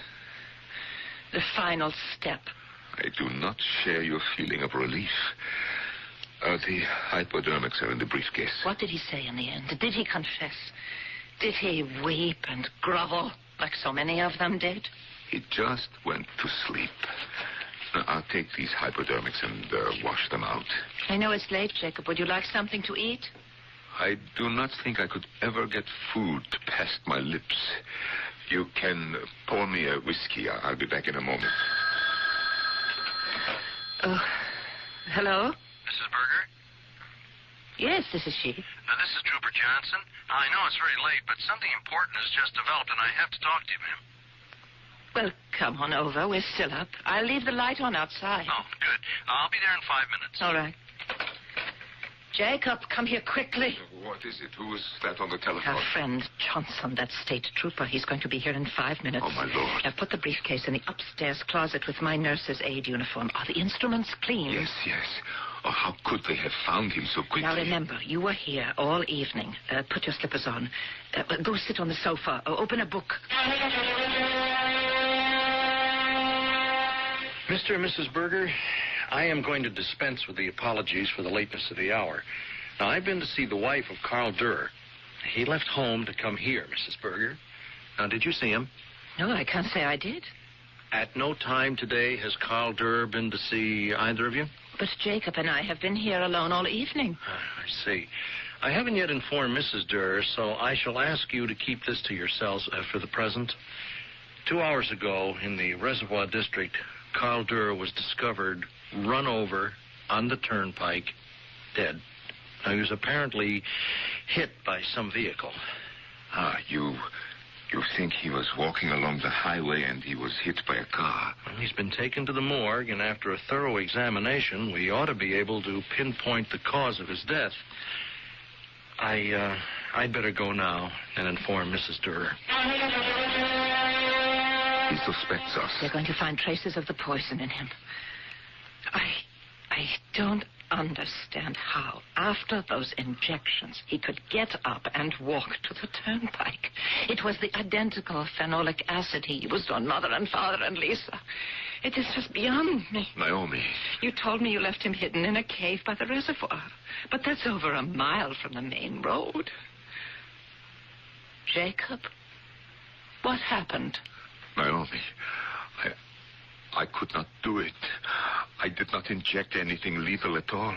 I started to roll up his sleeve. I took out the hypo and he passed out.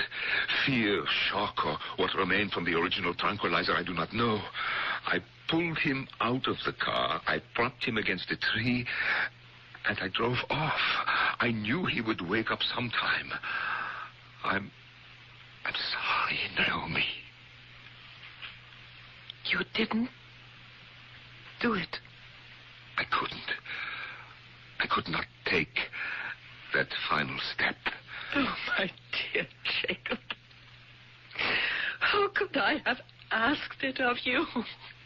He must have come to and started to walk home, and somebody else. He could have been blinded by headlights. Oh, Jacob. All these years, and we never punished him. Isn't it enough that we brought him to the edge of death?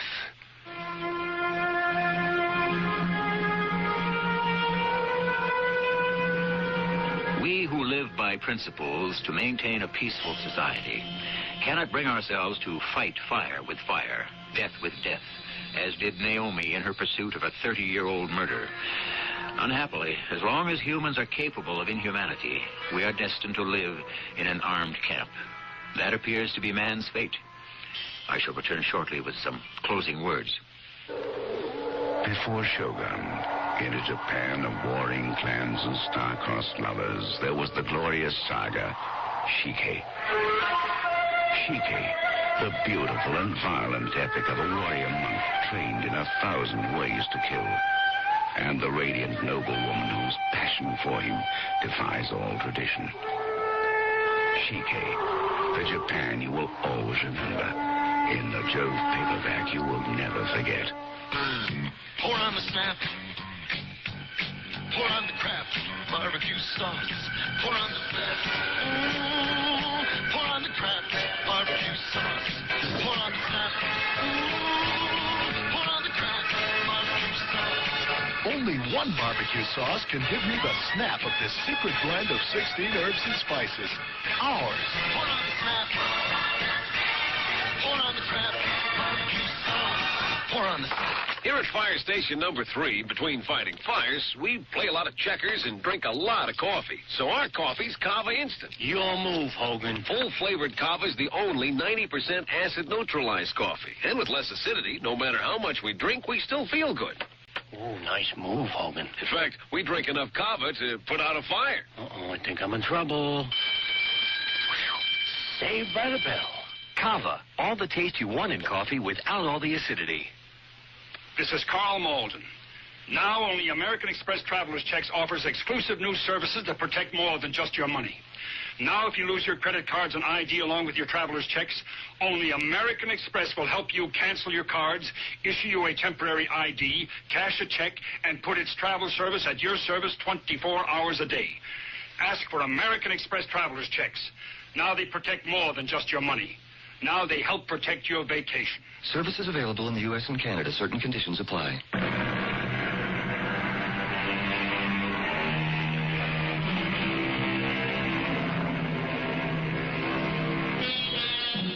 None have defined man's nature better than Rudyard Kipling. He observed the struggle between the law-abiding and the lawless and translated it into the law of the jungle. Now, this is the law of the jungle, he wrote, as old and as true as the sky. And the wolf that shall keep it may prosper, but the wolf that shall break it must die. Our cast included Marion Seldes, Roberta Maxwell, Norman Rose, and Earl Hammond. The entire production was under the direction of Hyman Brown. This is E.G. Marshall, inviting you to return to our Mystery Theater for another adventure in the macabre. Until next time, pleasant dreams.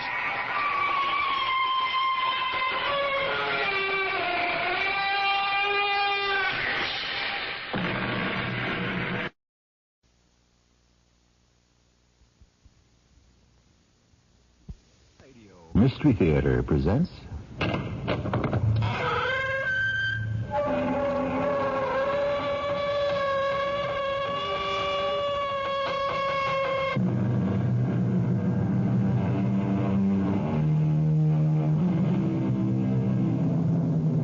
Come in.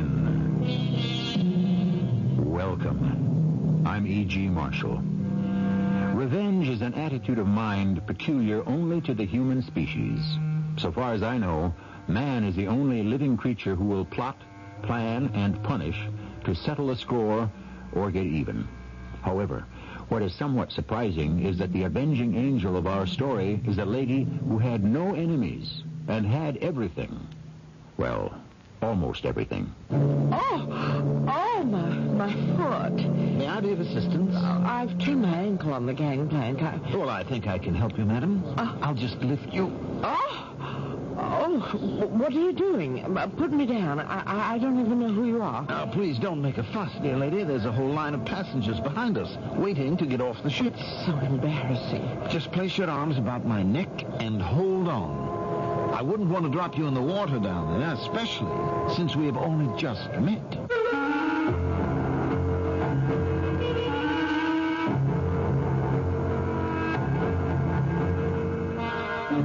Our mystery drama, Henrietta's Revenge, was written especially for the Mystery Theater by James Agate, Jr. and stars Patricia Elliott.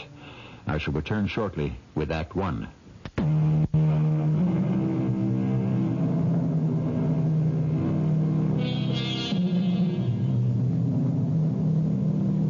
There are two fascinating characters who go to make up our story of the shady, dark, and sinister. One, a lady very high up in the world of big business. The other, a man who lives by his wits, who in gambling circles is known as a low roller. What is another name for that? A born loser. We'll meet him now. Sergio? Go away, I'm hot. I want to see you. Now. Can't you wait till this spin is finished? You'll never win back what you've lost, Sergio. We're tired of you playing with our money. Come into my office, Sergio.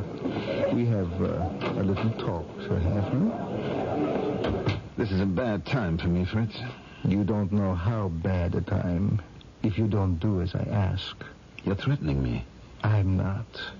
But Hans, who is standing behind you, has his right finger on the safety catch. Fritz, what is there to talk about? A little matter of $25,000. Not cruceros. We want to be paid. All right. How much time have I got? 2 weeks. Don't be insane. How can I come up with $25,000 in 14 days? If I could have raised that, I'd have doubled my bets and not be in this fix. 2 weeks is impossible. That's too bad.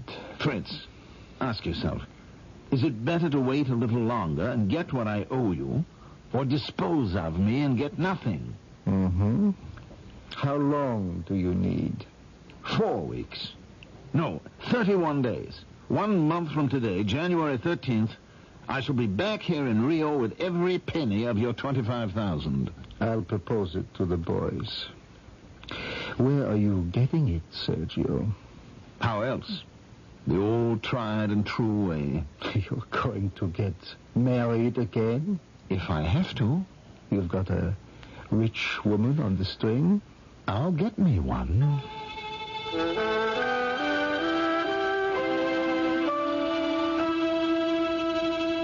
Mr. Hayward, I hope I'm not late. No, Miss Tufts hasn't arrived yet. You're from the Savannah Tribune, right? Yes, that's right.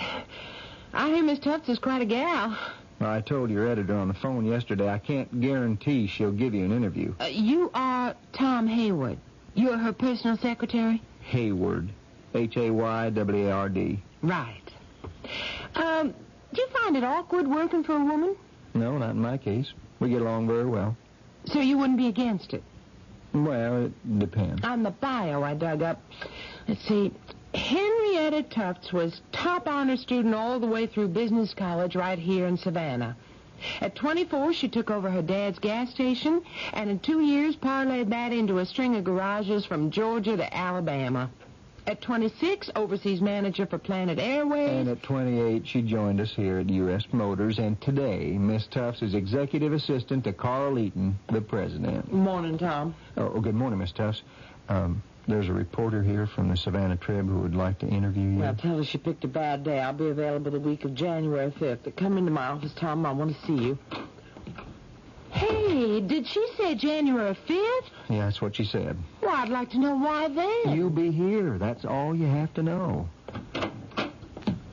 Tom, we have a pile-up of work today. What's with January 5th? That's when I come back from the cruise. Well, you booked it. You ought to know. Who sent this box of flowers? I don't believe it. Yellow roses. I'll see if I can locate it, Vic. Oh, you stay right here. There are 10 girls out there who can come up with 10 vases if I tell them to. Aren't you curious who sent this box of long-stem yellow roses? I think I know where I can find a tall vase. Tom, I said stay. Oh, no card. Don't you hate that? Darn it. Now I don't know who to thank. Happy birthday, Henrietta. Tom, you did. Well, it was Jill's idea. To send me roses today? What a sweet thought. You got yourself some fiancé there, Tom. Jill Kramer. Detective. Sounds good. When's she getting a badge? Detectives don't wear badges. You know what I mean. When? Well, as soon as she takes the exam. Now, remind me to send her something. So, she'll be a police detective. And then what? Well, hopefully we'll marry. Oh, Tom. I envy you. I wouldn't say this to anyone else in the world. In the past year, you've handled so many confidential matters that we both know it isn't just a boss-secretary relationship. I'm jealous of you. I really am. Henrietta, there must be thousands of women who'd give anything to be at that desk. And who knows where it'll lead. For you, U.S. Motors might be a small step to the U.S. Senate. Don't cheer me up. I don't like it. Today I woke up. Another birthday. Darn it. I felt so sorry for myself. Boss, why do you make such a production out of it? It happens to be the big 4. 4-0. That's what bothers me the most. What? Being 40 years old? Don't slough it off like that. It's half a lifetime. Besides, I don't know how to say this exactly, but, well, being a bachelor, I'm living half a life. That's the truth, Tom. Henrietta, don't say any more or we'll both be embarrassed. I used to think I'd never find anyone to share my life with. I'm 35. I had to wait 10 years till Jill came along. If I hadn't been sinking off Belle Isle, I might never have met her. You never told me that. Yeah, I grounded myself on a rock, and here comes a police patrol boat, and who should be in charge but a policewoman? A girl. It was Jill. I was so embarrassed. You get so doggone lonely. Oh. Round 4. Saved by the bell.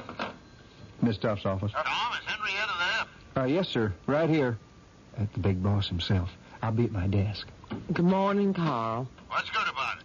You seen the balance sheets? Carl, if you're testing my reflexes today, forget it. Mark down I failed the question. Okay, what's good about this morning? All right, Henrietta, just relax. Now, I've got a more important question to discuss with you. Rebates. Not a bad idea at all. Might move our Z models. How much were you thinking of? Well, say $300 per car. That ought to get those wheels rolling. Can you come over and we'll bat it around? I'll see you in 10 minutes, Carl.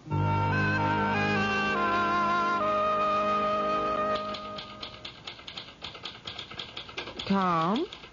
Oh, I'm sorry. I didn't see you. Carl's just come up with a brand new idea to move our Z models.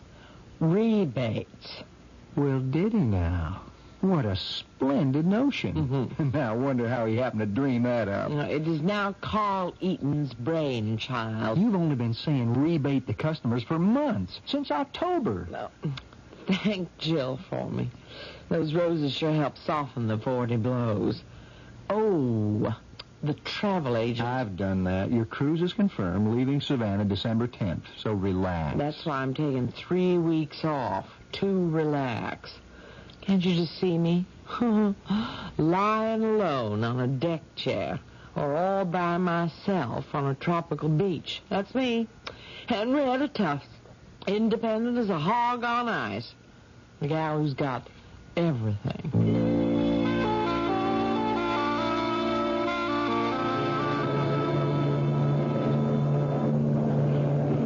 Passengers disembarking for St. Martin will please gather at the gangplank on the boat deck.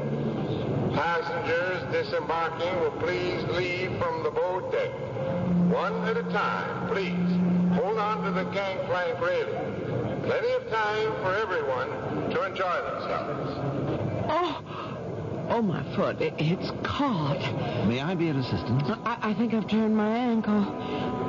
Oh, I can't walk. Well, what do you think we should do, madam? Well, I don't know. I'm holding up all the passengers.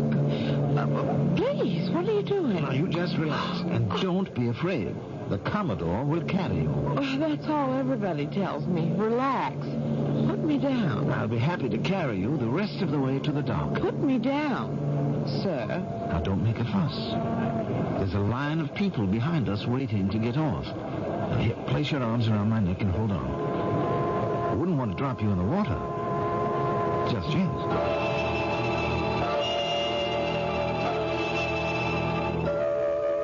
There now. Doesn't that feel better? Oh, I feel so stupid. Sitting here outside a waterfront cafe with my foot on a chair. You know, I don't think it's too badly twisted. But little ice, the swelling will go down more quickly. Garçon, would you bring us some champagne, also a napkin and some cracked ice? Permit me to introduce myself. Sergio Barisi. I'm on the same cruise with you. And I am Henrietta Tufts. I'm certainly glad you were standing behind on the gangplank. I don't know what I would have done. It was meant to be, madam. Now, you don't have to call me madam. I'm not married. Mademoiselle. The Commodore understands. You are not married at present. Who is this Commodore you keep talking about? The Commodore? He is me. I am the Commodore. Of a ship? Oh, of many ships, my dear. A fleet of oil tankers. But that is only bread and butter. Actually, I'm Commodore only of my yacht and a few sailboats which I race in Bermuda and Sydney and Newport. A little sport, nothing. Merci, garçon.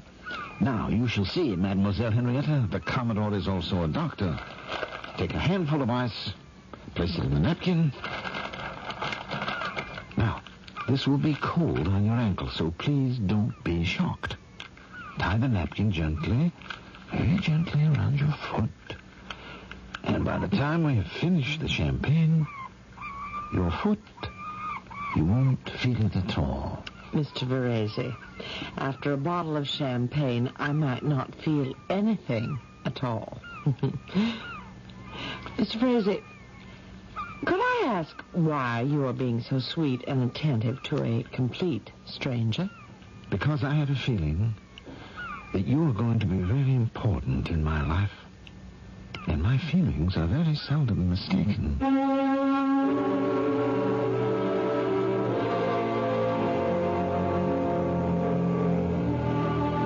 Of course, Henrietta Tufts is going to be important in the life of Sergio Varese.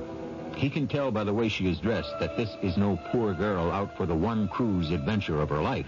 And Sergio is an expert in spotting those who the confidence gamesters call a mark.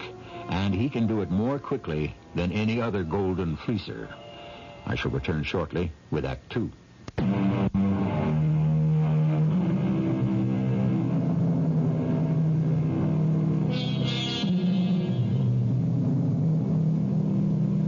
Don't you believe it? That's Sergio Varese. native of Rio de Janeiro, Brazil, just happened to be on the same cruise ship with Henrietta Tufts, native of Savannah, Georgia. Not so. Henrietta was on vacation. Sergio was on the make. He had exactly 31 days to make $25,000 materialize before his creditors dematerialized him. Speed, therefore, was essential. Darling? Sergio? Penny for your thoughts. Oh, nothing, Henrietta, sweetheart. The Commodore was just sadly looking over the railing into the fog and thanking heaven that we met, and thinking that tomorrow this is all over. Does it have to be all over, Sergio? What can the Commodore do in America?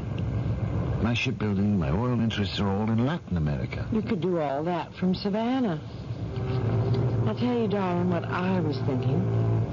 There's no reason why my company, U.S. Motors, couldn't become interested in some phase of your shipbuilding, or oil tankers. There could be a merger there somehow, if you wanted it. I'd welcome whatever could be done so that I wouldn't lose you now that I've just found you. Hold me closer, Sergio. Oh, that foghorn is a frightening sound. It's always fog in January on your American coast. Oh, we had beautiful times on the islands together, didn't we? You know we did, darling.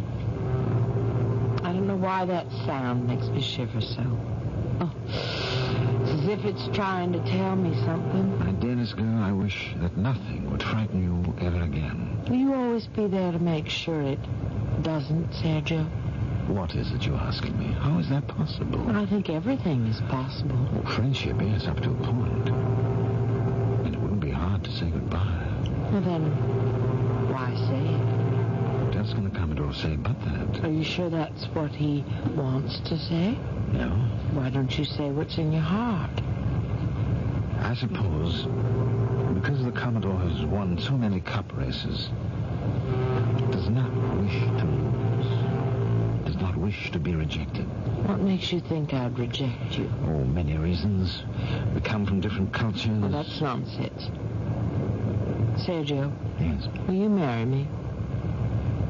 What did you say? I said, will you marry me? Will you become my husband? You're asking me that question? That's what I wanted to ask you. You were too slow. I couldn't wait. Oh, my darling. I didn't hear you say yes. Are you rejecting me? Of course not. You're making the Commodore the happiest man in the world. Now, come in, Henrietta, come in. Take that comfortable chair and tell me all about him. Carl, I don't know where to begin. I must say, when you took 3 weeks off for a Christmas cruise, I didn't think you'd come back with a husband. Well, I'd always heard that a ship's captain could marry you, so we let him go ahead and tie a sailor's knot. When am I going to meet this lucky man? Carl, we haven't had our honeymoon yet. Honeymoon? Henrietta, I can't spare you another day. I didn't expect you to. I'm coming back to work. You see, Sergio and we thought... Is that his name? Sergio? Yes. He's not going back to Rio just now. I persuaded him to move in with me till we decide where we're going to live. You're Brazilian, and this husband of yours, And from a very wealthy and distinguished family. I want you to meet one day. He has a fleet of oil tankers, and maybe that's something U.S. Motors ought to be thinking about. So, my little Henrietta's married. Well, I view all that with mixed emotions. I dread to think we're losing a policymaker for a diaper changer. Oh, not for some time, Carl. Don't you worry. And, you're sure about this fellow, are you? What do you mean? Well, I mean, someone you met on a cruise. I mean, you don't know his people. Carl, how old am I? He's moved in with you now. It doesn't sound like a rich Brazilian to me, not the ones that I've met. What's his last name? Now, you're not going to put in a call to our Brazilian distributor and check him out, are you? Me? Call Rafael? Why would I do that? What is Sergio's last name? Varese. Okay. Sergio Varese. And if you really want to know, you suspicious old coot, he never has to do another day's work in his life if he doesn't want to. Oh, no? No. He has income from his businesses and investments, which are handled by his Rio bank, and it's a healthy 6 figures. All right. As long as you're satisfied, we're satisfied. But I must tell you, it was somewhat of a strain for me those 3 weeks you were on your cruise. It's nice to be missed. You know, your secretary, Tom Hayward, did an okay job. Better than okay. I knew he would. One day, you'll be picking him out of the ranks. He was first class on follow-ups. And to get this rebate promotional out to all the dealers wasn't easy. Tom's not going to be a secretary all his life. Oh, you know he's engaged to a lady cop, studying to be a detective. I know that marriage is very important to you these days, but if you don't mind, let's put a little thought into selling cars, okay?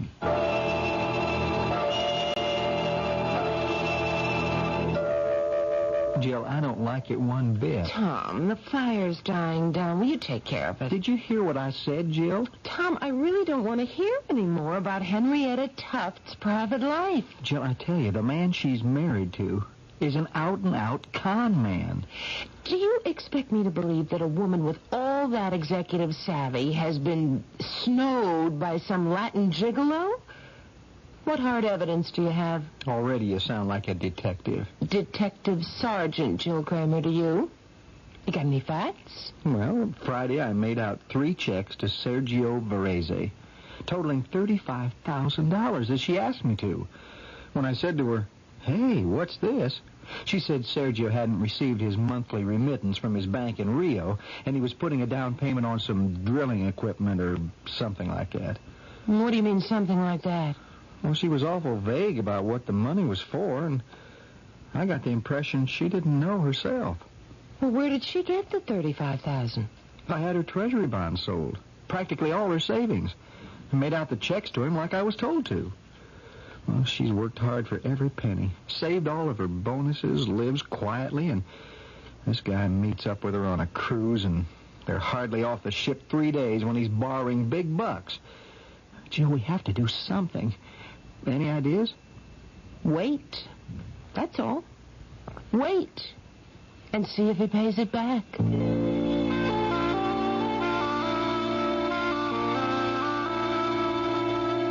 Sweetheart, I hate to do this with every fiber of my being. But I just got a cable today, and they tell me that $35,000 isn't enough. They want 20 more. But I'm not going to ask you to do anything. I'm a valued customer of Texas Tool and Die, and for years they've been supplying us with rigs. They can't accept what I've sent them, then the deal is off. You'd throw up the whole venture because they want a little more money as down payment on oil drilling equipment? It isn't the money, darling. It's the principle of the thing. I will not be held up by these crooks. I've written my brother and my father and mother. I've told them I'm not so sure that I care to remain here in a country where this is the type of treatment you receive. What do you mean, Sergio? You'd go back to Rio? What about me? What about us? Well, you'd leave America and come with me, of course. I would. Well, it's foolish pride, I know that. 20,000 they want more. I mean, what's 20,000? A drop in the bucket. The Commodore laughs at such things. It's the principle of it, Henrietta. Sergio, I won't have it. I've been having some conversations with the president of my company, and, well, frankly, I think there could be a future. Your company and U.S. Motors together. Besides, I have to stay here. What would I do without you? My love, what did you do without me before? I don't know. I can't even think. Look, I'll get that money for you. Now, don't you say a word. It's my contribution to our marriage. Anyway, by the end of the month, your bank will be sending you... how much? 75, conservatively speaking. So, there. What do I risk? I can easily get another 20 through the firm. They know I'm good for it. That easily? Really? For an emergency? Oh, you may not realize it, my love, but your little American wife is worth quite a lot to U.S. Motors.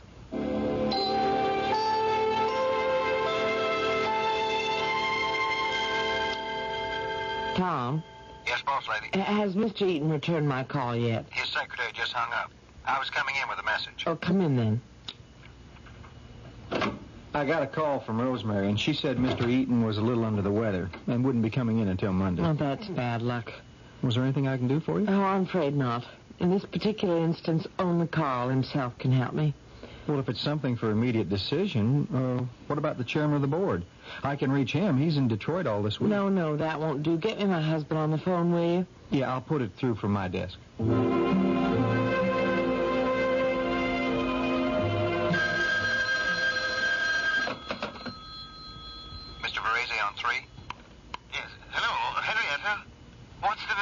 Darling, I want to come home and talk to you. Will you be there? I'm leaving the office right now. Yes, of course. How did you make out with the money? I'll tell you when I see you.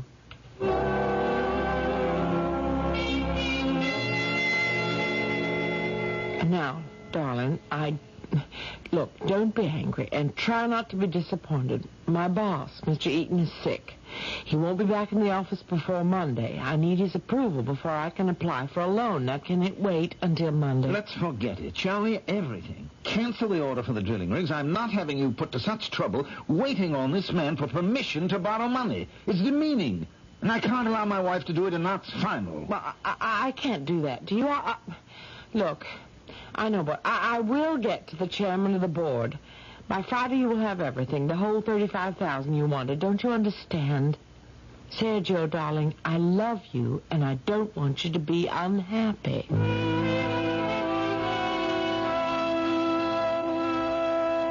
It's too much, Jill, just too much. Today was the end for me.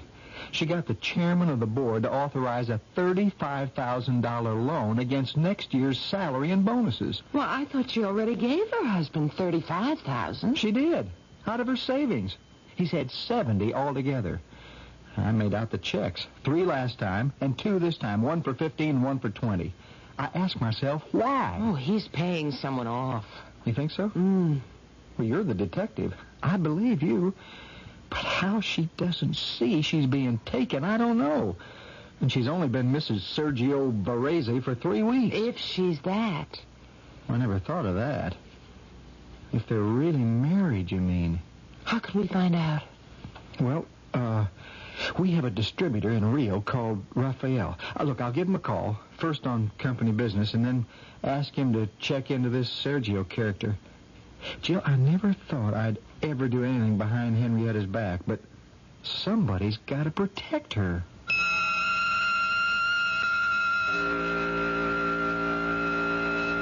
You think it's her own fault, do you? How could Henrietta marry such a man on such short notice? On the other hand, didn't our Latin lover bring love into the lady's life? Surely that's worth something. It is amazing what a woman in love will stand for, but only up to a point. How far she will put up with him, we shall find out when I return shortly with Act 3.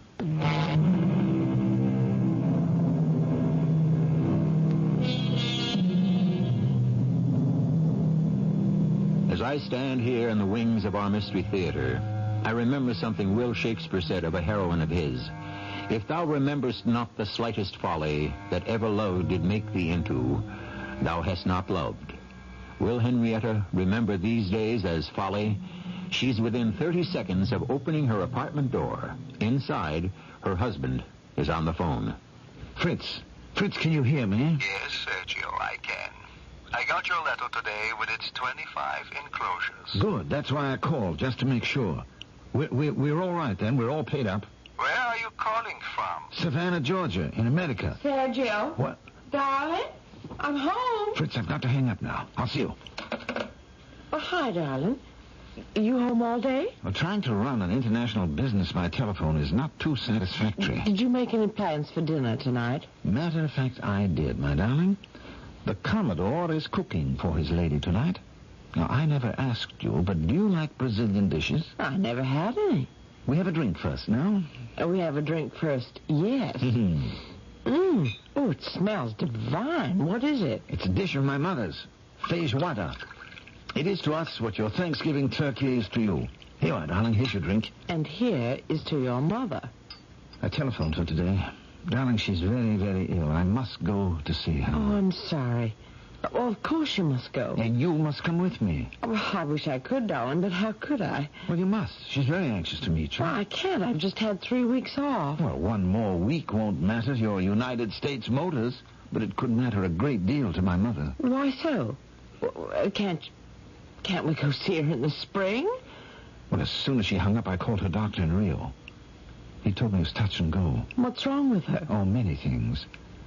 Look, now you understand. I cannot waste even a single day. I must take you to meet her. But what am I to tell Carl Eaton? What do I care what you tell your Mr. Eaton? Tell him the truth.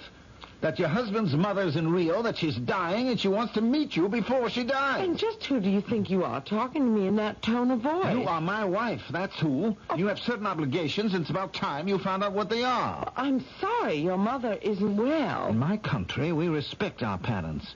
We fly to them when they need us. Fly, then. But don't count me in. Sergio, I suddenly realize you and I have a totally different way of looking at things. Careful with that drink. You're spilling it on my tile floor. I'll show you how careful I can be. Oh, well, I see. So you in Brazil know how to act.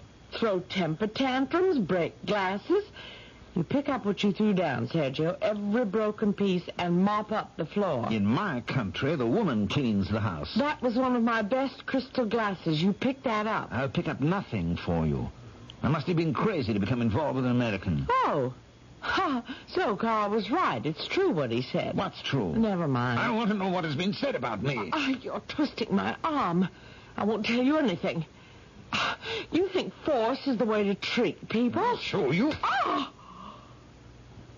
Sergio, you have no idea how sorry you're going to be that you slapped me.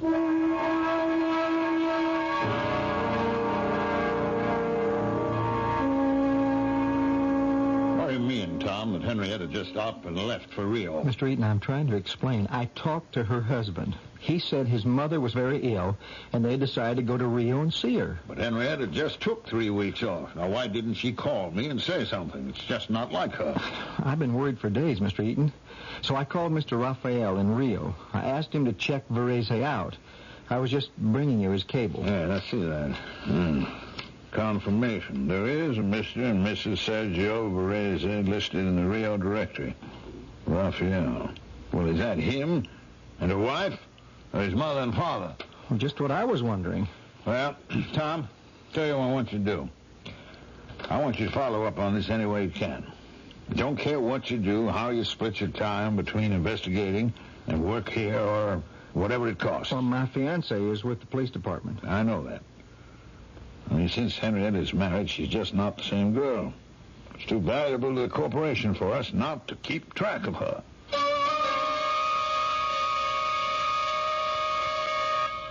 Mr. Eaton, the call from Rio you've been expecting for a week is on the line. Oh, good. Hello, Raphael. Yes, well, I've been hanging in midair for 8 days waiting for your news. Yes, the ship docked in Rio yesterday. I got that. What do you mean he was, but she wasn't? Why didn't you call me sooner?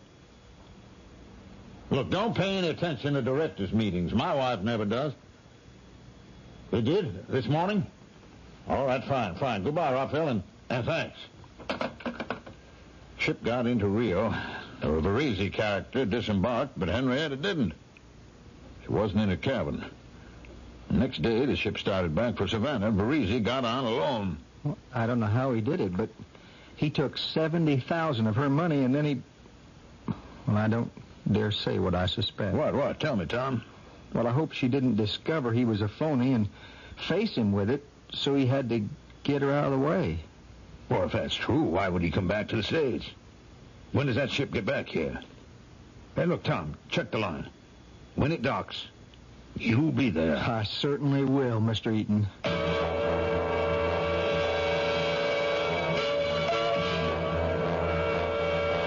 Come in, you two.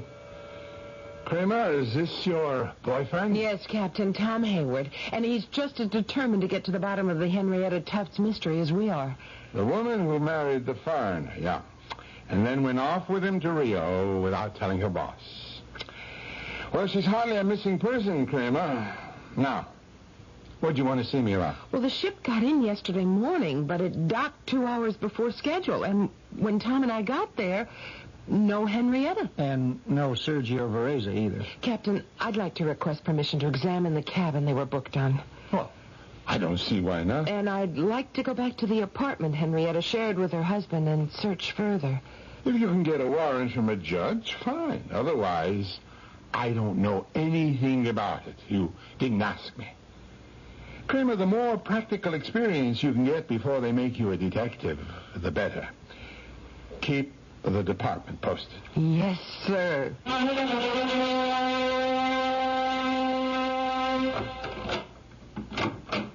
Come on in, Tom.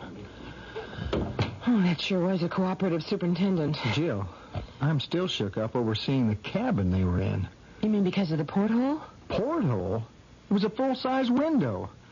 Plenty large enough for him to push their body through it somewhere between Savannah and Rio. Now, look, just because no one saw her get off the boat in Rio doesn't have to mean that. All the people we talked to, the crew, stewards, they don't remember seeing him getting on or off either. Come on, let's have another look at the bedroom. Well, looks pretty much the same to me as it did before. Except that one side of that double bed has been slept in. Henrietta. Shh. It's him. Sergio Varese. May I ask what you two are doing in my bedroom? My name is Kramer, 13th Precinct Police. Here's my ID. Lady policeman. Well, I'm Mr. Varese, and I live here. Who's he? I'm your wife's secretary. Where is she? Where is Henrietta? Tom, I'll ask the questions. I'll be glad to help you all I can. Mr. Varese, where is your wife? Isn't she here? Now, come on. You know she's not. Tom? Mr. Varese, you thought your wife was here? Well, of course. Where else would she be? And where have you been? I've been to Rio to see my mother. Now, where have you been since your boat docked yesterday? Well, I spent last night in the apartment. Well, so you knew your wife wasn't here. Well, I thought she might have come back by today. Mr. Varese, would you mind coming along with me to the police station? Not at all. If you can help me find her. Now, just wait 1 second till I change my tie. I'm beginning to understand, Jill. What? How Henrietta could have been taken in by this man. He is certainly one cool cat. Captain Connolly, I can tell you only what I know. Yes, I had booked passage for Henrietta and myself to sail to Rio to visit my sick mother. Why sail if it was such a rush deal? Why not fly? I'd hoped to recapture some of the magic of the first time my wife and I had met. I know it was foolishly romantic of me, because Henrietta never made the trip anyway. Oh, well... Kramer, let's hear Mr. Varese tell it his own way. Well, about 3 weeks ago, before we sailed, we had a quarrel, as married people often do, about seeing my mother. Henrietta refused to go with me and simply walked out. Well, then she never sailed with you. Mr. Varese, I put it to you. Your wife did not quarrel with you, and you are not expecting her here in Savannah. Well, what do you think happened? You think I killed her? Why do you say that? Because the inference is obvious. If I killed her, where is the body? Your wife is very much alive, and at this moment is in Rio. Mr. Varese, you already had a wife when you married Henrietta Tufts. That much we know. But, Captain, why hasn't Henrietta shown up yet? Give her time. But if she doesn't, Captain, are we going to charge this man with bigamy when the real charge should have been murder? Kramer, at this time, Mr. Varese, there are no charges against you. We're in touch with the police in Rio, and if the information we have proves correct, you will be charged with bigamy and deported. In the meantime, I urge you not to leave Savannah.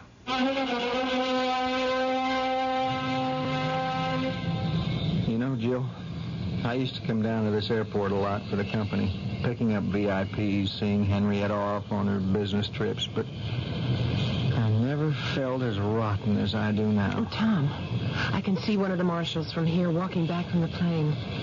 The other one's riding with Varese, and we'll turn him over to the police in Rio. He's gotten away with murder. That's what it is, pure and simple. No, you have to understand how the law works, Tom. There was no body, no evidence of foul play, just our suspicions. All we know is that Varese has a wife in Rio. I think we better head back to town. Captain Connolly will be asking for my report. Jill, honey, if you don't mind, I'll hang around the airport for a little longer. I used to go to the VIP bar with Henrietta for her last-minute instructions and a drink. I feel like having one now. Sure, Tom, I can understand. I'll see you tonight.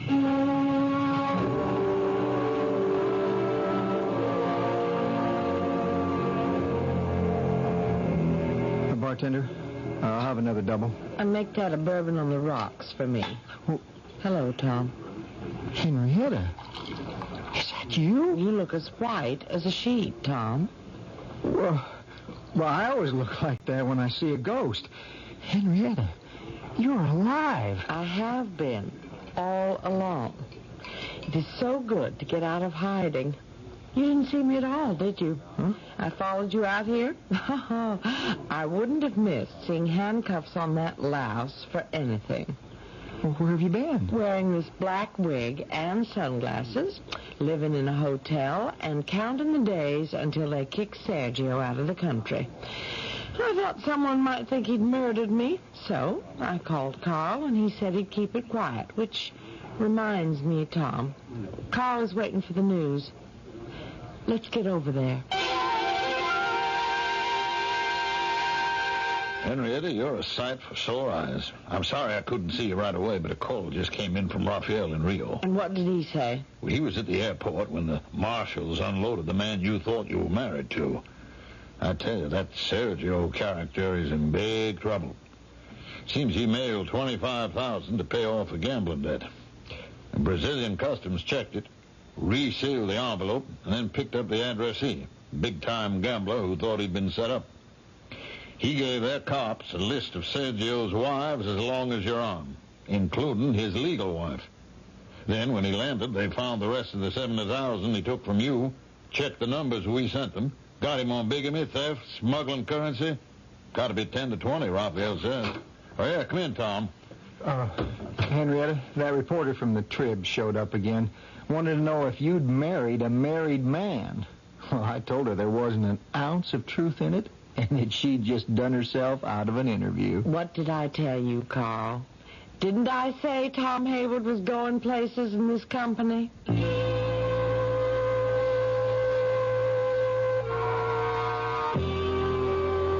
Sergio Varese was quite indignant when he was searched upon arrival in Rio. He had $50,000 hidden in a money belt. Since he'd already paid his gambling debts of $25,000, 5 of that 50 was his own. But no one believed him, and it was all confiscated. And that reminds me of 2 jokes by my favorite playwright, which I'll be happy to share with you when I return shortly.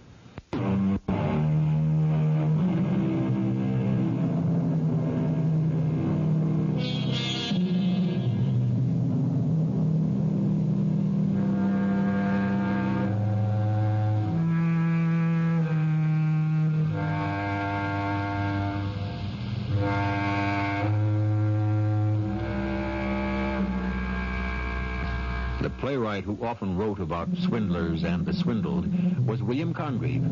In fact, he could have conceived the plot just unfolded. Certainly the characters. Women, he said, are like tricks by sleight of hand, which to admire we should not understand. Would that be Henrietta?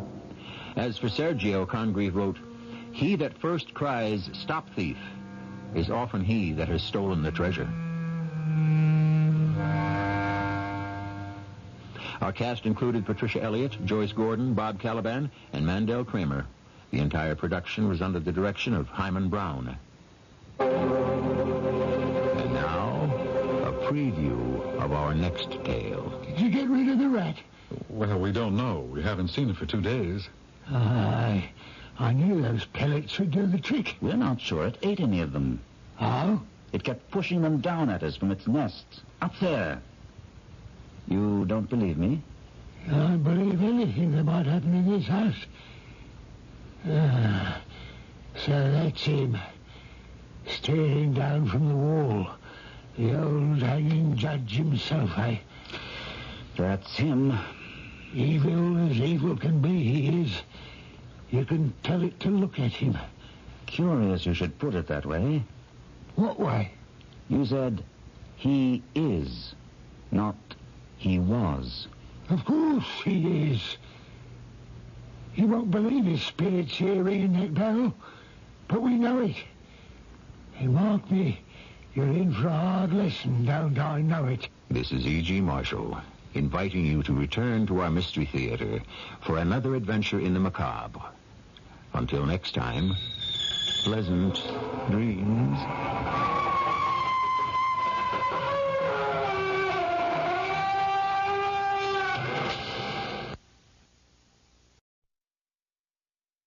The CBS Radio Mystery Theater presents...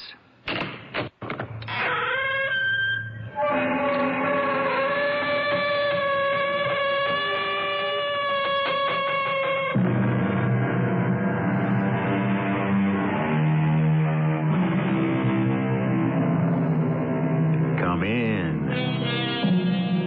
Welcome. I'm E.G. Marshall. Have you ever felt depressed? What a foolish question. Who has not? But the depression we are concerned with here is an unhappiness that seems to descend from nowhere, enshroud us for no apparent reason, and plunge us into a despair as to who we are, what we are doing here, and why we are doing it, even whether we are alive and awake or simply asleep and dreaming. The whole strange and sorry affair. Why did you come here? What? What do you think you'll find here you couldn't find someplace else?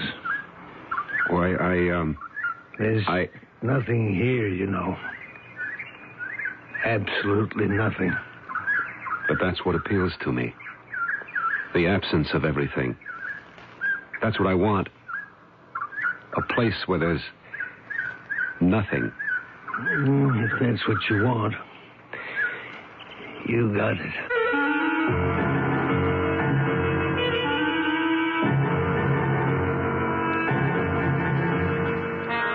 Our mystery drama, Waking and Sleeping, was written especially for the Mystery Theater by Elspeth Eric and stars Michael Tolan.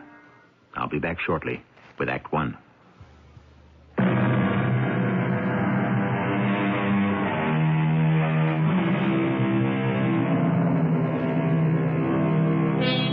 Have you ever felt that there must be a beautiful life that you are not leading, a wondrous world you cannot see, a peace and contentment that have somehow eluded you, and have you wondered where the fault lies? Is it with you? Or is there no such life, no such world, no state of being, no peace or contentment anywhere at all?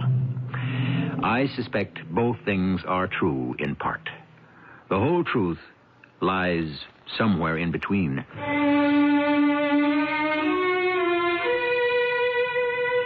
Things were getting worse. Walking purposefully into a room only to find myself ignorant as to why I'd entered it. Talking animatedly to a friend, then losing my train of thought and having to fumble my way out. I thought I must be having a nervous breakdown. And I decided to go off somewhere by myself. To think, to set myself straight. Not an original decision, I grant you. One which many have made before me. And as you will soon see, one of the stupidest decisions a person can make. Yes, I'm coming. Yes? Is this you? I beg your pardon? This piece of paper, you write this? Oh, yes, I did. Found it tacked up on the wall of the saloon. Yes, well, I can explain that. I had thought to put an advertisement in the newspaper, We got no newspaper in Ungerville. Yes, I found that out. But I thought perhaps there was one in some nearby town or city. Nobody in Ungerville reads a newspaper. So I was told by the bartender. Did you come to answer this piece of paper? Well, it says there you need somebody to do some housework. Yes. I find I can't manage it by myself. Nobody around here does housework. Oh. You're sure there's nobody would be willing? I can afford to pay rather well. Everybody in Ungerville works for themselves, not for others. That makes it rather awkward, doesn't it? You buy this old house? No, I rented it. Well, if you're not interested... It's a big old house. Yes, it is, rather. It was the only place I could find. Nobody's lived in it for years. I know. Can't think why you'd want to. Well, let's just say it appealed to me. Living here all by yourself? That's what you plan on doing? Yes. If you should by chance hear of someone who'd I like... won't hear of anybody. Oh, well, then I won't keep you. Thanks for... Of course, there is my husband. I beg your pardon, you said your husband? He's pretty handy around the house. Would he be willing? If I tell him to, he'll be willing. Well, I'd certainly appreciate any help I can get. Well, you see, he crippled himself a few years back, drove a pitchfork into his own leg, so he's no good for farm work anymore. But I guess he could shuffle a broom around here, if you'd pay him right. Oh, I would, yes. I'd be glad to. He'd be slow, but he'd be thorough. No, I'm sure he'd work out fine. I ought to tell you he's a trifle on the weird side. Oh, well, listen, aren't we all? Well, I don't mean he's dangerous or anything like that. He's just weird. Ever since he stabbed himself with a pitchfork, he's been weirdish. But if you want him... Oh, I do. Yes, I do. I need someone. So I'll tell him you'll be here tomorrow morning. Well, thank you. Thank you very much.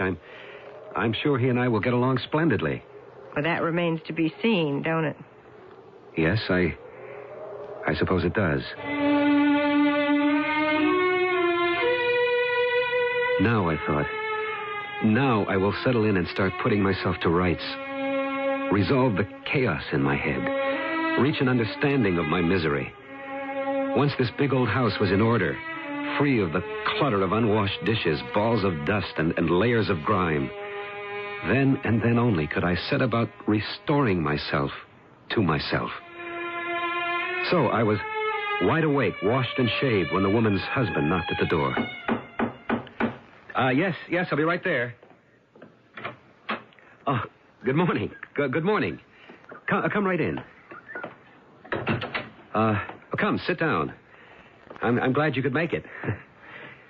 I'm assuming you're the husband of the lady I spoke to yesterday. Am I right? Well, yes, I thought as much. Well, I live alone. My tastes are very simple. I mean, I wouldn't be having any guests or parties or anything like that. But I do need to live in a clean place. I can't stand a mess of any kind. Do you know what I mean? Do you? I know. It's just a question of keeping the place reasonably clean and my clothes in some kind of order. I don't suppose you'd want to cook a meal now and then. I could. Oh, well, say now, that's fine. That's just fine. It needn't be anything fancy. I happen to like very simple food, a chop and a baked potato. I think I can manage my own orange juice and coffee for breakfast, and I'd probably take luncheon out somewhere. Ungerville does have a restaurant of some sort, doesn't it? There's a diner. Oh, well, some diners are very good. I've eaten in a few that were really excellent. Is this a good one? I've never been in it. Oh. Well, I'll just have to take my chances, won't I? So it's all settled. Or is there anything you want to ask me? Any questions? Why are you here? What? Why did you come here? Why did you take this house? What do you think you'll find in Ungerville you couldn't find somewhere else? Why, Ungerville's a ghost town. There's nothing here. In a way, that's what appeals to me. This absence of anything distracting. Used to be a tin mine here. But that wore out and closed down 50 years ago. Now there's nothing. But that's what I want. A place where there's nothing. Well, you got it. You see, I simply got to a point in my existence where I couldn't see the sense of it. Does that sound foolish to you? No. I couldn't continue. Uh-huh. There's a poem, but you wouldn't know about that. Why wouldn't I? It's by Wordsworth. Ever hear of him? Yes. It goes, if I can remember it, it's been a long time. The world is too much with us. Late and soon, getting and spending, we lay waste our powers. Something like that. Little we see in nature that is ours. That's it. Yes, that's it. We have given our hearts away. A sordid boon. You know it. Why shouldn't I know it? Why, no reason, I guess. I just never... Well, anyway, I started to think... All this getting and spending. I was laying waste my powers. I was. I had given away my heart. Does that sound ridiculous? No.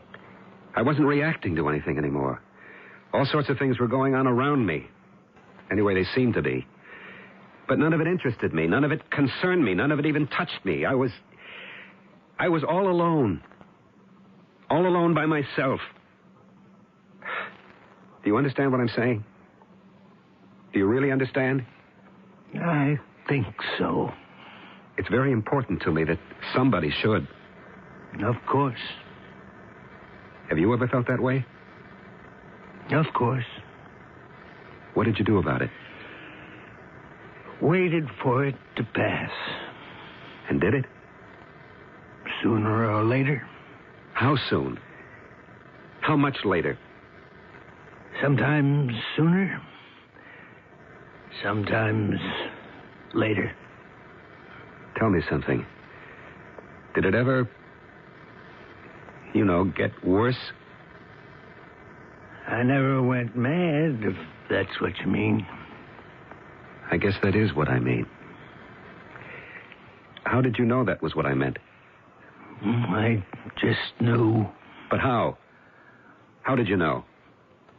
I'm human, too. Oh, yes, of course you are, but how? Well, never mind. Look, I'm very glad you're going to be around. You're the first person I've been able to talk to about this condition I find myself in. I've been shy, embarrassed. You know what I mean? Yes. I've been so darn... not lonely, worse than that. Alone. I'd given my heart away. A sordid boon. Yes. Yes. This sea that bears her bosom to the moon. These winds that will be howling at all hours and are upgathered now like sleeping flowers. Like sleeping flowers. For this, for everything, we're out of tune. Out of tune. Yes, out of tune. It moves us not. Great God, I'd rather be a pagan suckled in a creed outworn. So might I, standing on some pleasant lea, have glimpses that would make me less forlorn. Have sight of Proteus rising from the sea. Or hear old Triton blow his wreathed horn. Beautiful. Beautiful. Yes. Listen, do you know what I'd like to have? What? A horse. A horse? Yeah, I'd like to get up in the morning and throw some tack on a horse and just start off. Could you find me a horse? Yeah, I could do that. Yes. I'll find you a horse.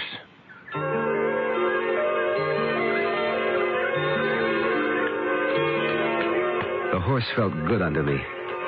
I breathed in the crisp, fresh air, looked around me at the trees and the wildflowers that grew by the side of the road. Then, as though it had been waiting for me and for this moment, there lay a field of white daisies. A huge field of daisies. Almost an acre, it seemed to me. All white with yellow centers. Swaying a little, stretching a little toward the sun. Looking so beautiful, so uselessly beautiful that I cried. For the first time in heaven knows how long, I cried. I sat there on my horse and cried. It must have been several minutes before my tears stopped and my eyes cleared. But when they did, I saw with hardly any surprise a young girl standing in the center of that field of fluttering daisies.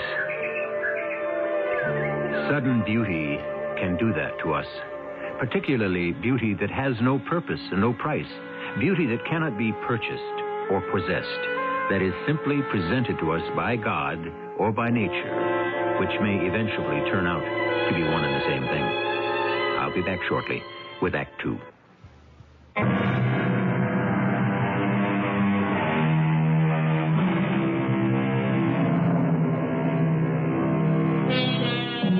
Try to imagine a world where all the daisies have gone and are never coming back. Where every sunset is dimmed and discolored by smoke. Where the grass is brown and the trees are thin. Where all our small wild animals have starved because their earth is covered completely with paved roads and parking lots. Can you imagine it? It frightened me. Yes, actually frightened me. A grown man sitting astride a horse, crying at the sight of a field of daisies and a young girl. She looked to be about 17, looking up at the sky. What was happening to me? Was this the breakdown I'd so long feared? Was I suffering some sort of collapse? I turned my horse around and walked him back to the house. The next day, I asked my newly acquired manservant to saddle up my horse once again. Do you know a place near here, a few miles from here, where there's an enormous field of white daisies? Daisies grow wild wherever they've a mind to. I'd like to have a field of daisies like that. No, it won't stand for transplanting. Oh, I didn't know that. Sometimes they'll stay where you put them. Sometimes they won't. Depends on their mood, I guess. When I saw that great horde of daisies and then the girl. You saw a girl? She was just standing there, surrounded by flowers. I saw her through my tears. Well, aren't you going to say anything? What should I say? Aren't you going to ask me why I was crying? No. Good, because I don't know why I was crying. I see. I wasn't prepared for anything like that. I came on them so unexpectedly. And there were so many of them. There must have been millions. They were like a vision. Yes, a vision. Your horse is ready. When you see a vision, something happens. Something's bound to happen, don't you think? I should think so. I mean, you fall on your knees, or you shout out loud, or you praise God, or you cry. You cry. And that's what I did. I cried. I didn't know I was going to cry. The last thing in the world I expected was that I'd cry. And then the girl standing there, looking up at the sky. Want a leg up? What's that? I said, do you want a leg up? Can I help you mount? Oh, yes, thank you. I don't know when I'll be back.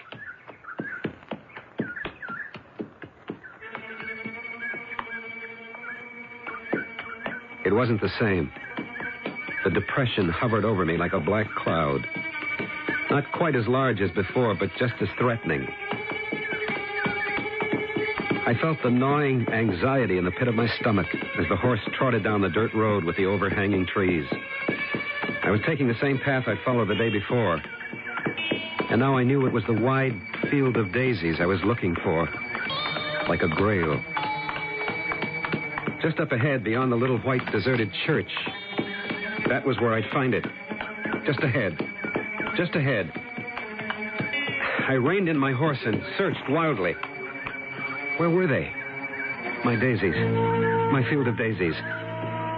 Where are you? Where? What's the matter, mister? What? Something wrong. Where are they? Where are what? I was here yesterday, and there was a big field. There's a field right over there. But there were daisies growing in it yesterday, all over it. What happened to them? I don't know. You remember them, don't you? I don't know if I do. But you must have seen them. You were standing right in the middle of them. Yesterday? Yesterday morning. What time? About 10 o'clock. 10 o'clock. I was in school. No, you were here. I saw you. I was not here. Well, actually, I wasn't in school. I was home. You sure? I guess I know where I was. Why weren't you in school? Because I didn't feel like going, that's why. Why didn't you feel like going? I don't have to tell you. No, you don't. It's none of your business. That's right. It's nobody's business but my own. I didn't go to school because I I was... Miserable. No, sick. I was sick. No. Miserable. Absolutely miserable. Yes. How did you know? You didn't want to be with other people. You didn't want to face them. How? How did you know? Why didn't you want to face them? Well, because... They'd know how miserable you felt just by looking at you. They'd know. That's part of it.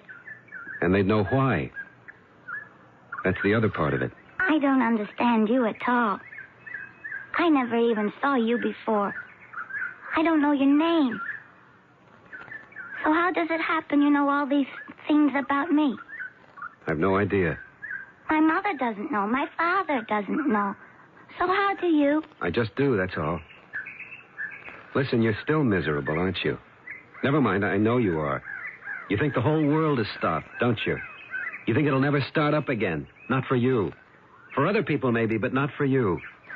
How do you? Never mind how I know. I know. Well, let me tell you something. The world hasn't stopped forever. It'll start up again. When? When will it? About 4 o'clock this afternoon.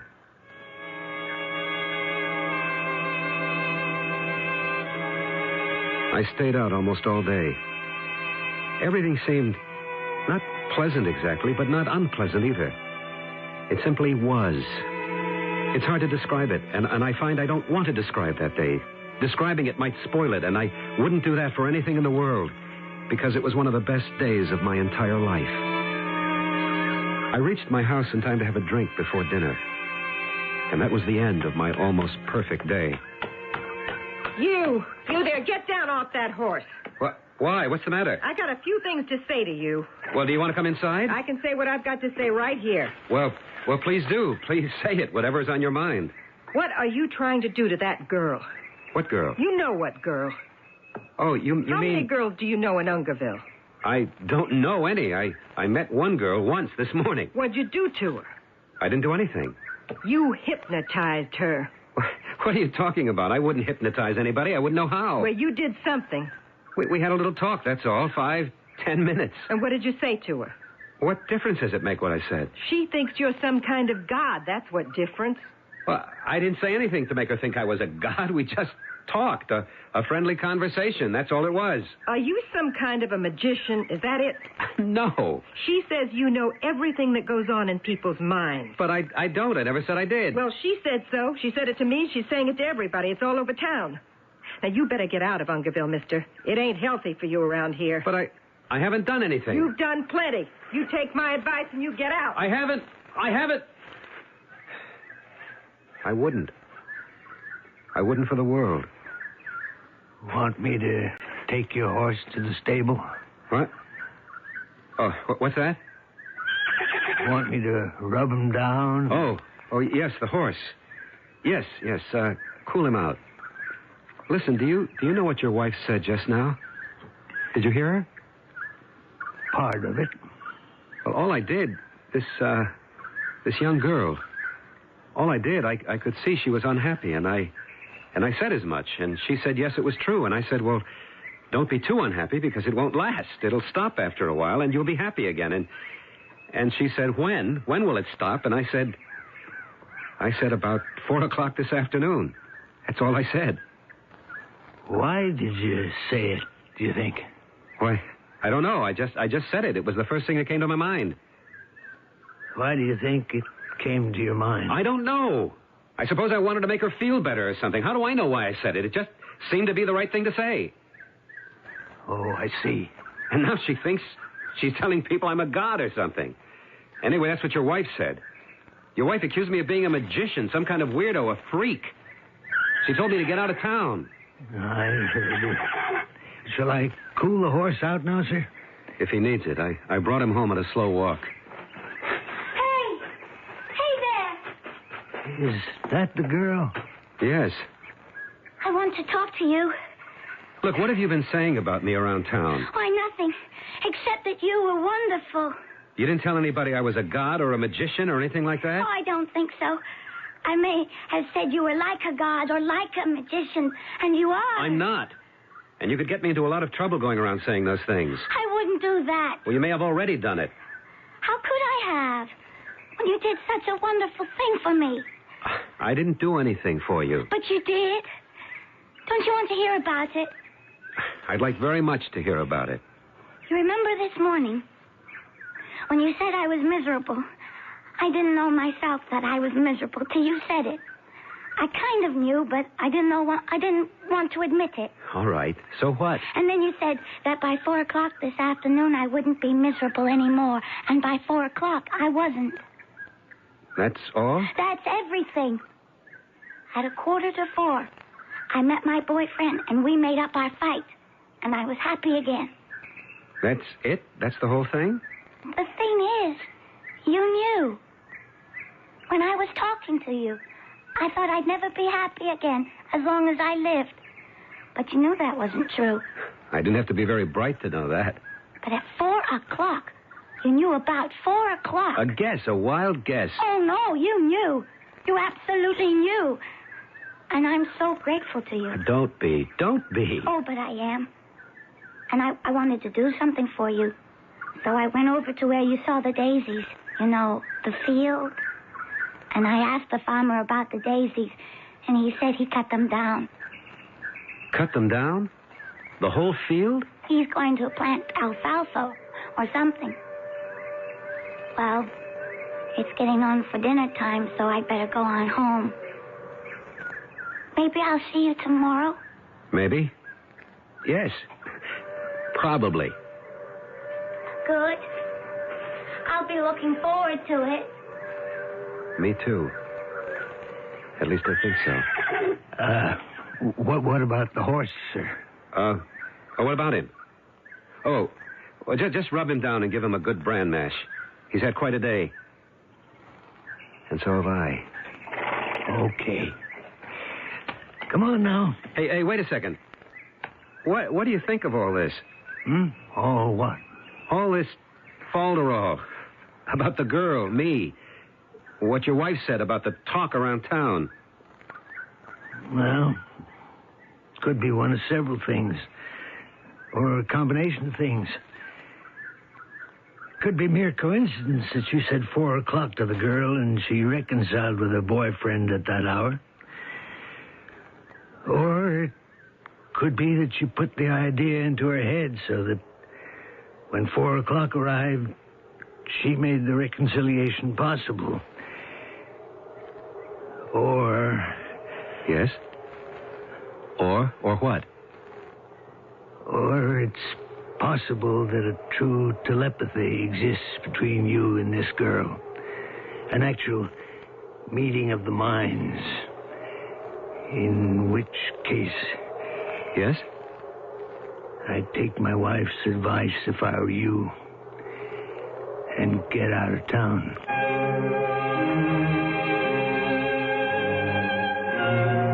We've all heard of empathy. It is not the same as sympathy. One may empathize, that is, feel another's pain, without feeling sympathy for it. Actors do this all the time, and it is one of the fundamentals of their art. But our hero is not an actor. He is an unhappy man who has gone off to try and alleviate his own suffering. Feeling the suffering of another may be nature's response to his need. I'll be back shortly with our concluding act.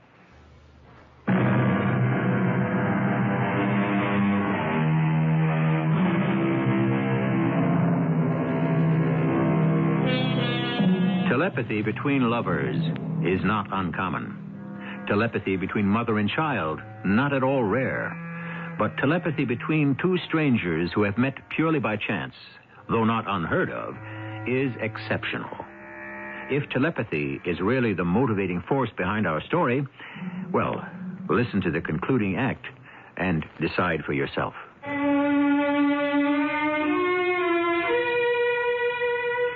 I woke next morning with the same despondency hanging about my shoulders like a heavy shawl. I took a different path this time to avoid the field now shorn of its daisies. Perhaps I didn't belong in Ungerville. Perhaps coming here was going to solve nothing, only complicate everything. I turned my horse into a field, a barren, ordinary sort of field. And then Then it happened. An enormous flock of tiny birds rose from the stubble. And such birds. What beauties. Some sort of finch with shiny black heads and breasts of brilliant pink. A huge flock of them, all rising and flying together. I held my breath. Oh. Hi, mister. Hi there. What? Who? Hi. Oh, it's you. Yeah, it's me. Did you see them? All those birds? I didn't see any birds. Well, I did. The minute my horse stepped into the field, they flew up from the ground, hundreds of them. 1 second there was nothing to be seen, and the next, hundreds of these tiny birds in the air.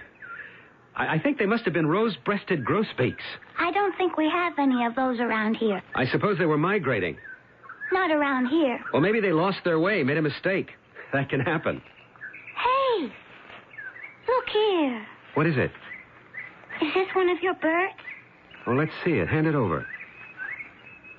Is it dead? Now, this is one of them, all right. No, I don't think it's dead. I think maybe it got tired, or maybe it flew into something, got a shock. Will it die? No, I don't think so. I'm afraid. I think if you were to take it home with you, keep it warm and talk to it a little, it will live. You really think so? I really think so. Then what do I do with it? Then you take it outdoors in the warm sun, and you let it lie on your hand for a while. And then what? Then, if it flutters its wings, well, then you lift your hands up a little higher, about as high as your head. And then what? Then the bird will fly away. To be with the other birds? Yes, where it belongs. When will it happen? When will it fly away? Yes. At 2:00 this afternoon. Really? Or 3. One or the other. I think I'd better take it home now. Yes, you'd better. I walked my horse back home very slowly.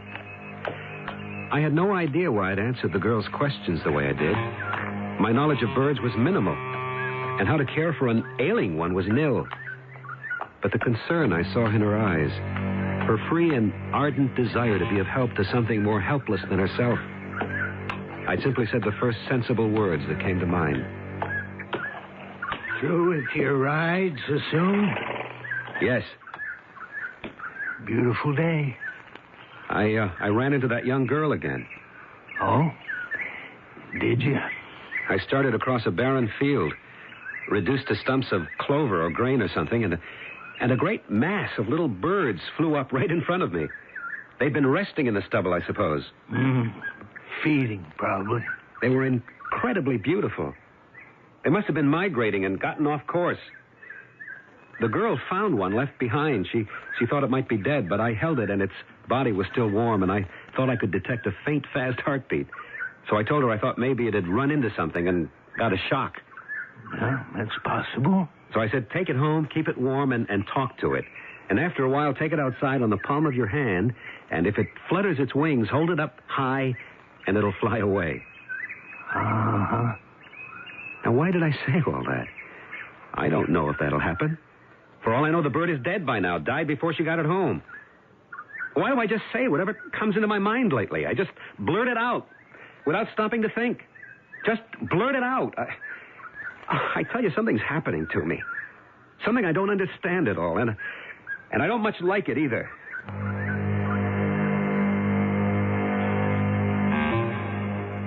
I sat slumped on the front porch.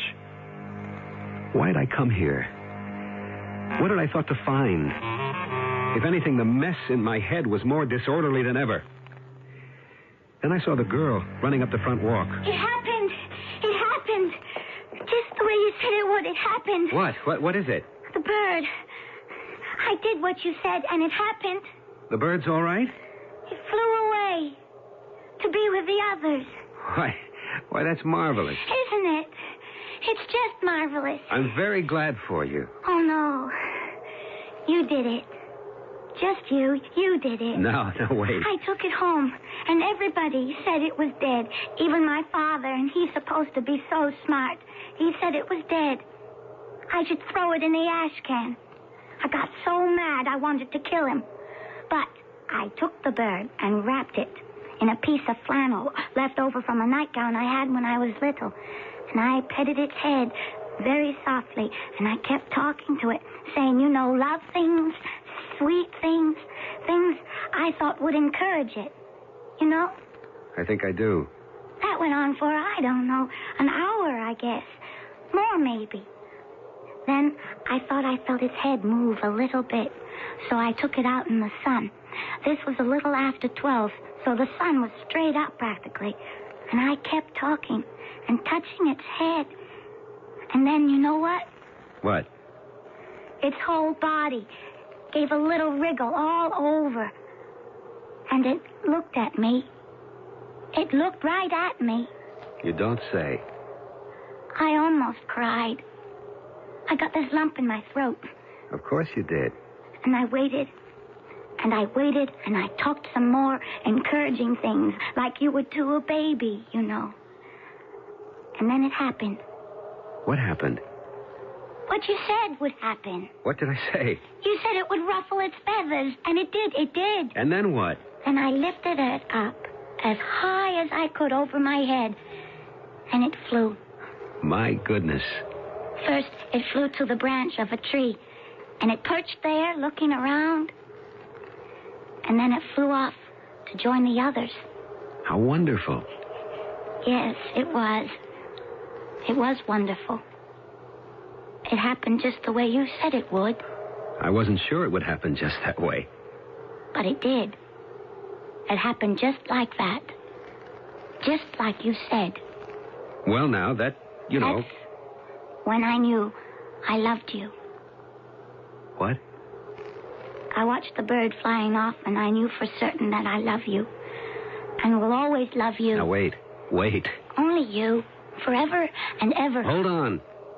You don't know what you're saying. Oh, yes, I do. I'm saying I love you. I worship you.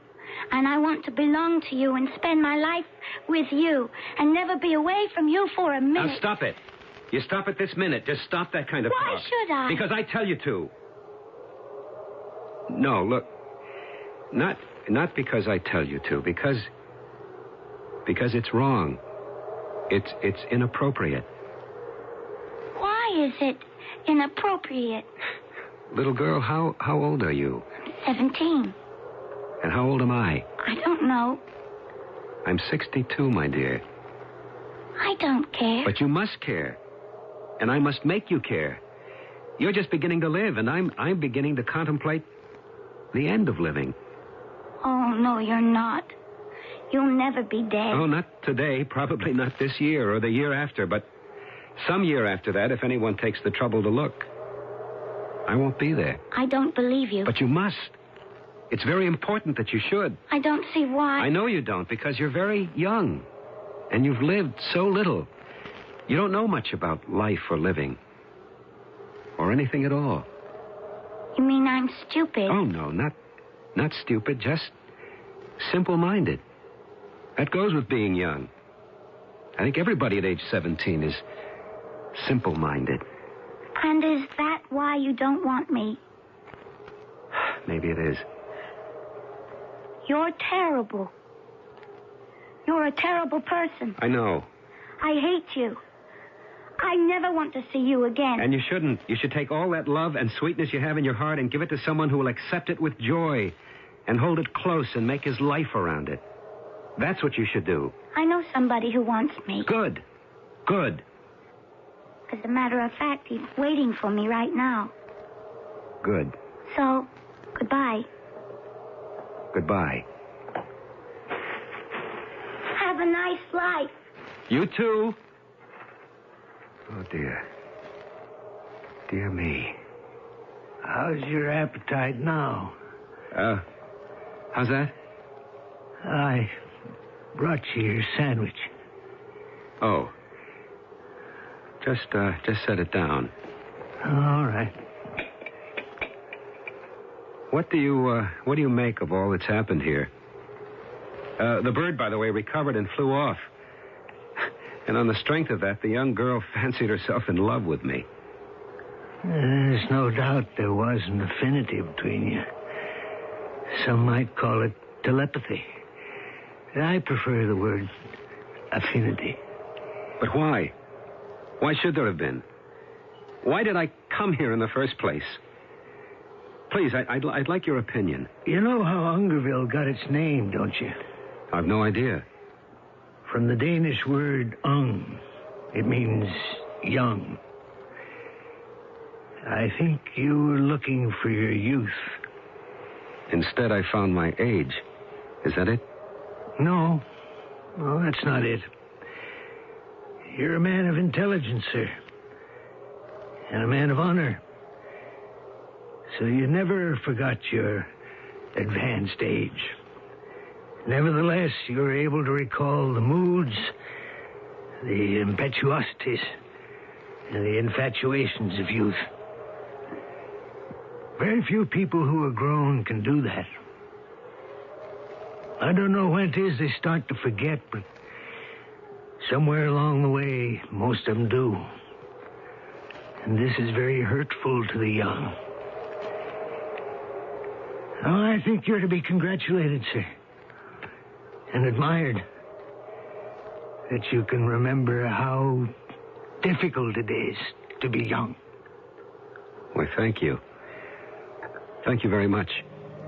You made me feel better. Well, there's a car pulling up in front of the house. So there is. And the lady's getting out. You're right. Darling. It's my wife. Darling. How are you? I'm fine. I'm just fine. How in the world did you find me? Oh, I asked around. We drove through Ungerville on our honeymoon. Don't you remember? That was 30 years ago. How could I remember? Well, I remembered. You said then you'd like to come back here someday. Remarkable. So I had sort of a sixth sense, a kind of telepathic message. Whatever you want to call it. A meeting of the minds. Sit down, sweetheart, and share this sandwich with me. Then we'll go home. I've got a lot to tell you.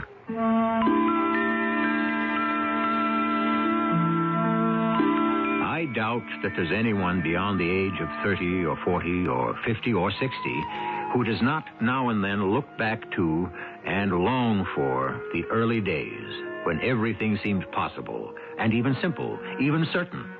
One small compensation that comes with the ensuing years is the knowledge that everything is not. I'll be back shortly.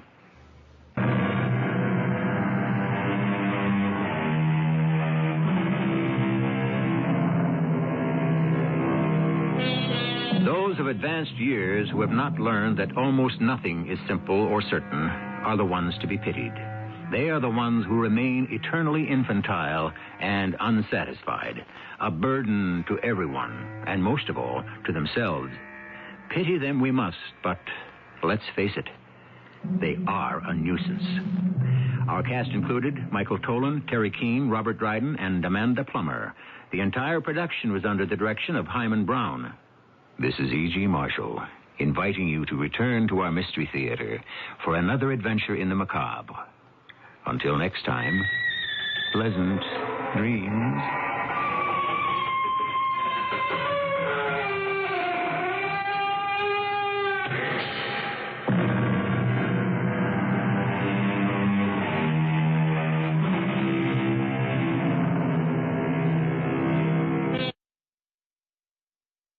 White Sox station, Sports Radio 78, WBBM, Chicago.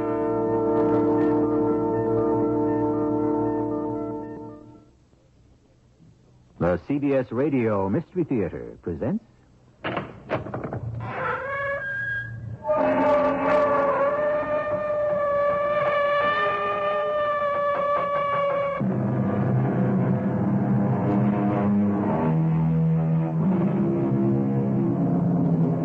Come in. Welcome. I'm E.G. Marshall. Music, it is said, has charms to soothe a savage beast, to soften rocks or bend a knotted oak. For so many of us, music has provided so much happiness and comfort. And yet, so often, music, even the most divine music, has failed to soothe or soften or even comfort the very people who created it. Isn't it a mystery that so many of those gifted composers who wrote such heavenly melodies often felt they were living in hell? Hector, what are those? What do they look like? Double-barreled pistols, my friend. But why? I have 4 bullets. One for the scheming mother, one for the faithless trollop, and one for the fat fool for whom she betrayed me. And the 4th bullet? That's for me. You mean you'll kill yourself? Ferrand, would you rather I was sent to the guillotine?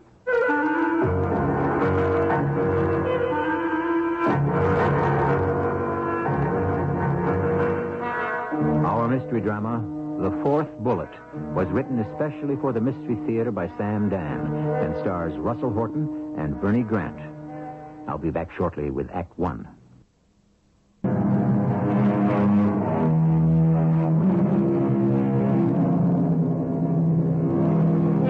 Ask any successful person, what is the secret of your success? And the answer will usually be timing. Timing makes all the difference between failure and success. What was the wrong move yesterday may be exactly the right move for today. And so, the wise time their actions with one eye on the calendar and the other eye on the clock. But of course, the most important timing of all is beyond our power. Regardless of how talented or brilliant we happen to be, there's one thing none of us has the power to decide, and that is when we shall be born. And so often, that makes all the difference in the world.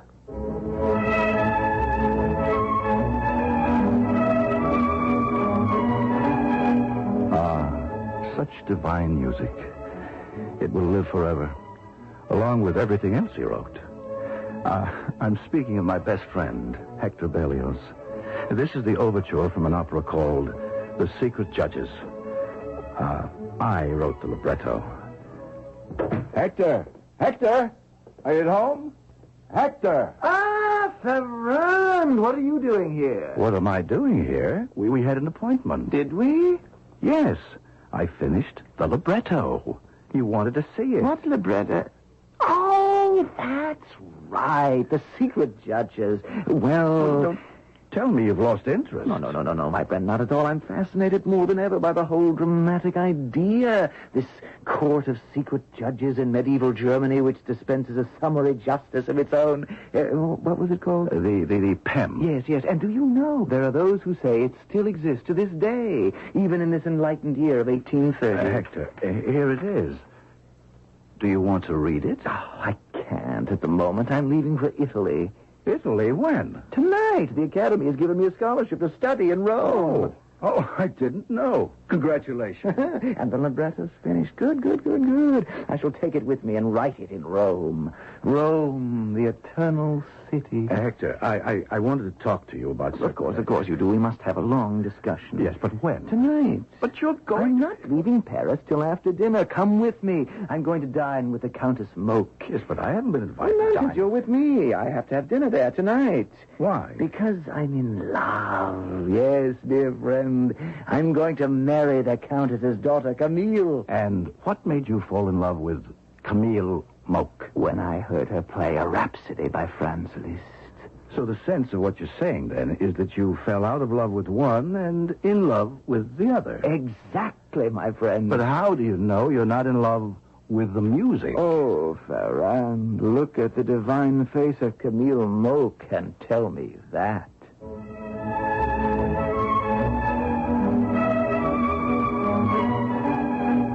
I had already looked at the divine face of Mademoiselle Camille Moke, and I found it somewhat too intense for my taste.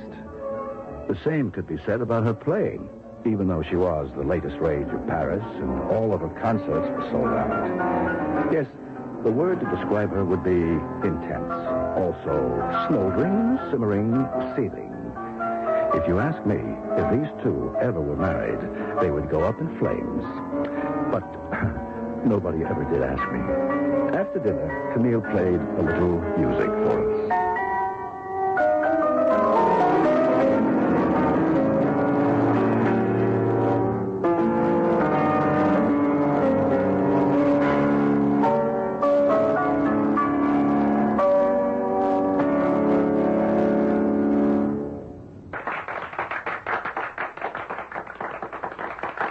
magnificent, superb. Isn't she marvelous, Ferrand? I congratulate you, Mademoiselle Camille. My adorable Camille, our lives shall be spent with music. Ah, my beloved Hector, you shall write the notes, and I shall make them come alive. My angel, my adored one. Oh, my precious. My love.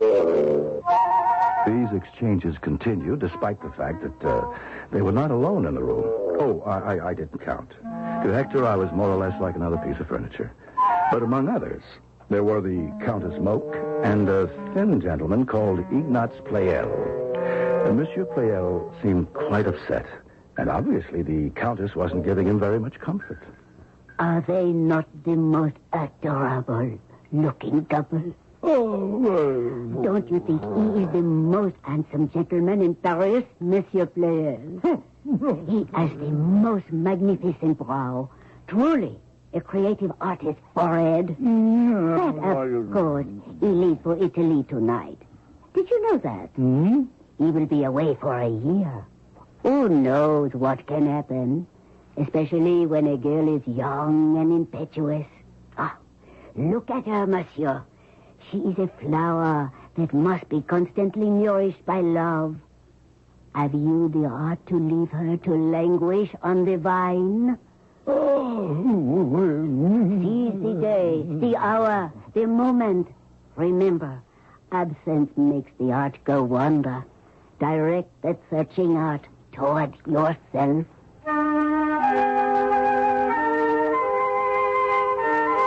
So, that's what the old witch was after. To my friend Hector's face, she was as warm as the summer sun, gentle as the spring rain. But that's how women are. And we men, are we any better?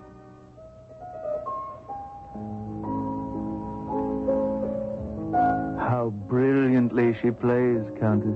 My dear Hector, this is your inspiration at work. It is your noble spirit that moves her. How can I leave her? But you must. Fame, fortune, glory await you in Italy. Perhaps I shall not go. Oh, go. And return as one of the immortals. Already they speak of you in the same tone, whether for Mozart, Beethoven, even Bach. But Bach didn't write operas. Which is why you shall surpass him in greatness one day.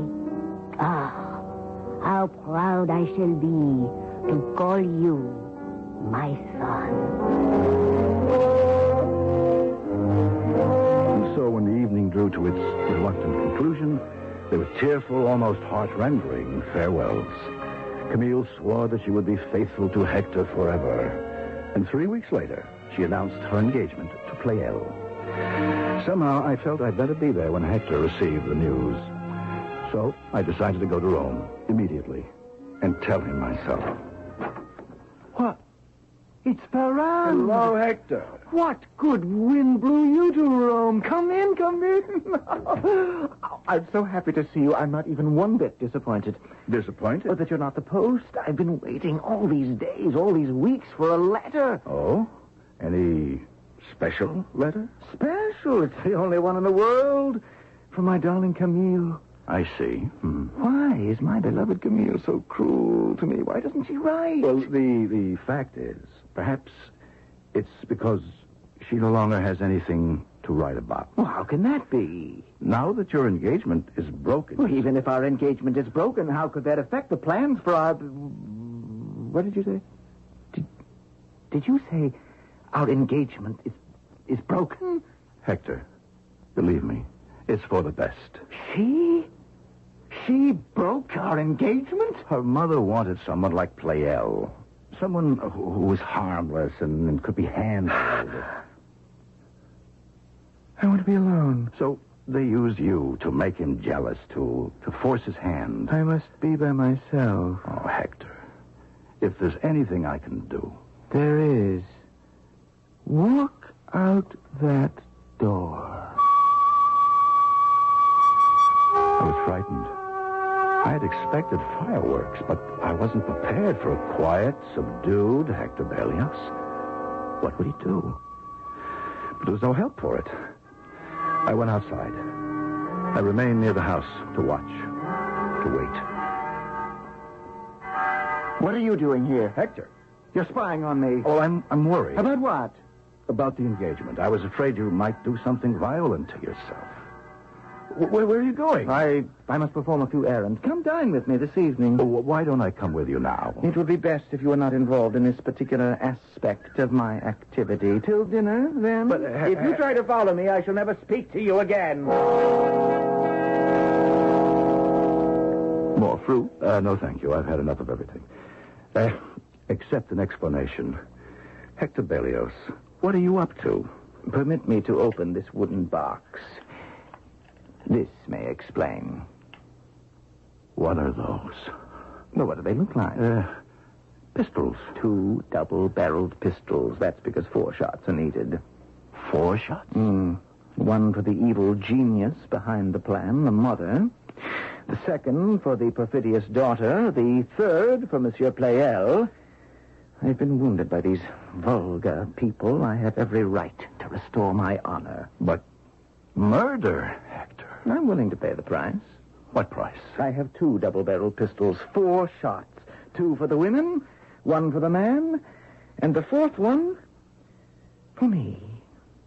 You're going to kill yourself? Ferrand, would you rather I went to the guillotine? Oh, I would rather you forgot the whole business. My friend, I am a Berlioz. And you intend to walk into the Countess's salon and simply commence this gunfire? Oh, no, it cannot be done simply. They know me, these harpies. They expect me to come back. They fear my vengeance. They'll take precautions. I should never be permitted to set foot in the house as Hector Berlioz. Then the thing's blown up right there. You couldn't even get into the house, which is the only place you could be sure of finding all of them together. I cannot get into the house, I said, as Hector Berlioz, but I can get in as someone else. Who? As the Marchesa di Forli Speranza. Who is the Marchesa di Forli Speranza? You like her? I just made her up. Now, you know what a frightful snob Countess Moke is. She loves to collect all sorts of titles. So, I shall call at one of her soirees. I shall be admitted. I shall be announced. And once inside, I shall produce my 2 double-barreled pistols from where they've been hidden in my voluminous skirts. Oh, that reminds me, voluminous skirts. We need a dressmaker. We need a dressmaker? You haven't been paying attention. I must have a complete wardrobe created for the Marchesa di Forli Speranza. No, not complete. A gown for when I shall call on the Countess Moke, and a traveling costume. A traveling costume? Of course. Are you going to travel? Dressed as a woman? I shall travel as the Marchesa di Forli Speranza. Yeah, but why? Even if you intend to go through... If? You don't have to dress up as a woman until you're about to enter the Countess's house. Hector Berlioz pretending to be the Marchesa di Forli Speranza would never be admitted inside. Therefore, I must become the Marchesa. Oh, but Hector... Not another word. Those who are not with me are against me. Now, where do you stand? I'm with you. Good. It's not the first foolish thing you've ever done, but it may very well be the last.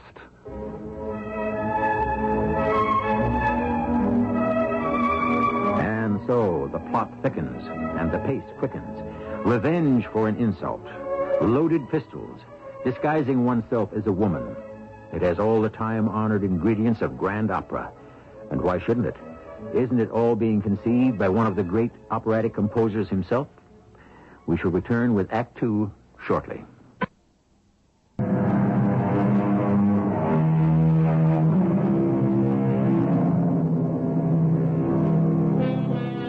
He seems a bit flaky, this Hector Berlioz. And you may think we're taking poetic license, but the fact is, he was quite a singular character. And he did live in a very floridly romantic age. Remember, his contemporaries were Byron and Keats and Shelley and Poe, and a great many others who insisted on marching to the beat of their very own drummers. Here, once again, is Monsieur Ferrand, Hector Berlioz's best friend, who seems to be taking this latest escapade as a matter of course.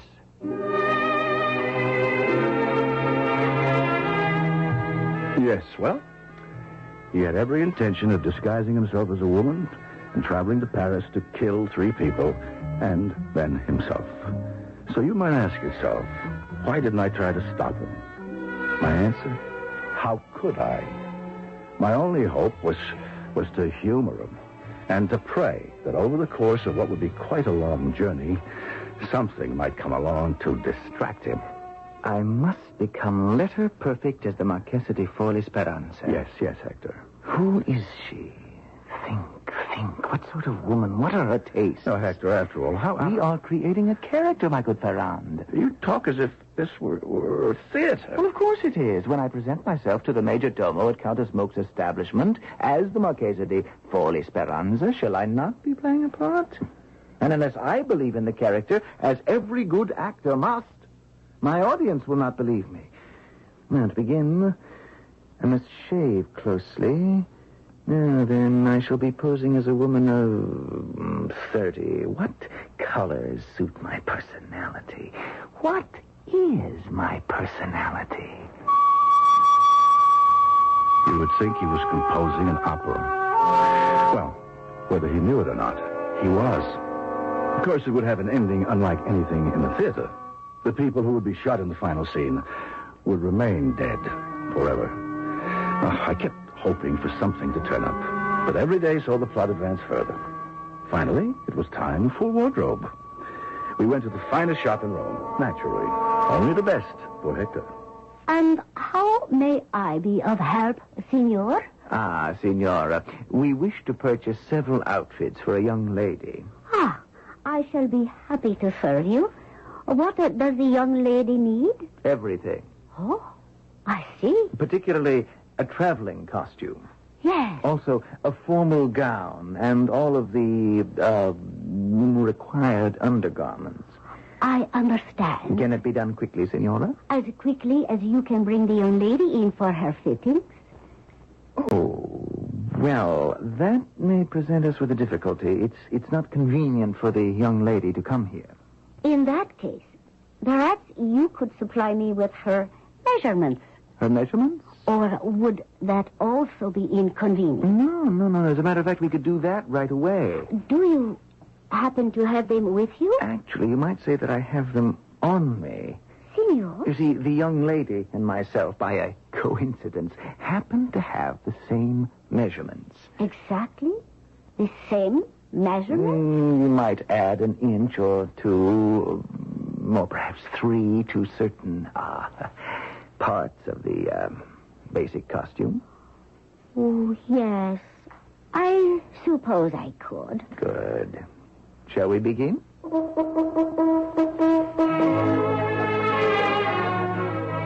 And they began. There was a burst of activity throughout the entire shop, what with stitching and cutting and sewing and embroidering and who knows what else. He'd keep going back for more measuring and consultations about colors and, well, I lost track of it all. But finally, it came to an end. Everything fit perfectly. Signora Rosetta, you have done a most spectacular job. You're a sublime artiste. Oh, grazie, signor. There's your money. Oh, thank you again, signor. May I say that you, the young lady will be quite charming. I shall be forever in your debt. Come, Ferrand, my good friend. Let us be off. Maria, come here, child. Those 2 French gentlemen who just left this shop. Follow them. See where they go. And now what, my friend? Now we go home to France. There's a brig that sails from Ostia to Marseille. No. We shall return overland. By land? Do you realize we'd have to ride through more than half of Italy and all of southern France? The trip from Marseille to Paris is bad enough, but that would... We need the time, Ferrand. For what? For rehearsal. Very well, my friend. If you insist, we'll get seats on an overland stage. No, we'll hire a trap. A trap? And a driver? What, with changes of horses? Do you realize the expense? It won't be too bad if we drive it ourselves.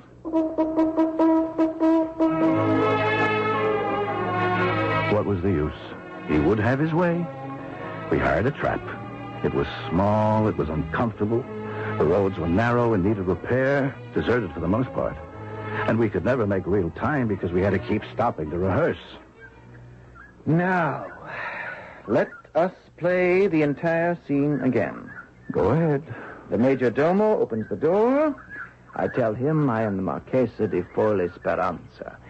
He bows, he admits me. He passes me along to an usher who conducts me to the reception room. He raps on the floor with his staff and announces my name. Wait. The flaw. What flaw? The fatal flaw in the plan. Now, you can dress like the Marchesa. You can wear your hair like a Marchesa. You can walk like her, smile like her. But once you open your mouth, you, my friend, are undone. Your voice is the voice of Hector Berlioz. Oh, I can disguise my voice. Can you? Can you sound like a woman? Pretend I'm the major domo. Tell me who you are. Very well. I am the Marchesa di Forli Speranza. Didn't sound too good, did it? No. Was it forced? Yes. Artificial? I'm afraid so. I have to work on it. There's just no way I can do it, is there? No way at all. What am I going to do now? Go back to Rome. Study. Create. But my revenge. Oh, revenge yourself by becoming successful. Show her what she lost when she cast you aside. No one cast Hector Berlioz aside. She made me the laughingstock of Paris. They all did, all three of them. They are going to pay for it with their lives. Yes, but this present plan of yours is obviously unworkable. Wait. Why do you say that? Aside from the voice, it's all perfection, isn't it? Yes, but the voice destroys the illusion. Then there shall be no voice. The Marchesa is unable to speak. The Marchesa is dumb? The Marchesa is mute. But how can you introduce yourself if you're unable to speak? Well, you shall do it for me. You'll be my escort. Come, we must rehearse.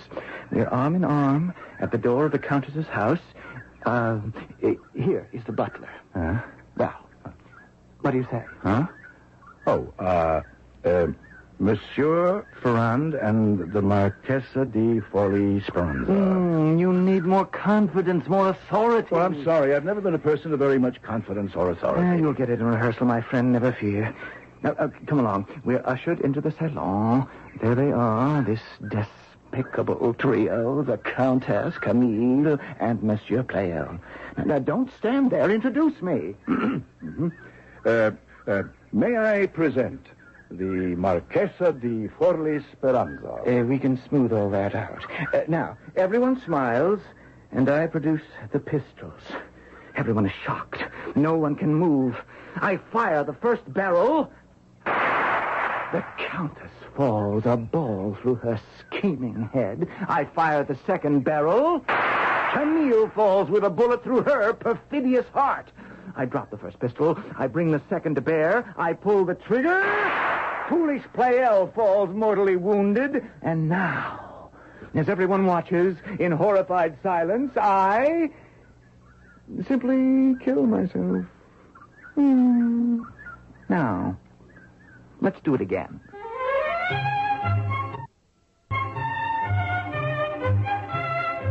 Why did I take all this from Hector Berlioz? He was a genius. And he had a hard life. He was born at the wrong time. He was too classical for the romantics and too romantic for the classicists. In addition, he had a new way of perceiving music.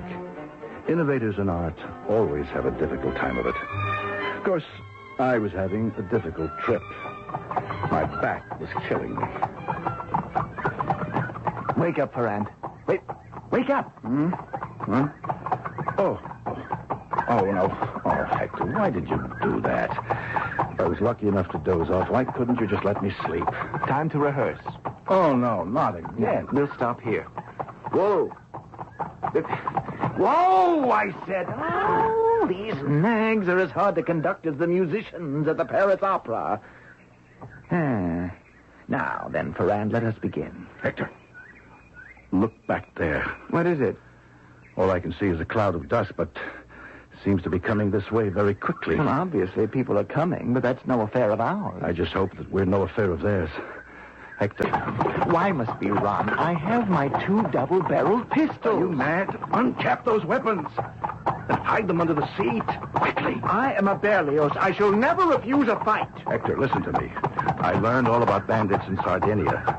If you look as if you mean to defend yourself, you'll be shot down at once. Well, then why are we running from them?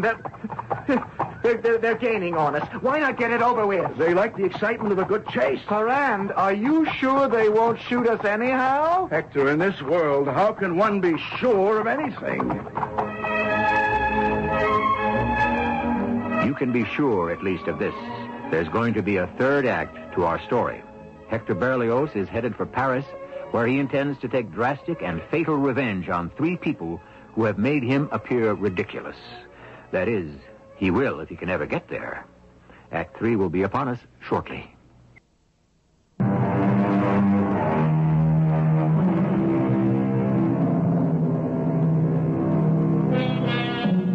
Here we have one of the great composers of the 19th century, Hector Berlioz, a man whose artistic immortality has already been established. And what is he doing? He is disguised as a woman, and he is driving at full speed down a back road in rural Italy, being hotly pursued by a gang of highwaymen. Can you go any faster, Ferrand? They're gaining on us. No, I think it's time we stop running. They may become angry and start shooting at us. But can't I fire at them? Perhaps I can scare them off. Please, Hector, they mustn't know we're armed. Ho! Ho there! What are we going to do now? You mustn't say a word. A word. Or I shall try to appeal to their sense of chivalry. Here they come. Well, try to look frightened. You mean I don't look frightened now? I'm scared out of my wits. Try harder.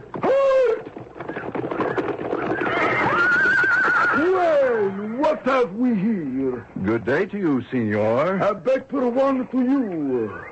May I have your money? Oh, certainly, senor. And to whom do we owe this opportunity to share our wealth? I'm called Il Pardo. You ever heard of me? Who hasn't heard of the leopard? Who is that beauty sitting there beside you? Huh?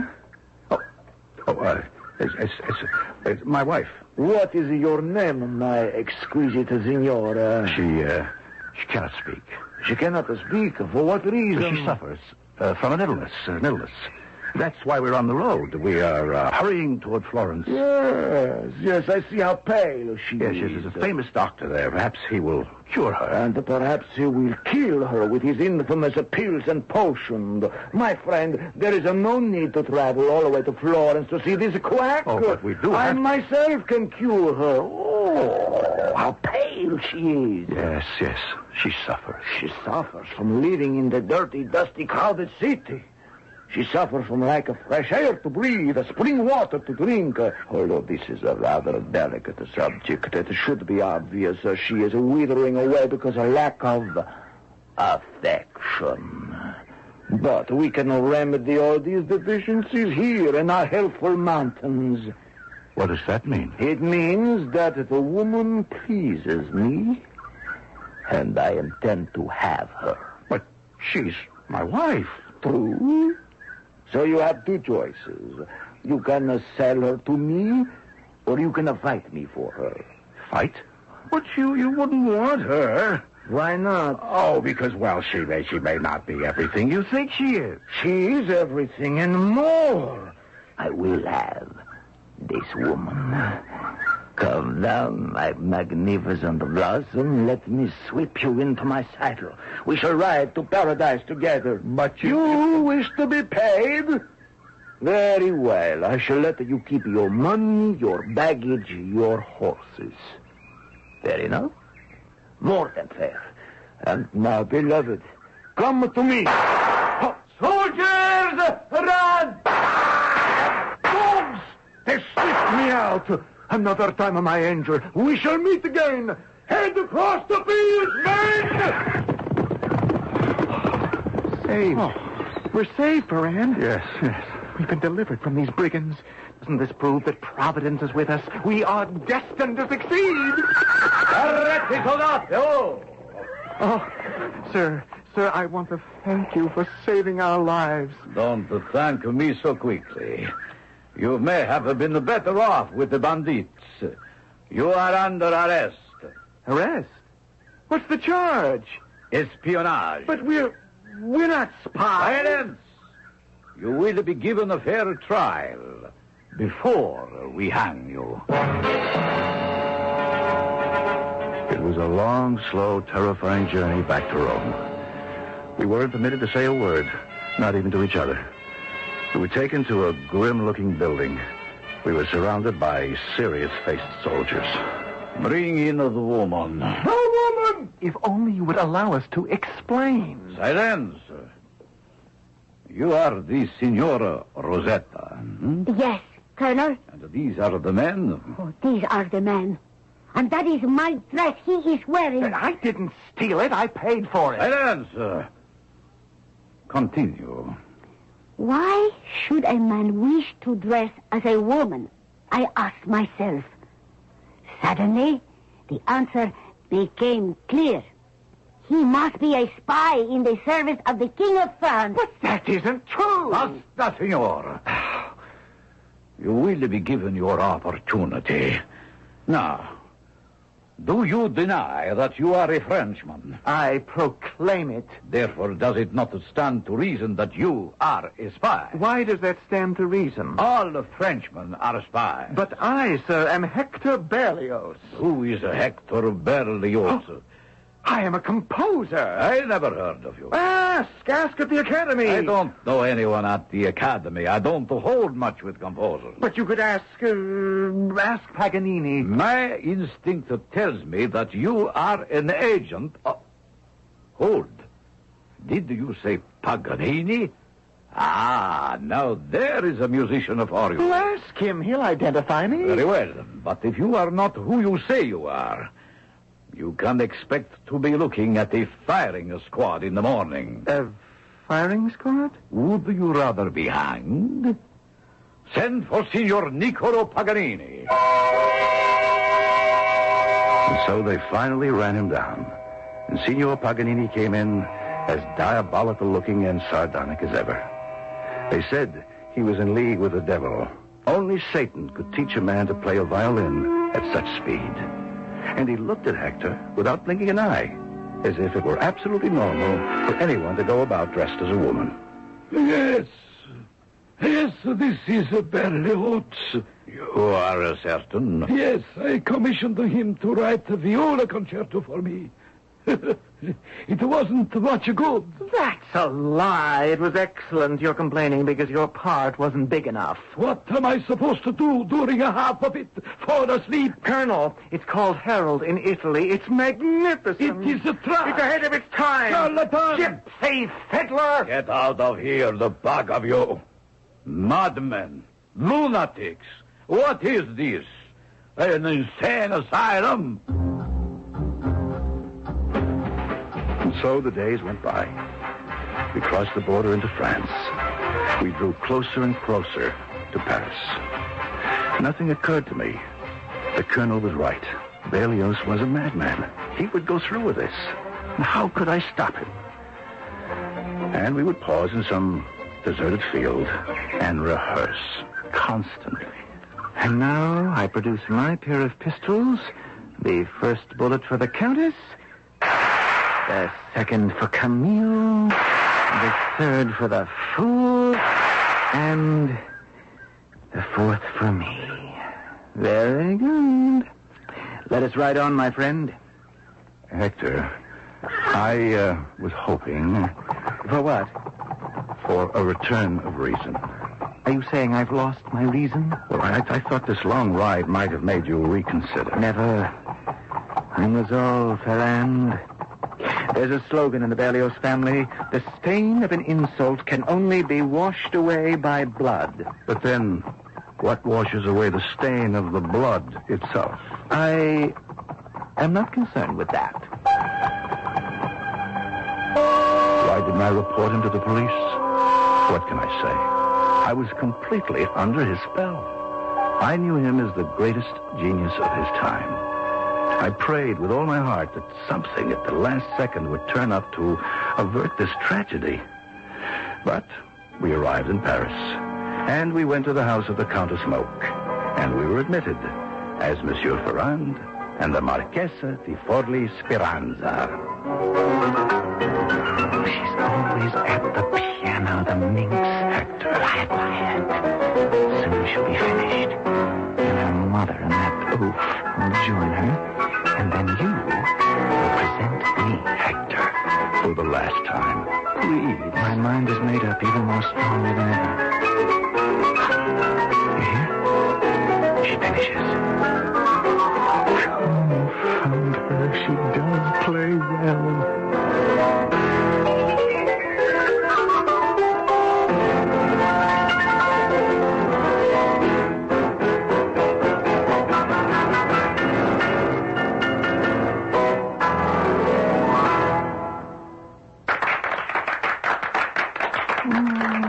How prettily she blushes. How modestly she bows. What falsehood! What artifice! Does anyone wish to know who this woman really is? Ask me. Now they come toward her. In just a moment, you shall present me. Hector, suppose what? Something goes wrong. Oh, what can go wrong? A pistol can always misfire. No, not these. I've carefully measured out the charges to the final grains of powder. I have the finest, the most expensive percussion caps. Yes, but still... Even more important, I am perfectly rehearsed. I raise the first pistol, 2 shots the women. I raise the second, 1 shot the man. The 4th shot for me. I've done it over and over 100 times. No, you haven't.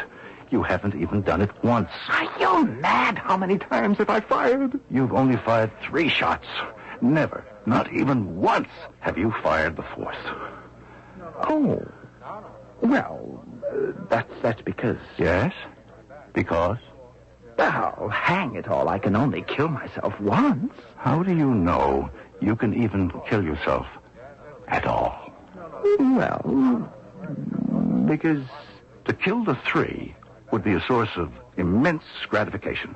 True? Oh, how true. But to kill yourself afterward? You don't know yet if you can really hold the muzzle of that pistol to your temple. You don't know if you can pull the trigger and allow the trigger to blow your brains out. Please, Ferrand, you needn't be so indelicate. Shall you be able to say farewell to life, to art?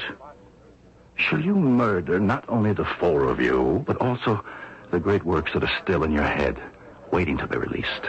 The operas, the symphonies, the fantasies, all the brilliant music of Berlioz.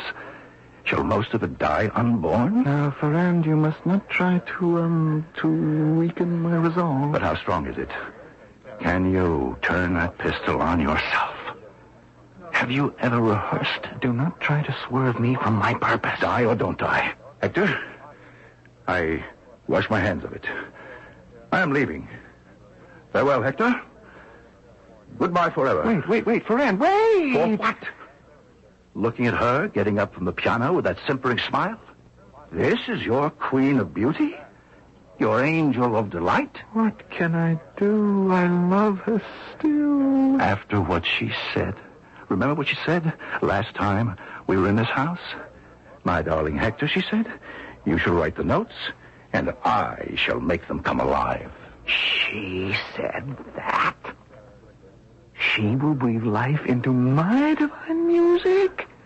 Why, that fumble finger... Why not tell her yourself? Here they come now. Mama, daughter, and the fool. Ah, Monsieur Ferrand, do please introduce us to the lovely Marchesa. All Paris is talking about her. I can introduce myself. That voice. Why, It's a fool named Hector Berlioz who came here to put you out of your misery. But now I say unto you, suffer! Endure a lifetime of agony and stupidity and arrogance. Do you see these pistols? Oh, my... You cannot have the blessed relief from these precious bullets. I give them to your ceiling, your mirrors, your windows. You are a madman. No, madame, I was a madman, but now my sanity is completely restored.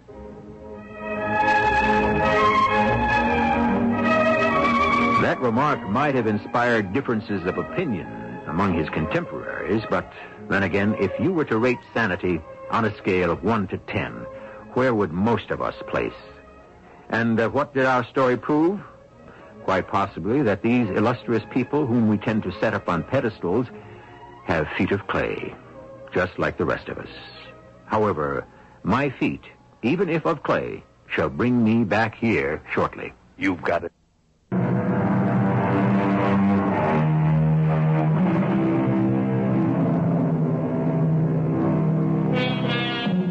And so you may ask yourself, was this a true story?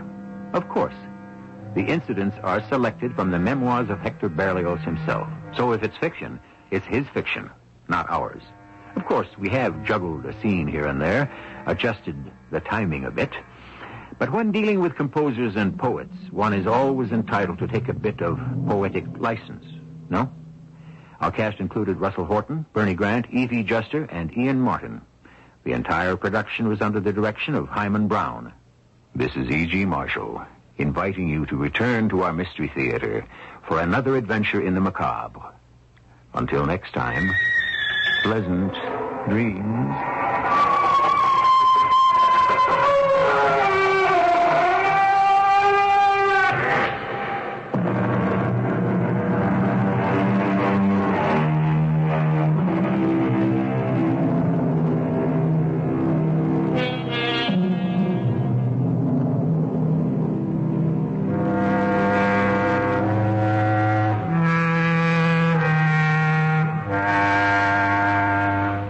CBS Radio Mystery Theater presents...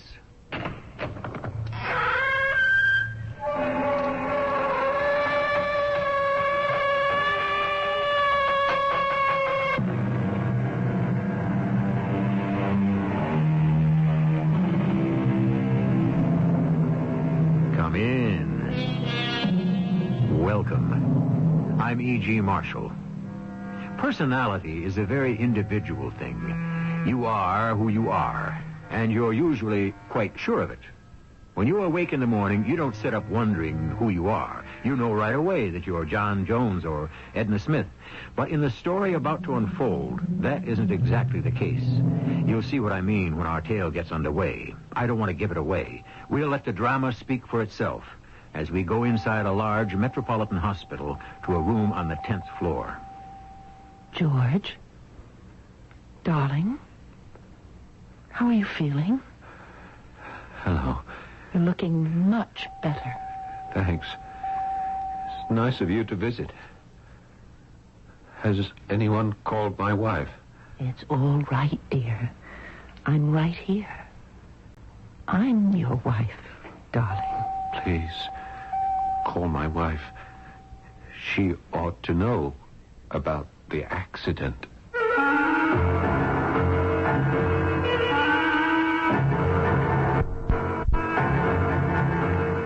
Our mystery drama, A Second Chance, was written especially for Radio Mystery Theater by Bob Jurin and stars Paul Hecht and Bob Caliban. I'll return shortly with Act One. Kodak brings the instant to life. Kodak wants to offer you some instant fun money for a limited time only. Get a $10 rebate when you buy either the Kodak Colorburst 250 or the new Colorburst 350 instant camera. With either instant camera, you get the sharp, rich, vivid color pictures Kodak is famous for. See your photo dealer for details about Kodak's $10 fun money offer. Kodak brings the instant to life. The new breed. The brave men and spirited women who settled in a land teeming with promise. They were the immigrants who would forge an independent nation out of the colonies of 17th century America. The New Breed, a new historical novel from the producers of Wagons West. Read The New Breed by Douglas Elliott, the first in the all-new American Patriot series in paperback from Ballantine Books. This is Ken Howard. If you're over 18 and already out of school, I have a personal question for you. Can you read as well as you would like to? I don't mean just traffic signs and sports programs. I'm talking about books, magazines, and newspapers, and the labels on medicine and food packages. If you don't read well enough to understand these, you can get help at your library. Many libraries offer assistance for people who didn't learn to read very well in school. If they don't have the programs themselves, librarians can often recommend a local tutor, self-help books, or even televised instruction that includes other subjects as well as reading. 25 million Americans have trouble reading, and some of them don't even realize it, or they're too embarrassed to ask for help. If you are one of them, don't waste your mind any longer. The libraries in your area are waiting to help you. You just walk right in and ask for books on any subject that interests you, whether it's basketball, basket weaving, or the mystery of the Baskervilles. You name it, the library has it. They've got your number. Now you get theirs and give them a call. A public service message of the American Library Association.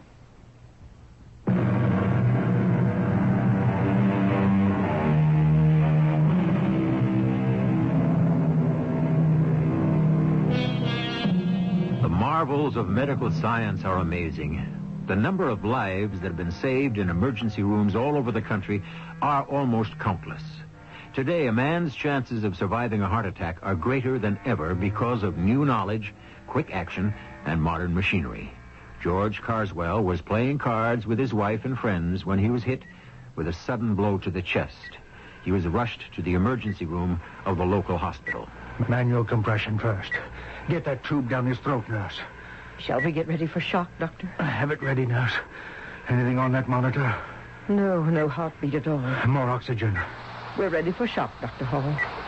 The paddles. Low voltage first. Any response on the monitor? None yet. We won't give up. Increase the voltage.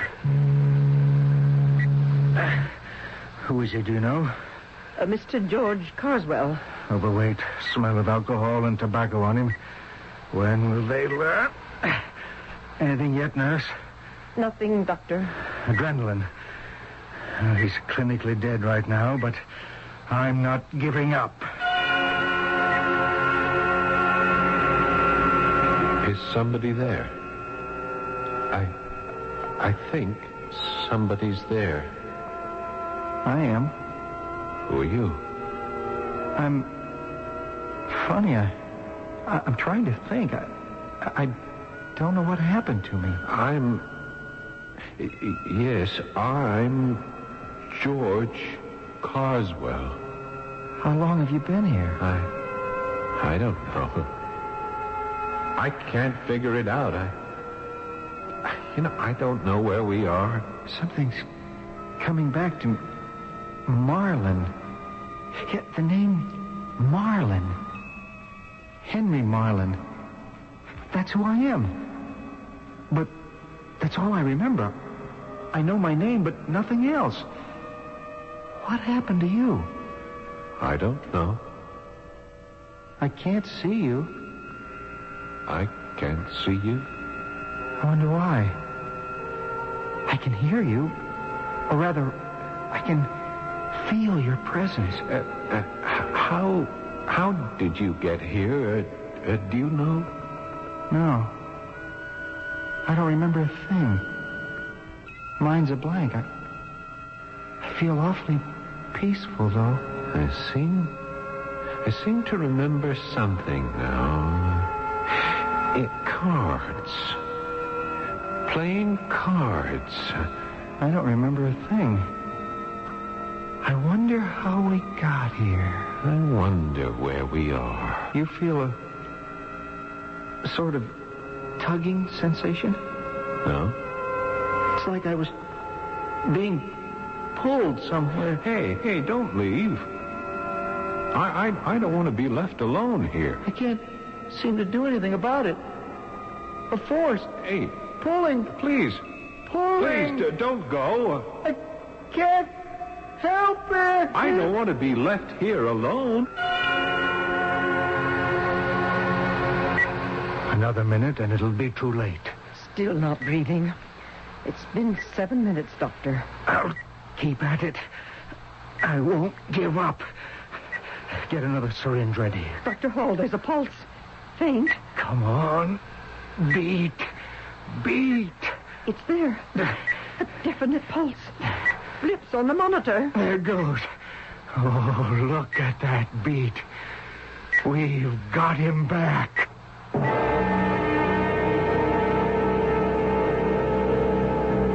Mrs. Carswell. Dr. Hall, is he... He's alive.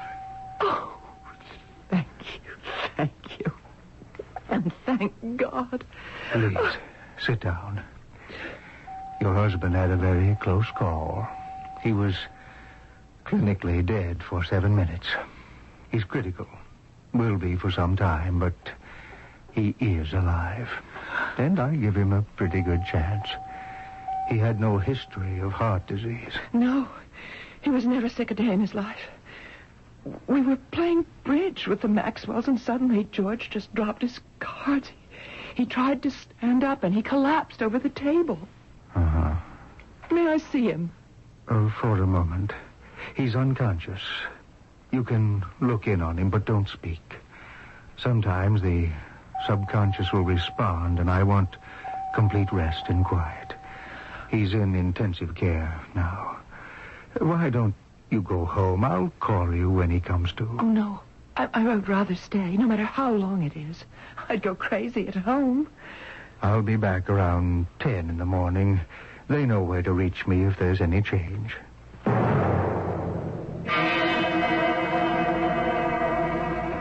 Mrs. Carswell. Hmm? Oh. Good morning. Oh, Dr. Hall.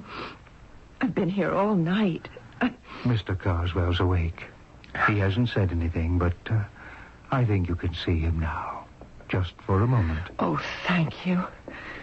His vital signs are excellent. Much better than I expected. Well, here we are. George.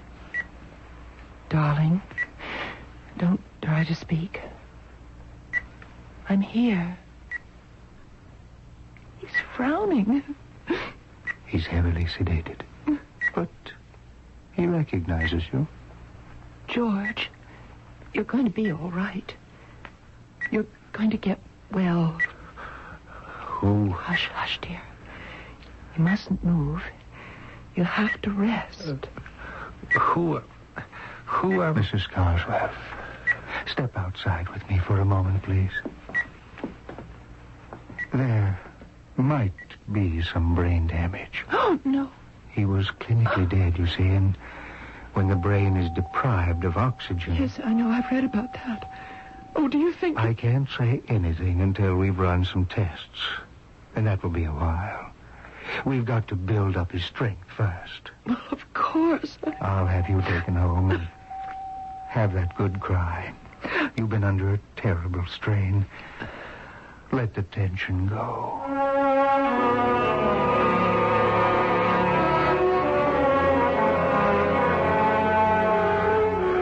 Who are you? Good morning, Mr. Carswell. I'm Nurse Wilson. What happened to me? Dr. Hall has to explain that to you. I'm in a hospital? Yes, 2 days now.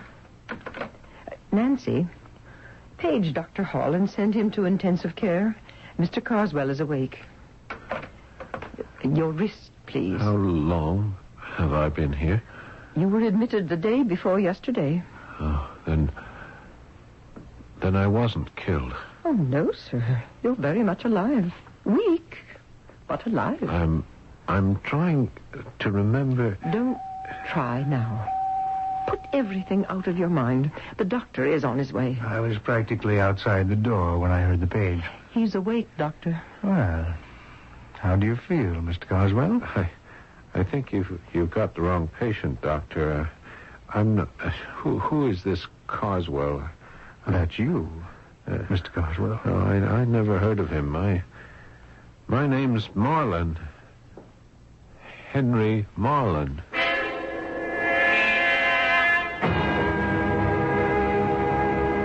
Mrs. Carswell, he keeps insisting he's someone called Henry Marlin. Has he ever known anyone by that name? Not that I know of.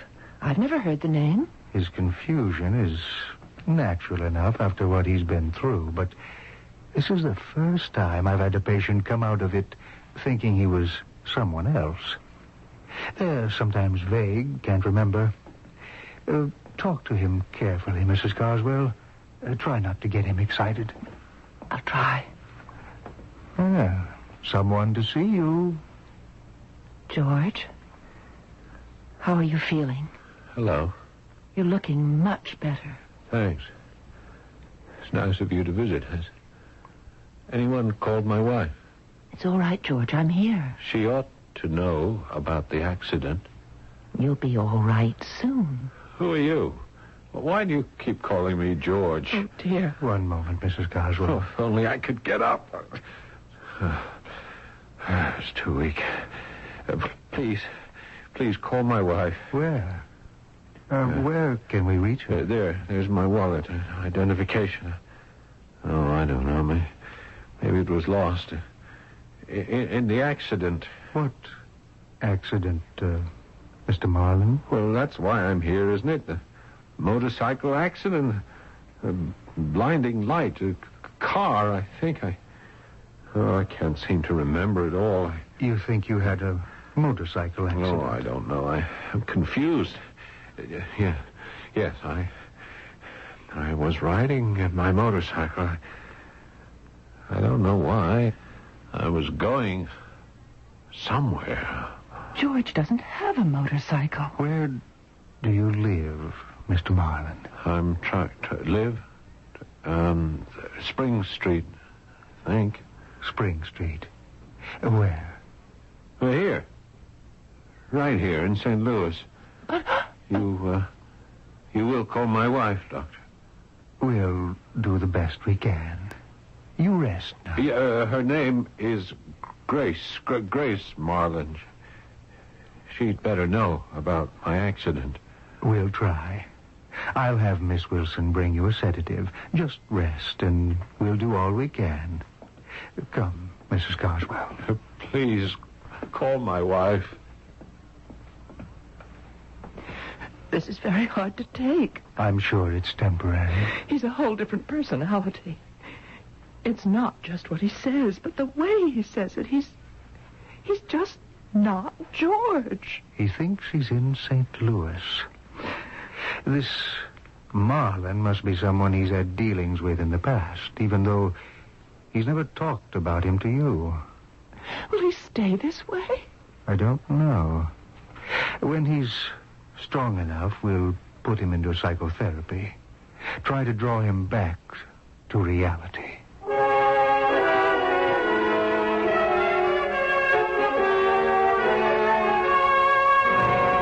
Thinking about the Carswell case, Dr. Hall? You're rarely this somber. Yes. It's doubly difficult, nurse. A heart patient has to be kept quiet and, above all, free from anxiety. Carswell's delusion is upsetting him. Could it be some sort of amnesia in reverse? Instead of forgetting who he is, the shock of the heart attack made him suddenly remember another past. It seems to me the only possibility at the moment. Mrs. Carswell says he's never mentioned the name of Henry Marland or being in St. Louis. They were buried in his psyche. I want to do something, and I'm afraid to do it. Can I help? I have the strongest desire to try and see if there is a Mrs. Grace Marlin in St. Louis. I think you have to. You'll have to put that idea to rest. Operator, may I have the area code for St. Louis, please? Thank you. Well, if there is a Mrs. Marlin, what do I do next? Well, Doctor, I'd cross that bridge when you come to it. What city, please? St. Louis. Yes. Do you have a listing for a Henry Marlin or Grace Marlin on Spring Street? I don't have a street number. One moment, please. She's checking. Sorry to keep you waiting, sir. That number is 555-8181. Could it be the same Henry Marlin? George Carswell awakes from a near-fatal heart attack and claims he's Henry Marlin from St. Louis. Apparently, he's not imagining things. The telephone company has a listing for him. Is it amnesia? Is it someone George knew from years before and now imagines himself as that person? Or could something uncanny have happened on that operating table? If you're thinking what I'm thinking, we'll find out the answer when I return with Act 2. Taking a laxative? Yeah, traveling throws my system off. But so can a laxative. Not Metamucil. That's Metamucil? Metamucil instant mix in little packets. Oh. Easy to take along. And easy on your system. Because Metamucil is made from natural fiber with no chemical stimulants. More doctors recommend Metamucil for really gentle relief. I like that orange flavor. Me too. Easy to take. If not nature, Metamucil. Read label and follow directions. With all the great paint values available during True Test Anniversary Paint Days until July 12th at True Value hardware stores, you'll want to be able to apply the paint you choose in the easiest, most professional way. Hi, Pat Summerall to suggest the Easy Painter 8-piece pad painting kit for just $4.44. This handy kit includes 2 4x6-inch painting pads, a mini brush pad, sturdy tray, and more. Get the Easy Painter 8-piece pad painting kit for just $4.44 at participating True Value hardware stores and home centers. Say that Pat Summerall sent you. Every day, people face all sorts of tests. Driver's tests, tests at school, and every day, tests on life. Oh, Mr. Cadwell, you're next. Ah, Mr. Cadwell, please take a seat. Thanks. Are you ready for your test on life? I guess so. Well, don't worry. It's only for practice. This time, that is. First question.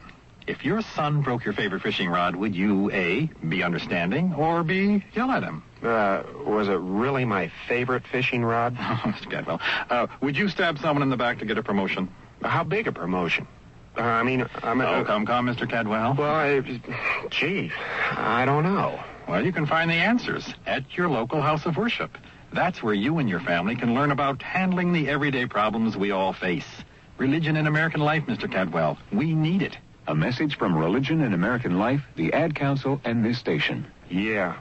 Well, thanks, and see you later. You can count on it.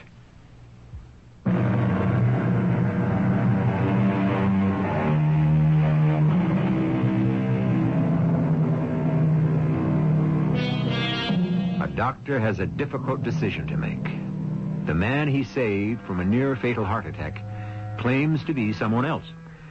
The doctor suspects brain damage until he finds that there's a telephone listing for the man George Carswell now claims to be, Henry Marlin. Who is Henry Marlin? A phone call to that number would answer a lot of questions. But then again, it might raise even more. Are you going to call, Dr. Hall? I've got to give that a lot of thought. If, as you suggest, it's amnesia, she hasn't seen him in years. He's been living as George Carswell for 20. What do you tell a woman whose husband disappeared 20 years ago? That here he is under a name of George Carswell. I don't know. And neither do I. Suppose you were to call Yes? Well, just ask for him. No explanations. What if he's there? Well, pretend to be a telephone magazine salesman, anything. It's obviously a different Henry Marlin. The operator gave me the number right off. If there were more than one Henry Marlin, she would have asked for further information. Oh, true. Miss Wilson, what do I do? Make the call. Well, before I lose my nerve, let's see who answers 555-8181. You can always be non-committal. Say it's a wrong number, even.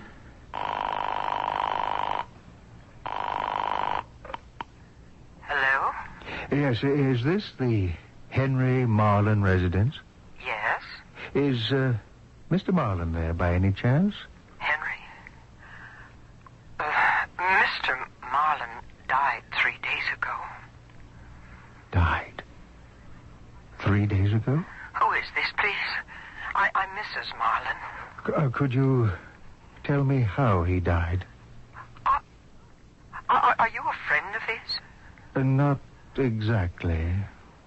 He was killed in a motorcycle accident at Three Rivers Bridge. A car went through an intersection. The gas tank on Henry's motorcycle exploded. This was 3 days ago? Oh, I'm terribly sorry. I'm sorry to have troubled you. Who is this calling, please? Goodbye, Mrs. Marlin. He died 3 days ago, consumed in a fire. 3 days ago? But... Yes, but it's not amnesia or brain damage. Whoever this Henry Marlin is, we brought back his personality when we brought George Carswell's body back to life.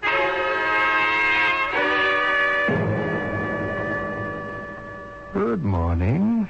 Good morning, Doctor. Did you call my wife? Yes. Is she coming? Mr.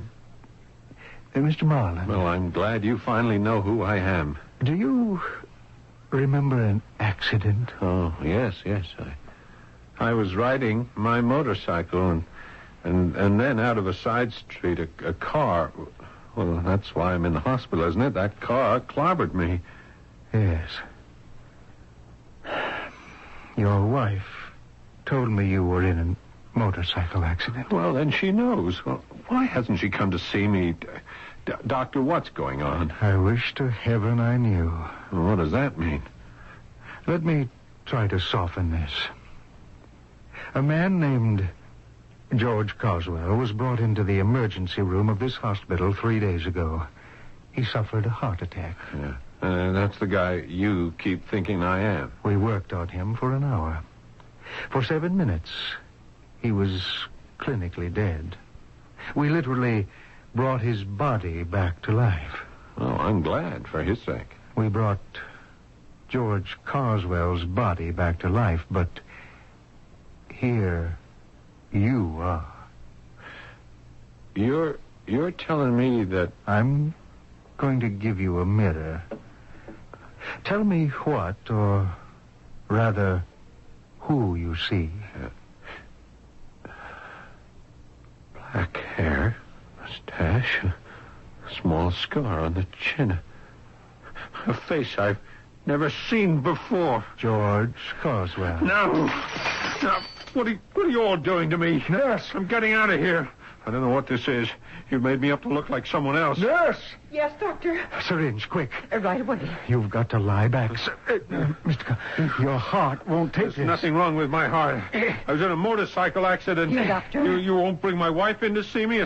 Some strange woman comes around pretending I'm somebody I never heard of. That'll take effect immediately. I want to get out of here. I want to get out of here. These people are crazy. I know who I am. I'm me, Henry Marlin. But I saw that face, that body they say is George Carswell. That voice I speak with, not mine, but his. At the building. It's coming back now. Yes. Oh, the motorcycle accident. I was on my way to tell them about the building when that car came straight at me. Oh, Lord, I never made it. I never told them about the building, the flaw in the elevator shaft. Oh, it's all coming back now. I remember telling Grace about it and the look on her face. What are you saying, Henry? Oh, you can't mean this. I'd give half my life if I didn't mean it. I've checked and rechecked 100 times. The flaw in the elevator shaft is there, plain as day. But none of us caught it. Well, what could happen? The elevator could collapse. I've got to call Bernie right away. It's his design. He's got to tell them. Darling, the building's almost finished. Exactly. It's going to cost millions to correct, but it has to be done. Oh, the builders are going to have a fit. Hello, Bernie? Henry here. Look, I've got to see you at the Markheim building site right away.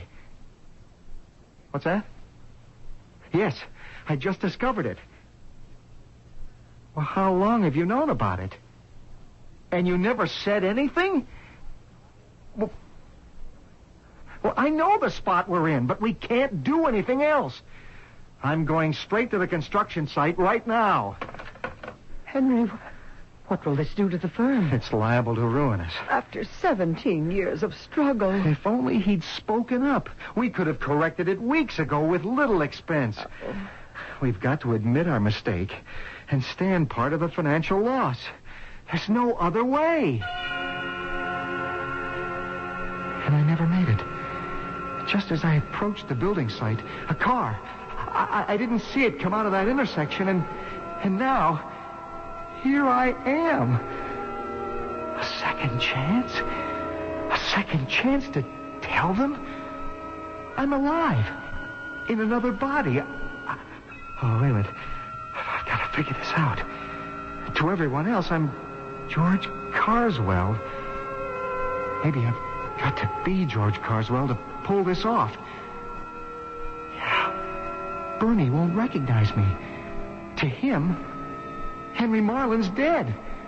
I've got to figure this out.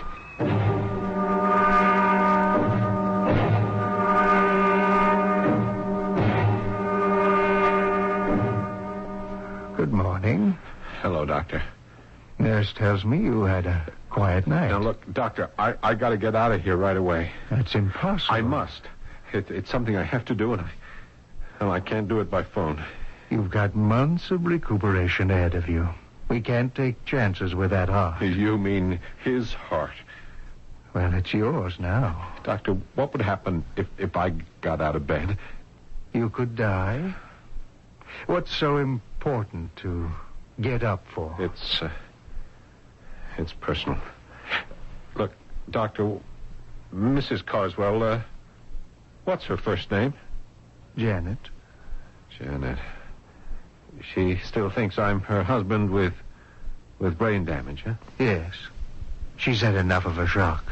I can't tell her someone else is inhabiting her husband's body any more than I could tell Henry Marlin's wife that he's here, you, in a body she's never seen before.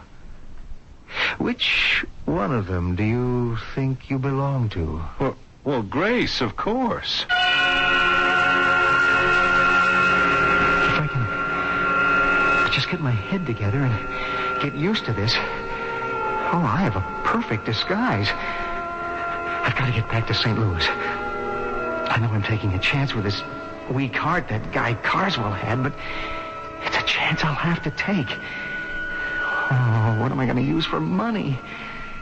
I think Carswell's clothes are in the closet, but without enough money, I might as well forget it. Oh, money. I've got to get enough money. He actually asked to see me, Dr. Hall.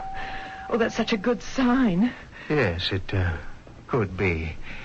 We mustn't expect too much, Mrs. Carswell. Not right now.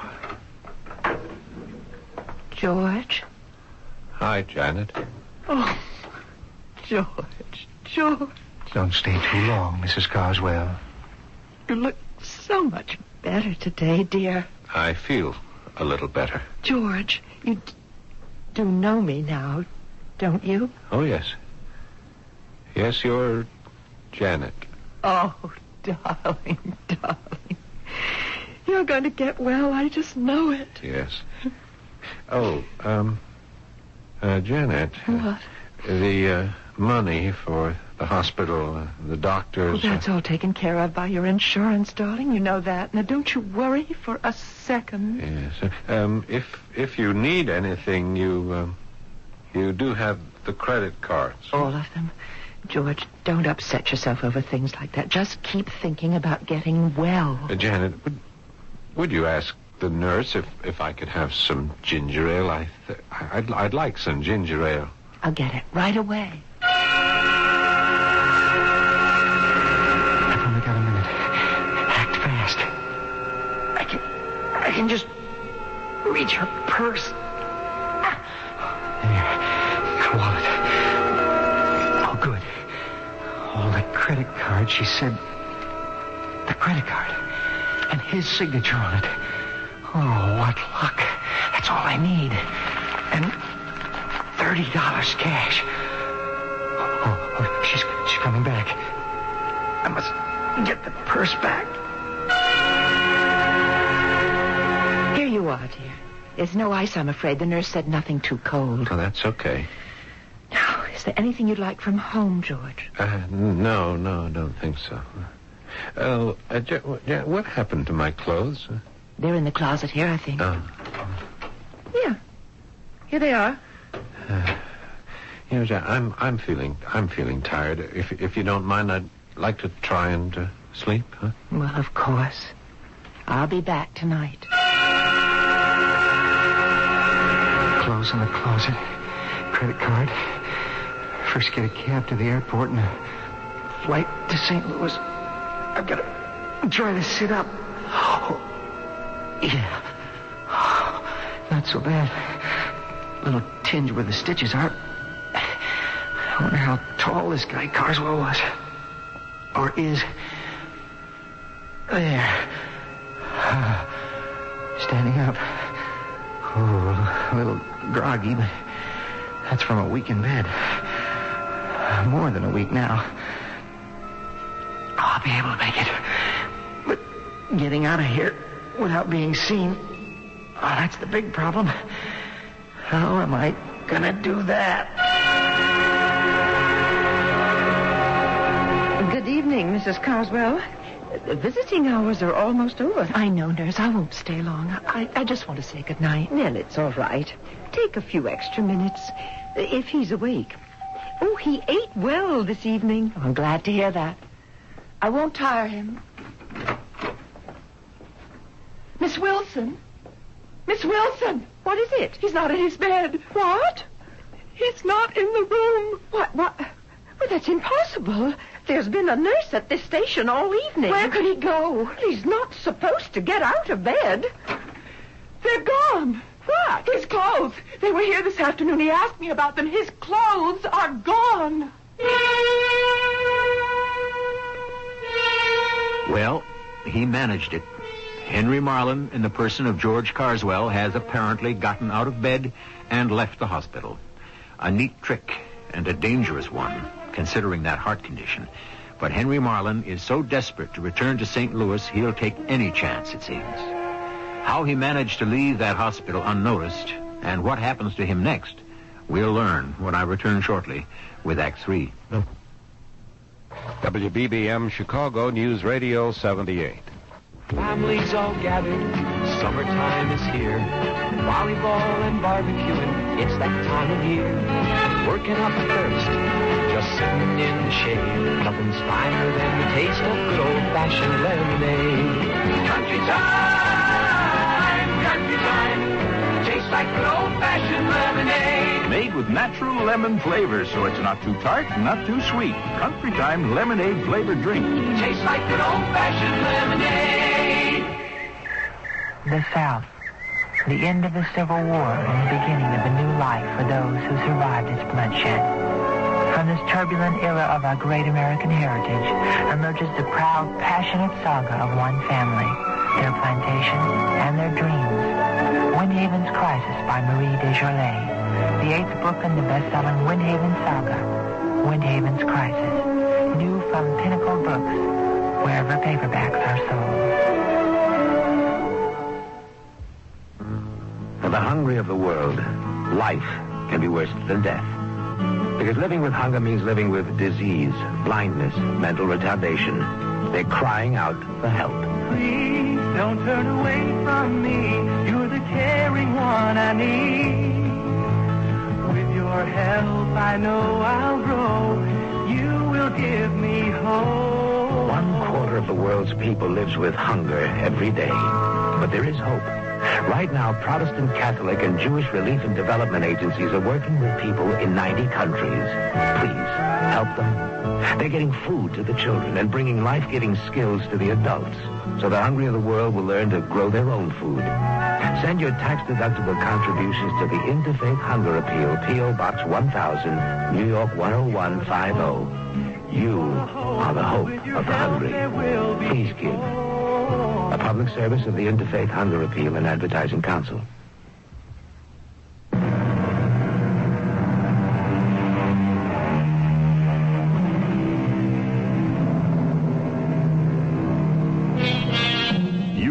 about a new lease on life. I wonder how many of us, given a second chance, would live our lives differently. That is, knowing what we know now. Architect Henry Marlin knew about a structural defect in one of his firm's buildings, but he died in a motorcycle accident before he could reveal it. He's been given that second chance through an inexplicable circumstance which finds him alive, but in the body of another man, a body with a weakened heart that hangs to life by a very fine thread. And he's taking an enormous chance with it. This is absolutely inexcusable. For any patient to leave unnoticed is inexcusable, but Carswell, a heart patient. We can't explain it, Dr. Hall. The nurse's station was never left unattended. I'm ordering a full investigation. If anything happens to that man, the hospital's responsible. We've got to find him. Security, Dr. Hall here. I want all exits to the hospital covered at once. A patient's trying to leave, and no visitors are to leave until Agnes Wilson gets down to the front entrance. Got that? It may be too late. He might be out of here already. Wilson, get down there right away and see if you can spot him trying to slip out with the visitors. Start letting them through and watch for him. Yes, sir. And send in Mrs. Carswell. Yes, sir. Mrs. Carswell, Dr. Hall wants to see you. Has he found George? Go on in. Dr. Hall, isn't anything being done to find my husband? Everything, Mrs. Carswell. He can't go far. He has no money. His wallet was put in the safe when he was admitted. But we must have a picture to show security and the police. Police? It's going to be bad publicity for the hospital, but his life's at stake. But I have a photo of him in my wallet. It's a recent picture. It was taken last summer at Lake George. I'm so upset I can't... How strange. My credit card is gone. What? I know I had it. I used it this afternoon. Mrs. Carswell, put a stop on that card immediately. From this phone, right now. Then I'll talk to a supervisor there. If he did take the card, we've got to know when and where he tries to use it.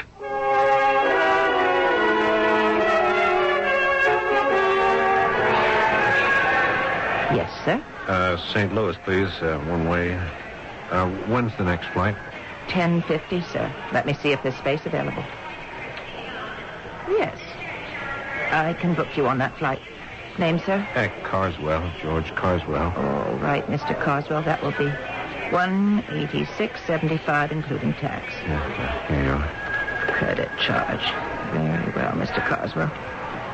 One moment, please.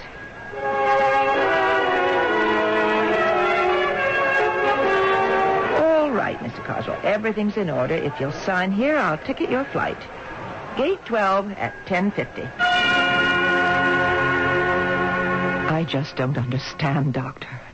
Why would George try to leave? Mrs. Carswell, I've got to level with you. I think your husband, that is, the man who walked out of here, may be on his way to St. Louis. St. Louis? Yes. Why did you hesitate? And then say, the man who walked out of here? Because, Mrs. Carswell, the man who walked out of here is not your husband, but a man named Henry Marlin. What are you talking about? I told you we suspected brain damage, but that's not it at all. A Henry Marlin of St. Louis was killed in a motorcycle accident the same day your husband had his heart attack. His wife in St. Louis told me that. His wife?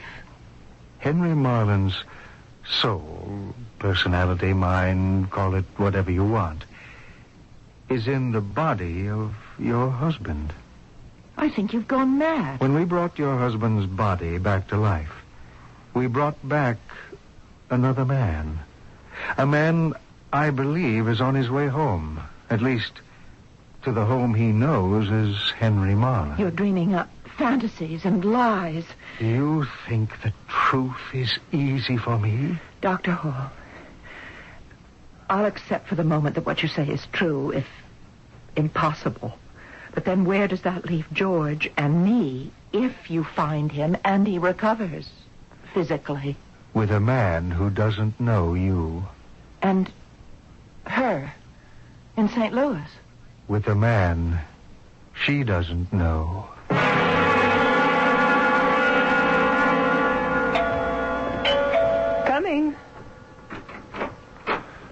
Yes? Mrs. Marlin? Yes? May I come in? What do you want? I'm a friend of your husband. Oh. I was terribly shocked. Are you the man who phoned last week? Come in. The phone? Well, someone telephoned last week asking about Henry's death. He just hung up. No, it wasn't me. Oh. I've never met you, I'm afraid. But then Henry had many business associates. I'm George Carswell. I'm sorry to bring this up at a time like this, but you must help me. I help you? Yeah, just before he died, Henry told me there was a serious flaw in a building he and his partner designed. That's right. I've been so shattered by Henry's death, I never thought about it. He was on his way to the building site when... Look, we must let the builder know about it. I believe Henry's partner, Mr. Ross, tried to cover it up. Henry talked to him on the phone just before. How do you know so much about this? Who are you? What are you trying to do? Save a building, dozens of lives. It's the only honorable thing to do. In his memory, Oh, what's the matter?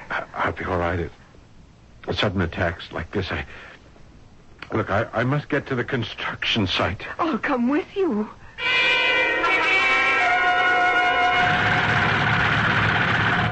I must speak to the foreman at once.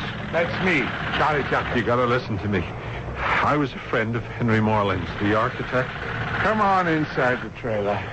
Can't hear you with all that racket out there. That's better. What's up? You've got to stop construction immediately. What? Get out the blueprints, page 31A, right now. Come on, do it. Hey, wait a minute. I don't know who you are. What right have you got? Please, he knows what he's talking about. Look, there's a serious flaw in the 8th floor elevator shaft. It has to be corrected now. Now, get out those prints. 8th floor? We're up to 20. Mr. Tucker, this man is right. Please do as he says. Well, wait a minute.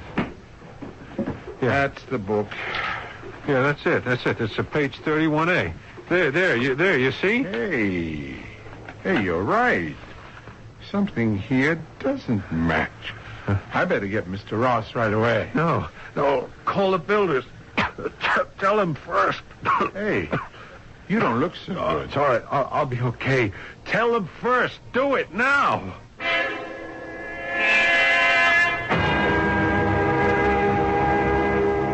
Would you like some tea, Mr. Carswell? No, thank you. It's kind of you to let me visit. You look so tired. Yeah, I am. Something's terribly wrong, Mr. Carswell. I'd better call your doctor. No. I'll be all right. Just a little weak. Excitement. Excuse me. Hello? Mrs. Marlin? Mrs. Henry Marlin? Yes? Mrs. Marlin, this may sound strange, but please try to understand.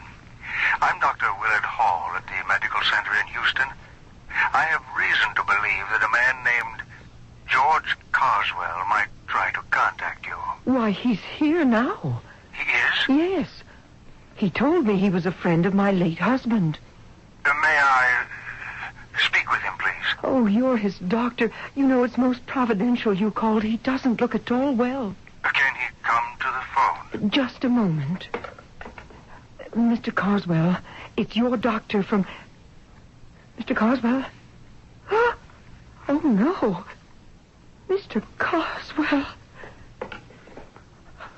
Doctor, he's... Mr. Carswell, I think he's dead.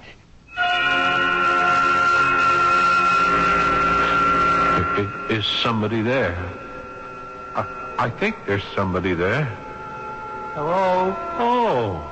Oh, it's you again. You went off and left me. I did?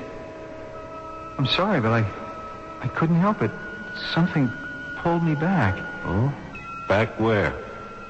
To finish something. Do you see that light out there? Yeah. Did you finish it? Yes.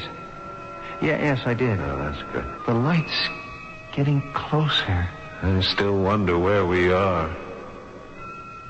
Don't you wonder where we are? I know where we are. The light's getting brighter and brighter. It's going to envelop us. It's very restful, though, isn't it? Yes, it is. It's rest and peace. Two men whose destinies met in infinity, and one who had a second chance to do what he knew was right, thanks to the body of the other. But their lives on Earth couldn't have gone on under such circumstances. There were two widows, neither of whom could call this man her husband. Their story is finished, but I'll return shortly with some thoughts on the strangeness of life in this universe.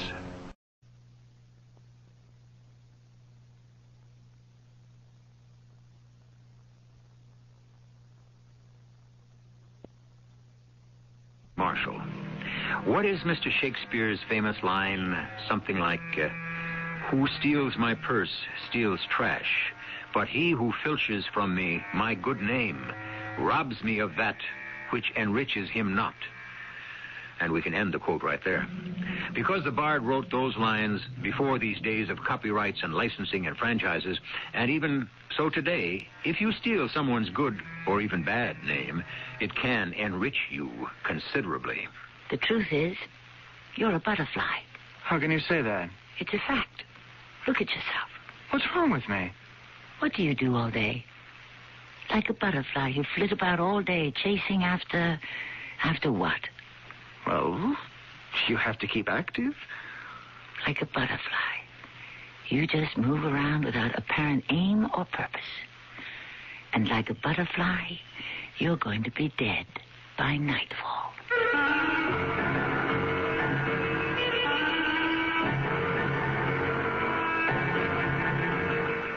Our mystery drama, My Good Name, was written especially for the Mystery Theater by Sam Dan and stars Tammy Grimes.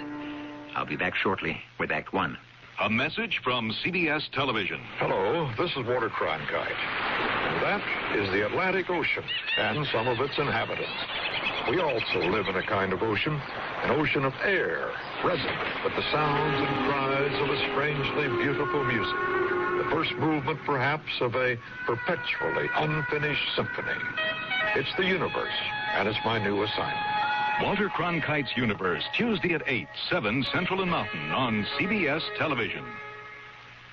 You've got a ticket on the Heartburn Express. And if one Rolaids tablet can't cut the mustard, you should hear this. Tums neutralizes 1/3 more acid than Rolaids.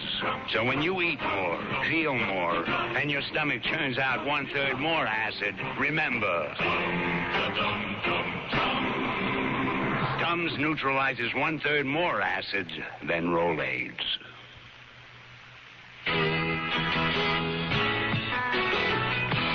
Person to person, heart to heart. Together we can move the world if we each do our part by helping care for the children. Nourish them to heal those in need. Care for the children of the world if we each help one needy child today through care. We'll change tomorrow for children everywhere.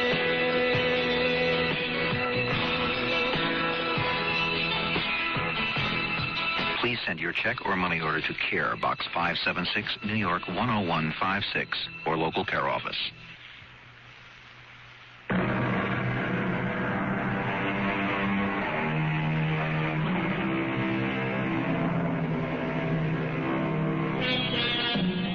The people of this planet, it seems, have always been in need of heroes who can be looked up to, emulated, and envied.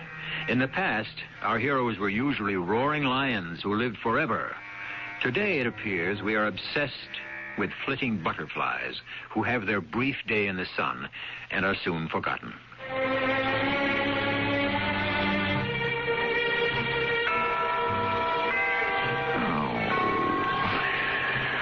Go away. Go away. Very well. Very well. Waldo, I know you're home. It's you.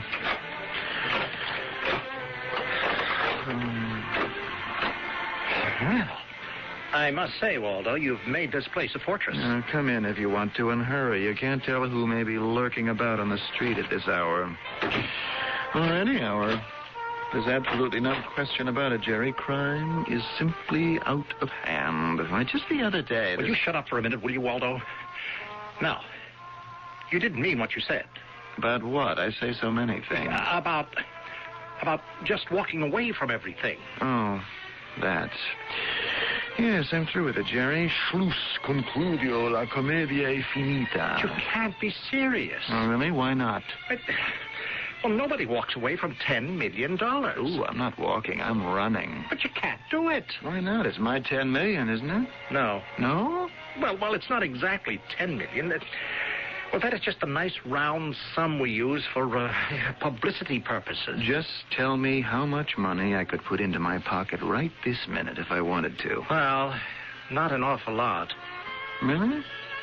I thought the money was pouring in. Yes, well, it's also been pouring out. Now, you entertain lavishly. Now, you chartered a jet and put 100 guests on it and flew them to a party in Paris. For the Vicomtesse d'Arville, yes. And from there we flew to Florence, I remember. Yes, but do you know how much that cost? You said it was all tax deductible. The government pays for it. Yes, but you still pay for it. It's just that...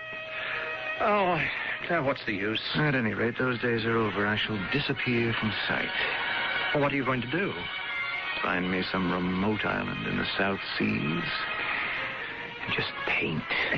But you can't do that. You can't just leave everything. I mean, we have too many commitments. To whom? Various people who've lent us money. You mean banks? No, not exactly. Look, we owe money to people who lend to those who don't quite qualify for the regular credit sources. Well, I don't understand. The name Waldo Trent no longer commands respect at a bank? Now, don't look at it in that light. What have you done to my good name, Jerry? Who, me? I was supposed to be concerned with the designs. You were supposed to handle the money. Did you gamble it away, make bad investments? Who told you? You did. The look on your face just now. Well, that is why you can't walk away at this time. You have to come up with some new design idea. No, Jerry. Well, look, now for you, it's just nothing. You put a little doohickey, a stitch, a pleat on a shirt or a blouse or a pair of jeans, and you sign your name to it, and they'll pay you a fortune. So I'll make another fortune, and you'll gamble it away again. The answer is no. But you have got to consider me. I have got a wife. I have 3 kids. Oh, you have to think of them. Why didn't you think of them while you were looting the till? Please, Waldo. Waldo, I thought I could make a lot of money for the both of us. Is that why you invested in a boatload of drugs? The Coast Guard blunders into one boat out of 1,000, and it had to be ours. Not ours, Jerry, yours. I won't even go into what happened to that fellow Arthur Hastings. But I swear to you, Waldo... Well, I had nothing to do with it. I know. You turned it over to your friends. Now, listen, you have got to help me. I've helped you too much as it is. You were just a nice, happy-go-lucky accountant. Look what I've helped you become. Look at what I've become. No! It's over! Waldo, look at this. It's a gun.